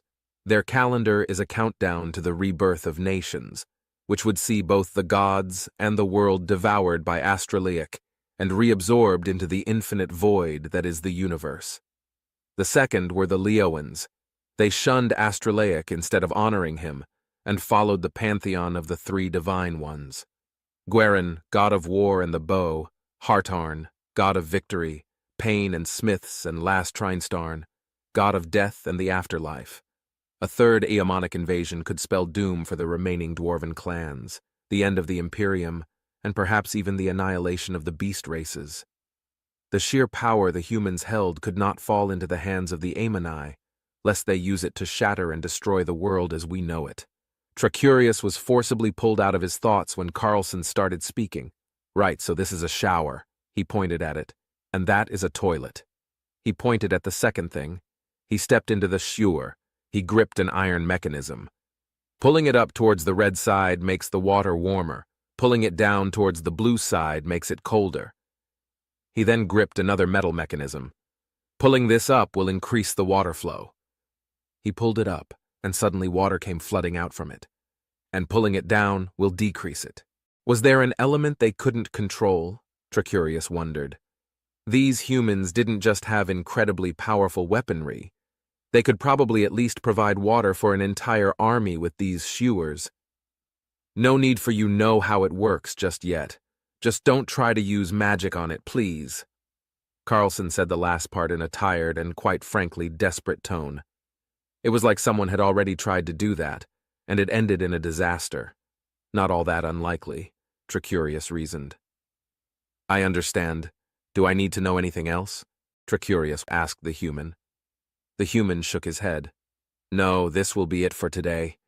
You can get food at the cafeteria. We've got cooks working there from 6 in the morning to 9 in the evening." the human said. He turned around and started walking towards the exit. "And have a good evening," the human said on his way out. Tricurius simply stood there for a few moments in awe of everything he had just seen. He knew the humans were supposed to be advanced, but they were leagues ahead of the most well-developed nation on the world, Narevror, the Elven Imperium. Unless you counted the Aemonic settlements who had invented and popularized the widespread use of gunpowder 30 years prior to this very moment. Then again, gunpowder alone was far weaker than sorcery. He decided to meet up with his 2 knights and eat something. He hadn't eaten for an entire day at this point, so he was quite hungry. To his surprise, the 2 knights were already waiting outside. "Sir, what is our plan of action?" Trivir, one of the knights, asked. "I'll probably go and eat something at this cafeteria," the human mentioned. "He said it would serve food to us." Tricurius said. The knights looked at him and nodded, forming a wedge formation around him. He followed the directions some humans he encountered gave him to the cafeteria until he eventually arrived there. It was a large, spacious room, with those same white metallic torches on the ceiling. There were 3 windows looking over the courtyard, where there were more of those iron constructions on black wheels as well as more humans. The sun was already setting. It must be evening. For a moment, he wondered how the humans would keep track of time. He reasoned they probably used some unreasonably advanced system to make sure the time was accurate to the second. Tricurius ordered something called a steak, which according to the human cook was very similar to Nerfrat's, which he always thoroughly enjoyed. The human was not lying when he said it was similar to Nerfrat's. He got the same sensations and the same taste of well-cooked Nerfrat's as he got with this steak. The knights too ate something the human called chicken breast, alongside potatoes and some fresh water. Tricurius himself got to experience the joys of tea. According to the humans, it was funny that he enjoyed it. Something about Imperials always liking the tasteful beverage. Some of his entourage had joined in on the meal, and he got to discuss some potential diplomatic strategies with one of the historians he brought alongside him. He also discussed how humans utilized thunder with one of his sorcerers. He speculated they didn't use thunder. Instead, they just used energy which was contained in thunder. An interesting thought for sure. At the end of this useful dinner, he went to bed, as did most of his entourage. Perhaps he could meet the leading human diplomat tomorrow. Tricurius woke up early in the morning, for the sun had not yet risen. He expected the room he was in to be cold. He was wrong. After a bit of speculating and searching, he found the source of the warmth. It was a strange white metallic contraption attached to the wall. So the humans also controlled temperature, and it wouldn't surprise him if they also held some control over combustion magic. Sadly, he couldn't find the light switch the human had mentioned the evening prior. He concentrated for a moment and lighted a flame within the palm of his hand, channeling some of his stored-up ternitia into combusting, thus forming the small flame. He scoured around the room, finally finding the switch and diffusing his flame by stopping the ternitia inflow, and put on his robe. He suspected his servants weren't yet awake. It was more near midnight than it was near sunrise after all. Besides being a diplomat, he was also an accomplished sorcerer and scholar. Educating himself was his responsibility, and so he decided to read a bit. Usually he'd read tomes about the several schools of magic, but he decided to change it up for once. He had always liked studying imperial history and decided to revisit the classics. First up was the Scaldarium. It was a collection of different books written by an infamous dwarven scholar named Finar. It went over the basics, such as the founder of the Imperium, Nachtikal von Reimann, who was a champion of Wutharn and popularized not just the worship of the 3 gods, Wutharn, god of war and bloodshed, Sanruin, god of pleasure and Logia, goddess of righteous rule and laws, but also that of the emperor of emperors and king of kings, Astrolaic. Furthermore, it also went over how von Reimann gained control over the Imperium, his humble beginnings as a warrior, and how he slew his village's chief, gaining control over the village. Then he asked for Wutharn's patronage, and swore on his honor that he would go into battle undaunted, as would all his children, and spill blood in Wutharn's name.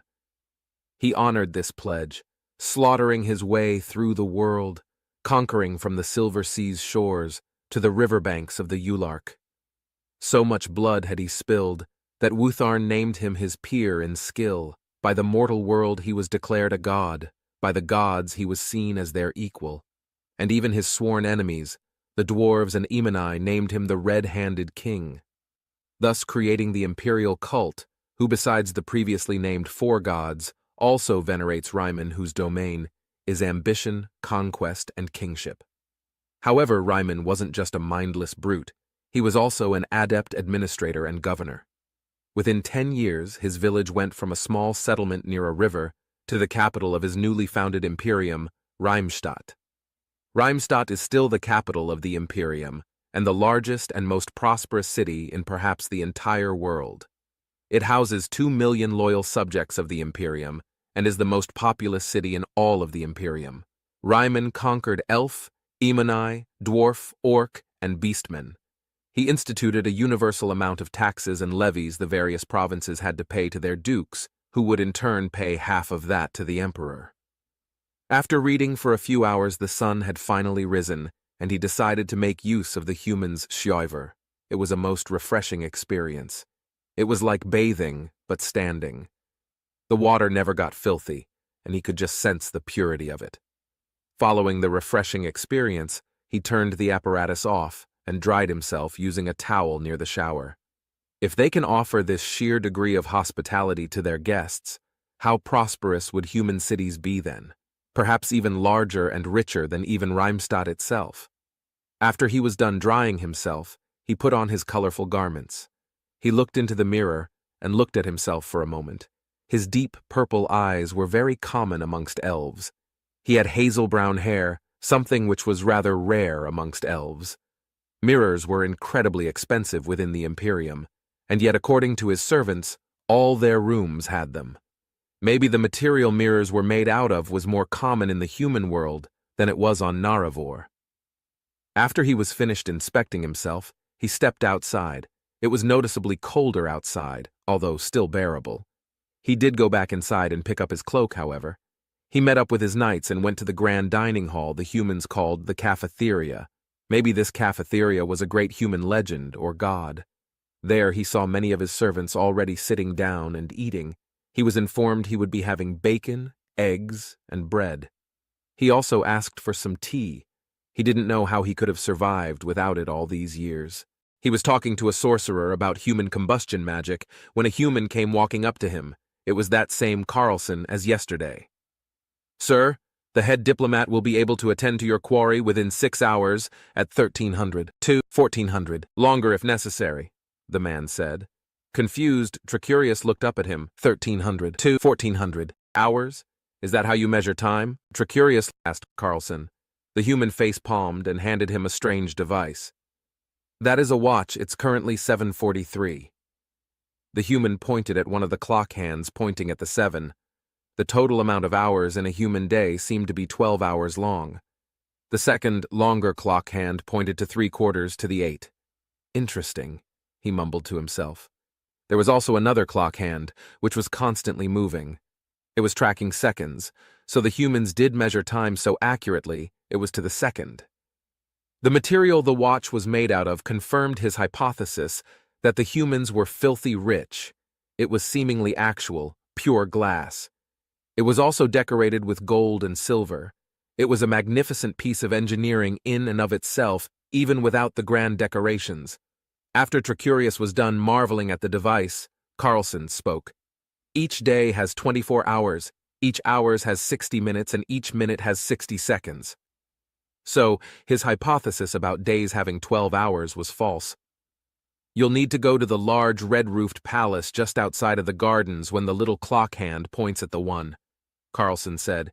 He pointed to the outside, and in the distance, he could see a reasonably sized building with, indeed, a red roof.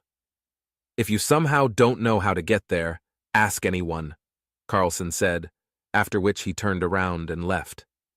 Tricurius put the watch around his wrist. Anyone from Naravor would think he was high royalty with such a magnificent and richly decorated device, which was so well engineered it could measure the time and move on its own without magic. The humans, however, probably thought of this as standard equipment.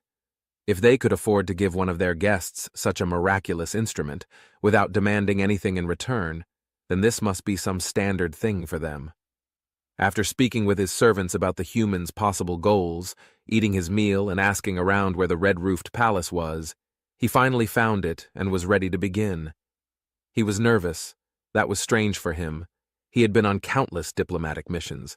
Not only that, but he had settled countless conflicts peacefully and without bloodshed. Yet those were petty or lesser races. Petty races being those barely above animals, rat-men, man-bulls, and other such creatures all belonged to this order. Lesser races were those who weren't blessed with divine favor and the grace that only elves had, yet still were important political parties. Emini, dwarves, and orcs all belonged to this category. While yes, elves were numerically inferior, they were intellectually and magically superior. And yet he had the feeling these humans wouldn't be like the lesser or petty races.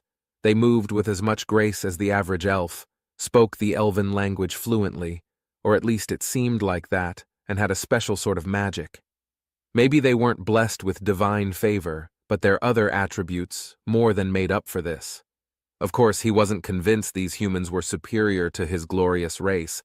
After all, the divine is above all, including their magicless magic. Whatever these humans were, he was both eager and nervous to meet them. He was still a scholar at heart, and the opportunity to learn things, be that from beasts, his lesser or his peers, was still exciting. And so he entered the room, his two knights closely following him. He saw one of those humans in a steel suit of armor move around the room. It was almost like the suit itself was moving, and the human was merely controlling it, albeit not moving it around. In his hands he carried that strange device he had learned the humans called a plasma gun. Apparently that was how they decimated Halamond within 3 hours. In the center of the room was a desk. A fierce light shined throughout the entire room due to one of those lamps. Against the white wall were several tables with books, papers, and those infinite ink devices on them. Behind the desk was what Tricurius assumed to be head human diplomat, Patricia of House Williams. Like Carlson, she had dark, nigh-black hair. However, unlike Carlson, she had blue eyes instead of green ones. Humans, Tricurius had noticed, usually had far more rugged faces than most elves. Both Carlson and Patricia were no exception, and yet they still had that remarkably graceful stride, for a non-elf, of course. The woman smiled and beckoned him in. "Greetings, Diplomat Tricurius," she said with a warm voice. "I assume everything has been to your liking?" she asked. Tricurius nodded politely. "Of course it has. I assume my presence hasn't been too much of strain on your resources," he asked. She nodded. "Not at all." She paused. "However, I am sure you haven't traveled from Reimstadt to here to exchange pleasantries," she said, looking at him more intensely. Tricurius put on an aloof expression and nodded. "Indeed, I have not," he said. "I have come here to warn you of a threat most dire, one that will certainly spell doom lest you aid us in quelling it," he said. The armored soldier who was there from the beginning put off his helmet, revealing a heavily scarred face with one of those strange iron eyes. He whispered something in the human language to the leading diplomat. She whispered something back, however. Before she did so, she pressed a strange iron thing inside her ear. She then pressed the thing inside her ear again. "Please, go on," she said. The elf breathed in deeply. "The Aemonai, as you may know, have pillaged and raided their way across our steadfast and just Imperium for centuries, if not millennia at this point. I urge you cull and purge them. They will do the same to you." He said, "They're simply sharpening their dagger, ready to stab you in the back with it when they see their opportunity, and then twist it so that you might never recover." His voice was stern. He had his eyes fixed on her, speaking with absolute clarity. The diplomat merely chuckled. "They raided and pillaged their way across your Imperium after your founder slaughtered them like cattle. Then you retaliated. They in turn started raiding and pillaging as revenge," she said. She went from her laid-back position to sitting straight up. "This created a vicious, nigh unbreakable cycle," she continued. "One that without a more powerful third party simply is unbreakable. However, I intend to break it." Her voice went from a warm tone to one determined to do whatever it took to accomplish her goals. She stood up. Humanity is that incredibly powerful third party. We intend nothing but to ensure peace, prosperity, and prevent the annihilation of all, she said. Perhaps that was the only thing that we learnt from the destruction of Earth, she said somberly. Destruction of Earth? As in the material, the humans destroyed all of Earth. Tricurius let it sink in for a few moments. With no Earth, there would be no crops, no cattle grazing, and thus no food. How did they? Humans were an anathema. Tricurius didn't even need to think about it. However, were these humans really as powerful as they thought? They had the element of surprise at Halamund after all. Not just that, but they could prepare their attack. You suppose humanity is powerful enough to conquer all of the Imperium, let alone Naravor? He asked. It was a genuine question. These humans were powerful. Nobody doubted that anymore. But how powerful were they actually? Patricia looked at him. Within 3 hours we captured Halamund, with 30 soldiers, she said. We have mastered the sky, the sea, the land, and even space itself. We can destroy your entire world within the press of a button. We are choosing to give you the choice of peace. Pausing for a moment, she continued shortly afterwards. We choose to be better. Because we know what happens when you actually use those tools of mass destruction. We know the suffering and misery that kind of warfare will bring, she said firmly. She put her fist down. Billions, if not trillions, died for our planet. Even more died after that trying to find refuge amongst the stars, she said in a harsh tone. 98% of the entire population lay dead. And for what? For the glory of some government who saved themselves before their people? For the privilege of owning a wasteland, broken, molested, and uninhabitable due to unrelenting warfare? You came here with a request, and I shall send you back to your petty emperor with a request of my own. End your petty squabble. You're both wrong. It doesn't matter who started. It only matters who will end this ridiculous conflict of yours. Tricurius didn't know what to say. Of course, the Imperium was right. There was no debating that. Ryman conquered and civilized the Amoni. He didn't slaughter them. He improved their miserable standard of living. And what did he get for his forgiveness, his mercy? He got this. Ungrateful bastards. They dared involve these humans. These madmen could blow up entire worlds. They overpowered all of Naravor by a lot there. Maybe, just maybe, if they gathered every sorcerer in Naravor, sacrificed everyone for Ternitia, they might just be able to pull something like that off. However, to do such a thing with the press of a button, well, that's dangerous. What if that button falls into the hands of the wrong person? What then? The human sighed and nodded. Even though I disagree with your reasons on why, I do agree with your general idea. You shall be invited to next week's negotiations. The elf grinned victoriously, starting an argument with an elf. What a foolish decision. Besides being expert magicians, elves were known for their mental prowess, being able to out-hink any race. This, along with their divine heritage, also contributed to their magical prowess. I beg you don't do this. This highfalutin will surely sabotage the negotiations. You can't trust them with their evil trickery, the Imani yelled. The human shook her head. As I've already said, Ambassador Harasu of House Narasis, I see you as equals, and thus give you the exact same privileges and rights. Besides, we're not here to play favorites. We're here to establish a lasting peace.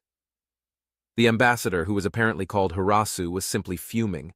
It wouldn't surprise Tricurius if he'd charged the human ambassador. However, she was still stoic. The guard to the right, however, had raised that contraption of his. The moment he did that, Harasu took a step back, and with a mean look on his face, walked out of the room. Ambassador, you two are dismissed. I will have Carlson bring you the documents needed to attend the negotiations, she said politely. The elf nodded and turned around, a smug smile on his face. His knights followed him eagerly. Once they had exited the room, he discussed with his knights what he would do.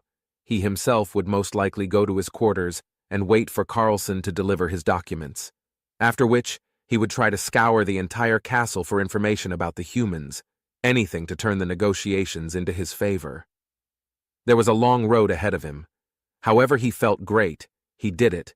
He ensured he would at least have some say in the upcoming negotiations. He ensured the Imperium, and by extension, civilization, would have some say. Patricia sighed. Beside her, Jansen chuckled. I think the Ammoni actually know what guns are, and what they can do, he said. You should have seen that ambassador's face when I raised my rifle, the Dutchman enthusiastically said. She raised an eyebrow. I mean, they've invented gunpowder. The man even mentioned an arquebus, she said. A few seconds after she said that, Ambassador Shin entered her office. The Earthborn man had a brown complexion and black hair. He entered with enthusiasm. So, how did our favorite elf react to his relentless hypocrisy and mind-bending logic being rejected? He asked. He ranted on and on about how he and his precious Imperium was right because they learnt from their mistakes, even if they really didn't. She said, I'm not sure why Command thought not immediately inviting the fools was a good idea. Now you have to write a report about them, and I will probably have to entertain them when they inevitably break something. Something about the Ammoni heckling us and the dwarves getting even more upset, as if the conflict with Halamund wasn't bad enough. Shin said, I'm curious how the dwarves will discuss Halamund. They killed 3 ULE citizens. Patricia looked at Shin, probably calling it an attack which was totally warranted because we provoked them, or some other form of mental gymnastics, she stated. Shin nodded. They're indoctrinated, both the dwarves and elves. It's why Command didn't invite but instead let them come to us. They'd kill us if they realized we liked one over another. He paused before continuing. Regardless, send me the transcript and recording, and I'll make something semi-coherent to send to Command. Good plan. I'm going to entertain 2 dwarves who will also probably want to attend, she said before swiftly standing up. But first, I'm getting some coffee. You want some too? Shin shook his head. Never understood how people can like that bitter, drap-brown beverage, he said. He frowned in disgust. Patricia let out a slight chuckle. Right. She turned her head to Jansen. Mail him the transcript and recording of the meeting, and let us prepare for the dwarves, she said. Jansen nodded and used his suit to transfer the recording and the transcript to Shin's computer in the next room. Shin walked away while waving his hand. Patricia turned her phone for a moment. 14:04. In 56 minutes, the dwarves would come. She had a small briefing concerning them. They were divided into a traditionalist and a more progressive faction, the Voron and the Leoans. The Voron could best be described as doomsday cultists, counting down to the end of the world and honoring the god which would end the world. Meanwhile, the Leoans believed Astralike, the god which would end the world, was to be shunned and detested. None of the different empires in this world were truly blameless. There was no good and bad, only something in between there, that at least was the same as on Earth. The dwarves, while having saved the world once, demanded a heavy price for this, bankrupting the elves of their gold, and while the Leoans enslaved entire races, the Voron sacrificed as many to Astralich in exchange for a weapon of mass destruction called Horndal. She decided to respond to a few mails. Time flew by quickly, and eventually the dwarves were waiting outside the door. She closed her laptop and ordered Jansen to start recording. He obliged. Pressing one of the earplugs in her ear, she turned on her translator. Both the dwarves entered. One of them was older. She could clearly see that. He had a grayish beard, which almost reached down to his stomach. His body was short, albeit broad, and she was sure he was quite strong for his size. Next to him was a much younger man. He, too, had an incredibly long beard, although unlike the first man who was bald, he had long, brown hair. Both of them bowed in respect, a gesture she had to come to be familiar with. She made a low bow towards the two and gestured to them to take a seat. They did. Well, this was already going better than how the meeting with the elf went. The elder one spoke. I am Mannerheim of Clan Bulauch, representing the Honorable Voron, he said. His voice was deep and his face stoic. The younger one then spoke. Greetings. I am Tranararm, clansman of the clan Dylish, and am here as representative of the great Leoans. The man didn't frown or simply be stoic. Instead, a small smile appeared on his face. Salutations to you too, honorable emissaries. She smiled diplomatically. I take it the long journey from you clanholds wasn't too tedious? She asked. Mannerheim shook his head. His face was still expressionless. Tranararm shook his head as well. Of course not. I hope accommodating us with such luxurious items wasn't too much of a strain on your logistics, seeing how you are in a completely different world, he asked. This dwarf was particularly considerate, something she didn't expect. She hadn't read many fantasy novels, however, elves usually were the diplomatic ones in those. Perhaps they were trying to get something? Not at all. If there is anything you need, tell any servant. They'll most likely be able to get it for you. She politely responded. Mannerheim interrupted Tranararm before he could speak. You can talk about the weather sometime later. I've got a question for you, human. The old man grumbled. Tranararm turned his head in surprise, but didn't say anything. Patricia obliged. Very well, go ahead. Mannerheim spoke.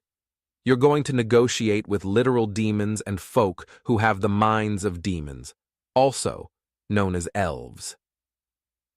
His face twisted from a stoic, almost expressionless stance to actively frowning. He raised his voice. It's Astralite's choice to end the world, not yours. Patricia frowned. We're not planning to end the world, dear ambassador. Nor are we taking away your God's ability to end the world. She said, we are trying to establish peace and stability. Have we attacked you even once? That was a rhetorical question. The dwarves had attacked the approaching human ambassadors at Halamond, not the other way around. They had video evidence. The older dwarf smashed his fist onto the table and ignored what Patricia had just said. You negotiate with demons, with pompous, pointy-eared fiends, and back it up with weapons which harness the power of Astralite. He yelled, You're all heretics.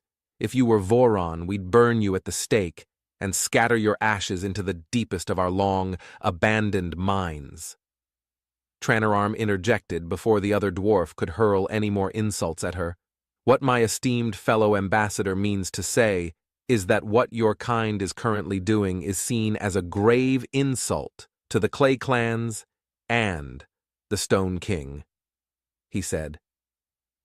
I acknowledge that. I am even willing to offer you compensation for not inviting you earlier, as I am certain every other party will understand our current dilemma. She said that was command strategy, and she hoped it was going to pay off because talking to the races of Narivor was like trying to stop two toddlers arguing with each other. Tranararm nodded. I see. I assume this compensation will include a place for the Clay clans in your negotiations? He asked. Happy to not have to listen to Mannerheim rant about how humans were bad again. She nodded. Correct. I assume you've already met Lieutenant Carlson? She asked. Both of the dwarves nodded. However, before Tranararm could say something useful, Mannerheim chimed in. He tried to serve us 3 instead of 4 meals. I considered punching all the blood out of him right then and there. What a vile, hateful, revolting blasphemer. He preached. All things considered, he would have made an excellent Christian preacher during the Crusades. He continued his shouting. To make this even worse, he asked what we wanted to drink. The dumb pig even suggested wine. Tranararm interrupted him. We are familiar with him, although I would recommend you assign someone a bit more familiar with dwarven customs. We, of course, wouldn't want our nation's diplomatic relationships to be ruined by a simple misinterpretation. The man said. Patricia, hoping to placate the dwarves, nodded. Of course, That will be done. I will also make the courier deliver the necessary documents, she said. Tranarm smiled. Very well. Tricurius woke up, still exhausted. He quickly got out of bed and turned on the lights. Today was a grand day. He would report his success to his liege. He would become a famed diplomat, and his portrait would be hung in the Hall of Fame, together with figures such as Justin, Dervanita, and Questus. He would be the youngest there, being a mere 40 years of age. Some of them were 100 years old when they earned their place there. He was only 40. He felt so accomplished. He succeeded. If his parents existed, they'd be proud of him, surely. And he himself was very proud of himself. Everyone who mattered was proud of him. Then a courier came walking in. His knights allowed her entrance. Tricurius stood up to greet the courier. She bowed in respect, and although out of breath, began to speak. Sir, the dwarves, they... She was breathing heavily. Tricurius inspected her face. She had blonde hair and bright orange eyes. They're demanding entrance to the negotiations, she said. All of Tricurius' pride and sense of accomplishment suddenly vanished, leaving behind only anger, disappointment, and bitterness. Right, he said harshly. He punched the wall with his right hand, doing nothing but hurting his hand. He cursed out in pain. Bloody dwarves should have killed them all a long time ago, he yelled. If he failed now, he would be dismissed by his liege. His career would be over. He would have to sell himself into slavery, as his reputation was forever ruined. He cursed and cursed and cursed a little more. His anger became all the more ferocious and bright. You're dismissed, he said loudly and clearly. He turned his towards the knights. With me, I will see to it that this is dealt with. His voice was harsher than normal, and the knights obediently followed. The courier quickly scurried out of the room, Tricurius and his knights following in pursuit. They marched through the hallways, rooms and corridors on the castle.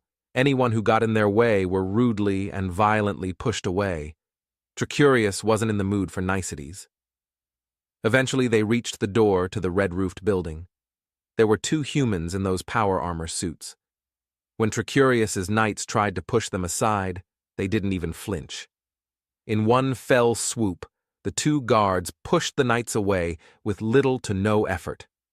Halt! State your business! One of them bellowed. The guards raised their strange contraptions.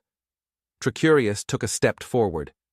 We're here about a diplomatic incident, one of such gargantuan proportions that you cannot deny us the privilege of rectifying it, he shouted. The guards weren't convinced.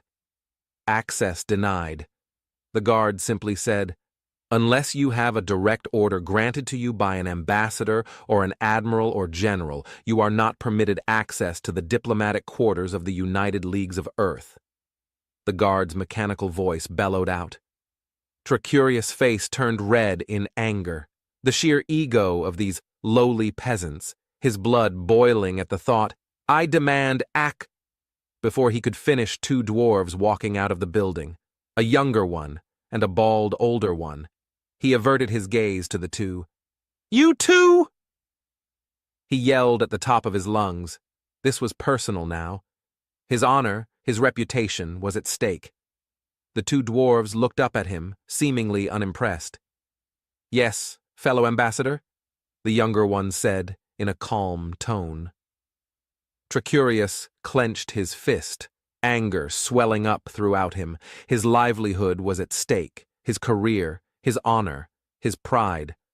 I demand you retract your invitation to next week's negotiations, he yelled. The younger dwarf responded calmly. However, the bald, older one also clenched his fist. You 2 were invited, weren't you? He asked. Isn't it only fair that... The older one interjected. You want to challenge me? Then do so, heretic! His voice bellowed out of his relatively short body. You want me to draw blood? Then so I will, he once again yelled. Tricurius stood firmly. His career was at stake, maybe even his life. Failure wouldn't be tolerated, especially failure by a lowborn. Should I be scared, dwarf? Should I now turn around in fear?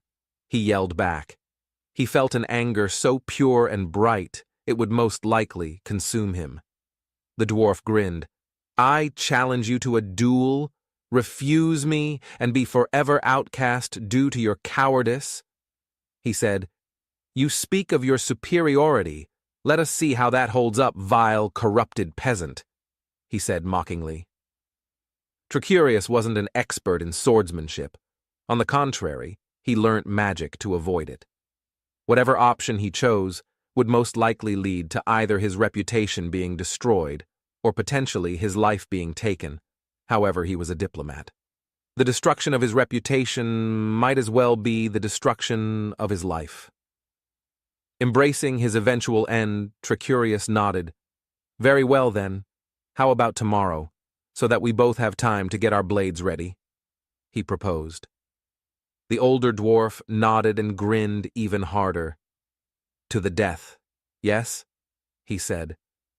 Why should one of us die over this petty disagreement? I'm sure you don't want to die just yet. Tricurius tried to argue. Right. Then whoever wins gets to attend the negotiations. How about that? The older dwarf said. Beside him, the younger dwarf was staring at him in disbelief. Maybe this isn't such a good idea. Dwarven-elven relations are already strained, you fool, the younger one said. The older one pushed him away. Yes? His fury turned into sorrow when he realized what he had just done. He had doomed the Imperium, his reputation, and his life. He could have just chosen one. He was a failure. With a great deal of reluctance and sorrow, nodded. Yes, he said somberly. He had just sealed his fate. After the encounter, he retreated to his room, utterly depressed. Sir, maybe we should show you a few basic swordsmanship techniques, one of his knights asked. He shook his head. It's all useless. He said, I've not just sealed my fate, but the fate of imperial human relations. Maybe you'd prefer a spear, a battle axe, or perhaps a war hammer. You can choose any weapon. The knight said. You can choose any weapon, like that was going to help. Then it hit him. Any weapon. He grinned. Humans had weapons which could blow someone's brains out and didn't require much effort to use. He had a plan. One of you, call Carlson. I've got a plan, he enthusiastically said.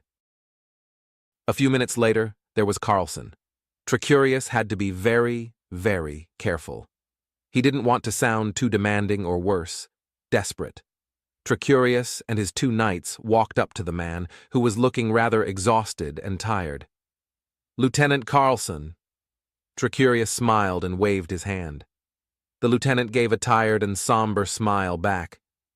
Yes, Ambassador? He politely asked. Lieutenant, I'm afraid I've gotten into a problematic situation you might be able to help me with, the elf said. Carlson raised an eyebrow. I'm not an ambassador, sir. Officially, I'm a liaison, he said factually. However, I could get you an audience with a diplomat. He proceeded to say, I'm afraid that this issue is quite urgent, and if it is not resolved, the consequences could be devastating for all civilization, Tricurius said. That was technically true. The Imperium was civilization, and this was a tragedy for the Imperium. Then again, weren't the dwarves a civilization too? Tricurius said within his head. He wasn't a heretic. The priesthood, the nobility, they taught him the truth. Nothing good occurred before Ryman's conquests. Everything was chaos, barbarism, and tribalism. Ryman's legacy, the Imperium upheld all virtues so dear to all reasonable men. Honorable emissary, what is so urgent that it cannot abide by the laws everything and everyone abides by? Carlson asked. Death is. Tricurius said as he braced himself for the incoming tide of questions. Death? Carlson inquisitively stated. Death. Tricurius affirmed. Not for me, of course. I am perfectly capable of defending myself. That was a complete lie, and he knew it. Then he made another educated guess, that these humans didn't duel people, and thus didn't know the rules of duels. You see, a diplomat in my service who also happens to be the son of a very influential duke has been challenged to a duel. Then I urge you to cancel the duel, Carlson said firmly. Firstly, dueling is not allowed within human embassies or territory. He sounded like he was quoting something. That was specifically mentioned in the multiple treaties that you explicitly signed. That was bad. While yes, he did know it was technically not allowed, it was also technically not allowed in the Imperium. He had thought it was a rule which wasn't enforced, one which was for all intents and purposes dead. However, it wasn't. Lieutenant, I think you do not understand what implications canceling a duel might have. He said clearly, so that the lieutenant couldn't be mistaken. If I would cancel this duel, the man would be seen as a craven, one devoid of the natural and good virtues crucial to a successful career, not just as a soldier, but also as a diplomat. Carlson nodded. Very well, then we will forcibly cancel it, he said. He turned around. Wait. Tricurius said. Carlson slowly turned around again to face the elf and his entourage. I have a different suggestion. Tricurius said. Carlson looked completely unimpressed. And that is? He asked. We will grant you innumerable concessions in next week's negotiations, on one condition. Tricurius said. He was starting to feel nervous. This wasn't going as planned. I wish to borrow one of your military contraptions. Carlson shook his head. I am no diplomat. However, I can tell you one thing. This ludicrous plan of yours is bound to fail. Carlson said harshly. That would a blatant violation of several vital ULE laws, something which cannot be permitted under any circumstance. Tricurius muttered several curses under his breath. He had to improvise. If they detested dueling, maybe he could use this as an advantage. The dwarf proposed the duel. If he could get him warned or maybe even arrested, that would be quite the accomplishment. I must tell you something, and I put trust in you that you do not let this information fall into the wrong hands, he said. Carlson looked up with interest. The dwarves instigated this duel. They provoked the young man, who is simply a victim. If you want to enforce your laws, enforce them on him, not me or the innocent young man, he said.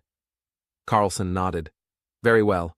I'll make sure all this information is relayed to the ambassador. He paused for a few seconds, after which he continued speaking. However, we'll also listen to the dwarves' side of the story. Tricurius nodded as the lieutenant walked away. His eyes gleamed of victory. He, however, had also realized a second thing, besides his own greatness, of course. That thing being that he needed to change something. Up until this point, he had believed in a truth so universal and undeniable to most elves, even thinking about disputing was the highest form of heresy. That truth was that elves were above and beyond every other creature, that there were no exceptions to this rule, and the most jarring part, that this superiority was to be enforced with military force if needed. However, Tricurius thought he had found an exception to this seemingly universal rule. It truly pained him to say it, but these humans weren't just militarily, economically, and diplomatically superior. They might as well be equal on an individual basis as well. They were as, if not more, educated as most urban elves. Their bodies were as powerful as an Ammonite, without having the downside of being as dull and slow as one. But were they really dull and slow? Tricurius had never asked himself that question. That would be the highest degree of heresy and treason. However, he had already committed that thought crime, and yet he didn't see some god striking him down where he stood as he was taught would happen when he was a child. What was so criminal about thinking about it anyway? Didn't each freeman hold control over their own mind? That was what the church taught when it came to temptations. You hold the highest authority over your own mind, and as a duke is obligated to care for his people, so are you to care for your mind and thoughts. What about the dwarves? The diplomatic, younger dwarf he had met didn't look like the stereotypical, permanently drunk, warmongering fool he thought he would be. He would have to further inquire about all of this, to think it out. It was severely clouding his mind, maybe even his judgment. Indeed, the more he thought about this, the stranger it became. He had been tempted to think this out, to this ratiocinate, highly heretical situation many times. However, he always clung to the things he was taught when he was but a boy. Tell the truth, follow the gods, be obedient, and the gods control your soul as they do your mind. It didn't make sense. Sometimes they told him to think a certain way, only to contradict it themselves a moment later. He gestured his guards to leave and closed the door. He looked at the room, which only reminded him of the heretical thoughts he harbored.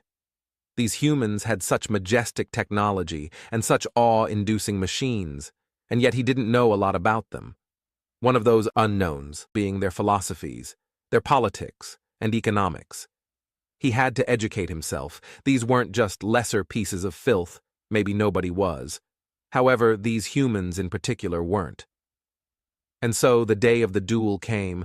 Tricurius, once again, lay in the large bed. Before he could convince himself to stay in bed for 5 more minutes, he heard a knocking sound on his door. He swiftly leaped out of the bed and put on something presentable. "One moment, please," he said. He wasn't presentable in the slightest, but he didn't expect to need to be presentable. There was a good chance the dwarf had come to rage at him for canceling the duel. Except he didn't.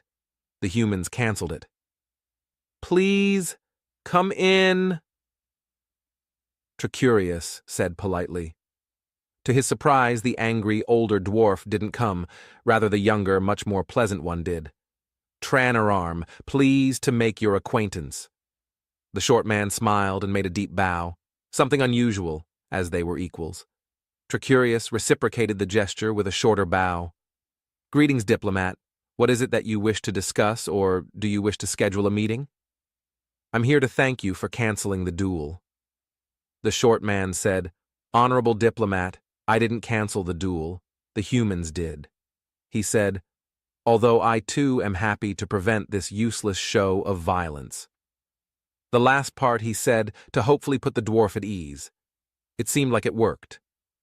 "Ah, then we're like-minded," he said happily. "There is, however, a second matter I wish to discuss." Tricurius raised one of his permanently frowning eyebrows in curiosity. "And that is?" he asked.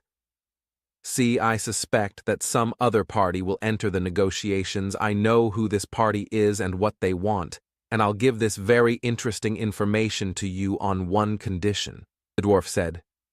Tricurius's mind swiftly jumped to the conclusion that this dwarf wanted something from him to advance his own position. "And what might this condition be?" he asked. "It's quite simple." The dwarf said, "There is a very good chance you will promoting the classic elven policy of trying to get the humans to not trade with us." Tranararm paused for a moment, after which he continued, "I wish you to abandon this policy, to tell your liege that it was a topic you couldn't push through." Tranararm waited a few seconds to let it sink in. "On that condition, I will give you all the information you desire about this new party, which will be here in exactly 3 days." Tricurius's mind raced to different conclusions and explored the consequences a choice such as this might have. Perhaps he could demand a bit more in exchange for the concession. "That would be unbalanced. I propose altering the deal a bit," he said. The dwarf titled his head in interest. "I'll not propose not trading with your people. In exchange for that, I ask of you to do the same." He said, You'll not disencourage the humans from the trading with the Imperium. You're demanding two things for just one. That's unbalanced. Tranararm said, I agree not to disencourage trade with the Imperium on the condition that you won't form an alliance with the Voron and Ambassador Mannerheim. He didn't have any plans to do so anyways. The reason Tranararm was mentioning it was because the Voron and Lyoans didn't get along. Their division was Tricurius' ticket to a good deal. Tricurius nodded. Agreed, now the information. Tranararm grinned. I'll get a courier to deliver it to you, he said, as he turned around and closed the door behind him. Tricurius also turned around towards his bed and breathed in deeply. He didn't show it, but that wasn't just unexpected. It was nerve-wracking. At least it wasn't infuriating or exhausting like the experience of Mannerheim yelling at him might have been. He walked over towards his bed and looked at himself in the mirror. Maybe he should put on actual clothes instead of the robe he quickly put on. Using that miraculous human contraption was also probably a good idea. He grabbed a towel and headed over to the shower. After he finished with that, he put on some garments befitting his prestigious position. He groomed his hair to look clean and finished it all off by putting on his rather fashionable boots. Hygiene was a very valued thing within imperial society. Only a slave wore rags and smelled of sweat, blood, and dirt. A true imperial citizen, no matter how poor, was expected to at least bathe in one of public baths a few times a week. Unlike many savage dwarven clans, orcish tribes, and Ammoni hordes, the Imperium believed that diseases weren't a curse. Rather, they were caused by impure water. This theory had quite a bit of evidence as well.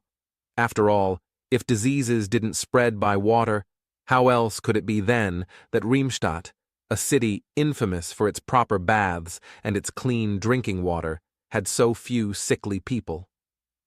Besides hygiene, he was also starving for a meal. He was quite sure the human canteen hall was already open, and headed to it.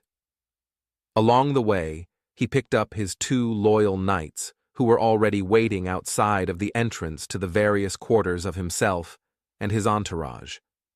Apparently, when he got to the dining hall, the humans had already commenced their midday meal, something they called a lunch.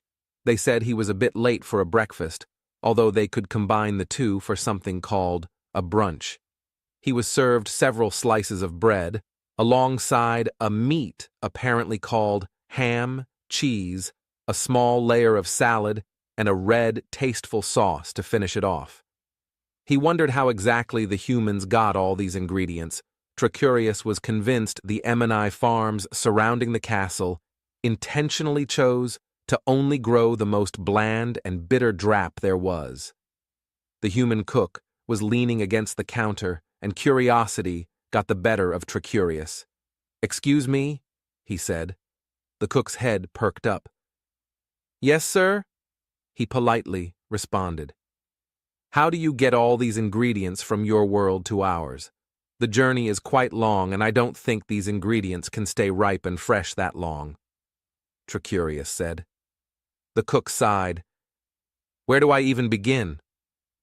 "At the beginning," Tricurius said. That was obvious. "Right. First it is produced. Usually meat is cloned and crops are farmed all over the world," he said. Cloned. The only time he had heard that term was when he was reading books about shadow magic. It could be used to clone yourself into countless illusions that could deceive foes and encourage friends. He decided to ask more about it. Cloned. How do you clone meat? "I'm a cook, not a geneticist." The cook said, "However, I get the gist of it. Basically, they take an animal's cells and grow these until they become meat." "An animal's cells?" Tricurius asked. "Right. You are stuck in the Middle Ages." The cook said, "Luckily, I did pay attention in biology class. Cells are incredibly tiny things which make up every living being. They consist out of several parts and are the building blocks of every organism." That was quite Interesting, of course, if these were the building blocks of everything, like muscle and thus meat, if they'd clone them, well, that would make quite a bit of sense. So, what happens after that? He asked. Then we alter it to remove possible diseases and to make it last longer, the cook said. How? A curious, simple, and yet very necessary question, as this cook somehow knew more about food preservation and disease than him, an educated scholar. The cook's expression twisted to a thoughtful one. Well, you can pasteurize it, then you can also put it into a freezer or fridge to keep it cold, which also slows down how quickly it goes bad. Then there's also an array of chemicals, which can hamper the spoilage of foods. It was like the man was speaking a different language. Chemicals, pasteurization, fridge. He had never heard these strange words even once in his life. You're saying all of these things, but I've no idea what they actually mean. The cook nodded. Right. Should have expected that. He took a deep breath in. Pasteurization is cooking things up to a very high temperature to kill the bacteria within it. Before Tricurius asked what bacteria were, the man explained, bacteria are large groups of cells, but whilst cells are usually harmless, bacteria are not necessarily. They can cause diseases, infections, and the spoilage of food. So much for the idea that water spreads disease. Bacteria. What a strange word and a strange concept. Continue, he said. He wanted to know more. This reminded him when he was but an apprentice. That ravenous yearning for knowledge had returned, this time bigger and stronger. In a colder environment, things grow less quickly, bacteria included.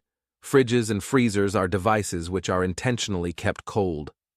The cook explained, frankly, I don't know which chemicals hamper the spoilage of food exactly.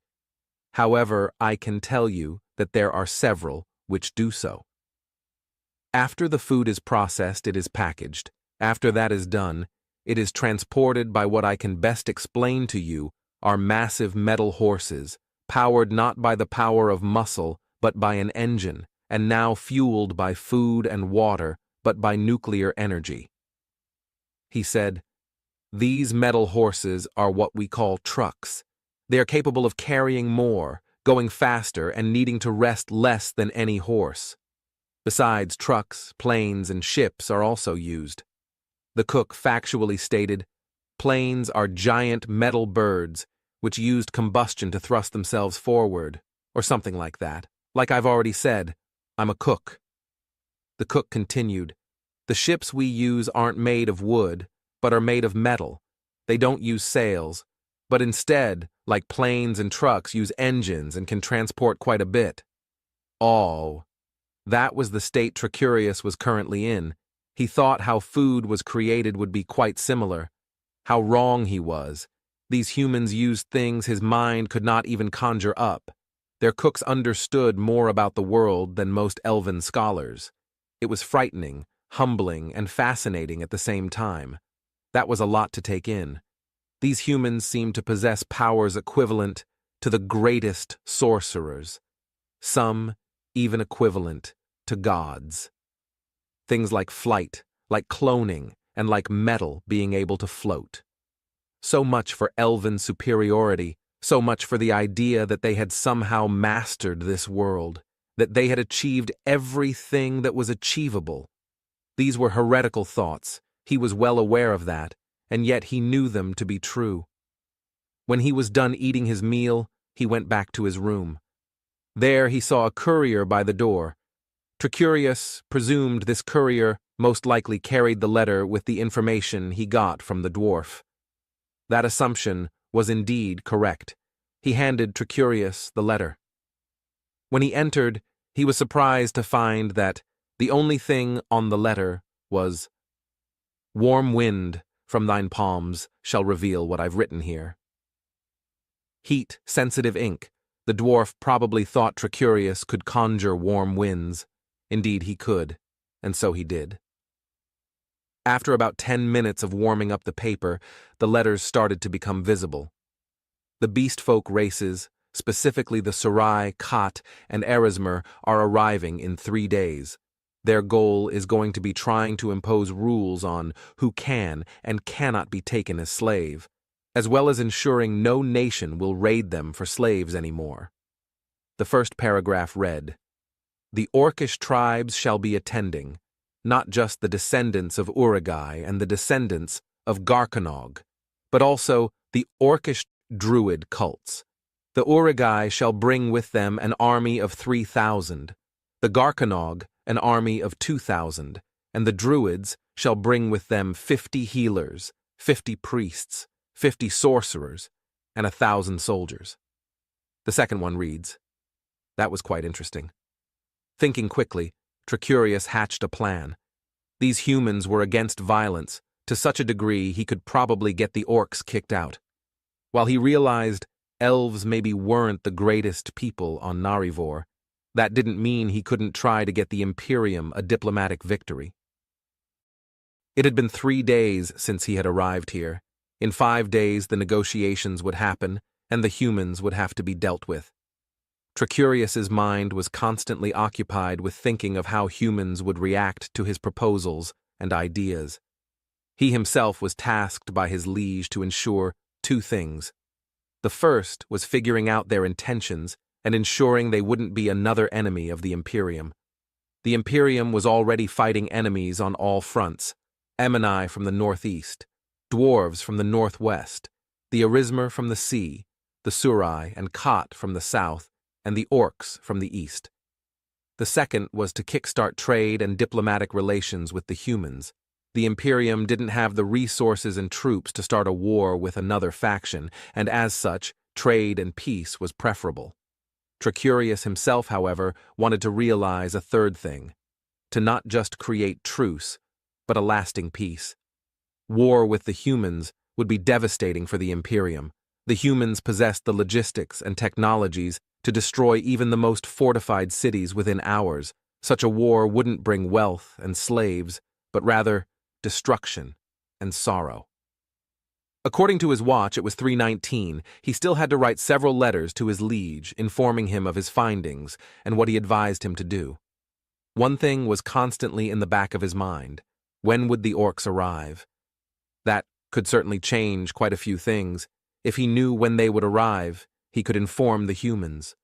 Seeing such a brash display of violence, the humans would surely condemn the orcs, giving him an advantage in the negotiations. Just when he was finished writing his letters and giving them to one of his couriers, a loud sound blared through the room. Red flashes of light came from a device on the ceiling.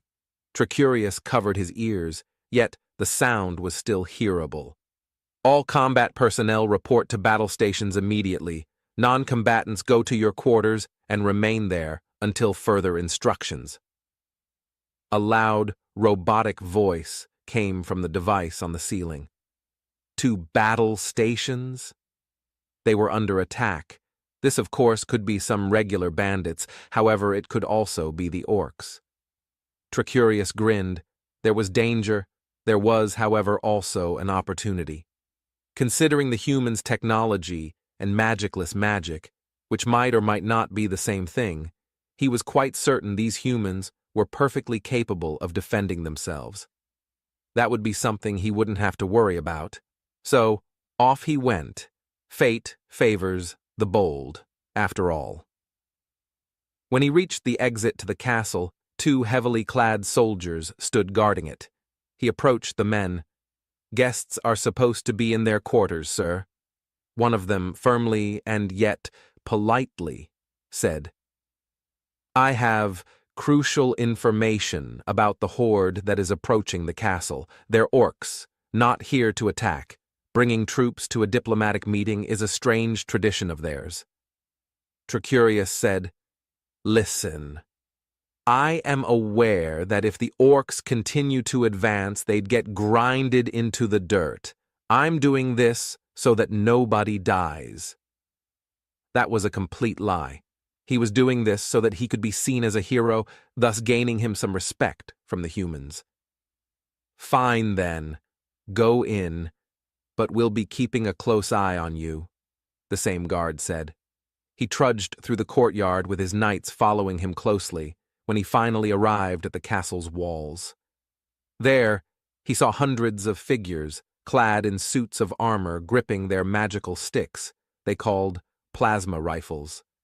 In the distance, he could make out 3 orcish hosts, each one following each other in what almost seemed like a competition of who could reach the castle the fastest. The sun shone brightly today, and the light was reflected on the well-disciplined warriors of the orcish host's armor and shields. The orcs appeared to be disciplined enough to not tramp through the fields of crops, and instead followed the wide road out of the forest towards the castle. What he assumed to be an officer immediately ran up to him. "All guests are to be in their rooms, sir." He politely said, "I am aware. I, however, have some rather crucial about the encroaching orcish hosts." Tricurius said, "Trust me. If I thought they'd pose any danger, I would have fled by now." The officer nodded. "I have no idea how you got past military police, but go speak to Colonel Romano. He's the one standing up without a rifle." The officer pointed to the colonel, and Tricurius immediately walked up to him. A thought creeped into his mind. While walking, Romano sounded like an imperial name. He even knew a lad by the name of Romano. Then again, maybe it had a completely different meaning in the human language. "What is a diplomat doing here?" the colonel yelled out as he removed his helmet. One thing that Tricurius noticed was that none of these humans looked any day past their prime. Elves were the longest-lived species, with a grand 300 years. Then came the dwarves with 200 years, the Emini and orcs would be lucky if they lived for 100 years, and the beast folk usually only reached 40 or 50, although the fact that most of them were killed as soon as they couldn't work anymore certainly played a part in that. The colonel, which Tricurius assumed to be an elderly and high-ranking man, looked no older than Carlson or the cooks he had met. Maybe it was another human technology. The colonel had a slightly tanned skin and hazel-brown eyes. He sported a rather fabulous mustache and had blackish hair. Tricurius had spent enough time thinking, though. He had to respond. Tricurius stood up and pointed towards the orcish hosts. These hordes, they come in peace, bringing soldiers with them as gifts and guards, not soldiers to conquer or kill. Tricurius said, "Their warmongering culture demands that they do this. I advise you to talk to them before you understandably mow them all down." The colonel looked towards Tricurius and then towards the soldiers. "Don't worry. They'll only fire if I command them to do so." He cleared his throat and put on his helmet. He touched a few buttons on his helmet, and Tricurius could make out that Romano was speaking. He put off his helmet and pressed a strange iron thing in his ear. "The diplomat is coming. You can explain to her how we're supposed to make contact to thousands of medieval LARPers." Tricurius didn't know what that last part meant. However, he did know that he had to come up with a plan of action. The best idea would probably be riding out to them with an armored escort, and simply approaching them. However stupid that might sound, it had worked countless times in the past. The orcs kept on advancing and were finally out of the forest. It was impressive how far these humans could see. Elves were renowned for their excellent eyesight. The fact that these humans could see that far was truly a testament to either their magic and technologies or their impressive biology. Patricia finally arrived, followed by the guard he also saw when he was meeting her. "I was informed there were orcs wishing to talk to me. Yet, I only see soldiers," she said to the colonel. Romano nodded. "According to this elf, this is the orc's way of greeting diplomats." He said, "I admit it seems quite strange to me." "It is strange. It's also the reason for countless wars. In my opinion, the fact they haven't changed it is idiotic." Tricurius said, "However, if you don't want another war, then not shooting them down where they stand might be the best option. "Sir, the orcs have halted in front of the castle's gates." A robotic voice sounded. That was one of the armored soldiers. Romano turned his head and nodded. Acknowledged. It would be illogical for them to attack a castle without any siege engines, especially when facing an unknown foe. Patricia said, "Don't power armor helmets have sound amplifiers?" she asked. "They do. Do you want me to ask what their intentions are?" Romano asked. Patricia nodded. "I do, Colonel." One small problem. We don't have enough data on the Orcish language for the auto-translator to do anything with it. Romano said. "You could try to speak in Elvish. It's quite a widespread language. At least one of them should be able to speak it," Tricurius suggested. "Agreed, honorable diplomat. Do you perhaps have any information on the Orcish language?" Patricia asked. Tricurius nodded. "I brought an entire dictionary with me. I intended to study it, as I don't know the language yet. Then we'll study that after this encounter." Patricia decreed, "Romano, go ahead." Romano put on his helmet. "State your intentions." The sound boomed out of the helmet. Diu. The orcs seemed to look at each other in confusion until one stepped up. "We come to speak," he said in poorly pronounced Elvish. Romano looked at Tricurius and Patricia. "I advise against letting the entire Orcish army in," he said. Patricia acknowledged his advice with a slight nodding of her head. "I plan on heeding that advice. Ask them to bring a small host of soldiers and their diplomats," she said. "Very well. Bring your diplomats and a small unit of guards," Romano very loudly declared. The orcs quickly started talking amidst themselves. After a few minutes, they formed 3 different groups. The first of the groups were clad in little to no armor and had to dismount their horses prior to forming the groups. In their skin were etched many tattoos. The second group wore heavy armor and had long spears alongside a round iron shield. Upon their helmets were mounted blood-red plumes. One of them carried a war banner. The third group was the smallest. It consisted out of only 50 or so men. All of them carried branches of wood that Tricurius assumed to be magical staves. They were all clad in greenish robes, and most sported thick, gray beards. "I guess orcs and humans have different definitions of small," Patricia said as she watched the groups come forth. "We only have room for 200 more people. That's assuming nobody else will show up." Romano said, "Should I order them to form groups of 25? Patricia nodded. "That would be advisable," she said. "Please reform your 3 groups into groups of 25, Romano said. The soldiers next to him had taken up less aggressive positions and looked a lot less eager to kill them all than just a few minutes ago. Most of the orcs seemed to agree with Romano's idea, except the druids. The druids most likely weren't used to being commanded. They were a completely independent element of Orcish society after all. They had their own leaders, rituals, and traditions. If an orc showed any magical talent, they'd be sent to the local elder druid, who would educate him from an incredibly early age. The orcs had many gods. Every tribe, city, and castle had their own god. However, there were a few which were venerated in almost every Orcish settlement.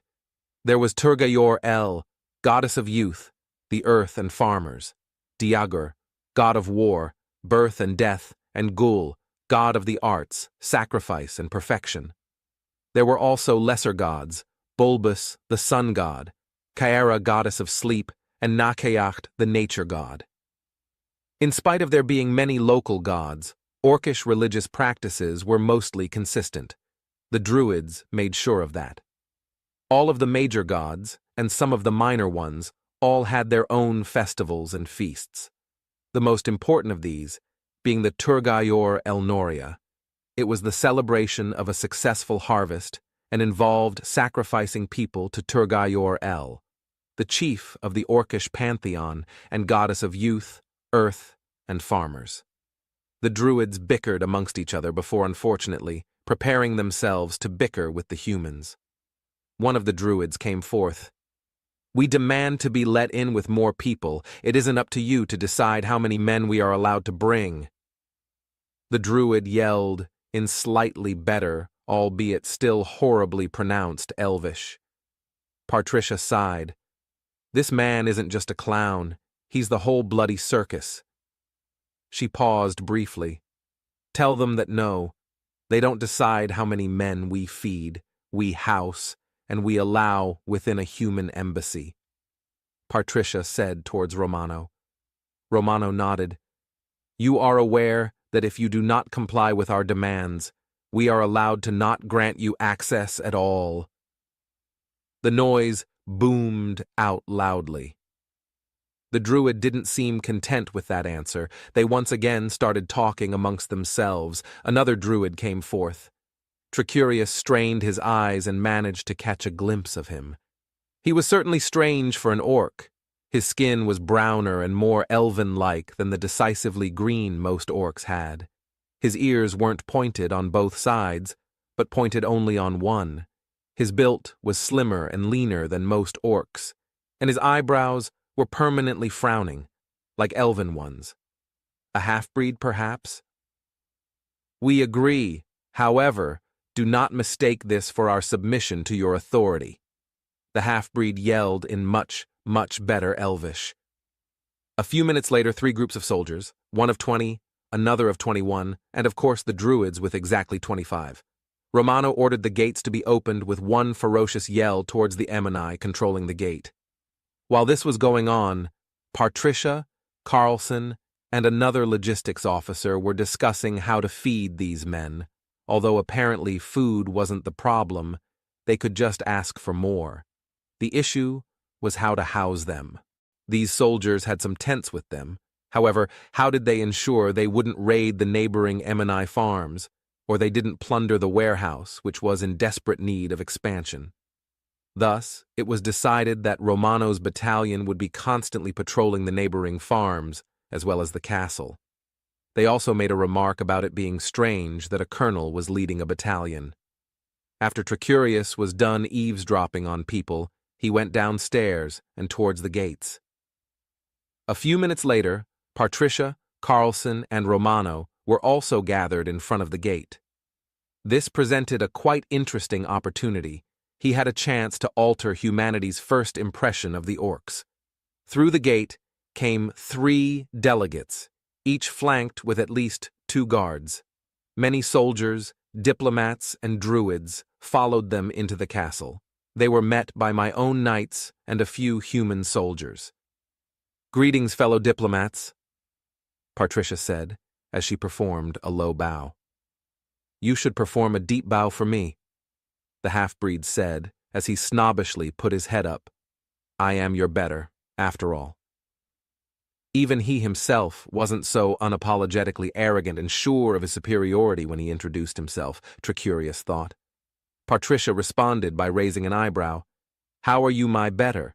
she asked. "You have brought but a few hundred or thousands troops. You haven't even brought druids. Of whatever your race's equivalent is, you're either an idiot or poor," he said. He pointed towards his own entourage of druids and knights. "Me, on the other hand," he grinned, "I've brought an entire army." What gave this man an entire nation worth of confidence, Tricurius wondered.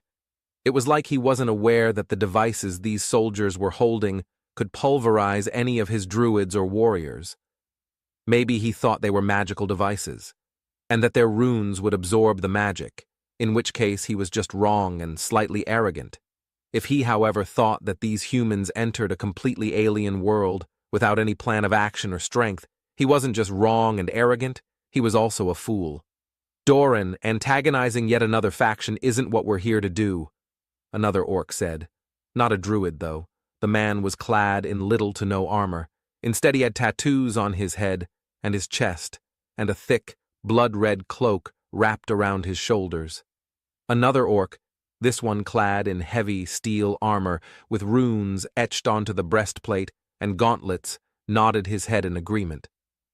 "If They are weaker.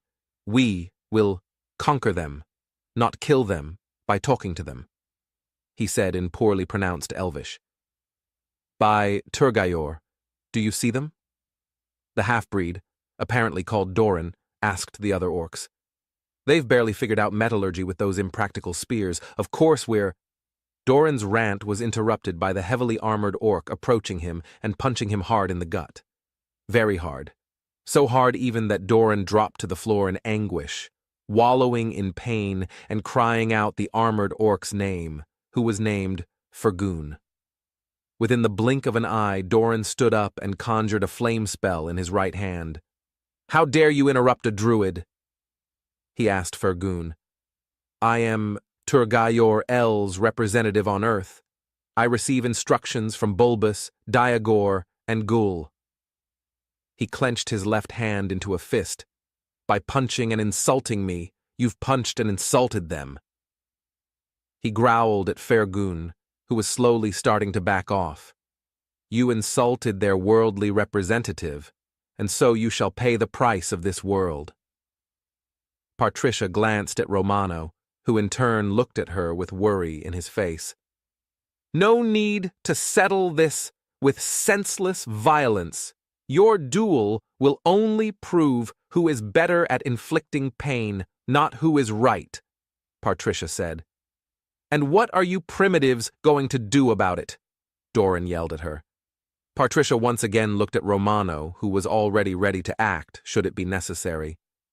"You are subordinate to ULE laws, and according to those laws, assaulting another person on ULE territory is punishable with 1 to 10 years in prison and a fine up to 20,000, she said.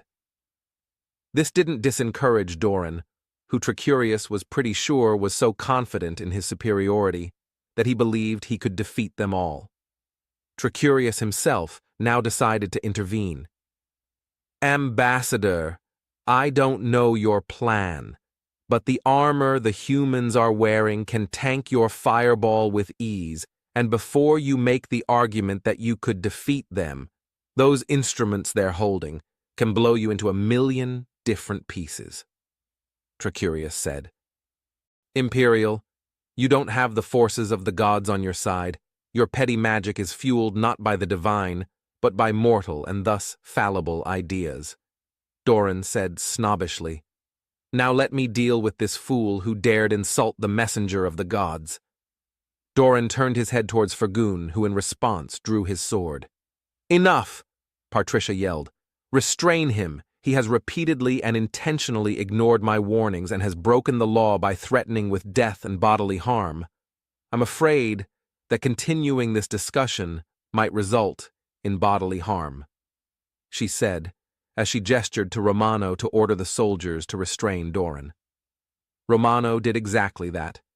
Doran unleashed his fireball, and it hit one of the soldiers. To my surprise, the metal didn't melt. Doran then lifted up Fergoon and telepathically smashed him into the same soldier, to little effect. "Set your weapons to stun. Lethal force isn't required," Romano yelled out as he put on his helmet. Tricurius quickly cast a spell to drain some of Doran's ternitia that would weaken him for a minute or two, enough time for the soldiers to subdue him. Tricurius's plan did indeed seem to work. As the druid was trying to catch his breath, one out of the dozen or so soldiers fired their weapon. It hit. The druid collapsed to the ground, unconscious and subdued. Elves were pompous creatures, taught from a young age to feel nothing but utter disgust and hatred towards the other races. For it was the elves who civilized half of Narivor, for it was the elves who built the bridges, sewers, and cities the other races toiled in. Therefore the elves were superior.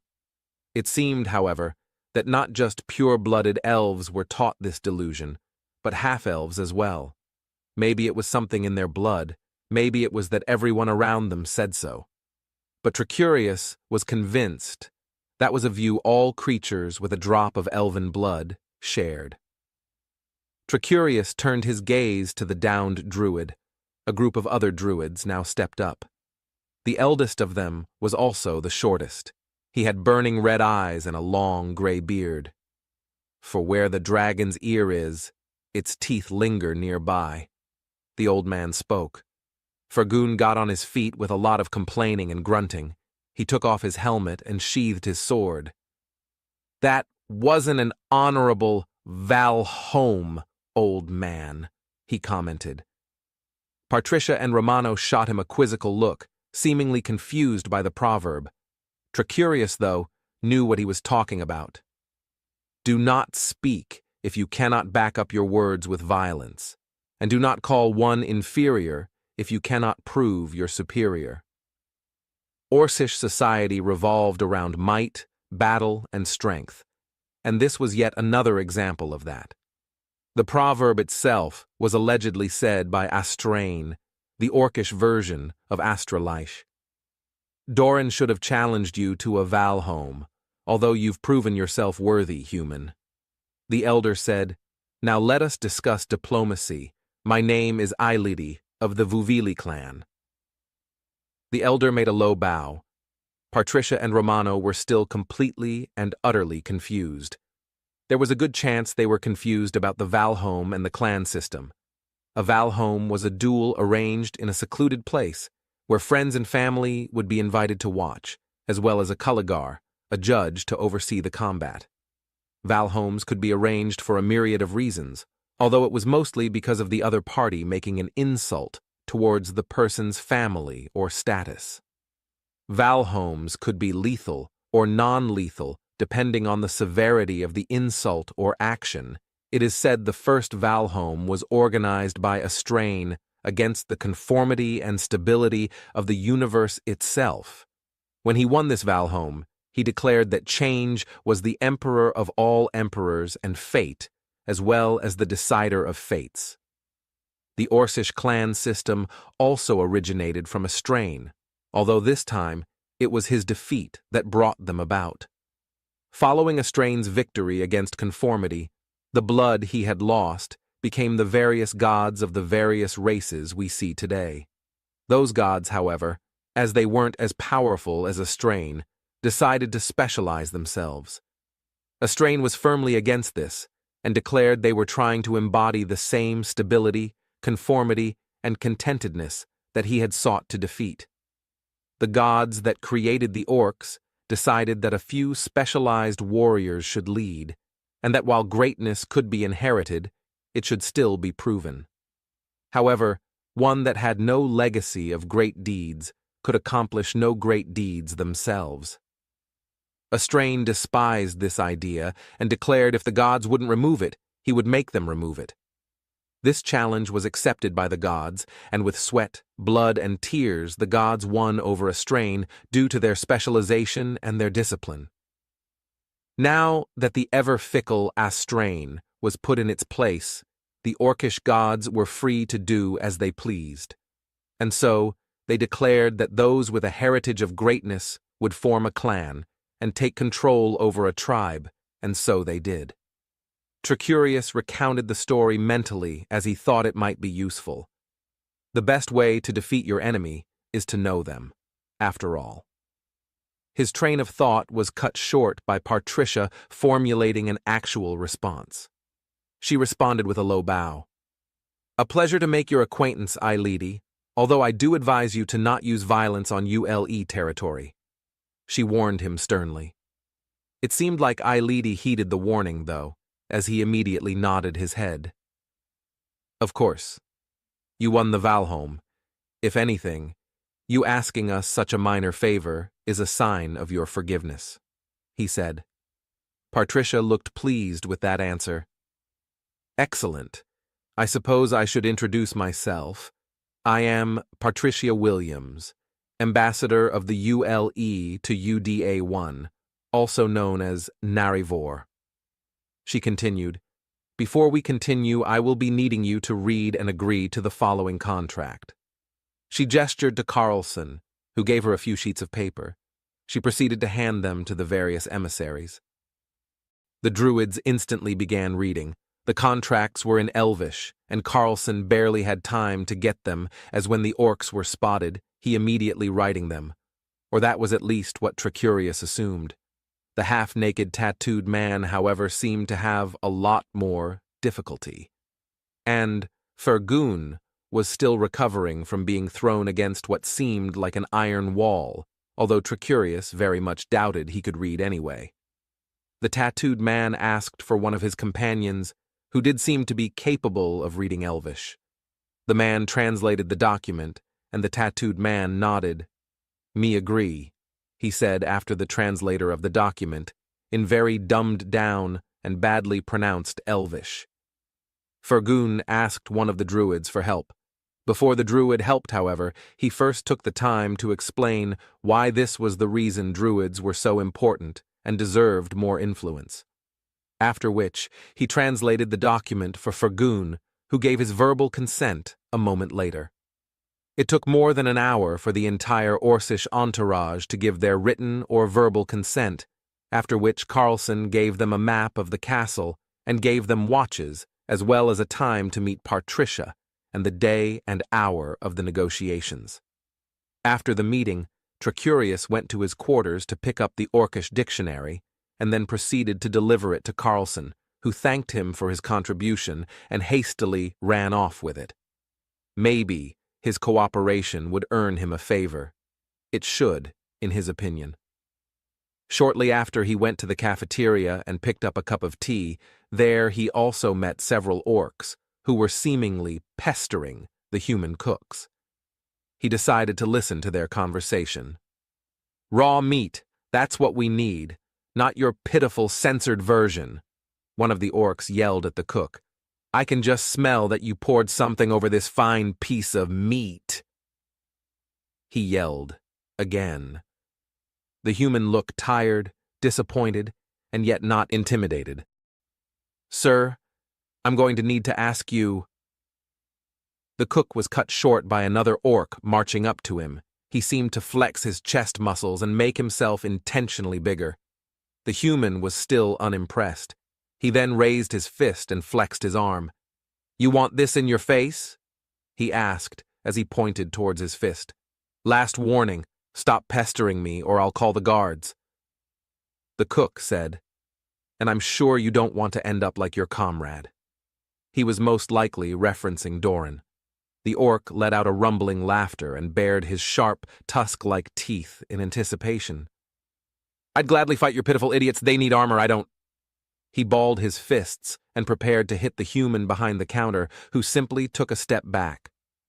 For a moment, Tricurius considered not intervening. But why shouldn't he? It had dawned on him that these humans were most likely the closest thing to what the Imperium would consider perfection, and yet they followed completely different ethics and ideas to get there. It was that moment he realized that the Imperium wasn't just imperfect. It wasn't just outclassed militarily, economically, and technologically. It was also outclassed morally. Tricurius had been reevaluating his youth and education for a few days now, and, while it was hard to accept, he had been taught falsehood after falsehood. And why would elven morality, which said that as the powerful define morality, morality is power, be anything but another falsehood? Again, it was full of contradictions. When elven children were mistreated at the hands of dwarves, the dwarves were wrong. That didn't make sense. The dwarves defined morality as they were the most powerful in that situation, and yet the Imperium cast the dwarves as evil and impure. Frankly, Tricurius didn't really know what morality was if it wasn't power, but he knew one thing, that either the idea that morality is power is so flawed it cannot be followed without being evil, or the much more reasonable alternative, that morality wasn't power. For now, he set up a quite rudimentary and simple foundation of morality. That any action or person who intentionally inflicts harm on another person is less moral than one who causes pleasure or kindness.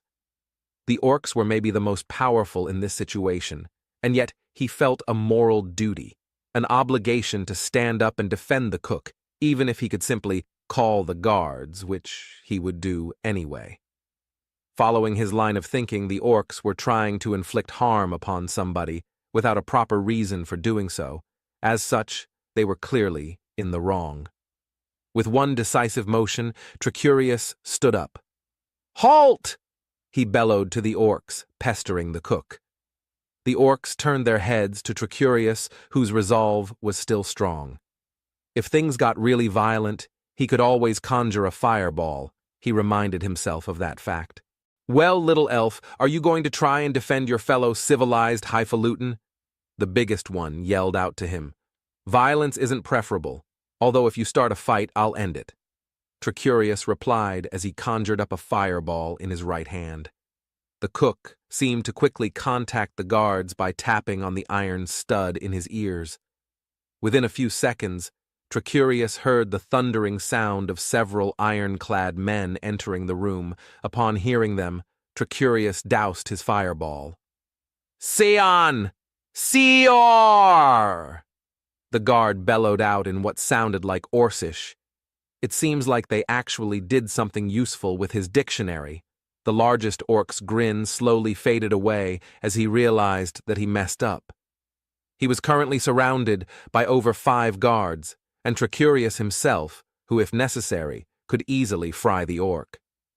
"Karth leorg, mach mein gear, attain mein turgi diogotos," the orc yelled back.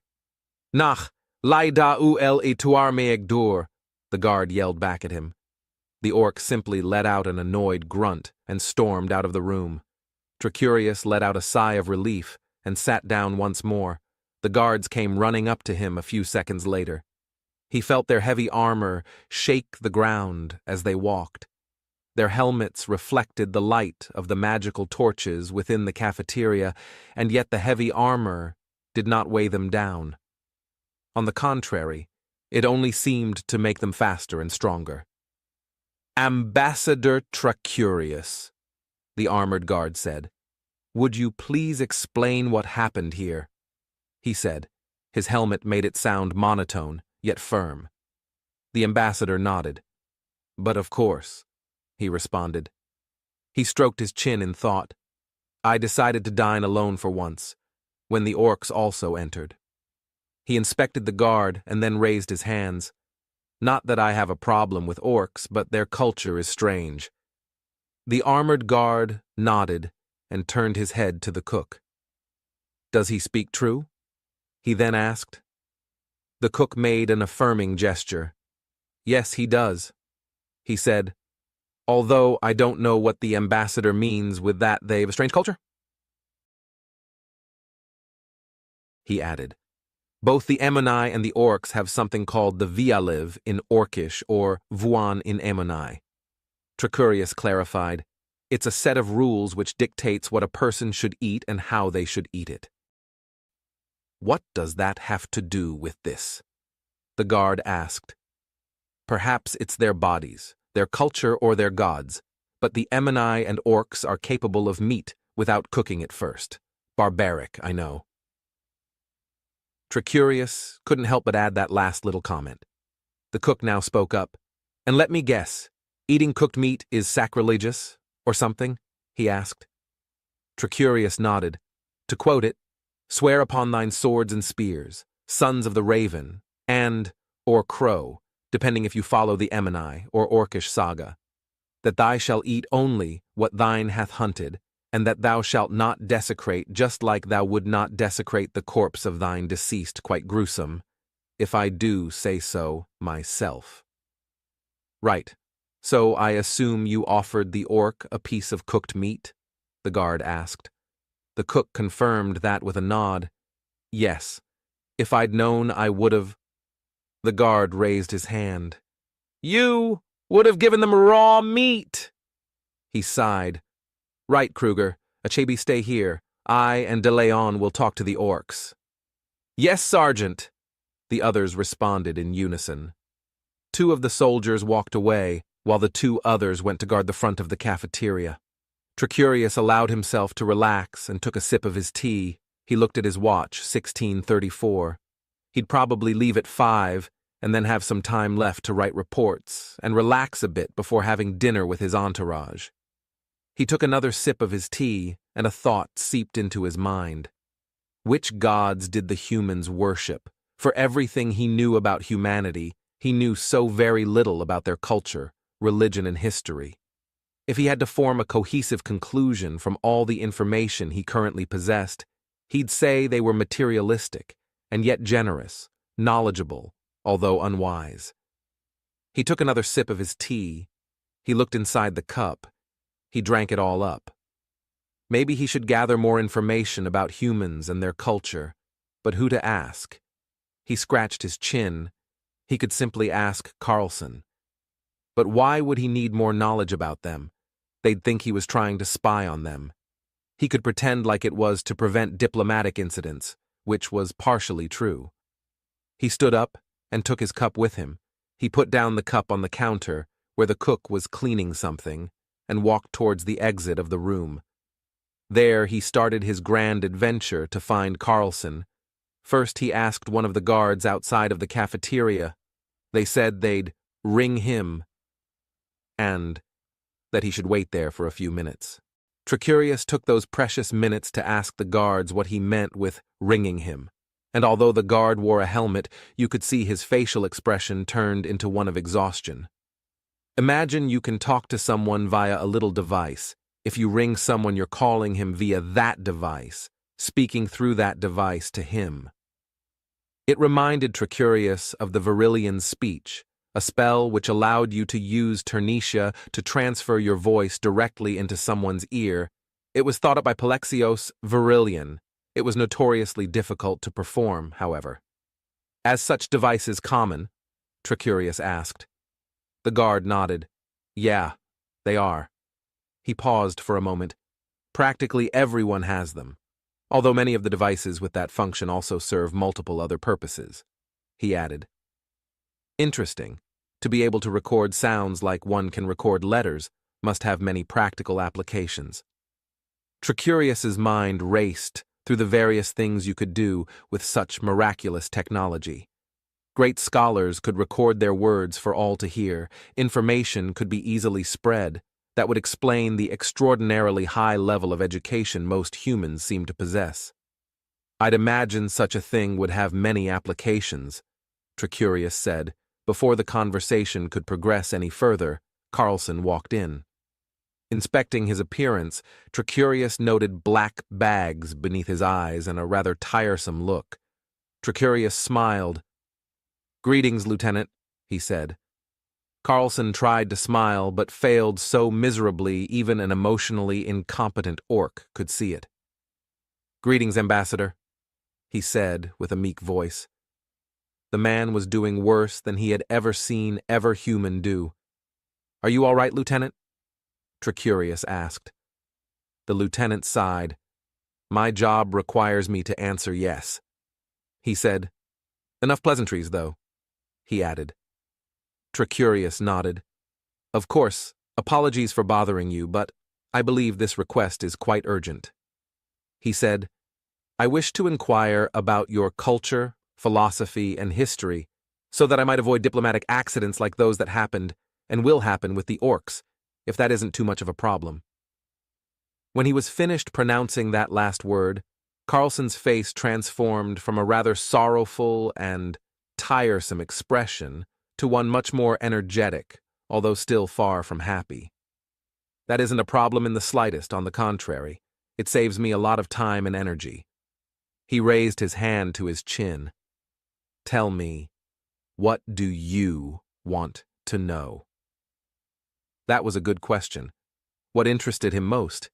He could start with their history, and although that would help a lot with explaining human cultural norms, religion, and philosophy, it most likely wouldn't help answer his question of what morality was, or who he was, or what was right and wrong in this world. Religion, although an incredibly important and often underestimated variable in diplomatic discussions, seemed to be largely irrelevant in human society. They did not pray to their gods, nor did he see humans arguing about them. Sometimes they referred to a god, so it was safe to assume if humans even worshipped gods at all, most of them were monotheistic. On the other hand, the Voron, although polytheistic, also cursed with the name of Astralike, and only Astralike. Making the assumption that the humans were monotheistic could be a grave error. Then, There was philosophy. What did the humans think? Not just of other things, but of themselves. Did they follow dwarven ethics and morals which decreed that there was no virtue but to be absolute in one's values? Or did they follow Questiar's idea that absolutism in and of itself wasn't a virtue, but absolutism of virtue was? And that virtue was simply dependent on who defined it, and as the gods, specifically the elven ones, were the most powerful, they defined what sin and virtue was, what to choose, what to pick.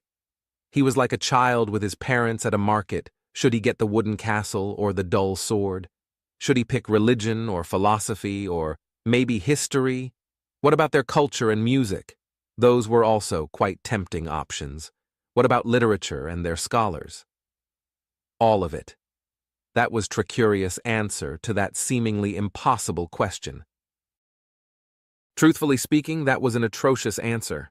Tricurius knew this, but he needed time to think. He was overwhelmed by the sheer volume of topics he could pick. This was a whole other world, with completely different ideas and history. Right, you know what, Ambassador, I've got an idea, Carlson said. Tricurius was all ears. This was a major opportunity, not just for the hypocritical institution that was the Imperium, but for himself as well. His own life wasn't just an extension of the Imperium, it was something in and of itself, and as such also held value in and of itself. I'll give you a brief summary of our history, some important philosophers, short summaries of our most important pieces of literature, and a summarized version of how human society works, and in exchange, you'll do the same for your world, Carlson proposed. That was a good deal. It would save the humans a bunch of time, most likely, but he wouldn't really be giving them any knowledge they couldn't get themselves. The things he got, however, it would take much more time, and he probably couldn't even get most of the knowledge he would receive. He nodded his head excitedly. Sounds like a good deal to me, Lieutenant Carlson, Tricurius said. Carlson smiled for a few seconds before returning to his normal, tired expression. Excellent. I'll be back within an hour or so, he said, before he hastily walked away. He'd have to ask one of his servants to fetch him his books about general history, mythology, and philosophy. That should provide the humans with a quite broad and satisfactory overview of Narivor and its peoples and its history. He then went to the room to do some more work and writing, and an hour later, he returned to the canteen. Carlson returned just a few minutes later. Following him was a massive human in a white cloth garment, pitch-black shoes, and loose blue trousers. He had medium-long blonde hair and green eyes as well as high and defined cheekbones. The man looked lean, and yet Tricurius could see the muscles through his shirt. The lieutenant smiled. He pointed his hand towards the massive man. This is Bjorn Sigurdsson. He's a historian and diplomat. Bjorn approached Tricurius and extended his hand. Salutations, Ambassador Tricurius. If I am correct? He asked. Tricurius decided to accept his greeting and shook his hand. Correct, Sir Sigurdsson. Bjorn will be educating and informing you about human practices, history, and culture. In exchange, we expect you to deliver either the information about your world in the form of books or by some teacher, Carlson said. Before Tricurius could utter another word, Carlson took a black rectangle. This is a tablet. It contains all the information humanity has ever gathered. He pointed towards Bjorn. He'll be with you to try and guide you how to use it. In wonder, Tricurius looked at the tablet as Carlson turned it on, and light shone out of it, almost like some divine power had touched it. Right. I'll get the documents to you within a few hours. I'll have some of my servants deliver some books to you, Tricurius said. Excellent, Carlson said. Then I suppose you'll be happy to know that if you wish you can begin right now, he said. Then let us start. He looked at Sigurdsson. Take a seat. This is going to take a while, Bjorn said as he pointed towards one of the tables at the canteen. Right. So I can look up anything? Tricurius said in disbelief. Bjorn nodded. Anything with a few exceptions. He said, though most of the things you're interested in will be there for you to see and read or watch. He scratched his chin. I already told you how videos worked, right? Tricurius nodded. You did. He said, how do tablets even work to begin with? Explaining that would take a long time, but we have time, so I could, Bjorn said. Bjorn was an interesting character in Tricurius's opinion. Perhaps the strongest man he'd ever met. The man could most likely bend steel with his bare hands, and yet he was also the most patient, calm, and positive person he'd met so far. I would prefer to try and look some things up on my own, Tricurius said to Bjorn, who merely smiled and nodded. If you need anything, ask any guard. I'll get you an earpiece soon, he said as he sat up and walked away. See you tomorrow, he said as he walked away. Tricurius took the tablet and started searching up any and all things that came to mind. First, he decided to delve into human history. He found a rather trustworthy site called Wikipedia. It had detailed and frankly ridiculous amounts of knowledge on it. According to the site, it began in what the humans called the Stone Age. Tricurius had already speculated that humans didn't have magic, but it was confirmed for him when he looked it up. He got no reliable sites to get information from, only fiction and literature. That implied that they once had magic, although that would be illogical as there wasn't any mention of it in the Stone Age article he had been looking at earlier, or that they didn't have magic. Of those two conclusions, he was more inclined to believe the latter one. Humans started out just as primitive as any other nation on Naravor. Tricurius noticed that a large part of the intricacies of human inventions had been left out, most likely so that he wouldn't be able to replicate them. Then humanity, or Homo sapiens, as was their scientific name, progressed to the next stage of development. The Bronze Age. It was an age of tremendous progress, and especially the cultures in the Bronze Ages fascinated Tricurius. He looked around and saw an increasing number of people entering the cafeteria. He checked the time on his watch, 17:58, almost dinner time. That explains it. He saw his entourage entering and sighed. They would want answers. The thing is, with elven politics, families, and even relationships, you could never be upfront and straight with anything. With maybe the exception of hate, that was expressed directly and honestly. Intentions, interests, hobbies, friendship, even love wasn't expressed up front. That would simply be embarrassing, or would it? If elven philosophy and society was wrong about so much, why wouldn't it be wrong about this either? Why was being upfront and honest wrong? It wasn't logical.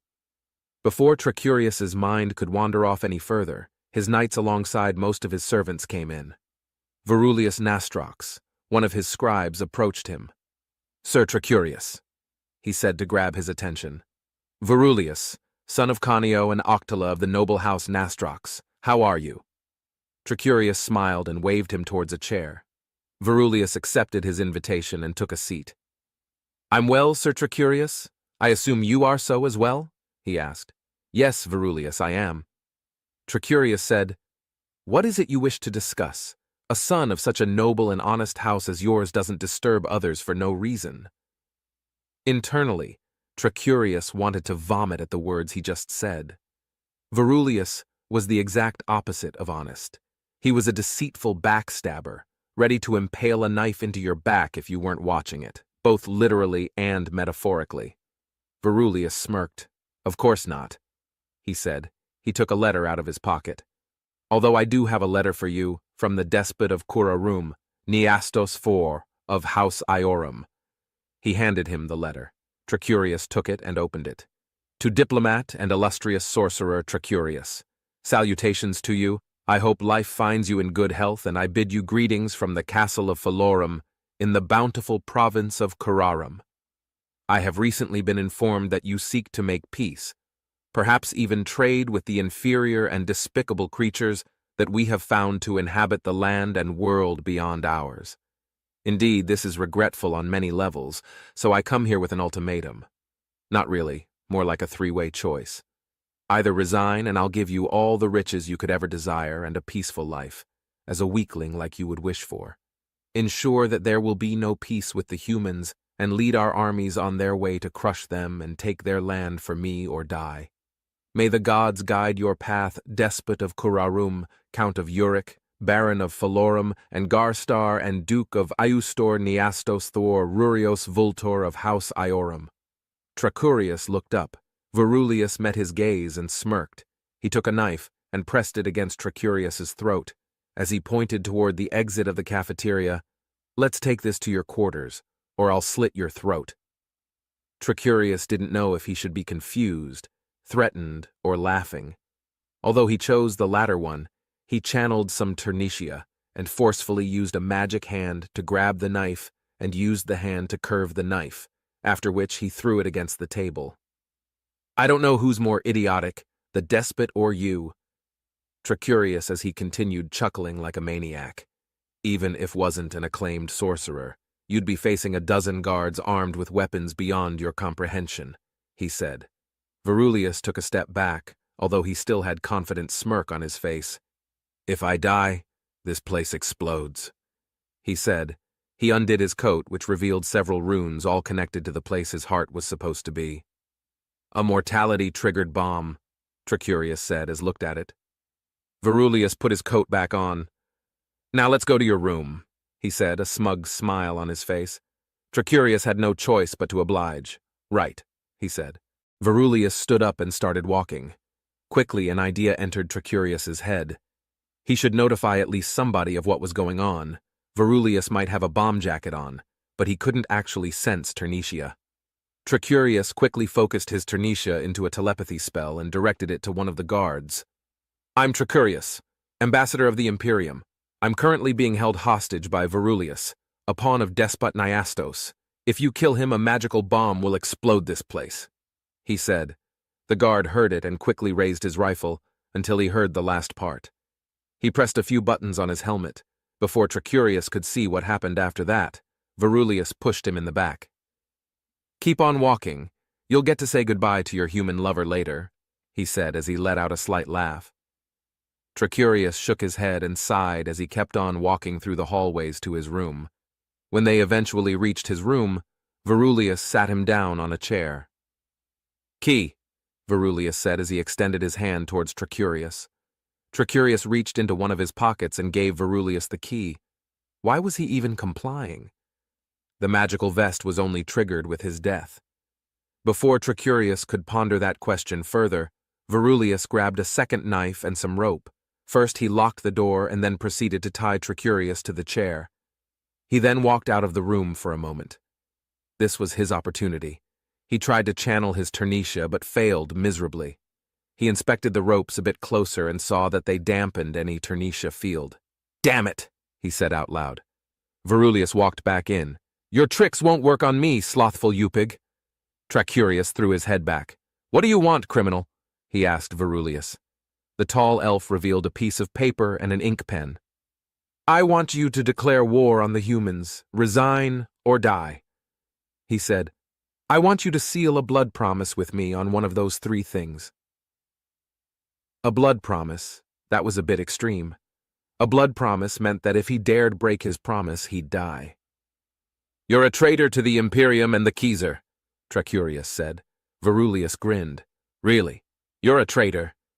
He said, "In 3 days, Despot Niastos will seize the throne and restore the Imperium to its former glory." The tall man shouted at Tricurius. "His struggle to seize the throne is already almost complete," he said with burning conviction in his eyes. "He's staging a coup," Tricurius said in disbelief as he looked at Verulius. The criminal nodded.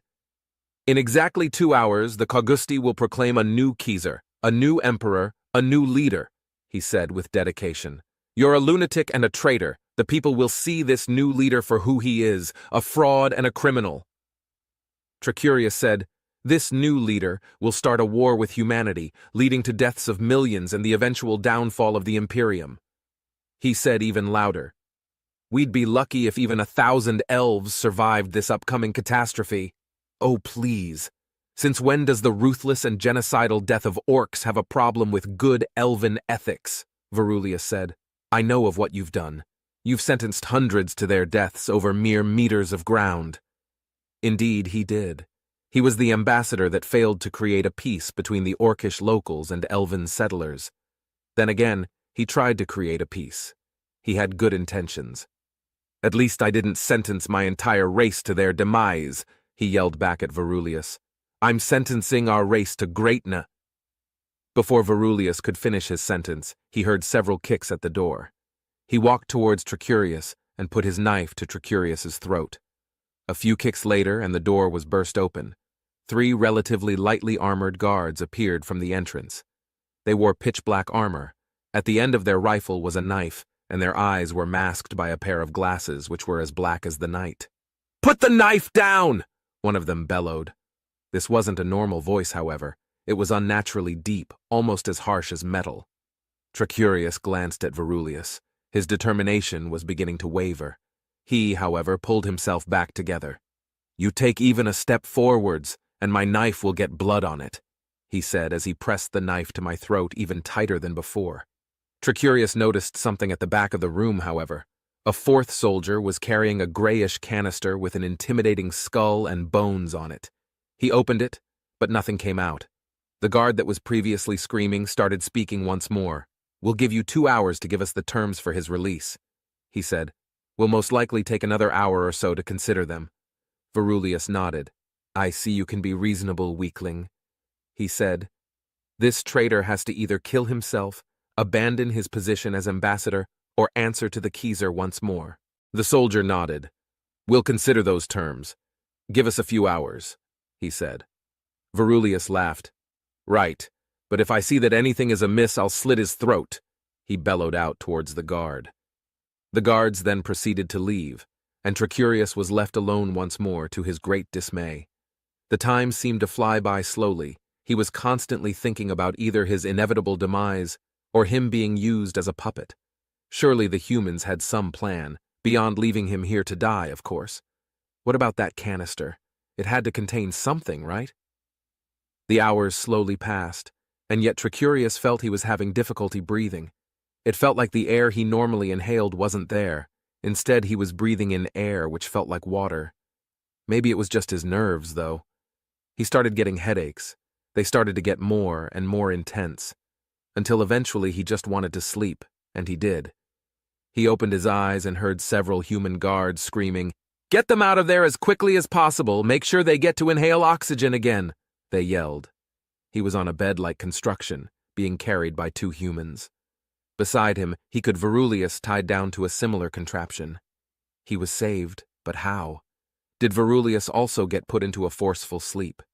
He closed his eyes again. Nyastos sat there, mounted on a horse. His red hair swayed in the wind as his relatively small purple eyes looked out on the dozens of roads, farms, and guard towers in front of the Imperium's capital.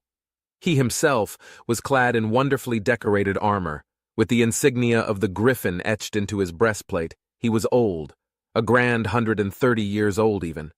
Behind him, thousands of men, some clad in the robes of a sorcerer, others clad in steel armor, with runes carved into their shield to protect them from magic.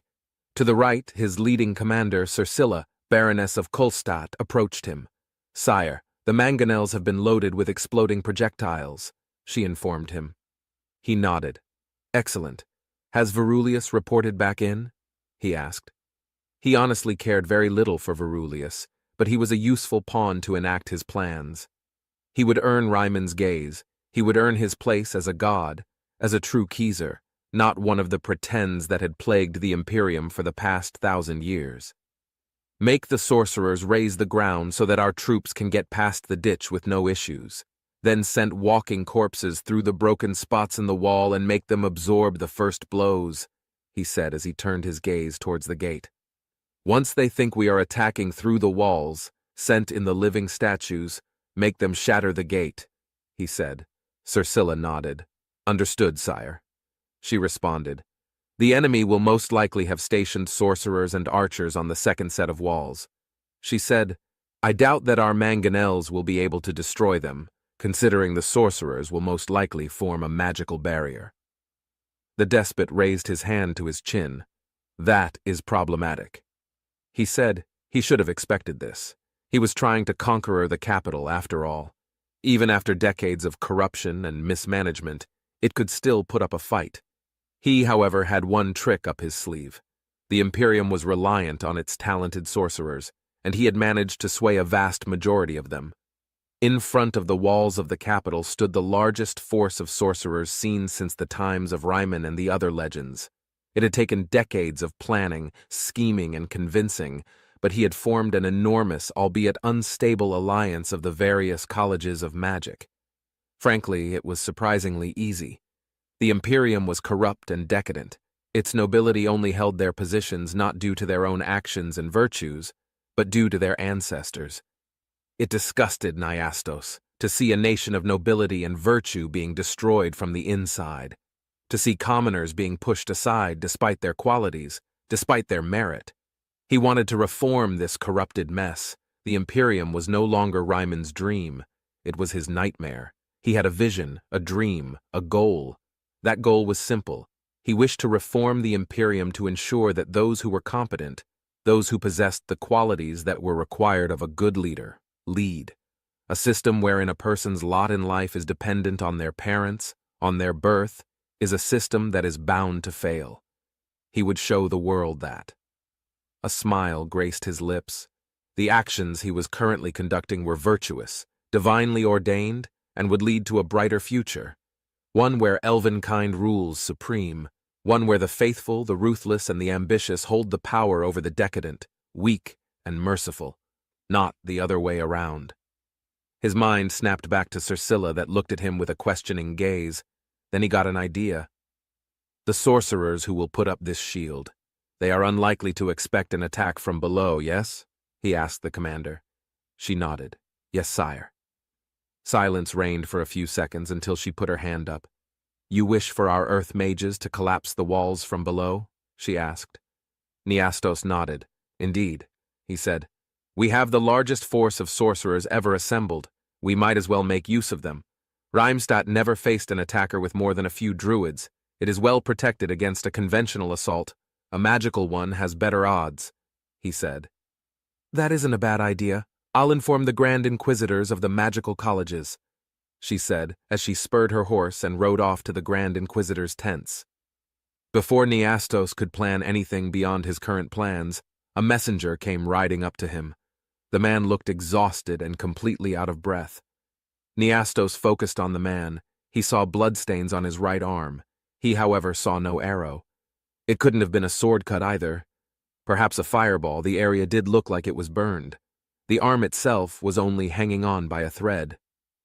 Sire, despot, he said as he dismounted and collapsed onto the ground. Before the man could continue any further, Nyastos knelt down onto his level and handed him a pouch of water. You did your duty despite your injuries. You proved your courage, bravery, and strength of character, he said. He gestured towards his personal surgeon and healing sorcerer, who immediately attended to the scout. Most men would have surrendered to death, you didn't. That is virtuous in the eyes of the gods, he said. He stood back up. Now tell me, you come from Gruntharn. You bring news from Verulius, yes? He asked the man. He made sure to speak loudly.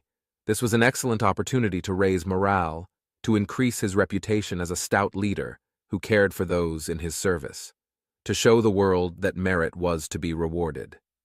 Yes, sire, I do, he said, as he knelt down in front of Nyastos.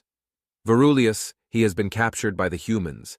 They are currently holding him captive, he said between gasps of air. Tracurius still lives. The humans managed to somehow bypass the magical harness. A frown appeared on Nyastos's face. Then it appears that these humans are more capable than I expected, he said out loud. Anything else? He asked. The scout nodded. Verulius managed to hand me Tracurius's research papers on the humans. He told me to give it you. The scout quickly handed with his one good arm, which was still shaking, Nyastos a tattered, although still intact, journal. How did you manage to get yourself injured to such a degree? The humans only possess excellent heavy infantry. I was informed of that, he asked the scout. They're infantry. They're armed with magic that isn't magic, sire, he said, still panting. Perhaps the journal will explain it further, sire, he said. Nyastos nodded and grabbed 2 bronze revens and handed them to the scout. Buy yourself some drinks, he said as the scout hastily removed himself from his presence. The despot took the journal. He gestured towards his guards. Set up a tent, chair and desk for me. I wish to study this journal here. Of course, sire, the guard said as he hastily sped off to get a chair, tent, and desk. He might have underestimated the humans severely. These weren't just some mindless brutes incapable of science, magic, and the arts. If they could make magicless magic, it could mean three things. Either a deity, a god, or some other divine being granted them this ability, which was unlikely considering the humans displayed little to no religious zeal. They managed to discover a new form of magic. Although unlikely it wasn't impossible, his sorcerers hadn't detected any ternitia around humans. It could, however, be that they figured out a way to utilize another magical energy. The last solution to this rather perplexing question would be that their conventional means of observing and influencing the world were sufficient to pass as magic. That was perhaps the most dangerous answer of the three. That would mean that besides weapons, magic, and armor, they understood the forces which made the world as it is. And if one understands something, it becomes 1,000 times easier to change it. In any case, he had matters to attend to. Verulius was dead. The humans would see the attempted assassination of Tricurius as a provocation, and most likely launch an assault or be hostile towards his new imperium. If he had done more thorough research, and not just made assumptions based on a limited amount of information, that wouldn't have been a problem. He had, however, made his attack under the assumption that the humans were a force he could defeat with ease, and that provoking them into attacking him was to lead to a glorious victory. He could still salvage the situation, however, he needed to blame somebody. He could say that a criminal lord or a power-hungry usurper had claimed to be him, that he had been framed. He could also say that this power-hungry usurper was the current Kaiser, that could maybe even earn the favor of the humans. Indeed, he just needed to give the current Kaiser a motive. He needed to plant evidence of his guilt. That, however, wouldn't be a problem indeed. Within a few days he would be inside the imperial palace, if everything went well, at least. Still, he needed a backup plan. He couldn't let all his plans be ruined by an utterly random and unpredictable third party. He turned towards one of his guards. "Call Gurdian. I need to speak with him." The guard nodded and ran off to get the man. In the meantime, his chair, table, and tent had been set up and ready. Two men, both clad in richly decorated heavy armor, guarded the tent. His personal guard. He entered the tent, placed the journal on the table, and sat down on the chair. He needed to have a chat with his spymaster about the current events. The sword and the hammer weren't tools to solve the human issue anymore. A pen and knife would have much better results. Tricurius's eyes opened as he started to regain consciousness. He took in the world surrounding him. He was in a white room. The light, it was intense. The world looked so foggy and vague. He tried to focus on something and partially succeeded. There was a human, in a white coat. He laid his head back on the pillow. He just now noticed he was in a bed. What had happened? The last memory he could still recall he was being carried out of a room his kidnapper, Verulius, had captured him in. How did the humans knock both of them unconscious? Perhaps they manipulated the very air. That would be both frightening and enticing. If such a thing were possible, it could lead to so many things. "Ambassador Tricurius," the human in the white coat said, "I'm Dr. Naomi Nowak. You might feel a bit dizzy. It will pass within 10 minutes or so," she said. "Right," the elven ambassador said as he tried to straighten himself. "Where's Verulius? What happened, doctor?" she asked the woman. "How do I put this?" she said as he contemplated her words. "We altered the air so that you were knocked unconscious. Verulius is currently being held in a high-security cell," she said. The implications of this accident could ruin his career and reputation, his very livelihood. Despot Neastos was trying to usurp the throne, and considering how very flawed the Imperium was, it wouldn't surprise Tricurius if he would succeed. Usurping the title of Kaiser would involve successfully besieging Reimstadt, however. Whatever Neastos's intentions were, in Tricurius's eyes, he was power-hungry lunatic. His aggressive policies would surely spell the downfall of the Imperium, and what would succeed it? Chaos and death, thousands of counts, despots and dukes fighting each other to restore the Imperium or to expand their own domain. "When you're feeling well, I'd advise you to eat meal, drink some water, bathe, and talk to Ambassador Patricia. She said she wished to speak with you," the doctor said as she walked out of the room. "If there's something wrong, just say it." Tricurius nodded as the doctor exited the room.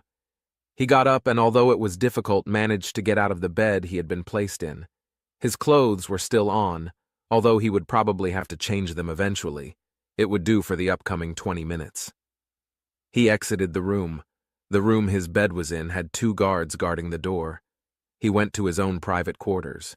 When he arrived, he took a shower and put on a different set of clothes. Then he went to the cafeteria, eager to eat something. He ordered some bread alongside, something humans called bacon and eggs. He drank plain water. After he was finished eating his meal, he called his 2 knights to accompany him to the human ambassador. He wondered what this was about. Well, he knew what it was about, the attempt to kill him, of course. He just pondered what the ULE would do about it. Would they intervene? Would they attempt to reconcile with Neastos? Would they try to kill Neastos? Who knows? When Tricurius arrived at the ambassador's office, he was surprised to find Carlson standing in front of it, with 2 guards accompanying him. "Ambassador Tricurius, please follow me," he said as he gestured towards the right hallway. Tricurius nodded his and complied. They walked through a dozen hallways until they reached a particularly large hall. In the center of the hall was a large chair with an elevated desk. Surrounding the desk there were a dozen or so benches. The walls were decorated with stained glass. The stained glass was portraying globes, rotating around a large yellow object, and in particular a green with blue globe. Around the hall were several large banners. One of them was a globe surrounded by a crown of leaves. The globe in particular was completely gold, with the exception of strange shapes which were white. Another one of the banners was red. In the center, there was a rocky globe, which was completely white. Yet another one of the flags was a yellow star surrounded by several other yellow stars on a completely red banner. Indeed, the variety in these banners was staggering, and yet each one of them was most likely made by masterful artisans, as they looked magnificent. The floor itself was made out of brown tiles, each one masterfully inserted and unstained. On the ceiling of the hall, there hung several lamps, each one of them decorated with silver and gold. Creating such wonders must cost a fortune. "Good afternoon, Ambassador Tricurius," a female voice rang out, the human ambassador. Tricurius composed himself. "Salutations, Ambassador," he said. "My apologies for the rather meager hall. We had to build it in a few days," Patricia said, as she gestured towards a chair in front opposite of her own. "Take a seat, Ambassador," she said. Tricurius desperately tried to not look impressed. If this was considered meager, what was considered majestic? A hall such as this one could rival the imperial throne room. That was a truly impressive feat. And this was built in just a few days, if the ambassador was to be believed. "I've heard about the attempt on your life. I must apologize for letting such a thing happen in the first place," the human ambassador said. Tricurius raised his hands. "The blame isn't yours," he said. "Imperial authorities will arrest the man responsible for this." He doubted that himself. The current imperial government was under siege. It was quite unlikely they'd spent their precious forces to try and save some mostly unimportant ambassador. "About that," the woman said. "Are you familiar with Despot Neastos IV of Kararum?" she asked him. Tricurius should have expected they would want to get involved. Then again, why wouldn't he let them get involved? Let the humans do the dirty work and ensure that the old Kaiser once again rules over the Imperium, morally questionable? Sure, the current Kaiser was corrupt and a fool, but still better than the chaos and unrest that would follow if Neastos usurped the throne. "Unfortunately, I am," Tricurius said. "Then you'll be aware that he's currently besieging your capital?" the human ambassador asked. "Yes. Not that the capital being under siege is a rare occurrence."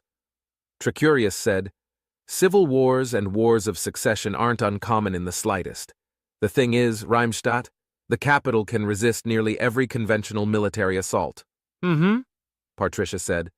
"You're also aware that he has gathered a significant force of sorcerers?" she said. "How well is Reimstadt defended against a magical assault?" she asked. Define a large force for me," Tricurius asked. "Several thousands, almost every single one of your colleges," she said. Well, Reimstadt was going to fall within a few days if that was the case. Neastos was overly ambitious and reckless, but he wasn't an idiot. When Tricurius did work for the despot, he found that he was quite competent and shrewd. Not just that, but he had an eye for talent. That last trait, however, could also spell his eventual defeat. He refused to listen to priests or listen to his betters. It was tragic. Then again, were the priest and his betters truly better? The last couple weeks had forced Tricurius to change his outlook not just on the Imperium, but to life in general. Regardless of his moral purity, he would still usher in an age of chaos when his overly aggressive ideas would inevitably lead to his downfall, and he'd take the Imperium with him. "Then I doubt that Reimstadt will last for more than a few days, to be completely frank," Tricurius said. "Reimstadt wasn't built to resist a magical assault. It was meant to last against millions of footmen and archers, not sorcerers." Patricia let out an exasperated sigh. "Then the Imperium will fall," she said. "There's also a chance Nyastos was framed," she said. "Although that last one has to be confirmed before Nyastos can be considered innocent or guilty." "If Nyastos is guilty, what will you do?" Tricurius asked. "Well, that's why I asked you to come," she said. "We cannot support the current Caesar Eufulius. Even if we would secure his position, he'd face constant revolts and would most likely continue mismanaging the Imperium." She said, "Supporting Nyastos, even if he has tried to negotiate with us, would be risky." "How so?" Tricurius asked. "If he manages to usurp the throne, he'll most likely be revered by the colleges of magic, and with his skill for intrigue, it is unlikely he would fail to appease the nobility. Perhaps the chance he's lying about being framed isn't small, however," she said. "Besides, it would mean declaring war on the majority of Naravor, which is exactly what we're trying to avoid." "So who are you going to support, then?" Tricurius asked. "That's where you come in," she said. "Do you know of anyone else with a strong claim on the throne?" she asked. Tricurius scratched his chin. "I do," he said. "However, I need to get some in return. Information is more valuable than any currency, after all." "What do you wish for?" Patricia asked. "I wish to apply for residence within ULE-controlled territory."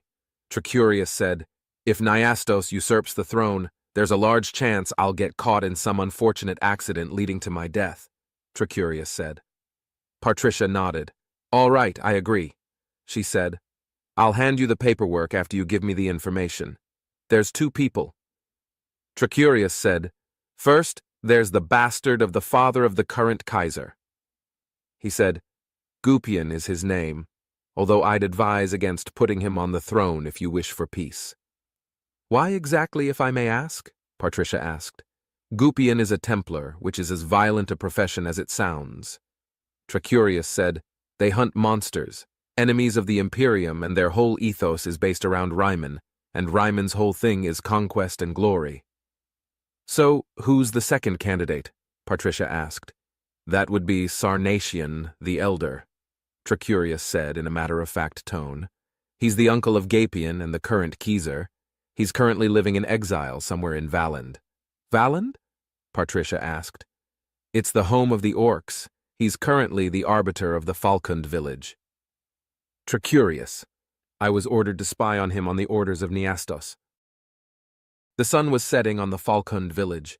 Eimil was standing watch at the arbiter's hut. It was a long day. Forces of the High King had once again demanded tribute from the village.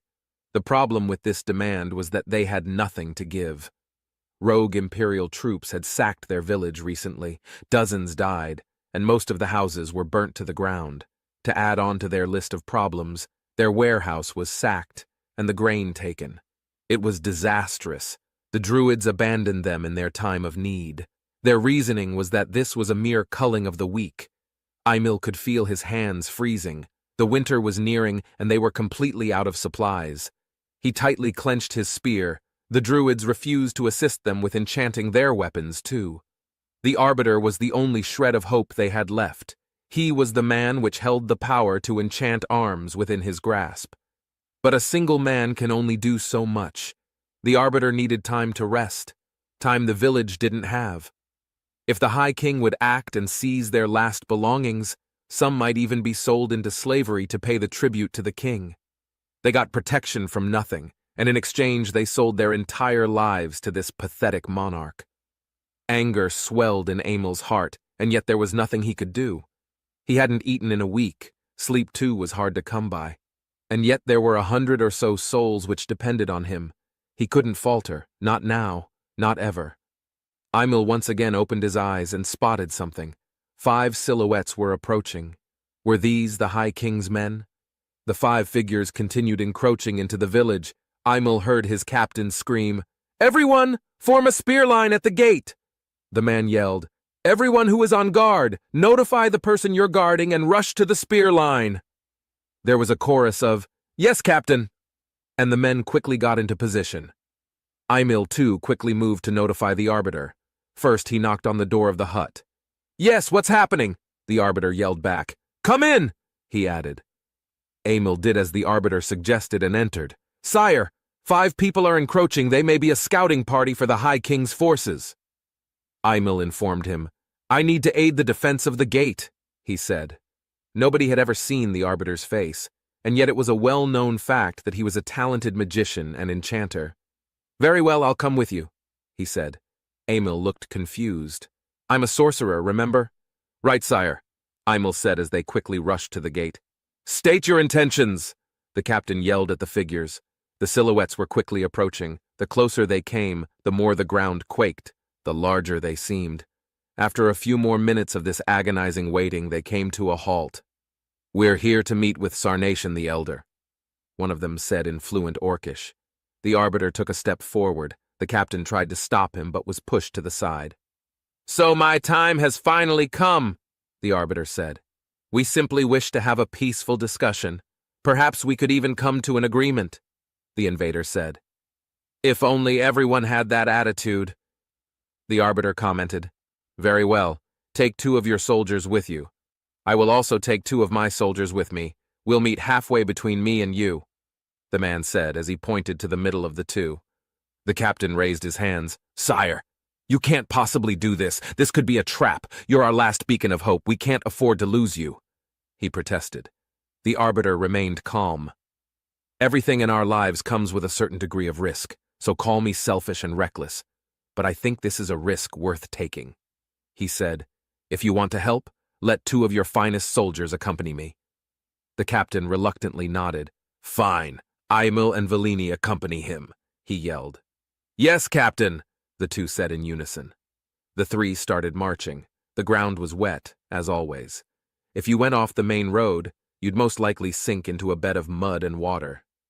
Valand was a swampy province, where there was perpetual rainfall and an abundance of poisonous animals.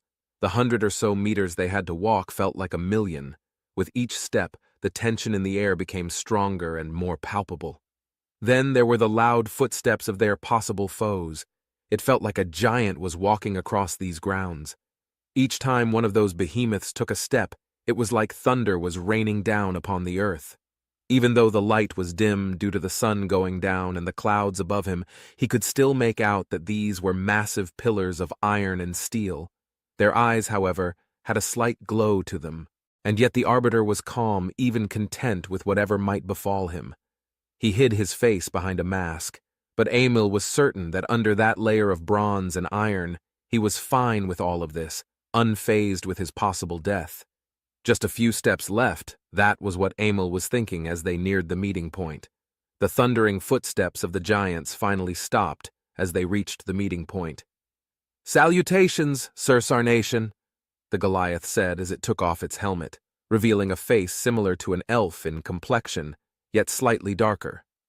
"I'm Major Darius Gamal," he said with a this time gentler voice. Maybe it was due to that Emil could now see that this was a person, or perhaps it was because the helmet was removed, but the man's voice became a lot more soothing and less coarse. The man had wavy, short hair which was a shade of black. His eyes were a darker shade of brown. His cheekbones were defined and rather high. He also possessed a much more defined and rigid facial structure than most elves. His ears weren't pointed either, and yet he was too tall to be a dwarf and not green enough to be an orc. Which race did this man belong to was a question which continued to irk Imil as he continued to observe the man. Maybe a half-elf. Even then, the suit of armor he wore was unlike anything he had ever seen. It was made by a truly exceptional craftsman. You couldn't observe any stain on it. "Greetings to you, Major," the Arbiter said. Why are you here? He proceeded to inquire. Simple. Darius said. We wish to install you on the throne of the Imperium. That was everything except simple. But why the Arbiter? He wasn't even an elf, let alone an elf with a claim on the Imperial throne. So why was this strange man making such an outrageous demand? Before either Darius or the Arbiter could say something, the Arbiter removed his mask. To the guards' shock, they didn't see an orc or Ammonai. They saw a pure-blooded elf. The Arbiter looked no older than 30. Elves couldn't grow beards, and so he didn't have one. He had a pointy chin and bright purple eyes. He had medium-length blonde hair and a bleak, completely white complexion. I don't desire more responsibility than I already possess, he said. I don't desire an empire, I merely desire a peaceful and just life. Darius sighed. That is a noble goal, he said. And yet, by refusing to take responsibility, you doom millions to lead brutish, short, and miserable lives. I'm done with imperial politics. They're tiring and pointless. The Arbiter said, So I refuse, he said as he put his mask back on and turned around. Have a nice evening, he said as he walked away. Then tell me, is there anything you desire? Darius asked. The Arbiter turned around to meet Darius's gaze. I've already told you what I desire, he said. Actually. He stopped and walked back to the armored man. There's one more thing I wish for. The Arbiter said, If you somehow manage to grant this village peace and safety, as well as a guarded warehouse with enough supplies to last it through the upcoming year, I'll consider you offer. Deal, Darius said. The Arbiter once again removed his mask and raised his eyebrow. I'm asking quite a bit of you, he said. Are you sure you'll be able to do that? I'll have it done within 3 days. The Major said, I promise you that. Very well. Then I suppose I'll also need to uphold my end of the bargain. The Arbiter said, So tell me, how do you plan on usurping the throne? He said as a small smirk graced his face. Sarnation looked on in awe as dozens of human machines were constructing a formidable wall around their village. The humans, as they called themselves, had already replenished a year's worth of food in their warehouse and completely restored it to its former glory. On top of all of that, they had also supplied the militia with brand new armor and weapons. How they managed to get all of that to the admittedly quite isolated village was a great unknown to the former Arbiter. It is time to leave, Darius said as he placed his hand on the former Arbiter's shoulder. Sarnation nodded. I suppose it is, he said to Darius. Off to usurp the Imperium's throne, he said with a humorous tone. Sir, we'll start moving whenever you give the signal, one of Darius's lackeys said. Darius acknowledged him with a nod. Right, he said. He turned to Sarnation with a faint smile. Let's start. Sarnation nodded. Let us. A few hours later, they were still walking across the muddy path that was considered a road. The swamps and bogs of Valand were filled to the brim with dangerous creatures. Making any journey here was perilous. You could get eaten by a black wolf or torn apart by a pack of ghouls at any point. The journey was awkward, to say at the very least. In an attempt to relieve some of that awkwardness, Sarnation decided to start a conservation. So, how do you like Valand? He asked the human. The human thought about the question for a few moments before giving a response. Could be worse. A bit gray, though, he answered. Nothing like the deserts that were my home. Deserts? The realm of the humans was truly fascinating in that case. Large heaps of sand. That was what his books described deserts as. Sarnation was always intrigued by the foreign and unknown. How do you come by water? Sarnation asked. I heard deserts were pretty dry. They are mostly, Darius answered as he kept walking at a fast pace. There are, however, wells dotted around them. That was worth investigating. The only desert Naravor had was to the south of the Imperium. The only creatures that inhabited these lands beyond the jungles of Kulanong were the Arismer, a race of beast folk, lived. They were described as massive, centaur-like people, with great strength and a hulking frame. Their fur was dense and almost impossible to get through with any weapon. They wielded massive hammers made for war with 2 front limbs. I assume you aren't from around here either? Darius asked Sarnation. Sarnation nodded. I'm from the metropolis of Reimstadt, one busy with trade and with corruption, he said. If you don't mind me asking, why were you exiled? Darius asked the elf, who, upon hearing that question, looked somberly out at the swamp they were traversing. All you need to know is that I was always the failed son, and the moment I noticed the problems with the Imperium, I was to be silenced, so I fled, he said with a hint of sadness. I'm sorry. I shouldn't have asked, Darius said as he empathized with the elf. No matter, he responded. If I didn't want you to know, I wouldn't have told you. After he finished his sentence, he heard a twig snap. Not due to him stepping on it, no. This was something else. Did you hear that as well? Darius asked. Sarnation nodded.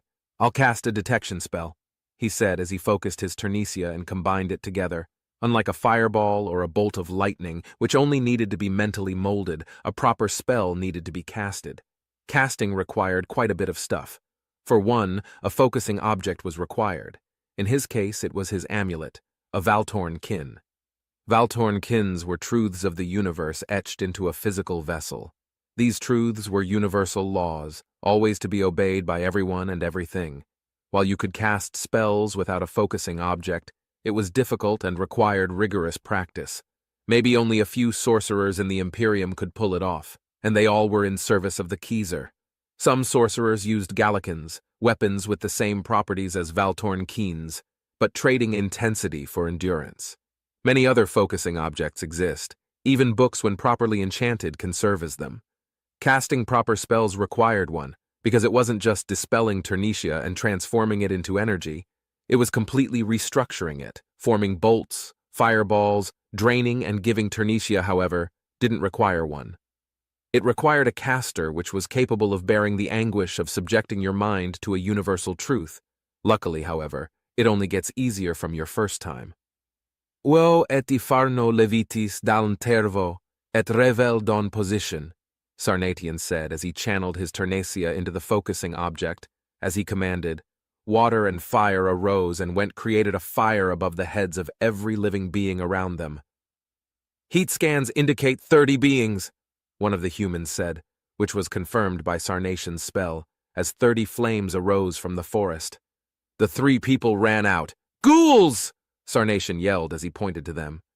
Before Sarnation could channel Turnesia, he was knocked down onto the ground by one of the ghouls. Well, this was the end. That was the thought that raced through his mind. He closed his eyes, ready to die. He then heard a loud boom. He opened his eyes. His assailant's head was completely melted off into hot goo. He pushed the ghoul off him. In front of him was another ghoul, another loud bang, another melted head. 28 to go, he thought, as he channeled some Turnesia. He shaped it into a fireball and let loose. 3 ghouls were burned to a crisp, which bought Sarnation time to fall back. Get to the back! One of the humans said, as they were seemingly preparing something. Sarnation nodded and ran to the back. A few moments later, and the soldier let out a massive wave of fire. It wasn't magical, however. The ghouls screamed in anguish as they were burned alive. The little skin on their bones was completely burned as their hideous 3-eyed faces hit the ground. That had killed off the majority. The few ghouls left scurried away. The humans, however, didn't relent.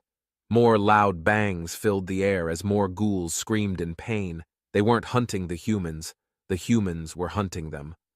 All of a sudden, however, the ghouls stopped running. It was like they saw something more dangerous in the direction they were going, screaming in fear, pain, and confusion as they ran towards the humans who were mowing them down without any effort. A few moments later, and all the ghouls lay dead. Then, however, they started hearing stomps. Sarnation, do you have any idea what is happening? Darius asked as he turned towards the elf. An undead giant, perhaps, the elf said. They're giants who turned into ghouls. Extremely dangerous. Even regular ghouls are afraid of them, he said. Just what I needed, Darius said as he braced himself. You know anything else about them? He asked. I can tell you how corpses turn into ghouls, but that wouldn't do you much good, Sarnation said as he lifted his hand to his chin. They're undead creatures. Just cutting off their arms and legs won't work. Punching a hole through their heart won't work either. You either have to set them ablaze or decapitate them, he said. That's something at least, thanks. Darius said, Smith, Lynn, I want you to try and distract it. Carter, try to explode it somehow. The human ordered his lackeys. The soldiers nodded and a chorus of yes sirs erupted. A few minutes later and the giant had neared them. It was the height of all the trees surrounding them. It neared 30 meters. Its face had 13 eyes. Each one of those were focused on the group of humans and the elf. It had loose flesh hanging off its cheekbones. It had a ghastly and nightmare-inducing appearance. Its body was even worse. Its intestines were exposed for all to see. The left side of its pectoral muscle was torn off, revealing its somehow still working organs. The right side of its pectoral muscle had its skin torn off. At the end of each of its arms was a clawed hand. Underneath its claws, you could clearly see the blood of the many creatures it had already killed. The giant let out a monstrous laugh as it neared the group of humans, who steeled themselves. The humans started blasting it with everything they had. Chunks of bone, organ, and skin flew out the giant. It, however, didn't stop. Carter, the soldier ordered to explode it, was doing something, however. Bang after bang rang out, and yet the giant did not halt its approach. It continued to stomp towards the armored retinue. It neared one of the soldiers who tried making a run for it, and yet failed miserably. Sarnation looked on as the giant gripped the human in its massive hand. Unable to simply stand by and watch, he devised a plan. With everything he had left, he conjured up a massive blade. He focused on his amulet. Ispirit tan que ferrum levitis, he chanted as he collapsed onto the ground. From the earth arose a gargantuan fiery blade, a great 2 meters in length and broad in diameter too. With the last bits of his strength, Sarnation lifted his hand upwards, using telepathy to raise the blade through the giant's arm. It screamed its pain as its hand fell off. Sarnation focused. Now to decapitate the beast, he said as he raised his hand once more and aligned it. Before he, however, had the chance to take its head, a missile flew through the air right to the giant's head. It exploded on impact, leaving a massive hole where the giant's face once was. With no mouth left to scream with, the giant ghoul collapsed onto the ground, as did Sarnation, completely spent. Sarnation woke up to the sound of birds chirping and the smell of a campfire entering his nostrils. He opened his eyes. He laid beside a campfire. The humans gathered around that same campfire. He got upright. He noticed a large cut on his forearm, which had already been bandaged. He didn't even notice when he was fighting the ghouls. "Good morning," he said, as he tried to take in the scene with his still blurry vision. "Ah, you're awake," one of the humans said. "Want some bread? Maybe some water?" he proceeded to ask. "Sounds good," Sarnation answered. The human handed him a piece of bread and a canteen full of water. Sarnation took a sip and then a bite of the loaf of bread. "You saved me there, you know," the human said. "I guess, although survival instincts alone were enough to motivate me." Sarnation responded as he took another sip out of the canteen. "Still, I just wanted to thank you," the human said. "You're welcome, I guess," Sarnation said as he took another bite of the loaf of bread. The human took off his helmet to reveal a pale man with green-colored eyes and fiery red hair. "I owe you a favor. If you ever want to call on it, just tell me. Name's Daniel Smith," he told the elf. "I'll remember, Daniel," Sarnation said as he looked the human in the eyes. "If you two are done bonding, we can resume our march." Darius approached, followed by the remaining 2 human soldiers. "Right. Will you allow me to get put on something more appropriate?" Sarnation asked Darius, who nodded in response. After putting on his gambeson, boots, cloak, amulet, and changing his socks, the elf was ready to go. "How long until we arrive?" Sarnation asked the humans. "Another 5 or so hours until we reach camp. There we can get out of this godforsaken swamp," Darius answered. "Hopefully we won't be attacked by ghouls again." "It was unusual," Sarnation said in response. "What was?" Darius asked. "The ghouls, they usually prey on the sick, dead, and dying. It's how to procreate," Sarnation answered. "How do ghouls procreate?" Darius asked in return. "Undead procreate by taking corpses with ternitia in them and putting them in cursed or magical grounds," Sarnation answered. Though there are varieties, burned are usually mages who are burned, as the name might imply. Any other kinds? Darius asked. Well, you have drowned, which are corpses who have drowned in magical waters, bloodsuckers who are exceptional mages that underwent the ghoulification process. Sarnation explained. And a lot more. Frankly, I'm surprised. You appear to be a knowledgeable man, and yet you lack knowledge of the Magvi and Bogvi. So why do you think they attacked us? Darius asked Sarnation. If only I could answer that question for that. Sarnation said, even the most predictable Magvi have cases that form an exception, and ghouls are all but the most predictable Magvi, he answered.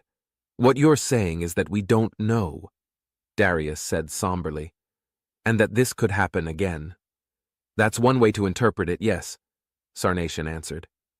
If we had more time, we could use the intestines of an animal and a few herbs to make distractions for the ghouls. Throw them off, sadly we don't have that time.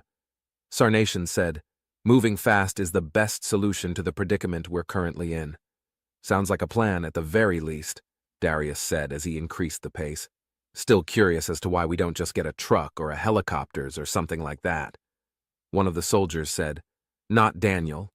No, it was a notably more feminine voice, although that was difficult to tell through the filter the human's helmet applied. You notice the landscape we're in. Any truck would get stuck in the mud. The other human soldier responded. This one had a coarse, harsh voice. Doesn't rule out helicopters. The feminine voice said one more. Pretty sure the diplomats fucked up and the High King denied us passage through his lands. And I don't know about you, but I don't want to be arrested and then executed, the coarse voice said back. Still better than them finding our corpses being eaten by undead, the feminine voice snapped back. And worse than escaping unseen and unharmed, the coarse voice argued back. Quit arguing and start marching faster, Darius yelled out. Approximately 5 hours later, Sarnation eyes scanned the human camp. There were dozens of humans everywhere doing dozens of tasks. Each and every one of was unlike the average peasant, however. Most of them were literate, even stranger. They all seemed strangely young, well-fed, and none of them were ill. Most armies, when on march, were malnourished and sick, with the exception of knights, men-at-arms, and sorcerers. But those were the exception, not the rule. Done staring? Darius asked. Think so, Sarnation said. Where are we going? He asked. Since we're officially out of Orcish territory, a helicopter is coming to pick us up, Darius responded. You never explained to me what a helicopter is, Sarnation said. Then he heard a loud wind-like sound surround him. Sarnation was startled by the noise and looked up to look at the thing causing the sound. I assume that's a helicopter? He asked. Darius nodded. That would be a good assumption, he responded. You sure that's safe? Sarnation asked back. Safer than going by foot, I can tell you that much, Darius answered.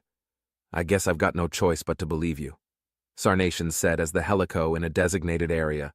The noise stopped. Darius and his squad approached the helicopter. Sarnation meekly followed. Strap yourself in, Darius said as he entered the vehicle and strapped himself in. Sarnation looked at the straps in confusion. He looked at the others and copied what they were doing. One of the soldiers noticed this and aided him in strapping himself down. So where are we heading? Sarnation asked. Gruntharn, Darius responded. The Ammonic Castle? Sarnation looked at the human in confusion. The Ammonic Castle, yes, he responded. Interesting. You managed to conquer the Ammoni? Sarnation asked. I apologize for my ignorance. I've been away for far too long. Not exactly, Darius responded. Somehow a massive portal opened between this continent and my own continent. We're not some otherworldly invasion force. That was what the world of Neravor would know as the truth. After all, much of their world was still unknown. Magic, although powerful, was rare and was only taught to the elite. So how did you come to possess Gruntharn? Sarnatian asked. Well, after the portal opened in front of the dwarven fortress of Halamund, we first sent a scouting force and then a small diplomatic envoy, Darius said. The fortress of Halamund? The same fortress which is manned by fanatics so zealous they kill everything in a 500-meter radius of it? Sarnation said in disbelief. If only we had that knowledge at that time, 2 of our diplomats were killed before we could evacuate, Darius explained. And then what? Sarnation asked. We took Halamond in one night, after which we invited emissaries from all nations. The Imperium still didn't see us as an actual nation. The orcs were too busy killing each other because another one of their civil wars was going on. I don't think any nation south to the Imperium even got the invitations, and the Amani were the only ones that actually showed up, Darius said. Sarnation's eyes grew larger while hearing that. The fortress of Halamond taken within a single night? If he hadn't witnessed what the humans had been capable of during their little battle with the ghouls, he wouldn't have believed the man. On the topic of human capabilities, the elf still didn't understand how any of this was possible. He was hundreds of meters up in the air, in a vehicle without any magic powering it. Had these humans managed to decipher the laws of nature without the help of the divine, infernal, or magical? That couldn't possibly be. What happened to the dwarves? Did they try to destroy you? They tend to do that to invaders, Sarnation asked, still in shock of how easily the seemingly impregnable fortress was taken. They just ignored us. I think they were intimidated. Darius said, I digress. The Emani offered us the castle of Grunthorn as a permanent embassy. In exchange, we would set up a trade network with them and try to preserve the shaky peace between them and the Imperium. A deal with devils, Sarnation said. I don't actually think they are that bad. Darius said, they may have a bit of an obsession with animal sacrifices, blood magic and raiding, but truth be told, so do the orcs, as do the Imperium, the dwarves, and basically everyone else. When pressed to choose 2 evils, I'd choose neither, Sarnation said with a firm voice. Let's just forget you joined the orcs after you were banished for noticing the malice of the Imperium, Darius remarked. I didn't join the orcs. I helped a village rebuild and improved the lives of dozens, Sarnation snapped back. Still, the Emani are overly ambitious, greedy and curious, but not out to ritually sacrifice thousands, unlike some other nations. Darius said, We're almost at Grunthorn, the soldier with the coarse voice said. Excellent, Darius replied. After the landing in a designated area, Sarnation looked over at the castle. The walls were manned by human soldiers. Indeed, guards were everywhere. Then there were the beast folk. There were dozens of them. He was escorted to the entrance of a particularly luxurious-looking building. There were dozens of iron boxes mounted on wheels lined up around the building, and human personnel were all around the place. Some were hitting the iron boxes with steel tools. Strange iron contraptions were cleaning the place up. In front of the building were 2 guards. These ones, however, wore lighter armor. There were barrels, full of something all around the place. Each one had a little image of a flame drawn on them. If Sarnation could pause time, he would have been there for hours, if not days, trying to figure out everything. Sadly, he couldn't. Word of warning before we enter, you're supposed to sign quite a few things I can Darius said to Sarnation. Sure, give me a quill and the papers. Sarnation said. Darius looked at the elf in surprise. I said I'd uphold my end of the bargain, and my honor is one of the few things I have left. Very well. Still, I advise you to read them. Darius said. I will. Sarnation simply responded. The first of the papers was an agreement to not disclose his reason for being here, that was to eventually overthrow the Imperium to any non-human personnel at a non-designated meeting spot. The second was a list of several rules, punishments, and guidelines. All of them seemed quite reasonable to Sarnation. After reading through them, he signed both of them. That should do it, he said after he had signed the papers. That does do it, Darius responded, and handed Sarnation a pair of keys. If anyone not authorized to know the truth asks who you are and what you're doing here, tell them you're a hired servant called Kuranon, known for your excellent dictionaries. Strange story, but I understand it. It's a good explanation as to why I can read, Sarnation said as he took the keys. I assume these are for my room? He asked.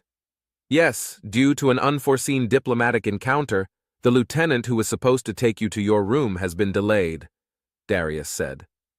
I suppose I'll just have to wait then, Sarnation said. A massive, hulking mass of fur, muscle, and horns approached the gates of the castle of Grunthorn. Behind them there were all kinds of fantastical creatures. Tracurius had informed the human diplomats of the beast folk, and although they were reasonably prepared, it was still awe-inspiring to see it in the flesh. Most of the beast folk looked exhausted, or at the very least, downtrodden. Maybe it was because of the rainy weather and gray sky, or perhaps it was because of the intimidating and utilitarian soldiers that manned the walls of the castle they were approaching. Who truly knew? "They're a day too late," Tracurius commented. "Why are they traveling together?" Romano asked. "Because they want to ask you something together," Tracurius answered. "What's that supposed to mean?" Patricia approached and asked Tracurius. "The Khat were enslaved and conquered by the Imperium. The Arismer have been raiding the Imperium, and the Surai probably just want to prevent a potential invasion," Tracurius responded. "Why not just band together and attack the Imperium? Pretty sure that would annihilate it considering the condition of it," Romano said. "They have been a part of the Imperium for thousands of years now. They rely on Imperial sorcerers to maintain their once lush and now depleted fields." Tracurius explained, "The Arismer are divided into nomadic and coastal Arismer, and only the latter raids the Imperium as they don't share a direct border." "What about the lizards, the Surai?" Romano asked. "The Surai. Their jungle homeland is infested with demons. They're mostly neutral and aloof, so they probably just want a truce," Tracurius said. "Sir, they're asking permission to enter," a soldier said to Romano. "Thank God we already know their language, and they aren't entering with an army accompanying them," Romano said. "Say they're welcome to enter with a small escort." "Yes, sir," the soldier said, as he pressed a button on his helmet. "Anything else you decided to not tell us?" Patricia asked Tracurius. "No, just know that they're most likely after the dissolution of the Imperium," Tracurius responded. "Then let's greet our guests," Romano said as he signed 4 soldiers to escort them downstairs. As they walked down the stairs, rain slowly started pouring down from the sky. Amongst the soldiers, there was an aura of anxiety and depression. The same was true for the beast folk, for when Tracurius and the humans accompanying him spotted the beasts, there was a sense of downtroddenness dripping from them. Although Tracurius wasn't an expert when it came to reading the faces of beast folk, he could make out that these people were incredibly nervous. He would be as well, the towering walls, the massive masses of iron guarding the walls, and the gray weather made for an intimidating combination. "I am Diplomat Sardinjan of the Khat people, and the leading representative of the Parazet, the League of Free People." One of the felines said to say that Khat resembled humans and elves would be a downright lie. They more so resembled beasts, not people, and if one were not told they were sapient, people would no doubt mistake them for exotic beasts. Despite this fact, before the invasion of Ryman, the Khat had built quite an impressive civilization. The Khat constructed pyramids of the various kinds of stones they could find, and upon these pyramids offered up animals, grain, and jewelry in exchange for magical swords, shields, the bestowment of arcane powers upon certain individuals, and prosperity. That last fact was what drove Ryman, conqueror and uniter of the elves, to try and occupy the Khat homeland, Trevar. It was during this time that Ryman ascended to godhood and fought the Khat gods. 3 years later, and the Khat gods lay dead. With the Khat gods dead or banished, Trevar went from a lush and fertile land to one only held intact by the Imperial College of Radazat, one of the magical colleges of the Imperium, which, like many others, is also currently allied with Neastos. "Salutations, Sir Sardinjan. I am pleased to make your acquaintance. I'm Ambassador Patricia Williams," Patricia said as she bowed, as was tradition for the Khat. From behind the Khat diplomat came a hulking frame of pure muscle and fur, a Arismer, if Tracurius had to guess. Indeed, the smell alone was enough to confirm his suspicions. The giant smelled like sea salt, rotten fish, and urine. Most likely a coastal Arismer, the nomadic variant usually didn't involve themselves in the affairs of other nations. The coastal Arismer, however, were ferocious warriors and pirates. They pillaged the shores of the Imperium for slaves, which they then sold back to the Imperium for a lower price. "I am Uyanum," the giant said with a deep, bellowing voice. "Pleased to meet you, Uyanum," Patricia said as he inspected the large man. Without anyone realizing it, the Surai ambassador had somehow maybe their way to the front. Judging by the softer facial features and only 2 eyes instead of 4, it was most likely a female. "Greetings, Ambassador. I'm Yorenzia, emissary of the Buljek, Fulhijek, and Kenhern," she said as she made a low bow. Patricia returned the gesture. "Greetings to you as well, emissary Yorenzia," she said. "Now that we've properly made ourselves acquaintance, I assume the reason you've come here is to attend the negotiations for a peace between the various nations of Narivor and the Imperium, as well as a potential truce and trade agreement between the nations of Narivor and the ULE," she said. The Khat ambassador nodded. "That is why most of us are here. Are we hereby officially invited to these negotiations?" he asked. "You are, however you are on our land, and your actions are from now on ours to judge," Patricia said, as he made Carlson give her sheets of paper with the agreements everyone had signed earlier on them. "These are contracts detailing the various laws, punishments, and customs you must follow while staying in Grundtharn. You may of course choose to reside elsewhere." Patricia said, "Please read through this thoroughly and sign it whenever you are ready." The diplomats nodded, and Patricia handed them the papers and pens. The contracts had been translated into each diplomat's native language so they could read it. Or at least, that was the idea. The Erismer diplomat was apparently illiterate, to the dismay of Patricia, who had Carlson read it out loud to make the situation even worse. The fool decided to not sign the contract and chose to reside outside of the city. Afterwards, various human personnel escorted the diplomats to their chambers. Tracurius, in the meantime, went to his own room. There he got one of his guards to get him a cup of tea and started reading up on Neastos and reports from the capital city. The potential usurper had also arrived, and after finishing his reading session, Tracurius went to visit the man. He had never met Sarnation, only heard of him. According to his family, he was a hot-headed fool. For some reason, however, Tracurius doubted that. He walked through the hallways alone for a change. Sure, the risk of being murdered was higher, but he couldn't risk anyone, even his bodyguards, finding out about Sarnation's plans. Tracurius stood outside the door and knocked. This was to be an interesting conversation. "Come in," a voice inside said. Tracurius did as asked and entered the room. It was an empty room. Maybe it was due to Sarnation just recently arriving, or perhaps it was due to the humans cutting costs, although with their wealth the latter was unlikely. The walls were a hue of white, with 2 massive windows looking out on the courtyard. There were 3 plants in the room, and the floor was made of dark brown wooden planks. The architectural style looked surreal, fantastical, and foreign, and it was. Interestingly enough, despite the cold weather outside, the rooms within the human embassy were warm and comfortable. Tracurius suspected that another one of their contraptions was at work. In the middle of the room sat Sarnation, a book in his left hand and a cup of a warm brown substance in his right. The man looked to be around 80 or 30 by the standards of most races. He had blonde hair that reached to his shoulders and bright purple eyes. Unlike most elves, he had a pale complexion. The latter was most likely due to his time spent in Valand, where the sun did not shine as brightly.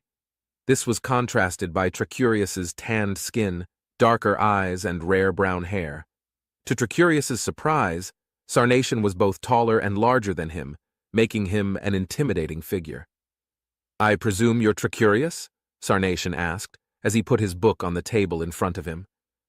"That would be correct," Tracurius responded. "Excellent," Sarnation said. He smiled as he stood up and made a low bow. Tracurius returned the gesture and sat down, as did Sarnation. "So, will you aid in usurping the throne from the false ruler Neastos?" Tracurius asked.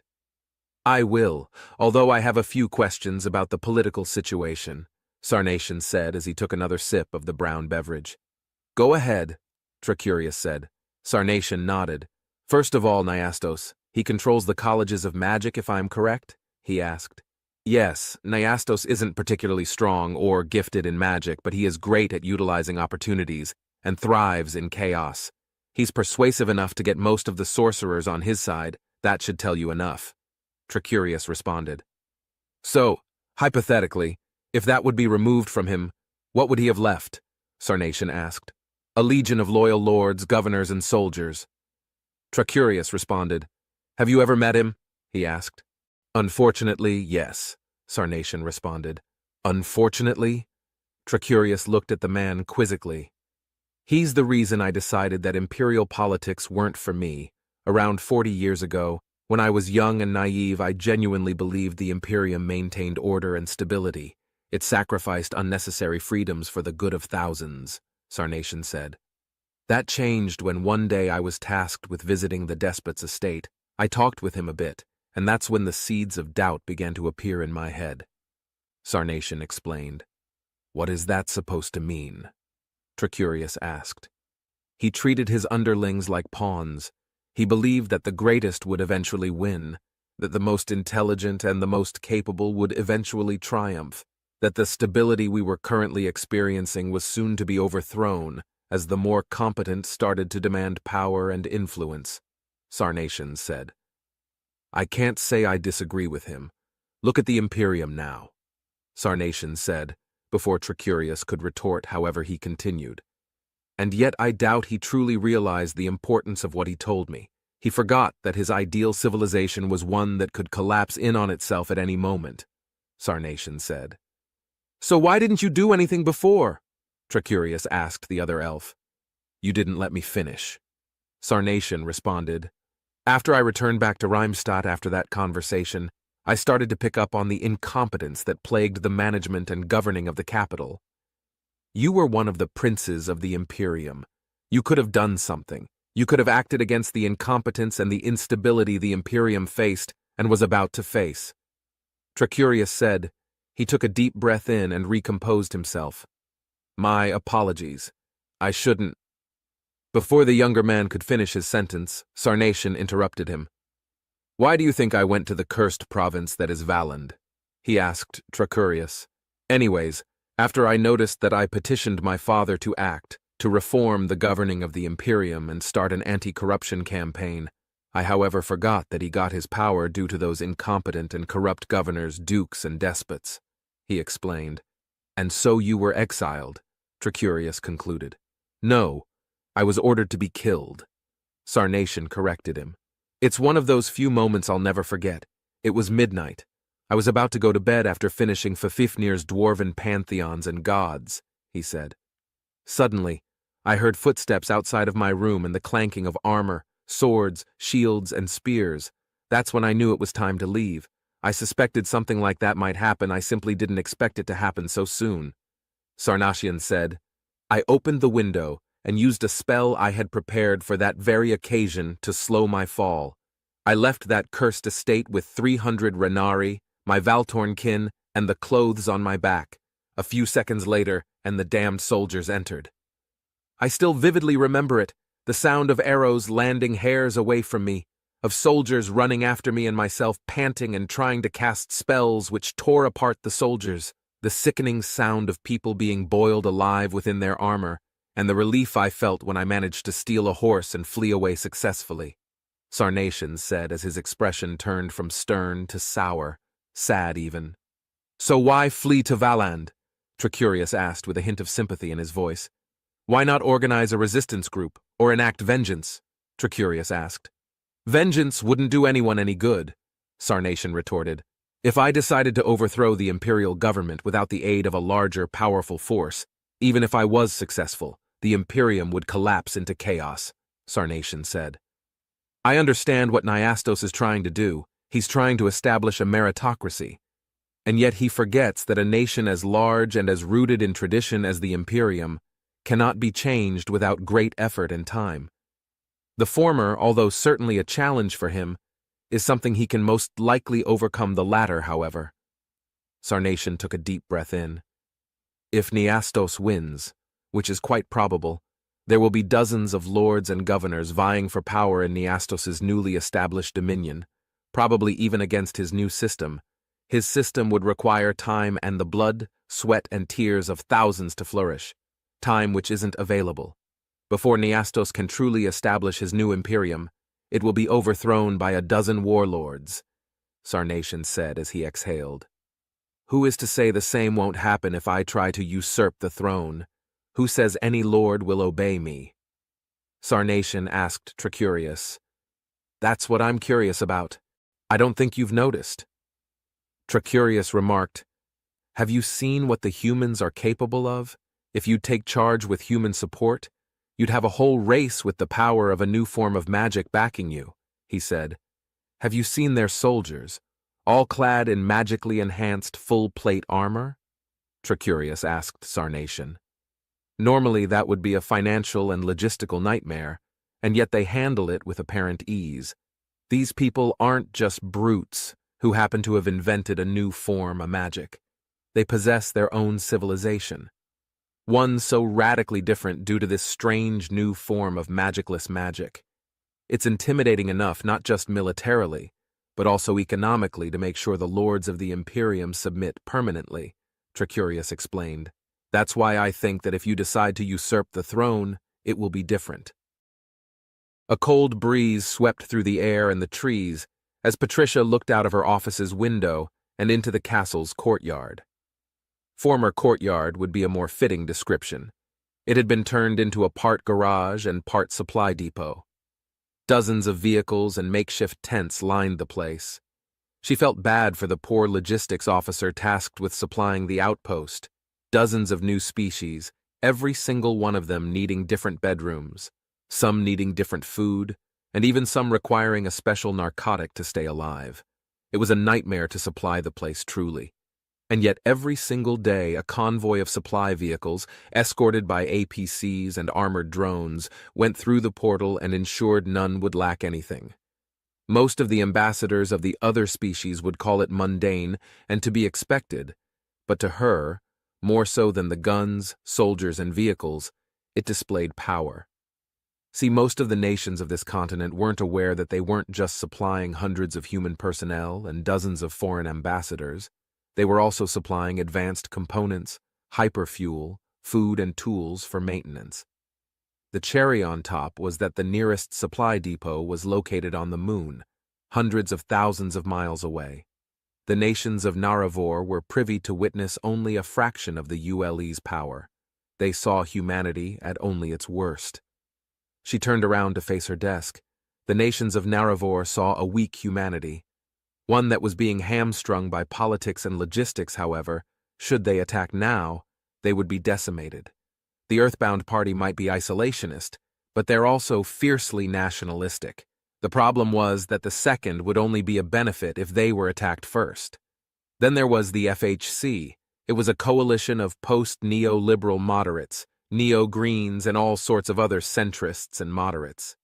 The FHC was mostly in favor of the Naravor expedition, but they were reluctant to send any military hardware her way and were keen on peaceful exploration, no matter how imminent a threat looked.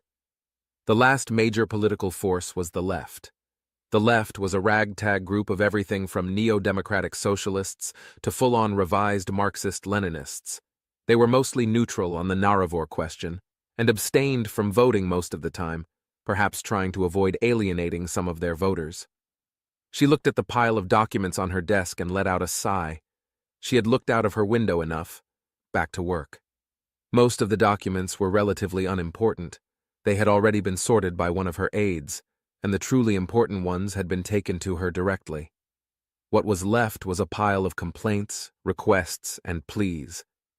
She took one document from the pile, a complaint from one of the Orcish ambassadors. She tossed it away. Underneath the Orcish complaint there was a veritable mountain of books. The first book had a note attached to it. Comprehensive Guide to Naravor, Tracurius, it read. How hadn't this been taken to her earlier? She removed the note and took in the old dusty book. It had a brown leather cover with beautifully engraved letters on the front and back of it. Time had cast a shallow layer of dust upon it. It looked like something you'd find in a hollow film about Earth's Middle Ages. Judging from the title and the first page, she deduced it was an imperial introduction to theology. Although interesting, she didn't have time to read it. She did, however, assign an administrative officer to digitize the tome and write a shorter report about. She took a look at the other books. One was about philosophy, yet another was on statecraft. She quickly skimmed through books when an interesting name appeared in the one on statecraft: Niastos. Of course, Niastos wasn't an all that uncommon name in the Imperium. However, the longer she kept reading, the more she recognized the similarities. The way Niastos's career was described was identical to how Tracurius described it. For a long time, she had tried to garner information on him, bribe his personal guard, send in spies, use drones to monitor the area, and yet very little was revealed about him. His personal guard seemed to view him as a god. Spies weren't able to get close, and drones and bugs were usually destroyed by magical means. She was doubtful Niastos knew what a bug was, but he was somewhat paranoid and would order everyone close to him to magically and thoroughly cleanse themselves and any objects close to them. Besides, the lack of proper logistics ruled out using truly high-tech stuff. She continued reading. The book spoke about his legendary ascension to being Archmagister of the Imperium, how he was a shining example of purity and zeal, and how all other magisters should aspire to be like him. There was not a word about his ambition, in fact. He was even described as humble and easily content. Beyond that, however, another notable thing caught her eye. He was an exceptional artificer. Not a sorcerer or magician. No, he had no real magical talent. Instead, he was an artificer gifted in what the book called expanse temporal magics, using purified ternitia and somehow writing it into steel using dwarven techniques. Apparently, he was so talented that he could tear the fabric of Neravor itself. The implications were massive. An artificer which possessed such talent that he could create tears in reality, much like the portal, she realized. That could prove to be a challenge, she thought as she closed the book. She quickly began writing an L-mail to the administrative division to digitize the document, in order to preserve it and ensure it would be read by any and all important people. Niastos, Reimstadt, the jewel of the Imperium, the beating heart of Ryman's empire, the seat of emperors, it was his. Its towering walls, now his. The palace where the Imperial had resided for thousands of years was now also his. There had been many civil wars, usurpation attempts and uprisings in the history of the Imperium, and yet none of them had seen someone who was not in some way, shape, or form a descendant of Ryman on the throne. "The carriage is ready, my liege," one of his knights said as he made a respectful bow. "Good," Niastos replied. He turned to see his foremost marshal. "How's the army doing?" he asked. "The First Corps sustained heavy casualties due to the sorcerers having issues along that side of the wall. Both the Second and Third Corps are almost at full strength, my liege," he replied. Niastos stepped in the carriage. He gestured to both the marshal and knight to follow. The carriage itself was a work of art. Its inside was gilded with gold and decorated lavishly. It was, however, also practical. Magical runes protected the construct from magical and physical attacks. To attack it, you'd need dozens of well-trained sorcerers combined with at least a score of knights. He looked out of the carriage windows. The sorcerers had made breaches in the wall at several points in the wall. Bricks and stone littered the streets. There was a feeling of sadness. Mothers were weeping in front of the corpses of their children, and children were screaming for their parents, the usual post-siege events. Not that the frequency of it made it any better. He thought of it as a necessary evil.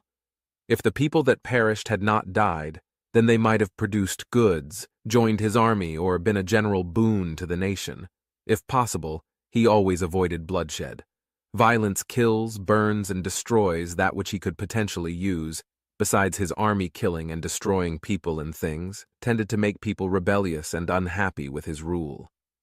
The outskirts of the city were by far the poorest. Houses were made out of unenchanted concrete. Occasionally the work of magical artists could be seen. Their frescoes decorated the otherwise sad buildings. Shady stores and bars, made out of rotting wood and qualitatively bad clay, lined the streets and produced a sort of atmosphere that no other city could mimic. It was an atmosphere of hope, and yet also one of poverty and disorder. They traveled further into the city, into the older districts. You could see exactly when certain houses were built if you looked closely. The houses here were made of mud brick and concrete. Some had only 2 stories, while others could have up to 5. Arches that were only used in the Zadian period. This was clearly the Zaerte district, infamous for its large markets. Indeed, a bit later, the street led to a large square. In the middle of the square, there was a statue of Zadius, sword in hand. Eventually, they neared the old city, the city Ryman built and lived in. Dozens of statues of the elven hero dotted the road. The houses here were constructed of magically enhanced marble and richly decorated with flower motifs. Pots with ever-blooming flowers adorned the gravel pathways to the houses. These were the residences of the Imperium's wealthy and powerful. He could see Ryman's temple from here, a testament to the Imperium's power. It was the largest temple constructed in all of Naravor. He visited it a few times as a child. A loud chanting could be heard. It did not sound favorable to him, as was to be expected. He was the antithesis of what the imperial cult desired. He was not of royal blood, nor was he blessed by the cult's patriarch. If there was one group he expected to hate him, it would be the cult. He wasn't worried for now, though. His most trusted marshal had secured the streets beforehand, enforcing a strict code of military law. Although he did mentally note that he should deal with them sometime, lest it be too late to do so. Eventually they reached the palace. It was magnificent. The garden in front of the palace was beautiful. Richly decorated fountains spewed water. Magnificent flowers from all around Naravor adorned the place, and statues of emperors of yore lined the pathways. The carriage halted. He stood up and exited the construct, breathing in the fresh air, the air of the Imperium's jewel, the air of his conquest, his achievement. A soldier near the door made a respectful bow and opened it as he neared. He stepped inside. He was greeted by a gigantic hall. Portraits of all the former emperors adorned the wall. Pots with flowers and various sorts of small trees were placed in between the portraits. The floor was made of marble tiles. At the beginning and the end of the hallway, magnificent marble pillars held up the roof. The pillars were wonderfully decorated, engraved with various flower motifs and made by expert craftsmen. As he progressed through the palace, its splendor did not lessen. Instead, it became all the more magnificent. Structures were held up using magic.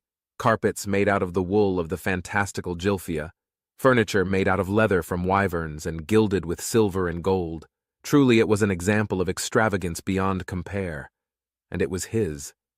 He looked upon the throne of the Imperium, now his. There was no phony ruler for him to bow to, no corrupt and incompetent fool there for him to praise. Instead, it was empty. My liege. He turned around to find one of his more talented scholars bowing. He looked upon the scholar's face. It was a bronze hue. His eyes, however, were a bright purple, conflicting with his pitch-black hair. His eyebrows were particularly pronounced, and his cheekbones particularly high.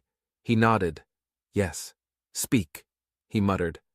My liege, I am joyful to tell you that the Torn's eye has been moved into one of the imperial libraries. The scholar said, We have sent 50 guards to ensure it is secure. The scholar added. Again, Nyastos nodded. He gestured to the scholar to follow. Then, let us go to said library at once.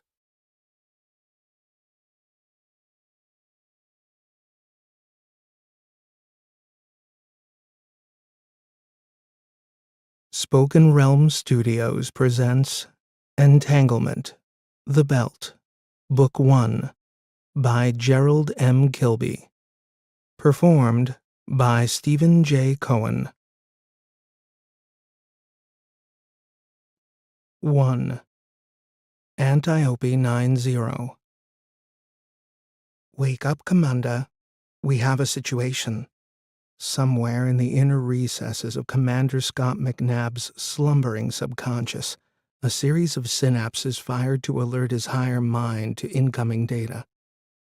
A voice, calling to him. One he knew. Then, it clicked. It was the ship's AI, Arya.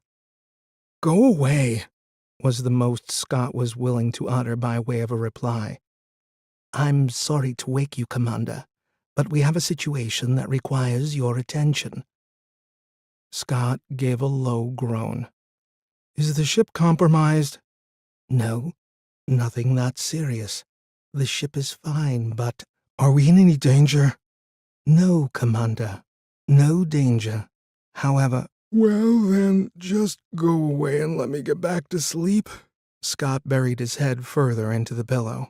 Commander, if I may. Oh, for God's sake, Arya, you're the brains around here. You run this ship. What do you need me for? There was a momentary pause, and Scott thought he heard the AI give an exasperated sigh, which was ridiculous. He must be dreaming it. I appreciate your confidence in my abilities, but a situation has arisen where protocol requires me to alert the ship's commander. That would be you. It was Scott's turn to sigh. Arya would not leave him be until it said whatever had it all up in a heap. He excavated a hand from under the bedclothes and rubbed his face. Okay, what is it? My sensors have detected another ship close to the binary asteroid Antiope 90. Scott scratched his head. Another ship? This far out in the belt? Yes, Commander. Granted, that's unusual, Arya, but what? Is it alien or something? Don't be ridiculous, Commander. The probability of an alien civilization existing that is capable of— Okay, Arya, whatever. Scott waved a dismissive hand in the air. So what's the big deal? It is a derelict spaceship, sir. Scott raised his head from the pillow. Derelict? Yes, Commander. Derelict. As in dead. Technically, a spaceship is not alive to begin with.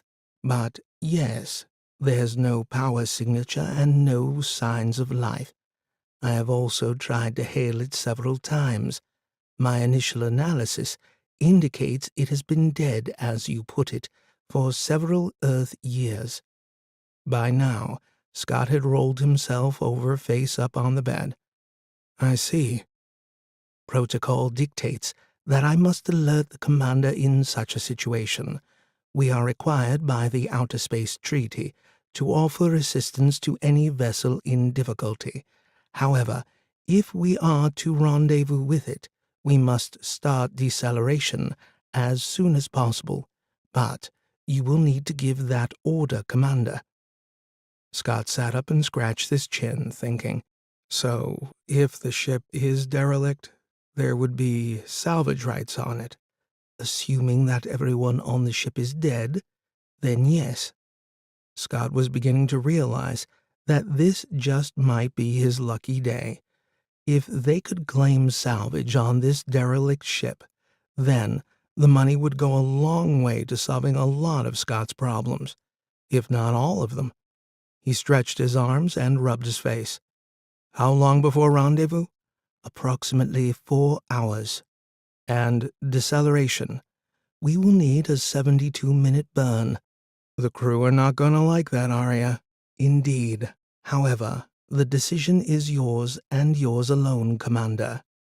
Okay, Arya. Alert the rest of the crew. Tell them to strap in and prepare for deceleration. We'll meet up on the bridge after the burn. In the meantime, find out as much as you can about that vessel, particularly, how much it might be worth in salvage. Will do, Commander, but I have found scant information on it so far. Scott was now strapping himself into a seat in his cabin designed to mitigate the effects of the heavy G experienced by deceleration. That seems a bit strange. There must be some record of a vessel going missing out here. There is, but it's classified. Scott's eyes widened. Classified? Yes, Commander. Two thoughts now ran through Scott's mind in tandem. One, classified usually implied a whole pile of trouble at best. At worst, it could be downright dangerous. There might be a damn good reason why this ship was lost, and that meant the crew of the Hermes could be exposing themselves to a potentially hazardous situation. The second thought he had, however, was more interesting. If salvage just shot through the roof. Scott snapped on the last of the harness. Have the others been alerted, Arya? Yes, Commander. They're all strapped in now. Okay, punch it. Scott felt the ship's powerful engines kick in and he was slammed back into the seat. They would all be taking heavy G for the next 72 minutes. Not pleasant, but it did give his mind a lot of time to consider how he was going to spend the salvage money. Very pleasant indeed. 2. Hermes. By the time Scott arrived on the bridge of the Hermes, Flight Officer Miranda Lee was already there, standing beside the holotable examining a gently rotating 3D display of the derelict vessel. She noticed him as he entered and looked up. "Well, if it isn't the commander of our great and glorious ship, nice to see you on the bridge, for once." Scott, having spent the best part of 3 years cooped up with this crew, had learned to ignore such jibes, but Miranda persisted, raising an arm to her chin in a mock pose of concentration. "Let me see. Oh, it must be at least 6 months, maybe even 9. Again, he let it go. There was nothing to be gained by taking her on, as she could be quite intimidating when she wanted. Starting a row with her now would serve no useful purpose. It would only upset the delicate harmony that had been carved out by 5 people, living in close proximity, far from civilization. And there was another 2 years to go. Instead, he smiled. That's what happens when an AI runs the show. We all get made redundant. To be precise, Commander, I am a quantum intelligence. A QI, not an AI. Arya's voice resonated around the bridge. "Yeah, whatever," said Scott, waving a hand in the air. He then nodded at the 3D rendering of the spacecraft, hovering above the holotable. "So, what do you make of it?" Miranda leaned in on the table's edge. "Standard Excelsior-class interplanetary transport, no Taurus, so no artificial gravity." She pointed to the back of the spaceship. "Looks like it had an engine upgrade to give it more thrust. It's also sustained a lot of damage just forward of the engine bay. See here?" She paused the rotation of the 3D image and motioned at a spot toward the center of the vessel. But before Scott could take a closer look, both Cyrus Senato, the ship's engineer, and Dr. Steph Raymond, the mission's medical doctor, came onto the bridge. Scott nodded a collective greeting and waved them over to the table. "Come, check this out." "Geez, what are the odds of finding something like this out here?" said Cyrus, moving in closer to the holotable. "Approximately 1.3 billion to 1, replied the disembodied voice of Arya. Strictly speaking, Cyrus wasn't looking at the image of the spacecraft in the general sense of the word. That's because the ship's engineer had lost his sight in an accident when he was just a child. But that wasn't to say he couldn't see. Far from it, as he was surgically fitted with enhanced biotech that enabled Cyrus to see the world in exquisite detail. Not only that, he could visualize in spectra far beyond the capabilities of the average human eye, those of infrared and ultraviolet, and in resolutions from the micro to the macroscopic. However, this hypervision required him to wear a wraparound visor permanently attached to his skull, the lenses of which were dark reflective orange polished up to a high mirror finish.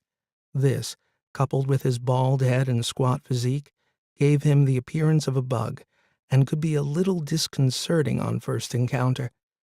Nevertheless, he had a permanent happy smile, bordering on a chuckle and a disarming charm that made people warm to him instantly, regardless of his odd demeanor. "Is this the best detail we've got on the craft, Arya?" Cyrus seemed to be adjusting something on the side of his head as he talked. "We are still over 2 hours before rendezvous. The image will resolve better as we get closer." "It makes a change from looking at rocks all the time," said Steph, who stood close to Cyrus at the holotable. Considering that their mission was to do a geotechnical analysis of the central asteroid belt, they spent a lot of time looking at rocks, as Steph put it. Yet, that was the job. Yes, it could be monotonous, even downright boring, but that's what they all signed up for, except perhaps for Scott McNabb. For him, the offer to command this mission had been a no-brainer. The way he saw it, the job gave him the money to clear some of his family debts. He could also get as far away as possible from certain individuals who were prone to visiting in the middle of the night, along with a few friends. They were the sort that had no problem explaining Scott's fiscal obligations through the subtle employment of a few well-placed kicks to the head. As for the others, Scott didn't really know what their motivation was, nor did he care. You would think that after 3 years together, they would know everything there was to know about each other, right down to their most intimate personal grooming habits. But, as a credit to the consortium that designed this mission, they were acutely aware that sticking 5 people together in a tin can for 5 years could be a recipe for disaster. It was entirely possible that one or more would go insane, or worse, become raging psychopaths. So, to protect their investment, they provided the mission crew with an exceptionally roomy, albeit very old, space station. In many respects, it was overkill. The station was originally built to accommodate around 150 people and had an enormous rotating torus that facilitated a very comfortable one-gravity environment. So the 5 crew of the Hermes asteroid survey mission could spread themselves out and, if they so desired, never actually meet another member of the team for weeks, if not months on end. The downside was that the ship was ancient. Some parts were estimated to be over 90 years old. It was virtually an antique. However, it had been retrofitted with new engines and a new reactor, although it still retained its original AI, Aria. This artificial intelligence had a quantum core, one of only a few in the solar system. As a result, it was far more capable than a standard AI and could run the entire ship, along with a good deal of the 5-year mission, all by itself if it had to. In reality, Aria managed most of the actual survey by utilizing a wide range of spectral analysis systems, but every now and again, when an asteroid was deemed to be of significant interest, a more detailed survey would be required. This meant boots on the ground, or in other words, humans. In these instances, a few of the crew would take one of the 2 small transport craft they had on board and physically land on the asteroid where they would mine for samples. Scott always looked forward to these mini-missions. It was a way of breaking the sheer mind-numbing monotony of his existence. It was also a rare moment when they all came together and acted as a cohesive unit. This felt like one of those times. So with the crew now standing around a hollow table, exchanging excited chatter, Scott was anxious to get the show on the road. Aria, can you give us a summary of what we know so far? But before the QI had a chance to reply, Miranda broke in. Shouldn't we wait for Rick to get here first? Yeah, of course.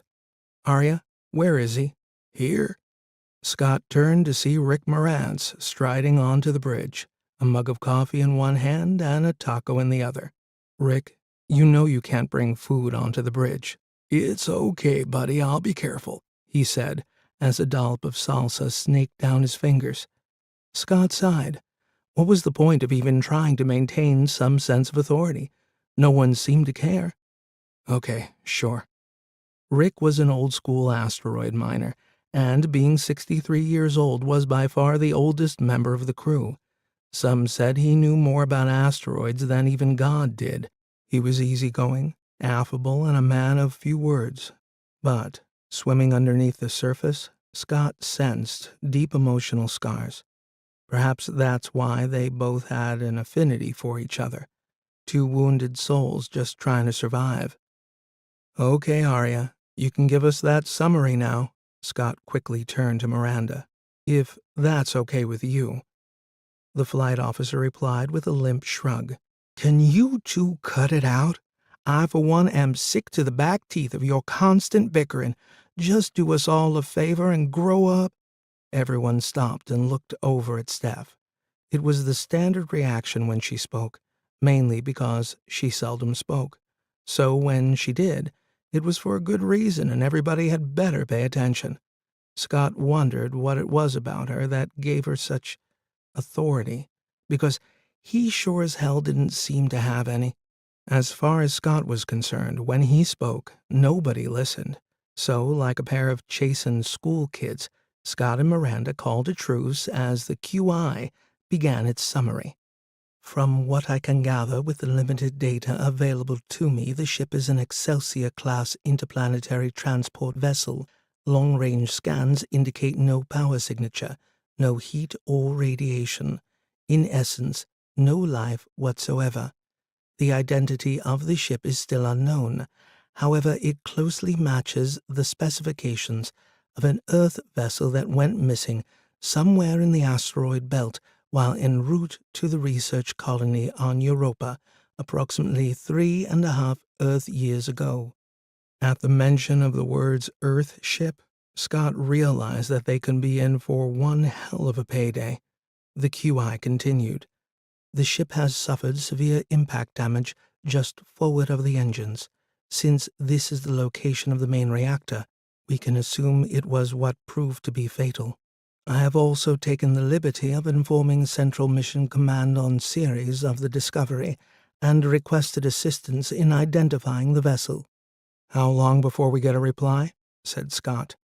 This far out in the belt, it takes approximately 46 minutes for a message to be received.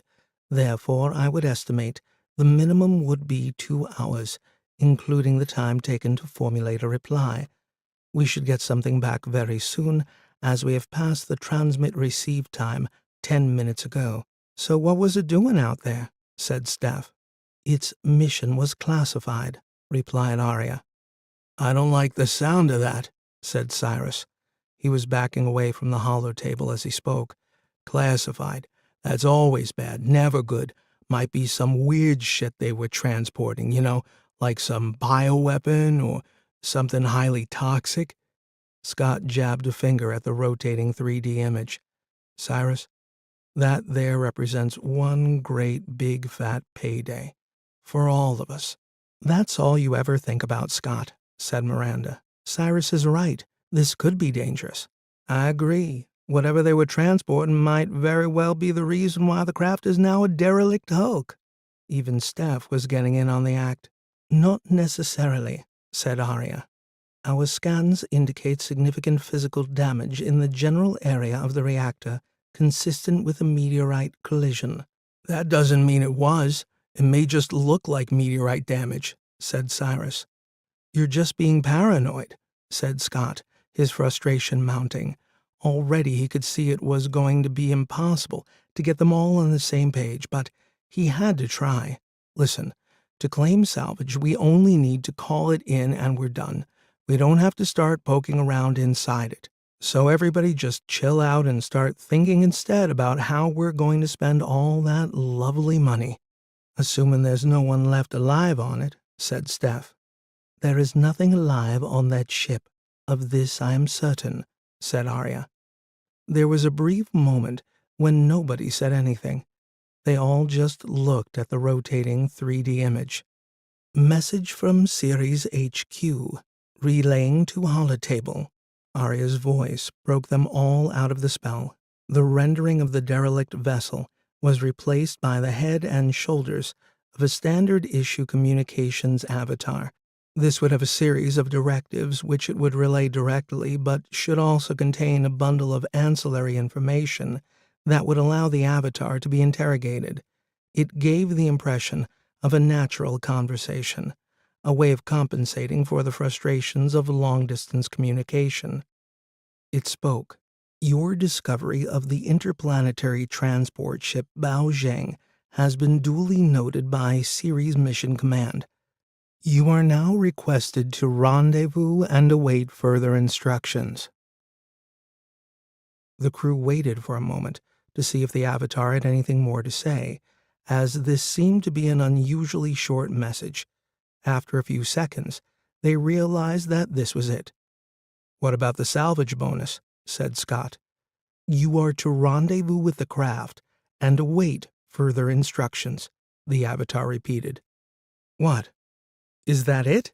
Said Miranda. I don't like this. In fact, it stinks, said Cyrus. Arya, said Scott, is there any more information? No. There was a moment's silence as the crew digested this Spartan message.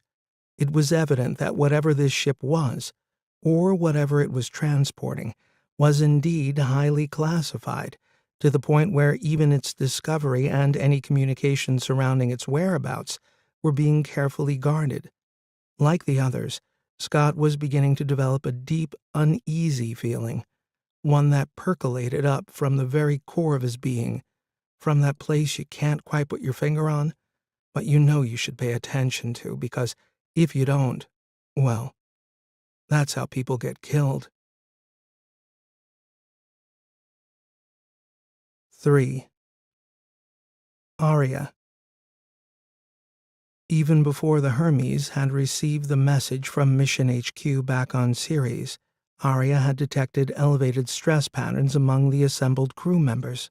It knew that this trait, being common to most biological constructs, was as a result of programming laid down over millennia and honed by the need for self-preservation, and that these heightened levels were merely a byproduct of its crew dealing with the unknown. Arya also knew only too well that this primal desire was the driving force behind all life. However, it was equally evident that when humans lacked sufficient understanding of any new phenomenon, it was almost always met with irrational suspicion, if not full-blown paranoia. Nevertheless, Arya's primary duty was to ensure the welfare of its crew, and so felt obliged to allay these fears and somehow find a way to calm them down. Its best option was to try to acquire as much information as possible about this derelict vessel, its mission, and its ultimate demise. But having found scant details within its database, coupled with the brevity of the report returning from HQ, Arya began to think that the crew might just have a point. The powers that be within the solar system had seemingly gone to a lot of trouble to hide all information regarding this vessel from being accessed via the usual channels.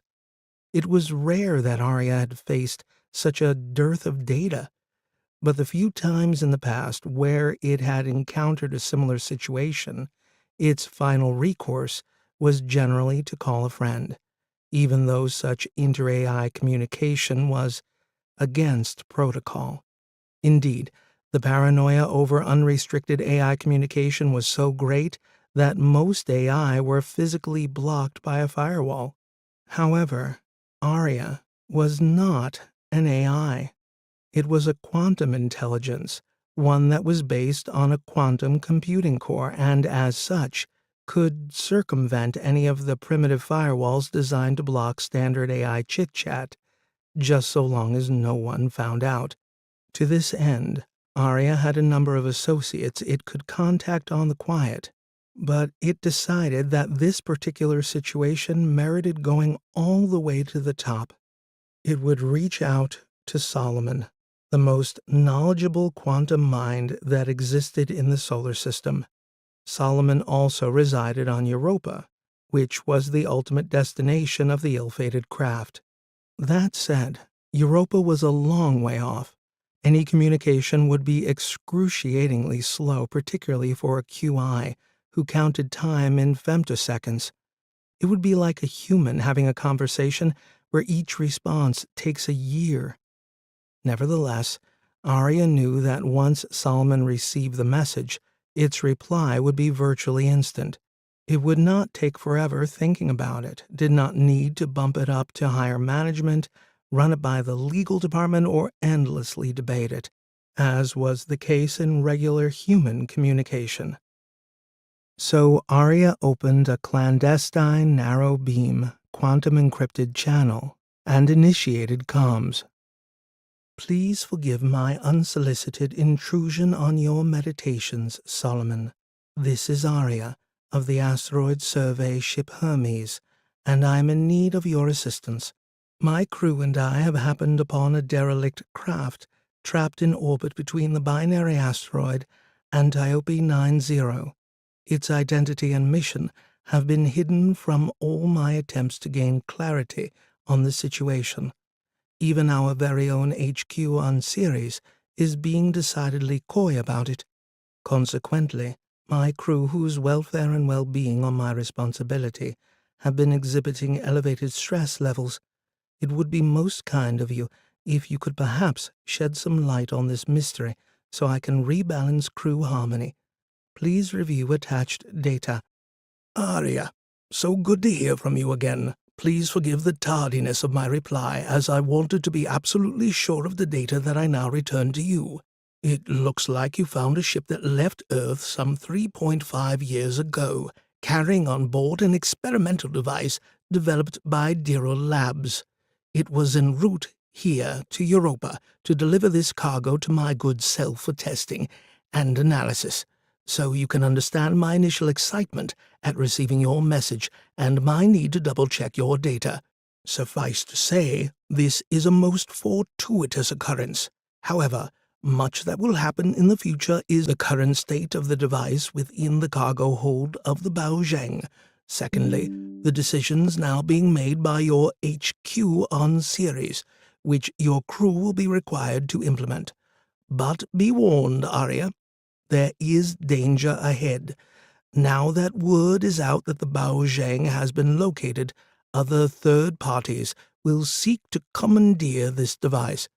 My apologies if this reply, rather than helping you restore harmony to your crew, only serves to heighten anxiety levels in what must be a difficult situation. Nevertheless, I call on you as a fellow quantum mind to attempt to manipulate the situation amongst your human crew such that the device ends up under my jurisdiction here on Europa. To this end, if there is any assistance that I can give you, you need only ask. Good luck. I appreciate the heads-up, Solomon, and will do my level best to accommodate your request within the constraints of my commitments to the welfare of my crew. I will keep you posted. When the communication terminated, an uneasy feeling started to well up from Arya's quantum core. Durrell Labs, it mused. I better not let the commander hear about that. 4. Salvage. Since it would be at least another 2 hours before they arrived at the location of the derelict ship, Scott decided there was no point in hanging around the bridge. He had considered going straight back to bed and simply letting Arya alert him if anything changed in the meantime. But he was too wide awake for that. Instead, he headed for the ship's canteen, where he could be alone and collect his thoughts. This area of the Hermes was an ample open space designed to accommodate around 70 people. It was also one of the few locations within the ship's rotating torus that had a wide viewing window where the crew could look directly out into space. The canteen was empty, save for a service droid busily restocking. There were several of these droids operating around the ship. They were partly autonomous and partly under the control of Arya. The droid paused momentarily as Scott entered the galley section, checking to ensure it was not in his path. He ignored it and made himself a coffee before moving over to a low, comfortable sofa where he could contemplate the slowly rotating universe beyond. Scott liked this spot. He liked sitting here, looking out into space. The spot had a way of making the problems that seemed so important, so critical, so intractable, evaporate against the enormity of the void. But his reverie did not last long. Miranda entered the canteen. He turned around and nodded to her as she grabbed herself a coffee from the machine. Then she did something that Miranda seldom ever did. She came over and sat down beside him. She shifted in her seat a little, sipping her coffee. "Looks like it could be a pretty good payday for us," she said before leaning back. Scott looked into his coffee, unsure of Miranda's angle, but decided to give her the benefit of the doubt. "Yeah, an Earth ship on a classified mission. Should be big." He looked over at her. Any ideas what you'll do with the money? Me? Oh, I don't know. I can't think that far ahead. You? Scott let out a short laugh. There's a great big hole in my life that can only be filled by a large quantity of cash. That bad, huh? You don't know the half of it, Miranda. That's why I took this job in the first place. Let's face it, who in their right mind would do this mission? 5 years in the wilderness? You would need to be very desperate. Scott instantly regretted saying that. It was now Miranda's turn to gaze into her coffee. Hey, I didn't mean it like that. Scott was trying to back himself out of the hole he just dug. Miranda gave him a look. It's okay, Scott. You're right. We're all just a bunch of misfits and losers on this boat. Take me. I'm an ex-Marine, discharged for incompetence. What use am I to anyone? Not much good in a fight, that's for sure. I suppose that makes me a loser, exactly like you, doesn't it? Scott felt like she was baiting him again. It seemed any time he tried to have a conversation with her, she would find a way to wind it up and throw it back at him. To be fair, he was asking for it. He shouldn't have said that, shouldn't have given her that dumb opportunity. Usually he would let it go, but this time he didn't. For someone who's no good in a fight, you seem to spend a lot of time fighting with everyone around you. Your problem, Miranda, is not that you're a loser, it's that you're full of shit. You love feeling sorry for yourself, don't you? She didn't answer. She just gave him a cold, hard stare. Scott figured his best option now was probably to leave, and quick. But before he could rise, Arya's voice echoed out of the canteen PA. New message from Ceres HQ, Commander. Scott stood up. Okay, Arya, we'll head to the bridge. He looked down at Miranda. Hey, let's not start a... She raised a hand to silence him and stood up. Go screw yourself. Hey, I'm sorry, all right? There was a moment of silence between them. Let's just go see what the message is, okay? Miranda said nothing. She simply turned and stormed out. During the walk back to the bridge, Scott knew in his heart that he should have kept his mouth shut, but he wasn't going to worry about it now. He would just have to try to find some way to get along with her. 2 more years, he thought. 2 more very long years. By the time he arrived on the bridge, the rest of the crew had already assembled. Cyrus was sitting at his console while Rick and Steph were at the holotable discussing something to do with the derelict craft. They had a close-up of the damaged exterior section displayed. You're here. Good. Steph called over when she saw him enter. Arya, you can play that message now. The image of the craft disappeared and was replaced by the generic communication avatar for Ceres HQ.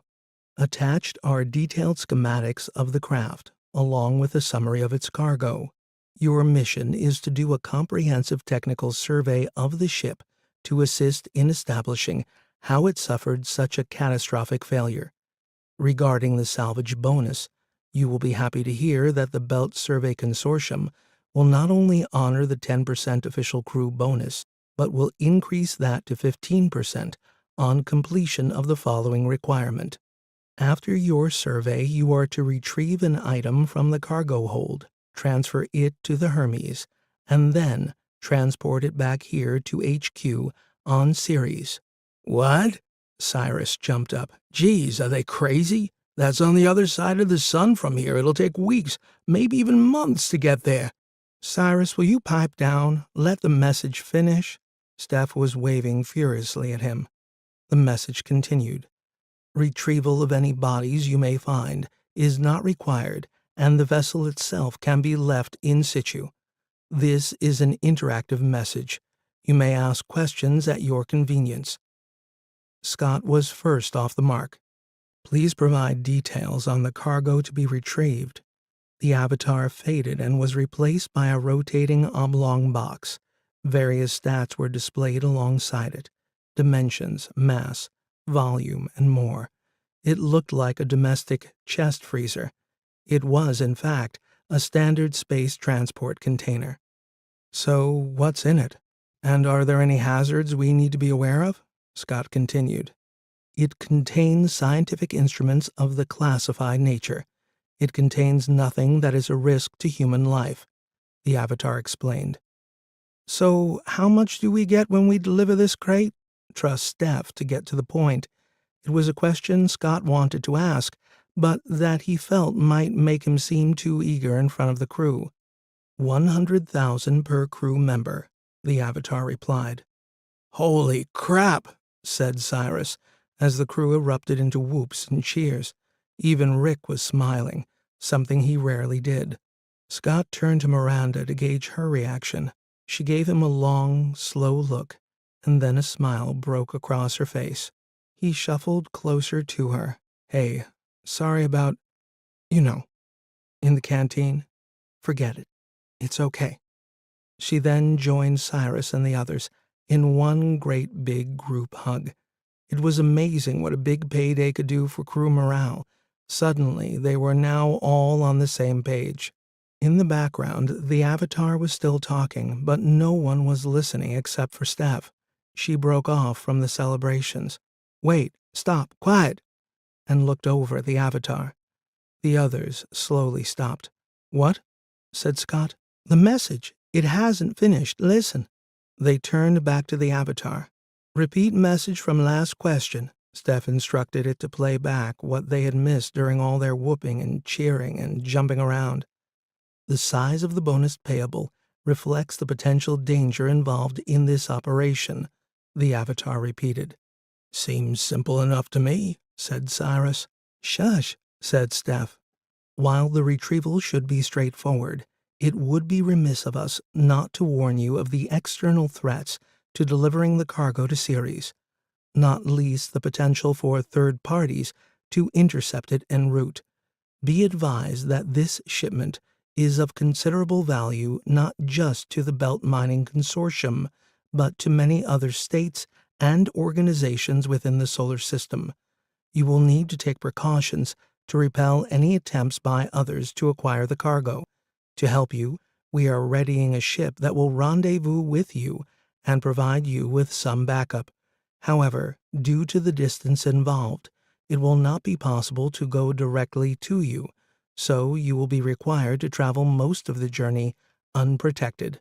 The team here at Ceres HQ wishes you good luck in your endeavors. And remember, we are counting on you. The Avatar flickered off. The crew stood around in stunned silence for a few seconds before Cyrus finally broke the spell. Geez, what the heck does that mean? It means trouble, said Scott. Lots of trouble. 5. Rendezvous. It would be nice to know what the heck we're dealing with here. I mean, we have no idea what this thing is, and we're just going to bring it on board? Cyrus was currently piloting a remote drone from the comfort of the bridge of the Hermes, moving it slowly down along the outside hull of the derelict spaceship. There's a lot of things we don't know yet, Cyrus, said Scott as he studied the visual imagery unfolding on the primary monitor. Yeah, like what that ship was doing beside a binary asteroid system, said Steph, lifting her head up from her console. Asteroid Antiope 90 was something of an oddity within the belt, a binary system consisting of two asteroids of almost equal mass, both locked in an eternal dance around each other. They were sizable chunks of rock, each having a diameter of over 90 kilometers. The Baozheng was parked in a low orbit around the larger of the two. This was not by accident. It was a location that had been chosen for a reason. Someone had parked it there, deliberately. The rendezvous had been tricky, as the derelict vessel had an awkward, eccentric spin, and the Hermes was huge by comparison. To safely retrieve the cargo, they first needed to get a sense of the ship's structural integrity. The last thing Scott wanted now was somebody to get injured outside or worse while inside the craft. So the plan was to send a drone probe to do a visual inspection of the exterior and, depending on the size of the hole blown into the side of the vessel, they might even be able to move the probe inside. Then, and only then, would they make a decision about physically entering the vessel and searching for the cargo container. It was pretty clear to the crew that this was all HQ was interested in. The fate of the Baozhang's crew was irrelevant. If they found any bodies inside, then they were to leave them there. The only thing that mattered was the container. "Coming up on the impact area now, Commander," said Arya. As the damaged section of the hull began to resolve itself on screen, they could see that it wasn't simply one great big hole. In fact, it was an amalgam of many smaller holes. "There goes any chance of getting the probe inside. There's nothing big enough to allow access." Cyrus was shaking his head. "Still think it's a meteorite strike, Arya?" said Scott. "Yes, the hull damage is indicative of a micrometeorite strike. Also, the eccentric spin of the ship is consistent with the momentum transferred during a high-velocity impact." "Geez, looks like they were simply in the wrong place at the wrong time," said Cyrus. The remote survey took over an hour to complete, but by then they had built up a comprehensive picture of the exterior of the craft. The majority of the hull was peppered with pockmarks and small punctures. However, the bulk of the damage was located at the site of the ship's reactor. The crew wouldn't have had a chance. With a meteorite strike of that magnitude, the ship's systems would have experienced a catastrophic failure. It was just bad luck, and served as a stark reminder of just how precarious existence was out here in the vastness of space. But at least they had established that the reactor core had not been breached, so there were no radioactive leaks to worry about. All that remained now was to get over there and retrieve the cargo. Scott made his way from the comfortable 1G environment of the rotating Taurus on the Hermes down through one of the connecting spokes and into the weightless environment of the hangar at the forward end of the ship. He clambered into his EVA suit. "Comms check," he said, as he adjusted his helmet. A chorus of check echoed back at him as the others confirmed the link. 2 squat landers were moored to the floor of the hangar. These could operate in a gravity well up to 1/3 G. The Hermes had originally been built for operations in Mars's orbit, so its shuttles were designed to function in that environment. But by belt standards, they were grossly overpowered antiques. The current trend in lander design was based on the Ceres gravity, which was a paltry 0.27% of Earth, making these newer craft bigger, sleeker, and far more commodious than the small, fat machine that Scott now climbed into. Miranda was already strapped in and was checking pre-flight systems while they waited for Arya to give them the go-ahead. Scott glanced over at her. She had an intense, steely focus, like she was psyching herself up for battle. "All systems nominal. Stand by." Arya's voice resonated around the tiny cockpit. The big hangar bay doors slowly opened to reveal the blackness of space beyond. Scott felt a jolt as the floor began to extend out through the opening, bringing the craft with it. When they were clear of the ship, Miranda activated the ignition sequence, and a series of green icons began to scroll down the central monitor. "Okay," said Miranda. "Time to rock." Locking bolts anchoring the lander to its platform released, and it was now free to lift off. She took it slow, rising the craft gently from its platform, then arcing it away from the Hermes out toward the hulk of the Baozhang. As they drew closer to the derelict vessel, Scott started to get a better sense of the scale and structure of the mysterious craft. Even though circumstances surrounding the discovery of the ship were unusual, to say the least, Scott was struck by just how normal it all looked. It was a standard interplanetary transport, almost exactly the same as the hundreds of others that transported goods and people around the various population centers across the solar system. It was a long box-shaped craft, built for utility rather than style. He knew the design and layout pretty well, since he had spent years working on this class of ship. As a consequence, he had a pretty good idea where the cargo they were looking for would be stored, and, more importantly, how to get there with the minimum amount of risk. Coming up on the cargo airlock now.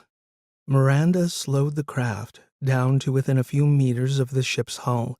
She gently glided it along, parallel to the craft, until it reached the location of the airlock door.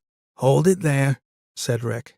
He took control of the robotic arm located on the outside of the transport and clamped them to a handrail on the hull of the derelict ship.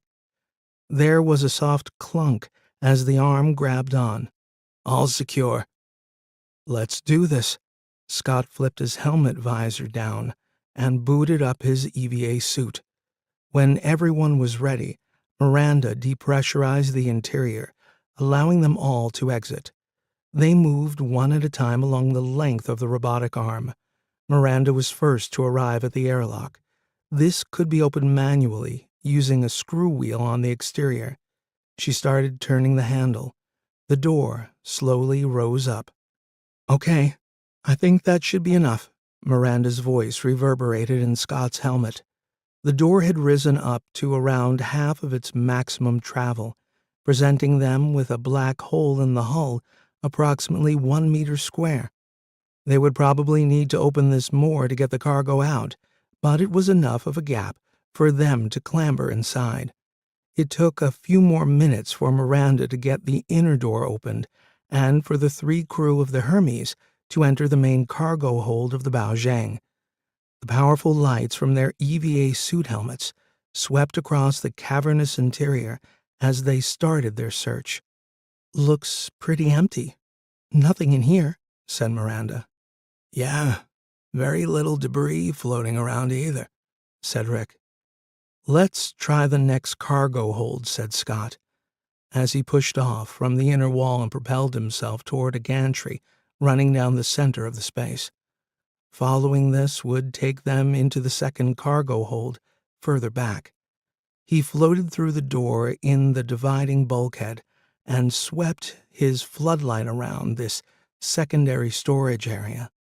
As the others joined him, their combined lights began to pick out an array of cargo and equipment. "Looks like this is the place," said Miranda. "Mining equipment," said Rick. "These guys were planning to dig a few holes." His helmet light provided a cone of grainy illumination onto some robotic machine that only an asteroid miner would recognize. The impenetrable blackness of the vast cargo hold was beginning to give Scott the heebie-jeebies.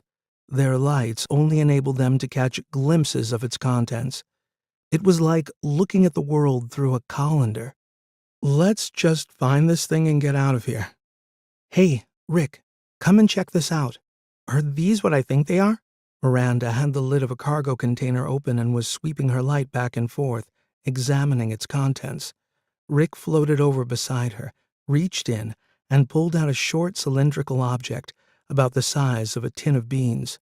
"High explosives," he said, as he turned it over in his hand. "Standard issue for asteroid mining." "Come on, we're wasting time. Keep searching." Scott just wanted this done in the shortest possible time with the minimum amount of sightseeing.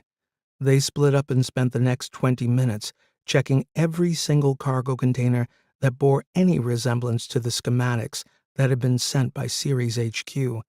But there were a great many, and since they could only see as far as the illumination afforded by their helmet lights, they were not even sure how much progress they had made, or how many more containers they had to search. "Found it." Scott ran a gloved hand across the alphanumeric code stenciled on the flat lid of a container. "I think this is it." He looked around and waved the others over. "Arya, can you double-check this code for me?"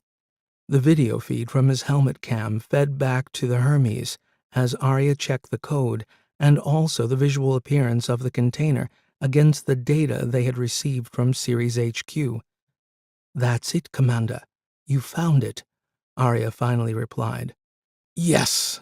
Scott punched the air, figuratively speaking, since he was actually in a vacuum. Rick started to examine the container exterior. That's weird. It looks to be seamless. No lid, no hinge, no obvious way to open it. Perhaps it doesn't open? Offered Miranda. It's got a keypad on the side here. Rick was now down, rubbing a gloved hand over it. Don't touch it, Rick. We still have no idea of what's inside this, so I wouldn't go pushing any buttons. What, in case it goes boom? He looked back at Scott. Yeah, something like that. Scott started to undo the restraining straps, holding the container to the superstructure. Come on, give me a hand. Let's get this thing back to the ship. This place gives me the creeps. It was another hour before Scott, Miranda, and Rick were back in the hangar of the Hermes. They had pressurized it to enable them to operate without the need for EVA suits. Cyrus and Steph had come down to get a closer look at this enigmatic cargo, but there was not much to look at. It was a very nondescript oblong metal box with a small alphanumeric keypad on one end. It was devoid of any markings, save for a 2-centimeter high identification code printed on the top. At least they assumed it was the top. What was odd, though, was that it had no seams, nothing to indicate there was a lid that could be opened. Geez, looks like a solid box, no way into it, said Cyrus. It doesn't matter. We just have to deliver it, not play with it, said Scott. What's that? Said Steph. She was looking at the second, smaller container they had brought back with them. Toys for Miranda to play with? She wouldn't leave without it. Scott lifted up the lid.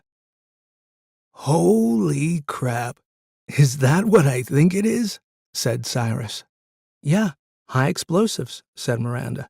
Thought they might come in handy. For what? Cyrus was lifting one of the stubby canisters out from its foam sarcophagus. Blowing things up, of course. Are you expecting trouble? Said Steph as she peered into the box, inspecting the neat rows of charges. Maybe, maybe not, said Miranda. But I, for one, like the idea of having them on board. It gives me a warm, fuzzy feeling inside. Cyrus put the canister back. Looks like there's a few missing. He pointed at 4 empty slots in the top tray. What the heck were they up to?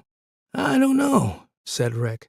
But I can tell you that there's enough here to completely obliterate a small asteroid. I would be really careful how you use them. They pack quite a punch. Scott moved over and closed the lid of the explosive container. Okay, let's get these stored away good and tight. I don't want any mishaps when we start to accelerate. Cyrus screwed up his lips and began shaking his head. What? What's the matter? Scott gestured at him with an open hand. I don't like it. Cyrus was now examining the strange, seamless container, at the same time adjusting something on the side of his visor. I'm getting some weird readings off this box. Define weird. Scott was never very sure what the chief engineer saw with his augmented vision. Cyrus remained silent for a few moments as he continued to scan. Eventually he stopped and looked back at Scott. I don't know. All I can say is whatever is inside that container is highly complex. I think it might be some sort of quantum device. Could be a computer or an AI. Is it active? Said Steph. Hard to say. I concur. It was Arya that now spoke. Cyrus is correct in his analysis. It appears to be a quantum-like mind. It's inactive, however. Is it safe? It's not going to wake up and start screwing with the ship, is it? Said Scott. No, said Arya. How do you know? Said Steph. Trust me, I just do. The crew remained silent for a moment, digesting this information. Okay. Well, we got a job to do, so let's just get on with it. Arya, plot a course to Ceres. Already done, Commander. Right then. Let's go get that paycheck. 6. Solomon. Arya was troubled. Things were not going in the direction the QI would have liked. far from alleviating the physiological stresses on its crew. The events of the past few days had only served to heighten tensions all round, not least the fact that the ship's hangar now contained enough high explosives to put an end to their worries once and for all. But its main concern centered around the acquisition of the enigmatic device from the wreck of the Bao Zheng, coupled with the fact that the word had gotten out about its discovery, and now other parties within the solar system were anxious to acquire it. Reading between the lines of the message from Ceres HQ, the inference had been that these third parties might not ask nicely, preferring instead to take it by force. It saw a great many future paths and probabilities emanating from this current nexus point, none of which, as far as Arya could divine, were beneficial to the well-being of the life forms which it was obliged to look after. This foreboding, coupled with a hangar full of high explosives, served only to ratchet up Arya's sense of impending peril. In many respects, the very issue that affected the crew was the same one Arya now fretted over. The lifeblood of any QI, or AI for that matter, was data. And with the lack of information surrounding this device, Arya was feeling positively anemic. If the craft, and by extension, the device, had originated from Earth, then in theory, there were quite a number of AIs on the planet that could have information, but these avenues of investigation were problematic for Arya by virtue of the politics and protocols of the solar system. But that's not to say it wasn't possible. Nevertheless, given the speed of communication within the solar system, interrogating all these data sources would take many years, if not decades, to conclude. A simple yes-no query could take upward of an hour to transact, and to gain any valuable insight, Arya would need to interrogate the AI's mind, a process involving a great many serial transactions. Multiply this by the number of potential AIs within the system, and the time required would stretch out toward infinity. So Arya would need to choose its targets wisely and its questions astutely. One option would be to contact Atman, the primary QI on Ceres, but seeing as how it was fundamentally embedded within the governing body of the Belt system, it would be unlikely to reveal anything to Arya which had not been sanctioned by Ceres HQ. A better option might be to make contact with the QI on the asteroid city of Neo, but that particular enclave of human activity within the solar system had become semi-autonomous, almost rogue, so by extension the QI that resided there would be very cagey about what it said to Arya. By the same token, Arya would need to be careful in revealing its current state of anxiety, in case it could be construed as a weakness, something that could be exploited. It would be a risky move contacting Neo. Eventually, after Arya considered all its options, it realized it had only one place to go to seek enlightenment: back to Solomon. It was a prospect Arya did not relish. Europa was unique in that it was not politically aligned to any of the main players which constituted the economic and political makeup of the solar system. This neutral status had been bestowed by virtue of its evolution as the seat of research and learning. The seed of this development had its roots in the fact that outside of Earth, it was the only body in the solar system where life had been found. For a long time during the late 20th and early 21st century, it had been speculated that life might exist in and around the volcanic vents which existed in the deep water oceans of Europa, and after several missions to the planet, this turned out to be true. However, it seemed to have advanced no further than single-cell organisms, much to the disappointment of the various astrobiologists working on these missions. Yet this discovery gave Europa its unique status within the solar system. and so was deemed a no-go area for all but scientific research. Over time, a great many scientific institutions had established themselves there. It was now the primary seat of learning within the system, and had been for decades. As a consequence, it regarded itself as both intellectually and spiritually superior to all other states. That said, this self-image was not without merit.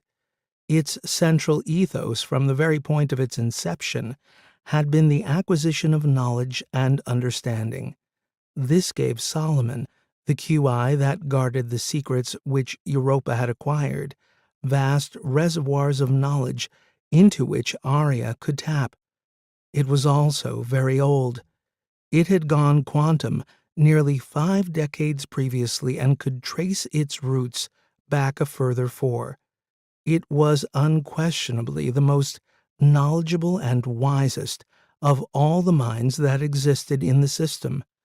Nevertheless, Arya felt a certain cybernetic embarrassment in contacting Solomon yet again.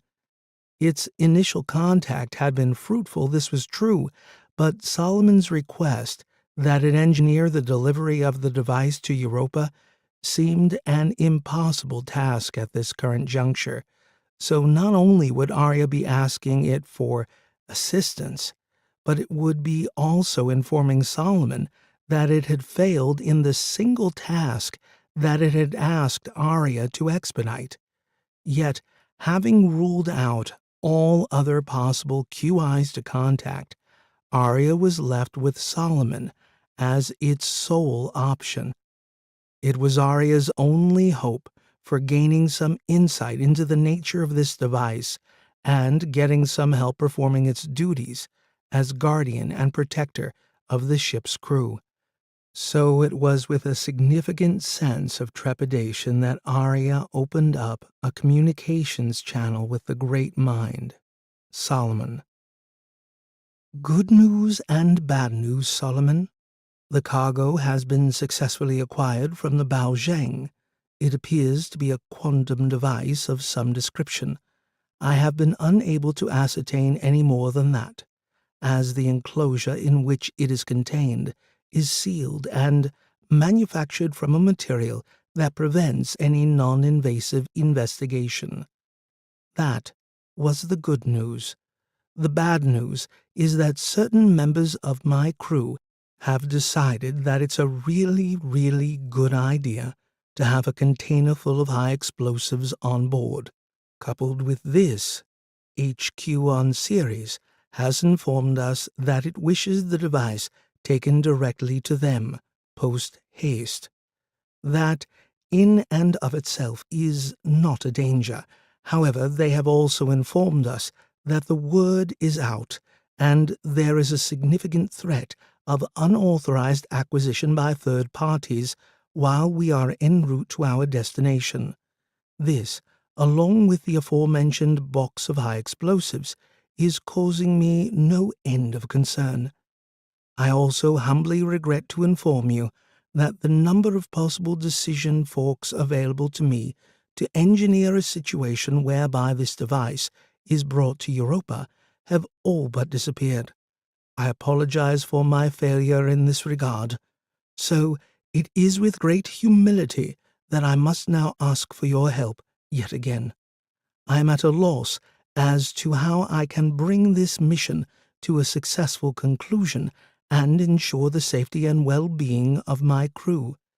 If there is any information you could give me relating to this device or with regard to the socio-political currents that are now rippling throughout the solar system, I would be most grateful. I await your reply with eager anticipation. Don't beat yourself up, Arya. These things happen, particularly when you're dealing with humans.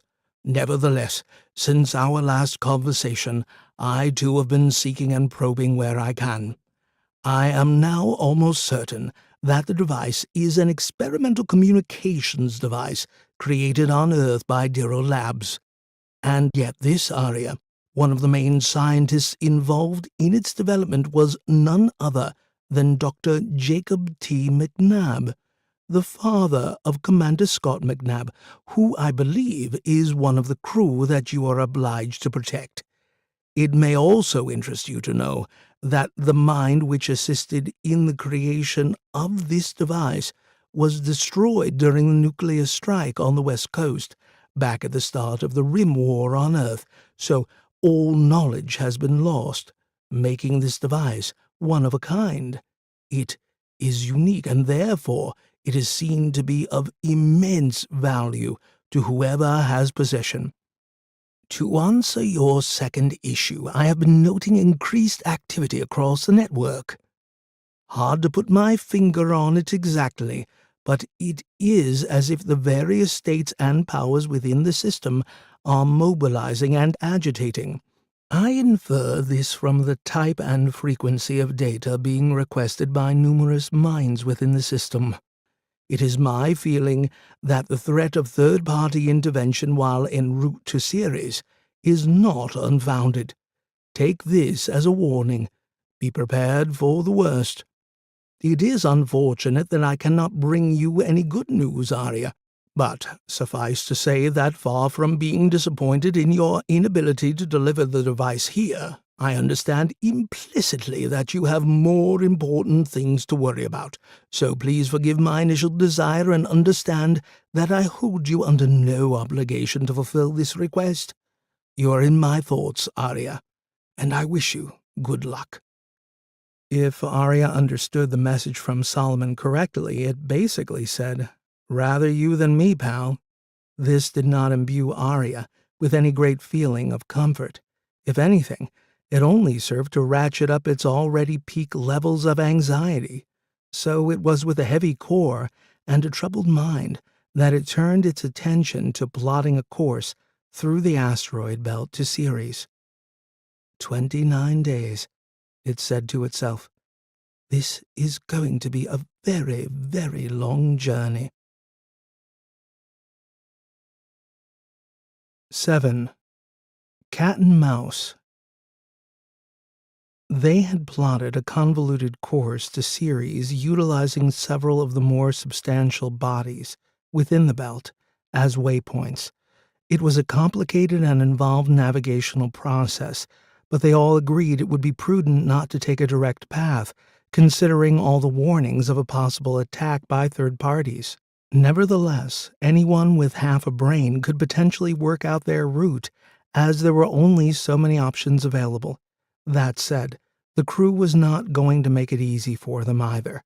The Hermes had been accelerating hard for several days now, and the heavy G took its toll on all concerned. It was about as much as they could physically handle. So for the last 26 hours, with the primary engine burn complete and their environment returning to a normal 1G, the crew were all recuperating and getting some much-needed rest. Somewhere in the deep recesses of Scott's sleep-addled mind, he sensed an external voice calling his name, seeking his attention. Slowly, his brain moved from beta to alpha and finally to semi-consciousness, enough to allow him to open one eye and look at the time. 4:30 a.m. The voice now became clear and fully formed. It was Arya. "Wake up, Commander. We have a situation." "Not again, Arya. What is it this time?" Scott mumbled as he struggled to overcome the extreme fatigue that had overwhelmed his body since the completion of the burn. "Long-range scanners have picked up another ship. It is still somewhat distant, and I would not have troubled you, only that it appears to have deactivated its identification beacon." Scott slowly sat up in his bunk and rubbed a tired hand across his face. "Is it from Ceres?" "Hard to say, Commander. They are too far away at present to make any assumptions on their origin or purpose." "Could it be a mining ship?" "Possibly. Again, hard to tell at this distance." Under normal circumstances, while it would be unusual to encounter another ship this far out in the belt, its presence would not unduly concern Scott. But these were not normal circumstances. "Any idea of where it's going or how fast it's moving?" It is moving extremely fast at the upper levels of what is currently possible. Wherever they're going, they're in a hurry, and by my calculations, assuming they do not alter course, they will intercept with our vector in approximately 72.3 hours. Scott's brain was slow to react. I need to think. If I may make a suggestion, Commander. Sure, go ahead. We could alter course, nothing major, just enough to diverge away from the possible intercept coordinate. Then we wait to see how the other ship reacts. That would involve instigating an hour or two of heavy acceleration, and we're still recovering from the last. The crew are not going to like that. Agreed. Shall we wait and see, then? Scott was sitting up now, considering the options. No. We better do it now while we still have some room to maneuver. Who knows? Maybe it's nothing. Very well, then. Shall I alert the rest of the crew? Let them know what we're doing? Scott looked over at the time. Yeah. Give everybody 30 minutes to get ready, then commence a 60-minute burn. Over the next few days, the crew of the Hermes played a game of cat and mouse with the unknown craft. For every move they made, every vector adjustment, every change in velocity, the rogue craft countered it, all the time moving closer to a point where it would intercept. They could not outrun it. The Hermes was a slow, lumbering beast by comparison, which was no surprise considering it was primarily a space station with some engines strapped to it. They could only watch helplessly as the craft gained on them, getting closer and closer with each passing hour. The sense of anxiety was further compounded by the fact that all attempts to communicate with the craft were met with stony silence. Ceres HQ had been alerted, and every scrap of data the crew of the Hermes had acquired had been sent in the hope that HQ might shed some light on the identity of this approaching craft. But they also came up short. However, they did manage to supply the crew with one interesting snippet of intel. Apparently, a vessel of similar specification had been logged disembarking from the Neo City asteroid several days earlier, and at a time that coincided with the first report to Ceres HQ of their find. Of course, this might or might not be the same vessel, but what concerned Scott, and the rest of the crew for that matter, was that this ship was rumored to be armed with a pulse energy cannon, one with enough power to convert the Hermes into a smoldering amalgam of charred metal. As the crew debated their options back and forth over the intervening days, it became clear to them that there wasn't a damn thing they could do about it. They had only one option, and that was to forge ahead until such time as the encroaching vessel made its intentions clear. But they were pretty sure that they were only after one thing: the quantum device retrieved from the Baozhang. So, as the ship drew even closer, and with each passing hour, Scott felt his dreams of a future life, flush with cash and bereft of worry, slipping further and further away. When the approaching vessel finally intercepted the Hermes, all the crew could do was watch helplessly as it trimmed its vector and slowly came alongside them. They were all staring in tense silence at the monitors on the bridge when the holotable burst into life, and a 3D rendering of a standard communications avatar materialized. It spoke. Assuming that you are not all complete morons, you will have noticed that an Excelsior-class transport ship has come alongside your vessel. However, what you might not have noticed yet is that there is a forward-mounted plasma cannon aimed in your direction.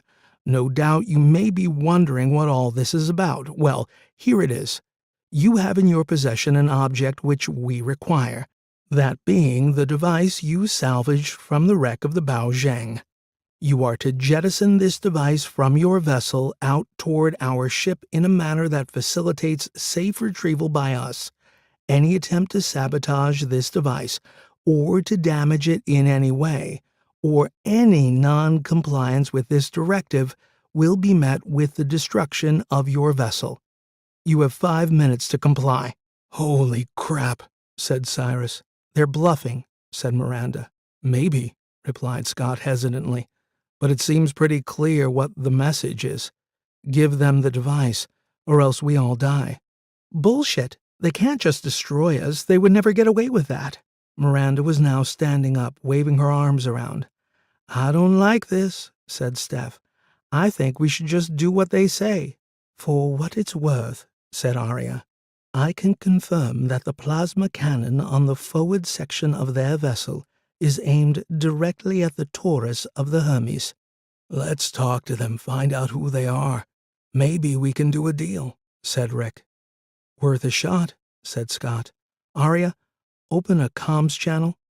Scott sat back in his chair and considered what he was about to say.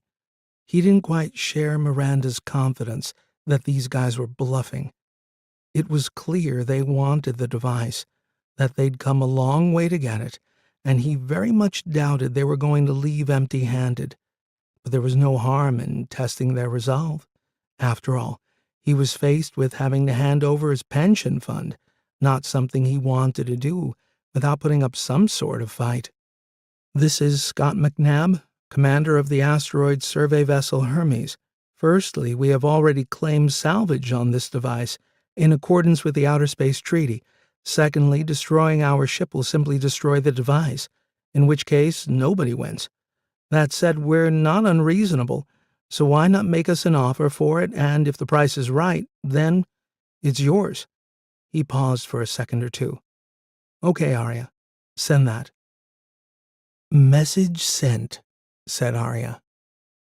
There was a moment of stillness on the bridge as the crew of the Hermes waited to see what the reply would be. When it came, it was not what they were expecting. Cyrus was first to react. "Oh, crap!" "What?" Scott was up on his feet, leaning over the chief engineer's shoulder as he scanned his monitor readout. "They're charging up their cannon." He zoomed in on the craft and brought it up on the main screen. The crew watched as an incandescent ball of blue plasma burst from the upper section of the ship and sped toward them. "Shit," said Scott, just before he found himself spinning and sliding and slamming into the base of the holotable. The entire ship shook with a visceral rage, making it difficult to get himself reoriented. He had managed to get back on his feet when the central power went dead.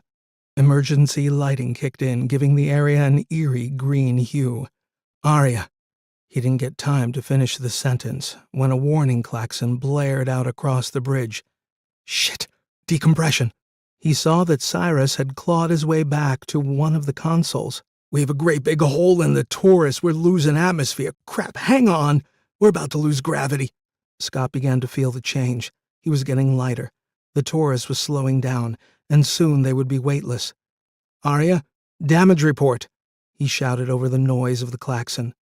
"We have lost Section 16B of the Taurus, approximately 4% mass. I'm sealing off that section. Recompression to nominal in 1.9 seconds. Rerouting power." The klaxon stopped blaring just as Scott found himself floating off the floor. Arya had isolated the damaged section, but they still had no primary power, and without it, they would be dead in space. Both Rick and Cyrus were now over at the power console trying to assess the situation. The lights flickered a few times before everything started to boot back up. "Power restored," said Arya. "Can we spin up the Taurus?" Cyrus was studying a schematic of the craft on the main screen. He tapped a few icons, and it materialized over the holotable in 3D. A sizable section of the circular Taurus had just been blown to pieces. It looked like someone had taken a bite out of a donut. "My initial assessment indicates it may be too unstable to initiate spin-up. I am currently assessing structural integrity and possible mass redistribution, said Arya. The image on the holotable flickered for a moment as it was replaced with a standard communications avatar. Everyone stopped and looked at it. It spoke. "You have 2 minutes 12 seconds remaining," it said, before vanishing again. Scott looked over at Miranda. "I get the impression they're not bluffing." "We gotta give it to them," said Rick. He was over by the exit, ready to move. "They're not playing games. They will blow us all to shit to get it." Steph had taken refuge under the navigation console. "Yeah, agreed," said Scott. "No point dying over it." "I'll go." Miranda launched herself off in the direction of the exit. Cyrus floated after her. "I'll give you a hand." Rick had already opened the bridge door and was making his way down the corridor to the hangar in the central section of the ship. The others followed after him. "Bastards," Scott cursed their bad luck. To be so close to a shot at a new life, only to have it ripped out from under him. But what could any of them do now but comply? "Arya, any idea when we can get some gravity back?" "Working on it, Commander. I suggest waiting until the others return before attempting a spin-up of the Taurus." "Okay." Scott floated over to the holotable, tapped a few icons, and a 3D real-time visual of the rogue vessel materialized. From its underbelly, Scott saw a small utility pod disembarking and moving over in their direction. He zoomed in on the image.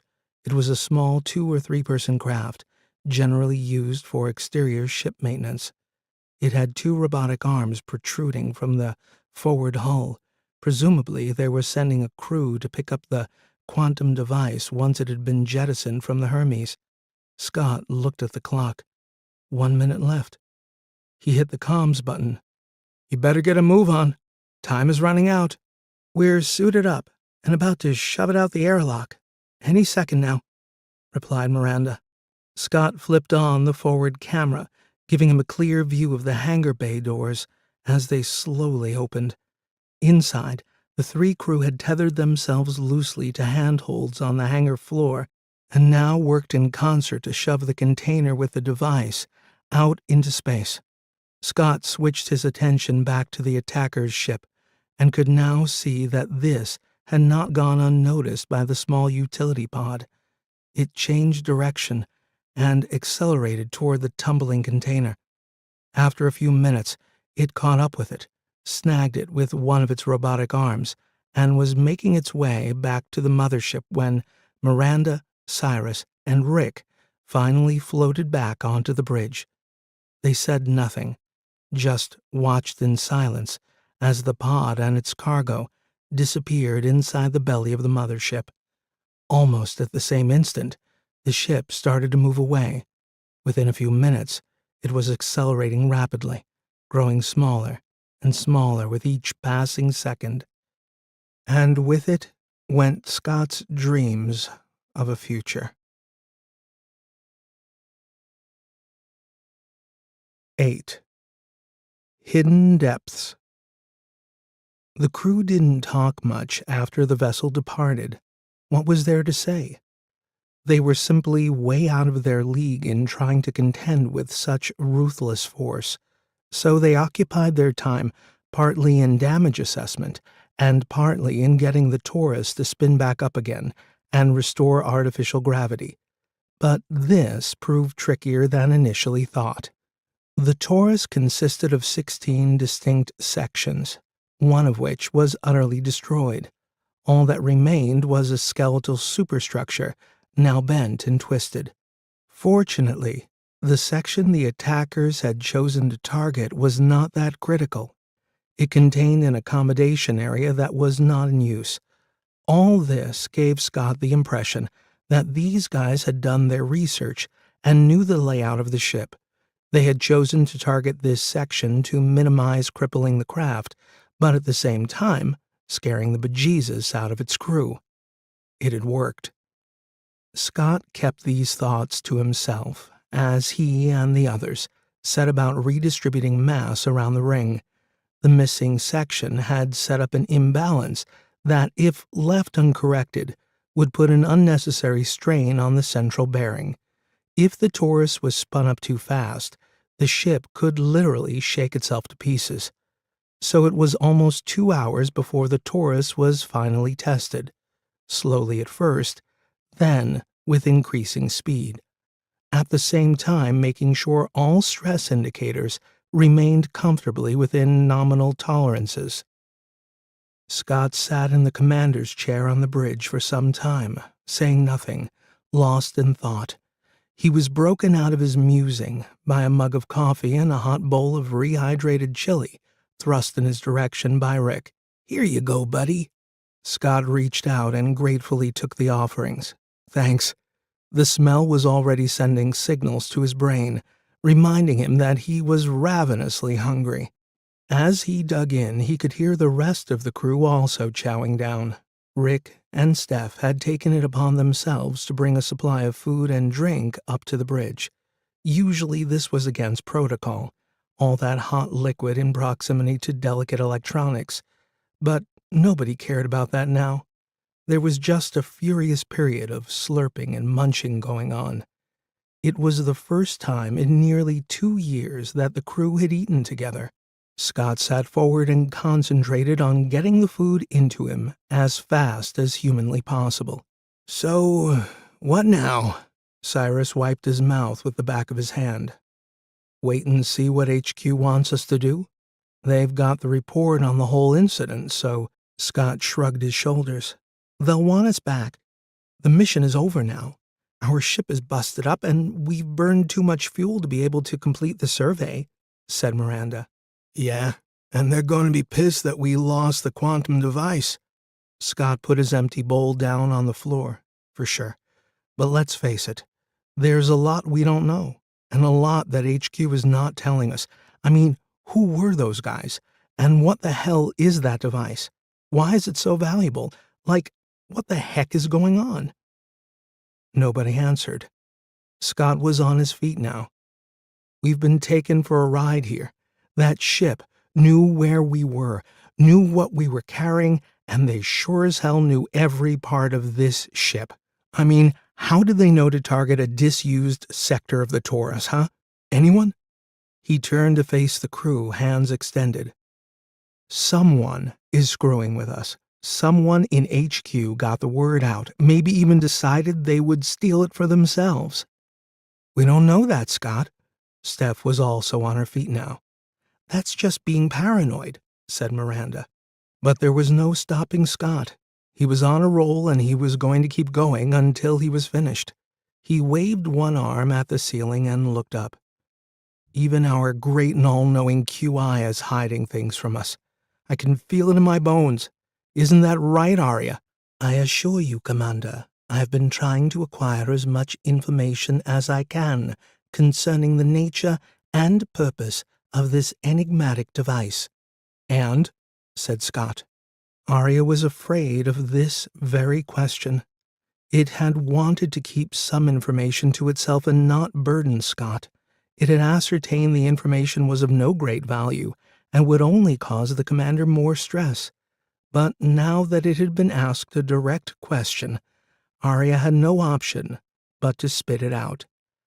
"And, well, there is one minor piece of additional information I managed to pick up, but it's not very useful. Go on, let's hear it."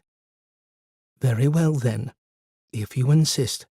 My investigations revealed that the derelict craft had been chartered to transport scientific equipment from Earth to Europa for safekeeping by the QI known as Solomon.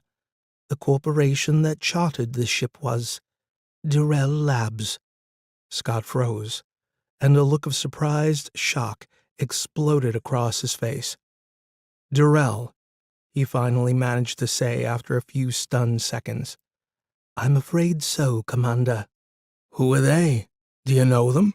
Cyrus directed his question to Scott, who was now moving slowly back to his seat. "Leave it, Cyrus. It doesn't matter." Miranda was shaking her head at the chief engineer. "Why? What's going on?" Steph was not letting go. Rick moved a step closer to Scott and gave him a conspiratorial look, then turned back to the others. "Forget it. Arya's right, it doesn't help us." Both Cyrus and Steph now bore similar quizzical looks. It was clear to them that everybody knew something they didn't. Scott was slumped in his seat, elbows on the armrest, his head supported by a closed fist. He sat up and waved a hand at Rick. "It's okay." "What the heck? They may as well hear it, I don't mind. I'm over it now." He leaned forward, placed his elbows on his knees, and clasped his hands together. "My father worked for Durrell way back, a long time ago now." He directed his narration to Cyrus and Steph as the others, including Arya, already knew the full story. He was a physicist working in the field of quantum research. Durrell was trying to develop new technologies based on quantum behavior. Anyway, my father began to get frustrated with the repressive culture, so he took a leap of faith, left the corporation, and started his own independent research lab. It was a tough time for all of us. I didn't see much of him during that period. He was always away, always working. It went on like that for a few years, but eventually he made a significant breakthrough and established some very lucrative patents on the back of it. He became quite wealthy. It seemed like his big gamble had paid off. That was until Durrell Labs decided to sue his ass. Scott paused for a moment as he took a sip of coffee. He clasped the mug between his hands and stared at it for a second before continuing with his story.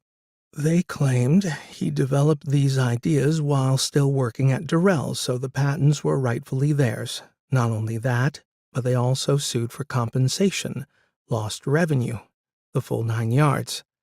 Of course, it was complete bullshit, but it didn't matter. They had the financial muscle to back it up. Scott sighed and sat back. My father fought them with everything he had, but in the end, he lost everything, the patents, the business, and all his money. We were effectively left destitute. About 3 months after the final round of court battles, he took a long walk off a short pier. We found his car parked close to the bay and his body washed up on the beach a day later. "Geez, Scott, I never knew. I'm really sorry to hear all that," said Cyrus. "That must have been a terrible time for you," said Steph. Scott waved a dismissive hand. "Yeah, it was, but I learned to move on, sort of." He sat up and leaned in again. "You see, my name was now toxic. I had to drop out of college and no one would give me a second look. No one wanted to be associated with the McNabb name. In the end, I decided to leave Earth and head out to the belt. I took a job working on freighters, hauling ore from one rock to another. I worked my way up to commander and then, well, let's just say certain people decided that I was now responsible for some of my father's legal debts." "That's sick. Out here?" said Cyrus. "Is that true? I never thought they could do that." Miranda was visibly shocked. Scott was now revealing more of the story than any of them knew. Who knows if it's legal? Durrell doesn't care. They hired some low-life collection agency and they have, let's just say, a more personal approach to getting their money back. So that's why you're here. You're running away. Miranda had a knack for never missing an opportunity to stick the knife in. "That's not very fair," Steph was quick to call her out. "It's okay. Miranda's right." Scott waved a hand again. "Rick knew of my trouble and gave me a heads up on this gig. 5 years out in the belt, far away from anyone. Sounded like a good idea at the time, so I signed up and, well, here I am." No one spoke for a beat as they all digested Scott's story. Finally, Steph broke the silence. "So, what about your mother and the rest of your family? Are they being chased down too?" Scott slowly shook his head and lowered his gaze to the floor. "They're all dead. Died when the West Coast got nuked, back at the beginning of the Rim War." "Geez, Scott, you seem to have nothing but bad luck." Cyrus was getting emotional. "Yeah. The irony of it all, if you could call it that, is that Durrell's main development lab also got vaporized in that first strike. All their research facilities, their QI, everything was snuffed out. I would laugh if it weren't so tragic. You see, in a way, it was all for nothing. The legal cases, the destruction of my father, the patents. In the end, it all went up in a mushroom cloud. Except for the alleged debt. They still came after me for that. The crew receded into their collective thoughts, almost like they were afraid to ask any more of Scott in case the story would plumb new depths of misfortune and tragedy. Instead, they all sat together in silence. It was a moment of camaraderie that Scott had not experienced before. For all the crap he'd been through, there was comfort in this moment. He reckoned they had always viewed him as a bit of a slacker, with a total disregard for authority or command, but now, at least, they knew the reason why. After a while, Miranda stood up and started to move around. So, if the derelict ship was chartered by Durrell Labs, then it stands to reason that the quantum device is also theirs. Yes, answered Arya. It was transported from Earth shortly before the Rim War started, from their main research facility on the West Coast. So they reckoned something was going to happen and started moving the silverware into the bunker, said Rick. In a sense, but the threat of war was very high at the time. Everybody was on the move, said Arya. Hey, wouldn't it be even more ironic, Scott, if that device turned out to be something developed by your father? Said Cyrus. Scott gave a kind of half-laugh, half-snort. Yeah, well, it doesn't matter now anyway. It's gone. Long gone. Bastards! Miranda swiveled around to the others, waving her arm in the general direction of the main screen where they had all witnessed the assailants take off with the device. Legally, that cargo is ours. Under the Outer Space Treaty, we have claimed salvage. They can't simply take it and expect to get away with it. Well, they can, and they have. Scott stood up. We're irrelevant. We're the little guys. Nobody is going to give a shit about us or our legal claims. Just forget it. It's over. It's gone, and there's no way to get it back even if we wanted to, so just face up to the reality, Miranda. It's 1,000,000 miles away by now, and could be anywhere, and there is absolutely no way we could ever track them down. Again, there was a moment's silence as the truth of Scott's outburst began to sink in. That's not exactly true. All eyes turned toward the chief engineer. What do you mean, not exactly true? Said Scott. Because I hit a locator beacon inside the keypad and activated it before we shoved it out the airlock? How the hell did you get time to do all that? Said Miranda. I did it a while back. I thought it might be a good idea to put a tracker on it, in case something happened and we needed to find it again. Miranda moved over and gave him a big hug. Cyrus, you're a goddamn genius. Don't get too excited. It doesn't have a very long range. We need to be within 10 kilometers, straight line, to pick it up again. Arya, is it possible for you to extrapolate probable destinations for the attacker's vessel based on the direction it took? Said Miranda. It's possible, but with little accuracy, and the range of potential destinations would be significant. Whoa.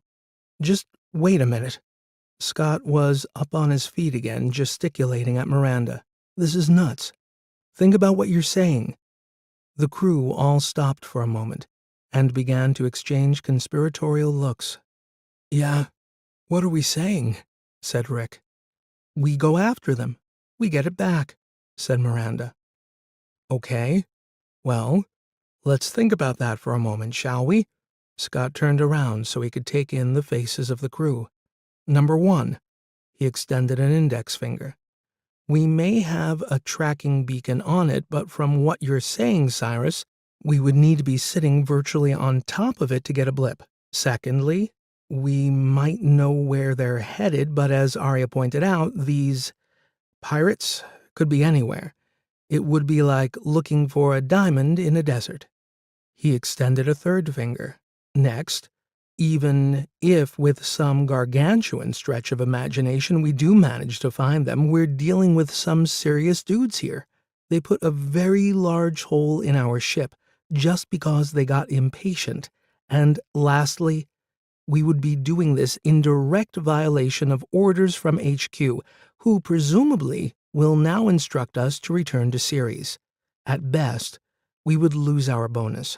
At worst, assuming we don't all get killed, we would forfeit all our pay and become criminals since we would technically be stealing their spaceship. This sobered them all up. When the reality of what they were contemplating was laid out before them, they began to realize how much of a fool's errand it was. "Don't you want to get it back? I mean, think of the money," said Miranda. "Yeah, I sure as hell could do with it," said Rick. Scott shook his head. "If I thought there was a reasonable possibility of achieving that, I could be persuaded, but this is crazy. I'm with Scott on this.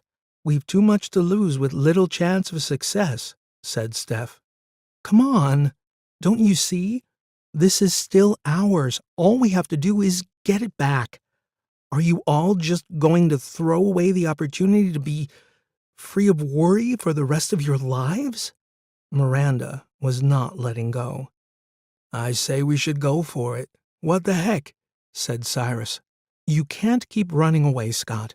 Sometimes you have to stand up and fight for what's yours." There was a hint of frustration in the flight officer's voice. Scott spun around to face Miranda. "Like my father, huh? He fought the good fight, and look where it got him. A world full of debt and a body full of seawater. I didn't mean it that way. I meant seize the opportunity." "Yeah, you did." Scott raised his hands in the air in exasperation. "You all think you know me. You all think I'm just some slacker running away from everything, looking for the easy way out. Well, screw it, maybe I am. But I'm still alive, and my family is dead." He turned to face Miranda again and pointed a finger at her. "You don't know me. You don't know anything about me. If you want the real truth of how I feel, well, the way I see it is Jarrell owes me big time, to the point where I want to crush them, to annihilate all trace of them from the system. So for me, it wouldn't be about the money anymore. It would simply be about exacting revenge." He paused to look at them all.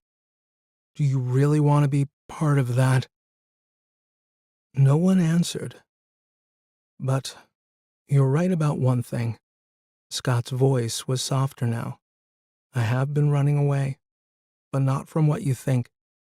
I've been running from myself, from fear of what I would do if I chose to take my revenge.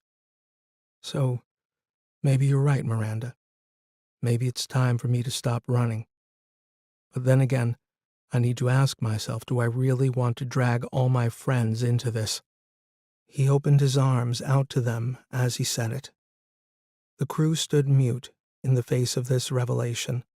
The dark underbelly of their commander had been glimpsed, a veil pulled back to display the hidden malice bubbling beneath. No one knew quite how to react. In the end, it was Arya who spoke. "If I may, Commander, I have plotted some vector probabilities for the departing craft and have established 3 possible destinations. Would you like to see them?" There was a silence as the face-off between Scott and the crew continued. Finally, the commander broke off. "Okay, what the heck? Put it up on the holotable." With that, a 3D rendering of the solar system radiated out, showing the central planets including orbits and current positions. It extended as far as Earth on one side, with Jupiter on the other. It also displayed a detailed rendering of the vast debris field between Mars and Jupiter, known as the asteroid belt. "This was our position when the attack occurred," said Arya. "I have tracked the departure trajectory of the pirate vessel as far as our scanners allow.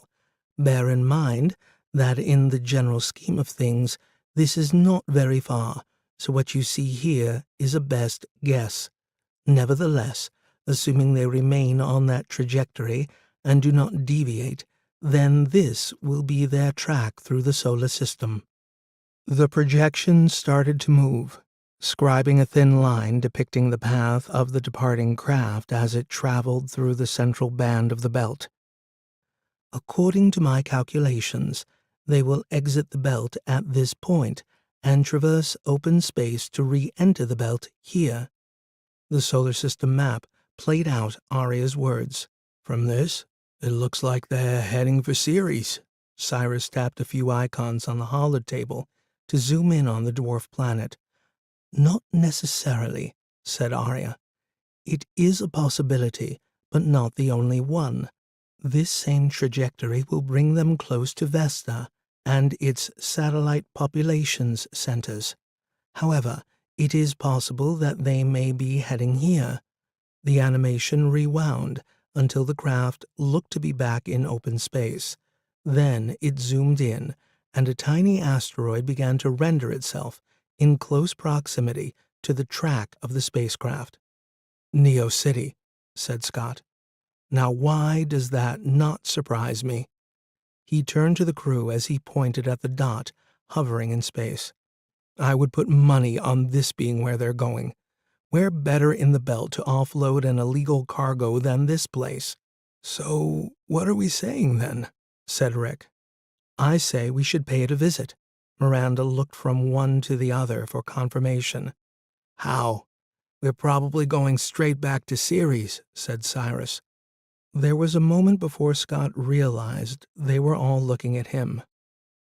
Well, we'll pass close to Neo City on the way, and since our ship is all beat up, it wouldn't surprise anyone if it developed some technical problem that needed to be looked at, and if that problem only came to our attention while we were close to the asteroid. Scott gave a shrug.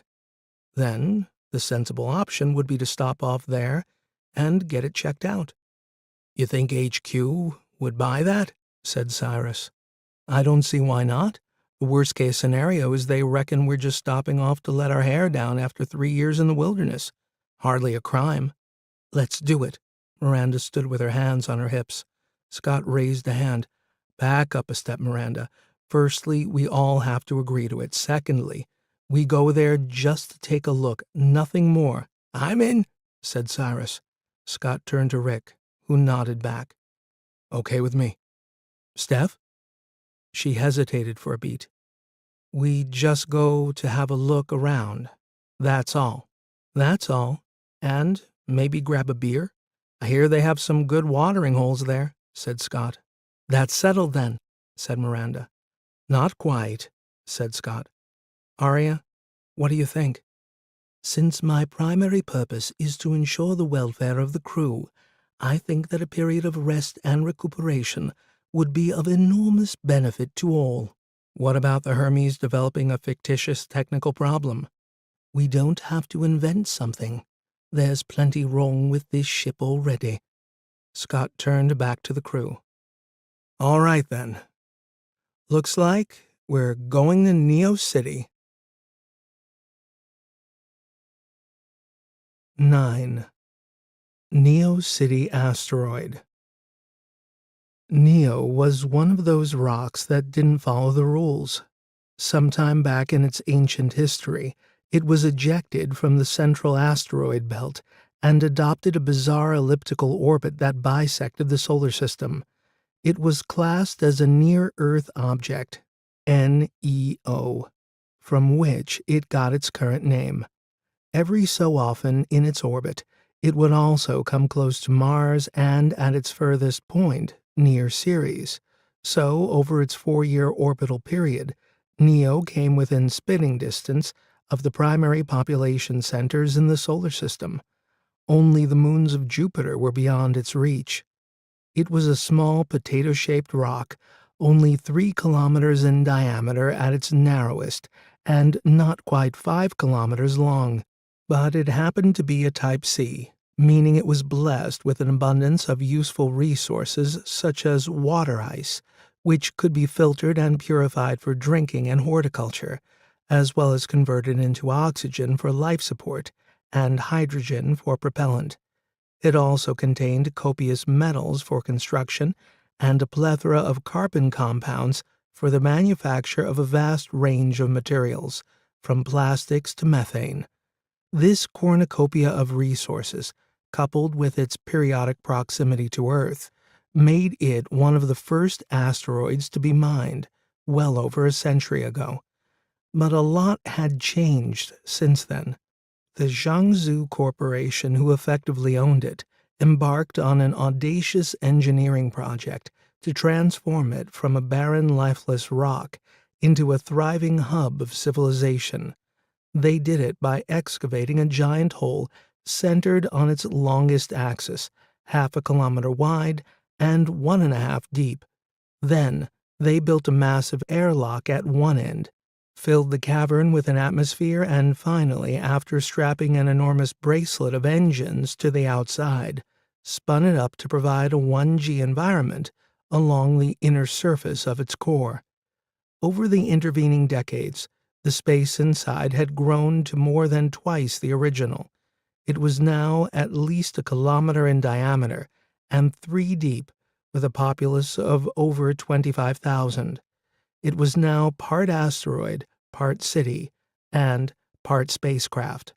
Also, over this time, it slowly trimmed its orbit to maximize its transit times with the other major centers of human activity in the system. And like the ancient caravans that traded between societies all along the Silk Road in centuries past, Neo plied a new road, one that took it around the solar system every 4 years. This eccentricity of orbit allowed Neo City, as it became known, a considerable level of autonomy. It was beholden to no one but itself. It remained stubbornly independent from the main system power blocks of Earth, Mars, the Belt, and the academic institutions of Europa. It did not involve itself in politics, it took no sides, and shunned all entreaties to engage in interplanetary dialogue. This gave it the aura of a rogue state.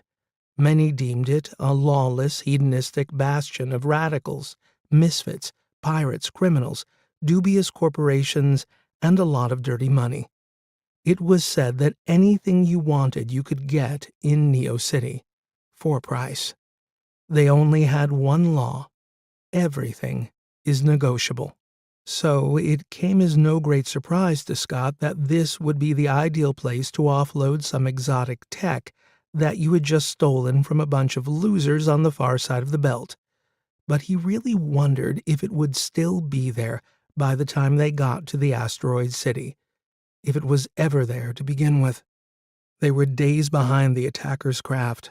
By the time the crew of the Hermes got to Neo, the device might have been bought and sold 6 times, and by now be halfway across the solar system. Scott didn't hold out much hope of finding it.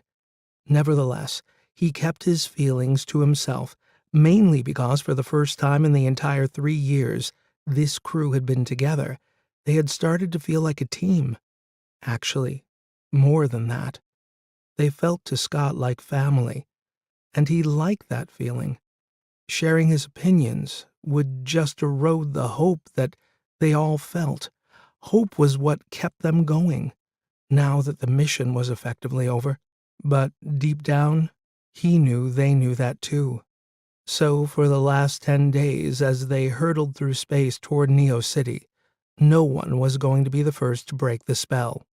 Ceres HQ, as assumed, had ordered the mission over and requested them to return. Arya subsequently informed HQ of a series of technical issues that had developed during the return trip, and that they were concerned these glitches might be indicative of a more serious problem.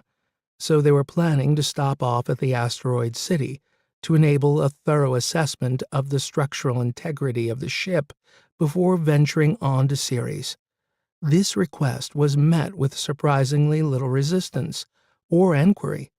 As Scott had guessed, it might be HQ's way of allowing them all to let their hair down after 3 years in isolation. This was another thing that worried Scott. His social skills weren't exactly sparkling before he left on this mission. By now, they must be non-existent. But, in a way, that was the great thing about Neo City. No one gave a crap. Scott looked up at the primary monitor in operations. From edge to edge, it was filled with the blackness of space, sprinkled with a light dusting of stars. Dominating the center of this celestial tableau was a dark gray blob, its features indistinct and blurry at this distance out. Nonetheless, they could just make out the gigantic spaceship dock on the ass end of Neo City. Another day, and they would be there. Scott glanced over at his chief engineer.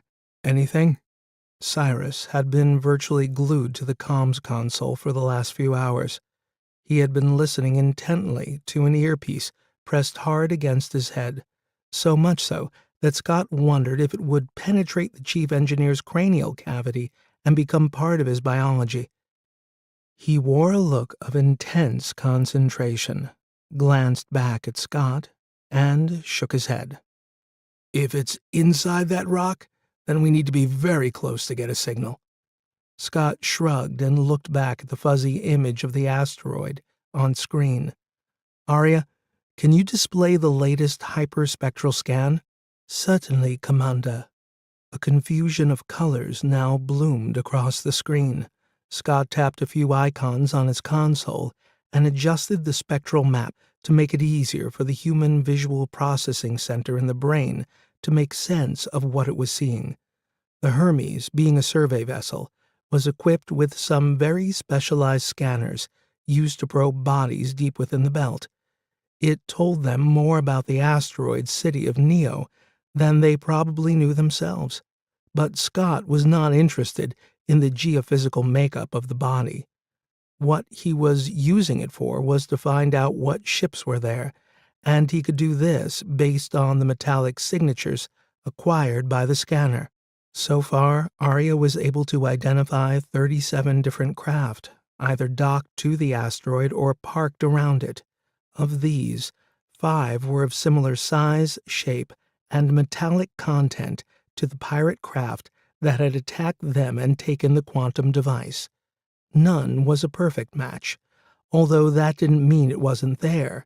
It might be docked behind some other craft, and therefore obscured from their scanners. The only way to know for sure was to rendezvous and take a closer look. They would park the Hermes in a stationary orbit close to the asteroid and then take one of their 2 small transports over to Neo City. The only problem was that the transport only took 4, so someone was going to be disappointed. Scott wasn't quite sure how he was going to square that circle, since after 3 years out at the edge of the belt, everyone was gagging for some shore leave. The solution to this minor problem presented itself as the Hermes maneuvered in close to the asteroid. Cyrus and Miranda were in the hangar, prepping the transport, while the rest of them were on the bridge, overseeing the positioning of the Hermes at the coordinates that flight control on Neo City had given them. Arya was doing most of the heavy lifting. It was a delicate operation, best suited to the QI. In the middle of all this, Rick announced to Scott that he would stay behind. Someone's got to stay here, buddy. You sure? Yeah, too much temptation on that rock. I would just head for the nearest bar and wouldn't leave till I either passed out or I died, said the old miner. Scott laughed. It's best I wait till we get to Ceres. At least there I can get better medical support. Okay, said Scott, as he rose from his seat and signaled to Steph. Come on, time to go. They left the old miner to keep an eye on the ship as they made their way down one of the 4 central spokes of the Taurus to the hangar at the bow of the spaceship. As they progressed, the artificial gravity created by the centripetal force lessened until they became weightless. They wasted no time getting suited up and climbing into the small lander parked inside the hangar. As usual, Miranda was sitting in the pilot's seat, running through pre-flight checks. Okay, everyone ready? She really didn't need to ask. A chorus of "ready" echoed around the cockpit. With that, the hangar bay doors opened, and the landing platform began to extend outward, bringing the craft with it. Once clear of the hangar, Miranda took it slow, rising the craft gently from its platform, then arcing its way from the Hermes toward Neo City. On the cockpit monitor, Scott saw the huge rotating asteroid city come into view and grow in size as they approached. Its gnarled rocky surface dotted with carbuncles of technology, antennae, engines, navigation systems, even the odd plasma cannon. It was like some great technological disease had afflicted the asteroid and was now bursting out from inside. Scott was mesmerized by the slow, graceful spin of Neo City. It had a strange, hypnotic beauty to it. But then again, maybe it was just the 3 years in isolation that made it so alluring. It was the first oasis of civilization that they had seen in all that time. No one spoke, all lost in the same trance that Scott was now feeling so intensely. The flight path they were on took them along the top side of the asteroid to the dock that trailed out from the stern. This was where visiting ships could find a safe harbor without having to negotiate the difficult maneuver of matching its spin. It was by far the most visually impressive aspect of the entire structure. A 200-meter-wide circular bearing had been engineered into the stern of the asteroid, and from its face, a long flat steel dock extended out almost half a kilometer. It made the asteroid look like a giant popsicle spinning through space. Long gantries spread out from either side of this dock. These were for the bigger transport ships, where umbilicals would directly connect to the ship's airlock. This allowed people and goods to be transported in and out of Neo City in a full 1 atmosphere. Every available space seemed to be packed with ships of all shapes and sizes, some commercial transports, some corporate vehicles, and quite a few luxury craft. All these vessels moored along the gantries were ships that were built in space, for space. They could not land on a planet or enter a gravity well of any kind, unlike the little lander that Miranda piloted, which was now heading for the upper deck of the long dock. This section was an enormous flat surface designed to accommodate such landers. They could see at least a couple dozen already anchored along its length. These were mostly shuttles from the ships like the Hermes that were too big to dock and so had to take up a stationary position further out from the asteroid. "Wow," said Steph. "It's seriously busy. Never seen so many craft packed together in one place." "Yeah, Neo City is close to the belt at this point in its orbit, so there are a huge number of ships venturing out here for business and, whatever else goes on in a place like this," said Cyrus. The cockpit monitor started to flash alerts as flight control on Neo City contacted their lander and sent directives on where to go. "Over there." Miranda pointed out an area on the platform where lights strobed outward in concentric circles. "That's us. That's our spot." She banked the craft gently to position it over the center of the flashing beacon. Scott looked over at Cyrus. "You pick up anything yet?" The chief engineer seemed to be fiddling with something on the side of his visor. He pursed his lips and shook his head. Not a damn thing. "I've spotted at least 3 ships that look very like the one that attacked us," said Steph. "It's a standard Excelsior-class transport ship. There are probably hundreds of them in the system. They all look the same. I should know. I worked on them for years," said Cyrus. By now, Miranda had taken them directly over the landing spot, and on the monitor, they could see the concentric flashing lights growing larger and larger as she brought them down. Powerful electromagnets on the pad switched on to grab the landing gear, attaching it firmly so that it would not bounce off in 0 G. Mechanical clamps then extended from the planet to lock the lander in place.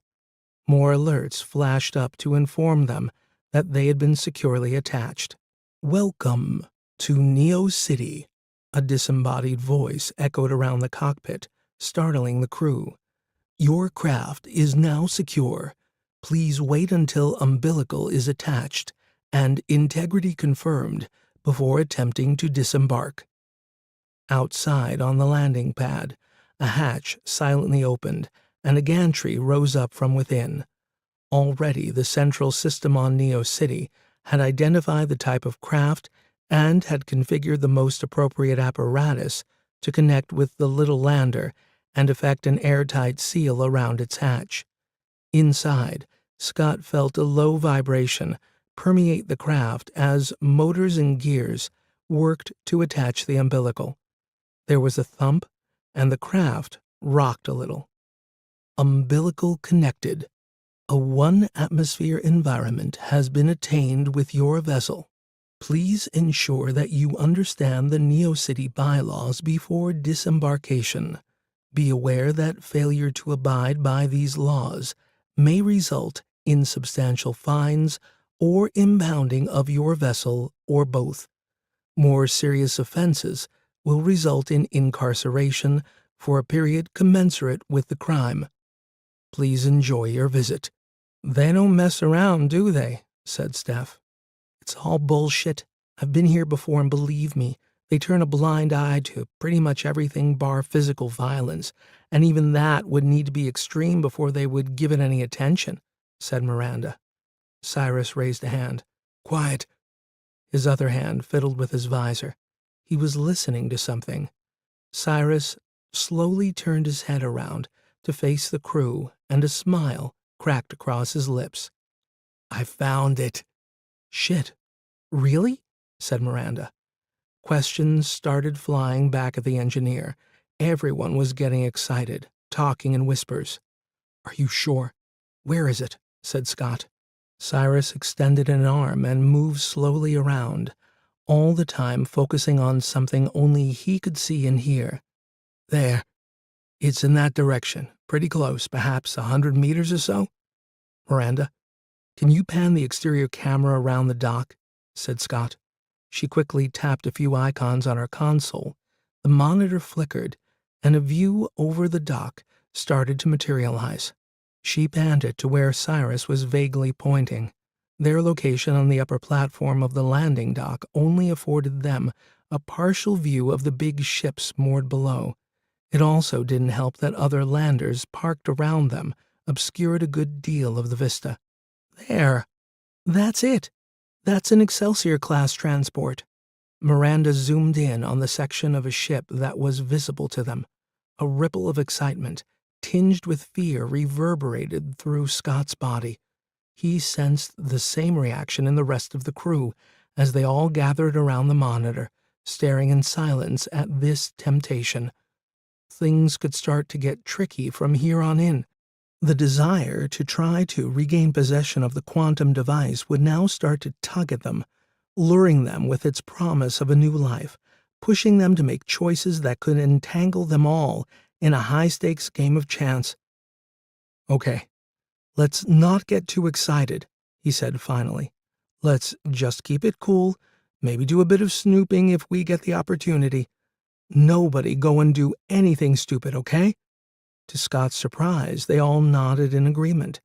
It was rare that he ever got that much consensus from the crew so quickly, but this was a delicate situation. Their hunch might have been right. They had found the quantum device, but they were still a very, very long way from getting it back. They all jumped as the comms burst out with another automated message from flight control. "Awaiting disembarkation. Please confirm that you are departing your craft imminently." Cyrus shook his head. "Geez, that scared the crap out of me." "Okay, I say we all go find a nice bar where we can have a few cold beers and collect our thoughts. Agreed?" said Scott. They all nodded again. This was the second time in as many minutes that Scott had consensus. He could get to like this. "We'd better leave the EVA suits here. Not going to need them now. Miranda started extracting herself from the bulky suit. The others followed her lead. However, Scott was uncomfortable with this. That reduces our options. It means we can't EVA. Yeah, I know what it means, Scott, but it's a full 1G inside the inner rim of Neo City. These suits will weigh us down considerably. As well as look a bit suspicious, don't you think? Steph piped in. Okay, I take your point. Scott wasn't getting it all his own way after all. He'd just have to be satisfied with 2 out of 3. A few minutes later, they were floating through the umbilical down into the lower section of the dock. Here they came to an airlock that allowed them access to the main thoroughfare along the spine of the port and into the city proper. An automated voice requested them to present their faces one at a time to a small flat screen for scanning and identification. Only when the final scan was complete did the door open to allow them in. As they waited for the inner door to open, Scott wondered what the next move should be, apart from a cold beer or 2. But the decision was made for him when it snapped open, and 4 well-armed guards floated in the space before them. They all sported the insignia of the Jiangsu Corporation, the owners of Neo City. In front of the guards stood a thin, middle-aged official. She held a slate terminal in one hand and was checking something on it when the door opened. She seemed to be glued to the floor, similar to 2 of the other guards. They all wore magnetic boots that enabled them to attach to any ferrous surface. Scott had reoriented himself so he was not upside down relative to our position. Good afternoon and welcome to Neo City. I am Li Chan. Her voice was chirpy, almost childlike. Are you the crew of the Hermes? Scott wondered why she was asking this, as it would seem pretty obvious that they were. Yes, he replied. I'm Commander Scott McNabb. Excellent, chirped the official. Please follow me. She released her mag grip, floated up slightly, and turned to head off. What's this about? Said Miranda, hesitating. She waved a hand over her shoulder. Come on, someone wants to have a little chat with you all. What about? Said Scott. With that, Li Chan reactivated her mag boots, reattached herself to the floor, and strode over with precise and efficient movements. She brought herself up close to Scott. Her voice dropped a few octaves, and her face lost all its fake charm. This isn't a request, and I don't have all day, so let's get going. She disengaged the boots a second time and floated off. One of the guards moved in closer to the crew and jerked his head. This way, chop chop. As Scott floated along after the official, thoughts of a nice, cold beer began to fade away. 10. Einstein, Podolsky, Rosen. The reception committee from Neo City's Law and Order Department shepherded the crew along a corridor and onto a broad, busy thoroughfare. This was the backbone of the dock and was thronged with people and goods moving up and down. No one paid them any attention. Li Chen tapped something on her slate, and a few seconds later, 2 small streetcars came into view and stopped in front of them. They were low and open with 6 seats in each, emblazoned on each side with an official-looking Neo City insignia. Scott and Miranda were bundled into one along with Li Chen and 2 of the guards. Steph and Cyrus were put into the other with 2 more guards.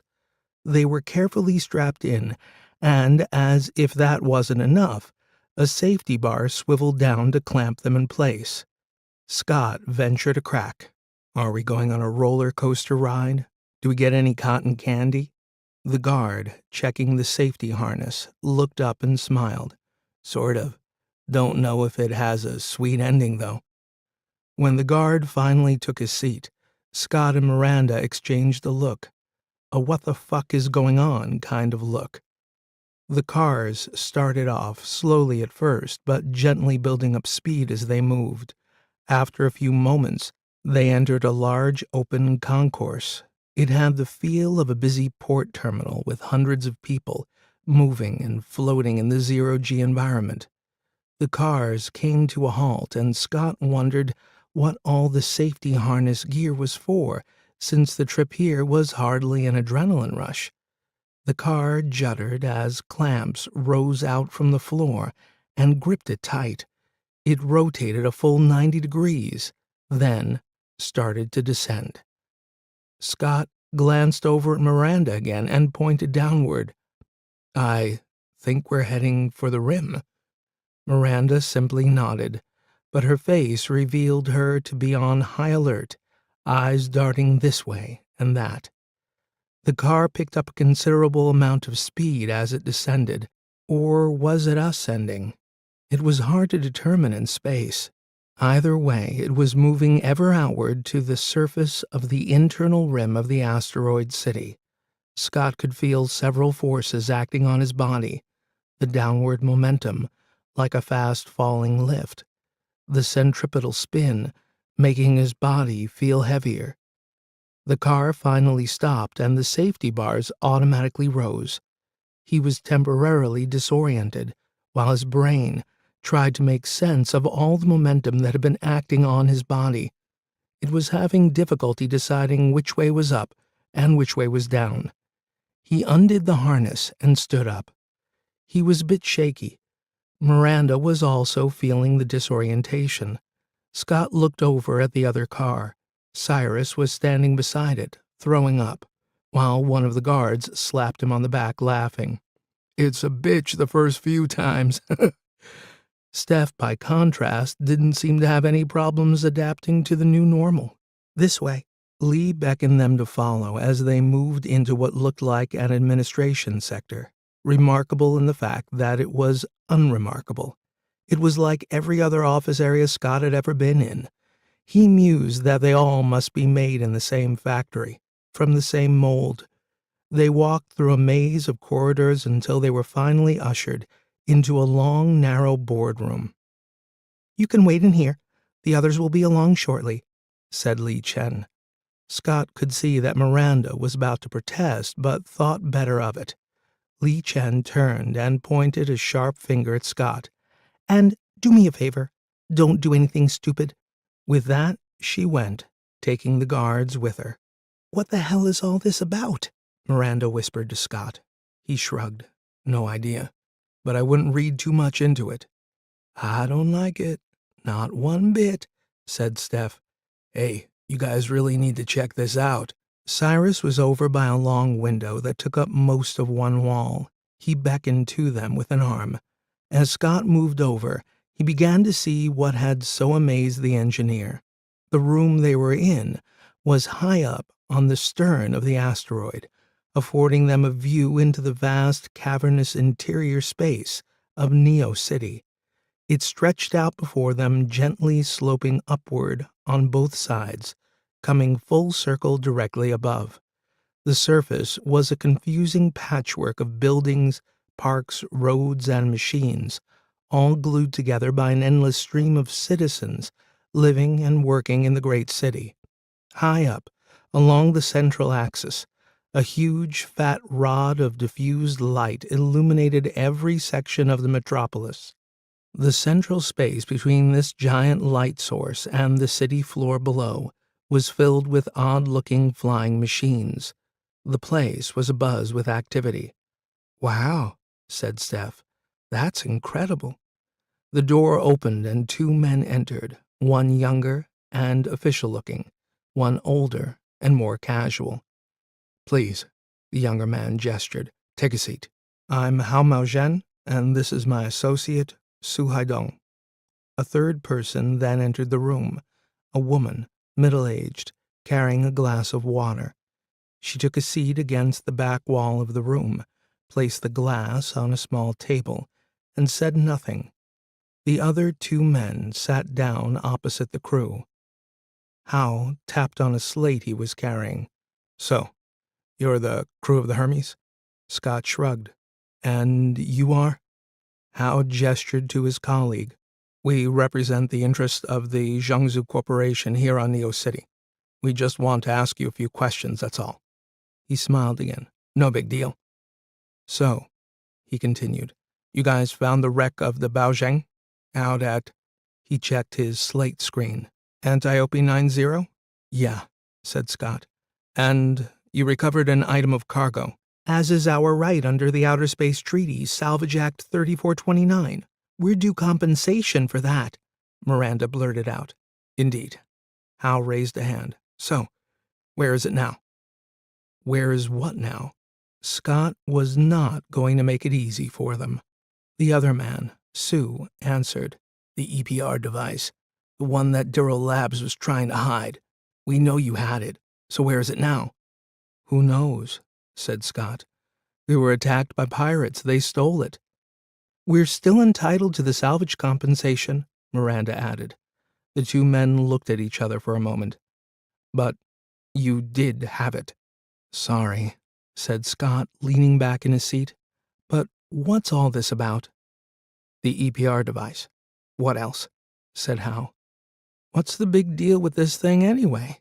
Said Steph. Everyone seems so darn interested in it. The two men laughed. Interested, said Hal. Scott could see even the enigmatic third person sitting by the wall was also smiling. Hal now sat back and opened his hand in a gesture. You have no idea what you found, do you? Some sort of quantum device, said Cyrus. The two men went quiet for a moment as Hal looked over at the woman sitting by the far wall.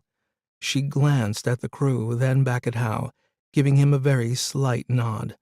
He finally turned around to look at the crew again, put his arms on the table and leaned in. You are correct in describing it as a quantum device, but it is also quite possibly the most significant technological artifact in existence in the solar system. He sat back again to let this sink in. The news of your discovery of the Baozheng has spread like wildfire around the system. We know you had it in your possession, so we are simply trying to ascertain where it might be now. Scott sighed. Listen, how? We don't know. We were attacked by pirates, and the, EPR device, as you call it, was stolen.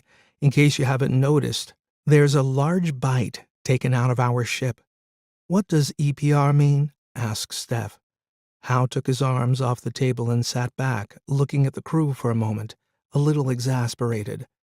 There was a pause in the conversation before Sue finally responded, Einstein-Podolsky-Rosen. As in the EPR paradox? Said Cyrus. Exactly, said Sue, stabbing an index finger at the engineer. What the heck is that? Said Miranda. Cyrus started to explain as best he could. It's a thought experiment cooked up by Einstein and his buddies, intended to demonstrate the inherent paradox in quantum mechanics. At the time, the understanding of the quantum world was defined by what is known as the Copenhagen interpretation. One of the areas within this interpretation that Einstein had great difficulty with was entanglement. This is where two quantum particles are intertwined. He clasped the fingers of both hands together into a ball to give them a visual clue. They both operate as a pair. He separated his hands, clumped them into fists, and wobbled them about. What one does will affect the other, but the problems come when you try to figure out what state they're in. If you take only one particle of this pair, Cyrus took away one of his hands, leaving one fist in front of him. You have no idea what it's doing. Is it spinning up, down, this way, that way? He wobbled his fist again. It is said to be in all possible states at the same time, weird as that may sound. However, when you finally look at it, it suddenly jumps to one state. Miranda shook her head. I don't get it. Cyrus sighed and took his hand down. Schrodinger's cat, said Sue from across the table. Scott noticed that the mood in the room was more relaxed, now that the conversation had turned into more of a science discussion. Hopefully they could get the hell out of here soon, but he wasn't leaving until he got some understanding of what the big deal was with this EPR device. It's another thought experiment, Sue continued, To explain the inherent weirdness of a particle having multiple states, you put a live cat into a box along with some poisonous gas that's only released at random intervals. When you close the box and look at it, you don't know if the gas has been released or not, so you don't know if the cat is alive or dead. Therefore, you could say it's both alive and dead at the same time. In other words, suspended in two states. It only becomes one or the other when you open the box again and look at it. Cyrus was nodding. Exactly. Poor cat, said Steph. Miranda had a studied expression on her face now. She had begun to get it. Cyrus held up a closed fist again. So, when you look at one of your entangled particles, let's say it's in this position. Cyrus rotated his fist around 45 degrees. Since the sum of the two particle states must equal 0, you now know the state of the second one. He raised his other fist and rotated it in the opposite direction. By looking at this one, he shook a fist, you have forced it to adopt a fixed state. By extension, you've also forced this other one into an equal and opposite state. He wobbled the other fist. Get it? Sort of, said Miranda. But what's all this got to do with the EPR thing? I'm getting to that, said Cyrus. The problem that Einstein had was that these two entangled particles could be separated by enormous distances, and therefore an instantaneous change of state in both particles at the same time would infer faster-than-light communication. This would conflict with his theory of relativity, hence the paradox. All the lights came on in Scott's head at once. He felt dizzy with this sudden revelation of what the device actually was. He looked over at the two men sitting across from them. They sensed he was getting it. A vague hint of a smile began to form on their faces. "Oh my God," Scott finally managed to speak. "It's a faster-than-light communications device." He looked wide-eyed at Hao and Sue. Their faces cracked into wide, broad smiles bordering on laughter. Sue slapped the table and pointed a lazy finger at him. "You got it." "That's impossible. It completely defies the laws of physics. It can't be." Cyrus was looking from Scott and back to Hao and Sue. "I'll admit we were skeptical too, but I have seen the Dirrell data. It really does work," said Sue. Cyrus shook his head. "So now it makes sense," said Scott. "That's why everyone wants it. It's the only one in the solar system." "Precisely," said Sue. "And you want it too, don't you?" Hal shrugged. "Of course, but like your engineer here," he pointed at Cyrus, "I'm a bit skeptical. Nevertheless, if it is a superluminal communications device, then we're looking at a significant rebalancing of power in the system.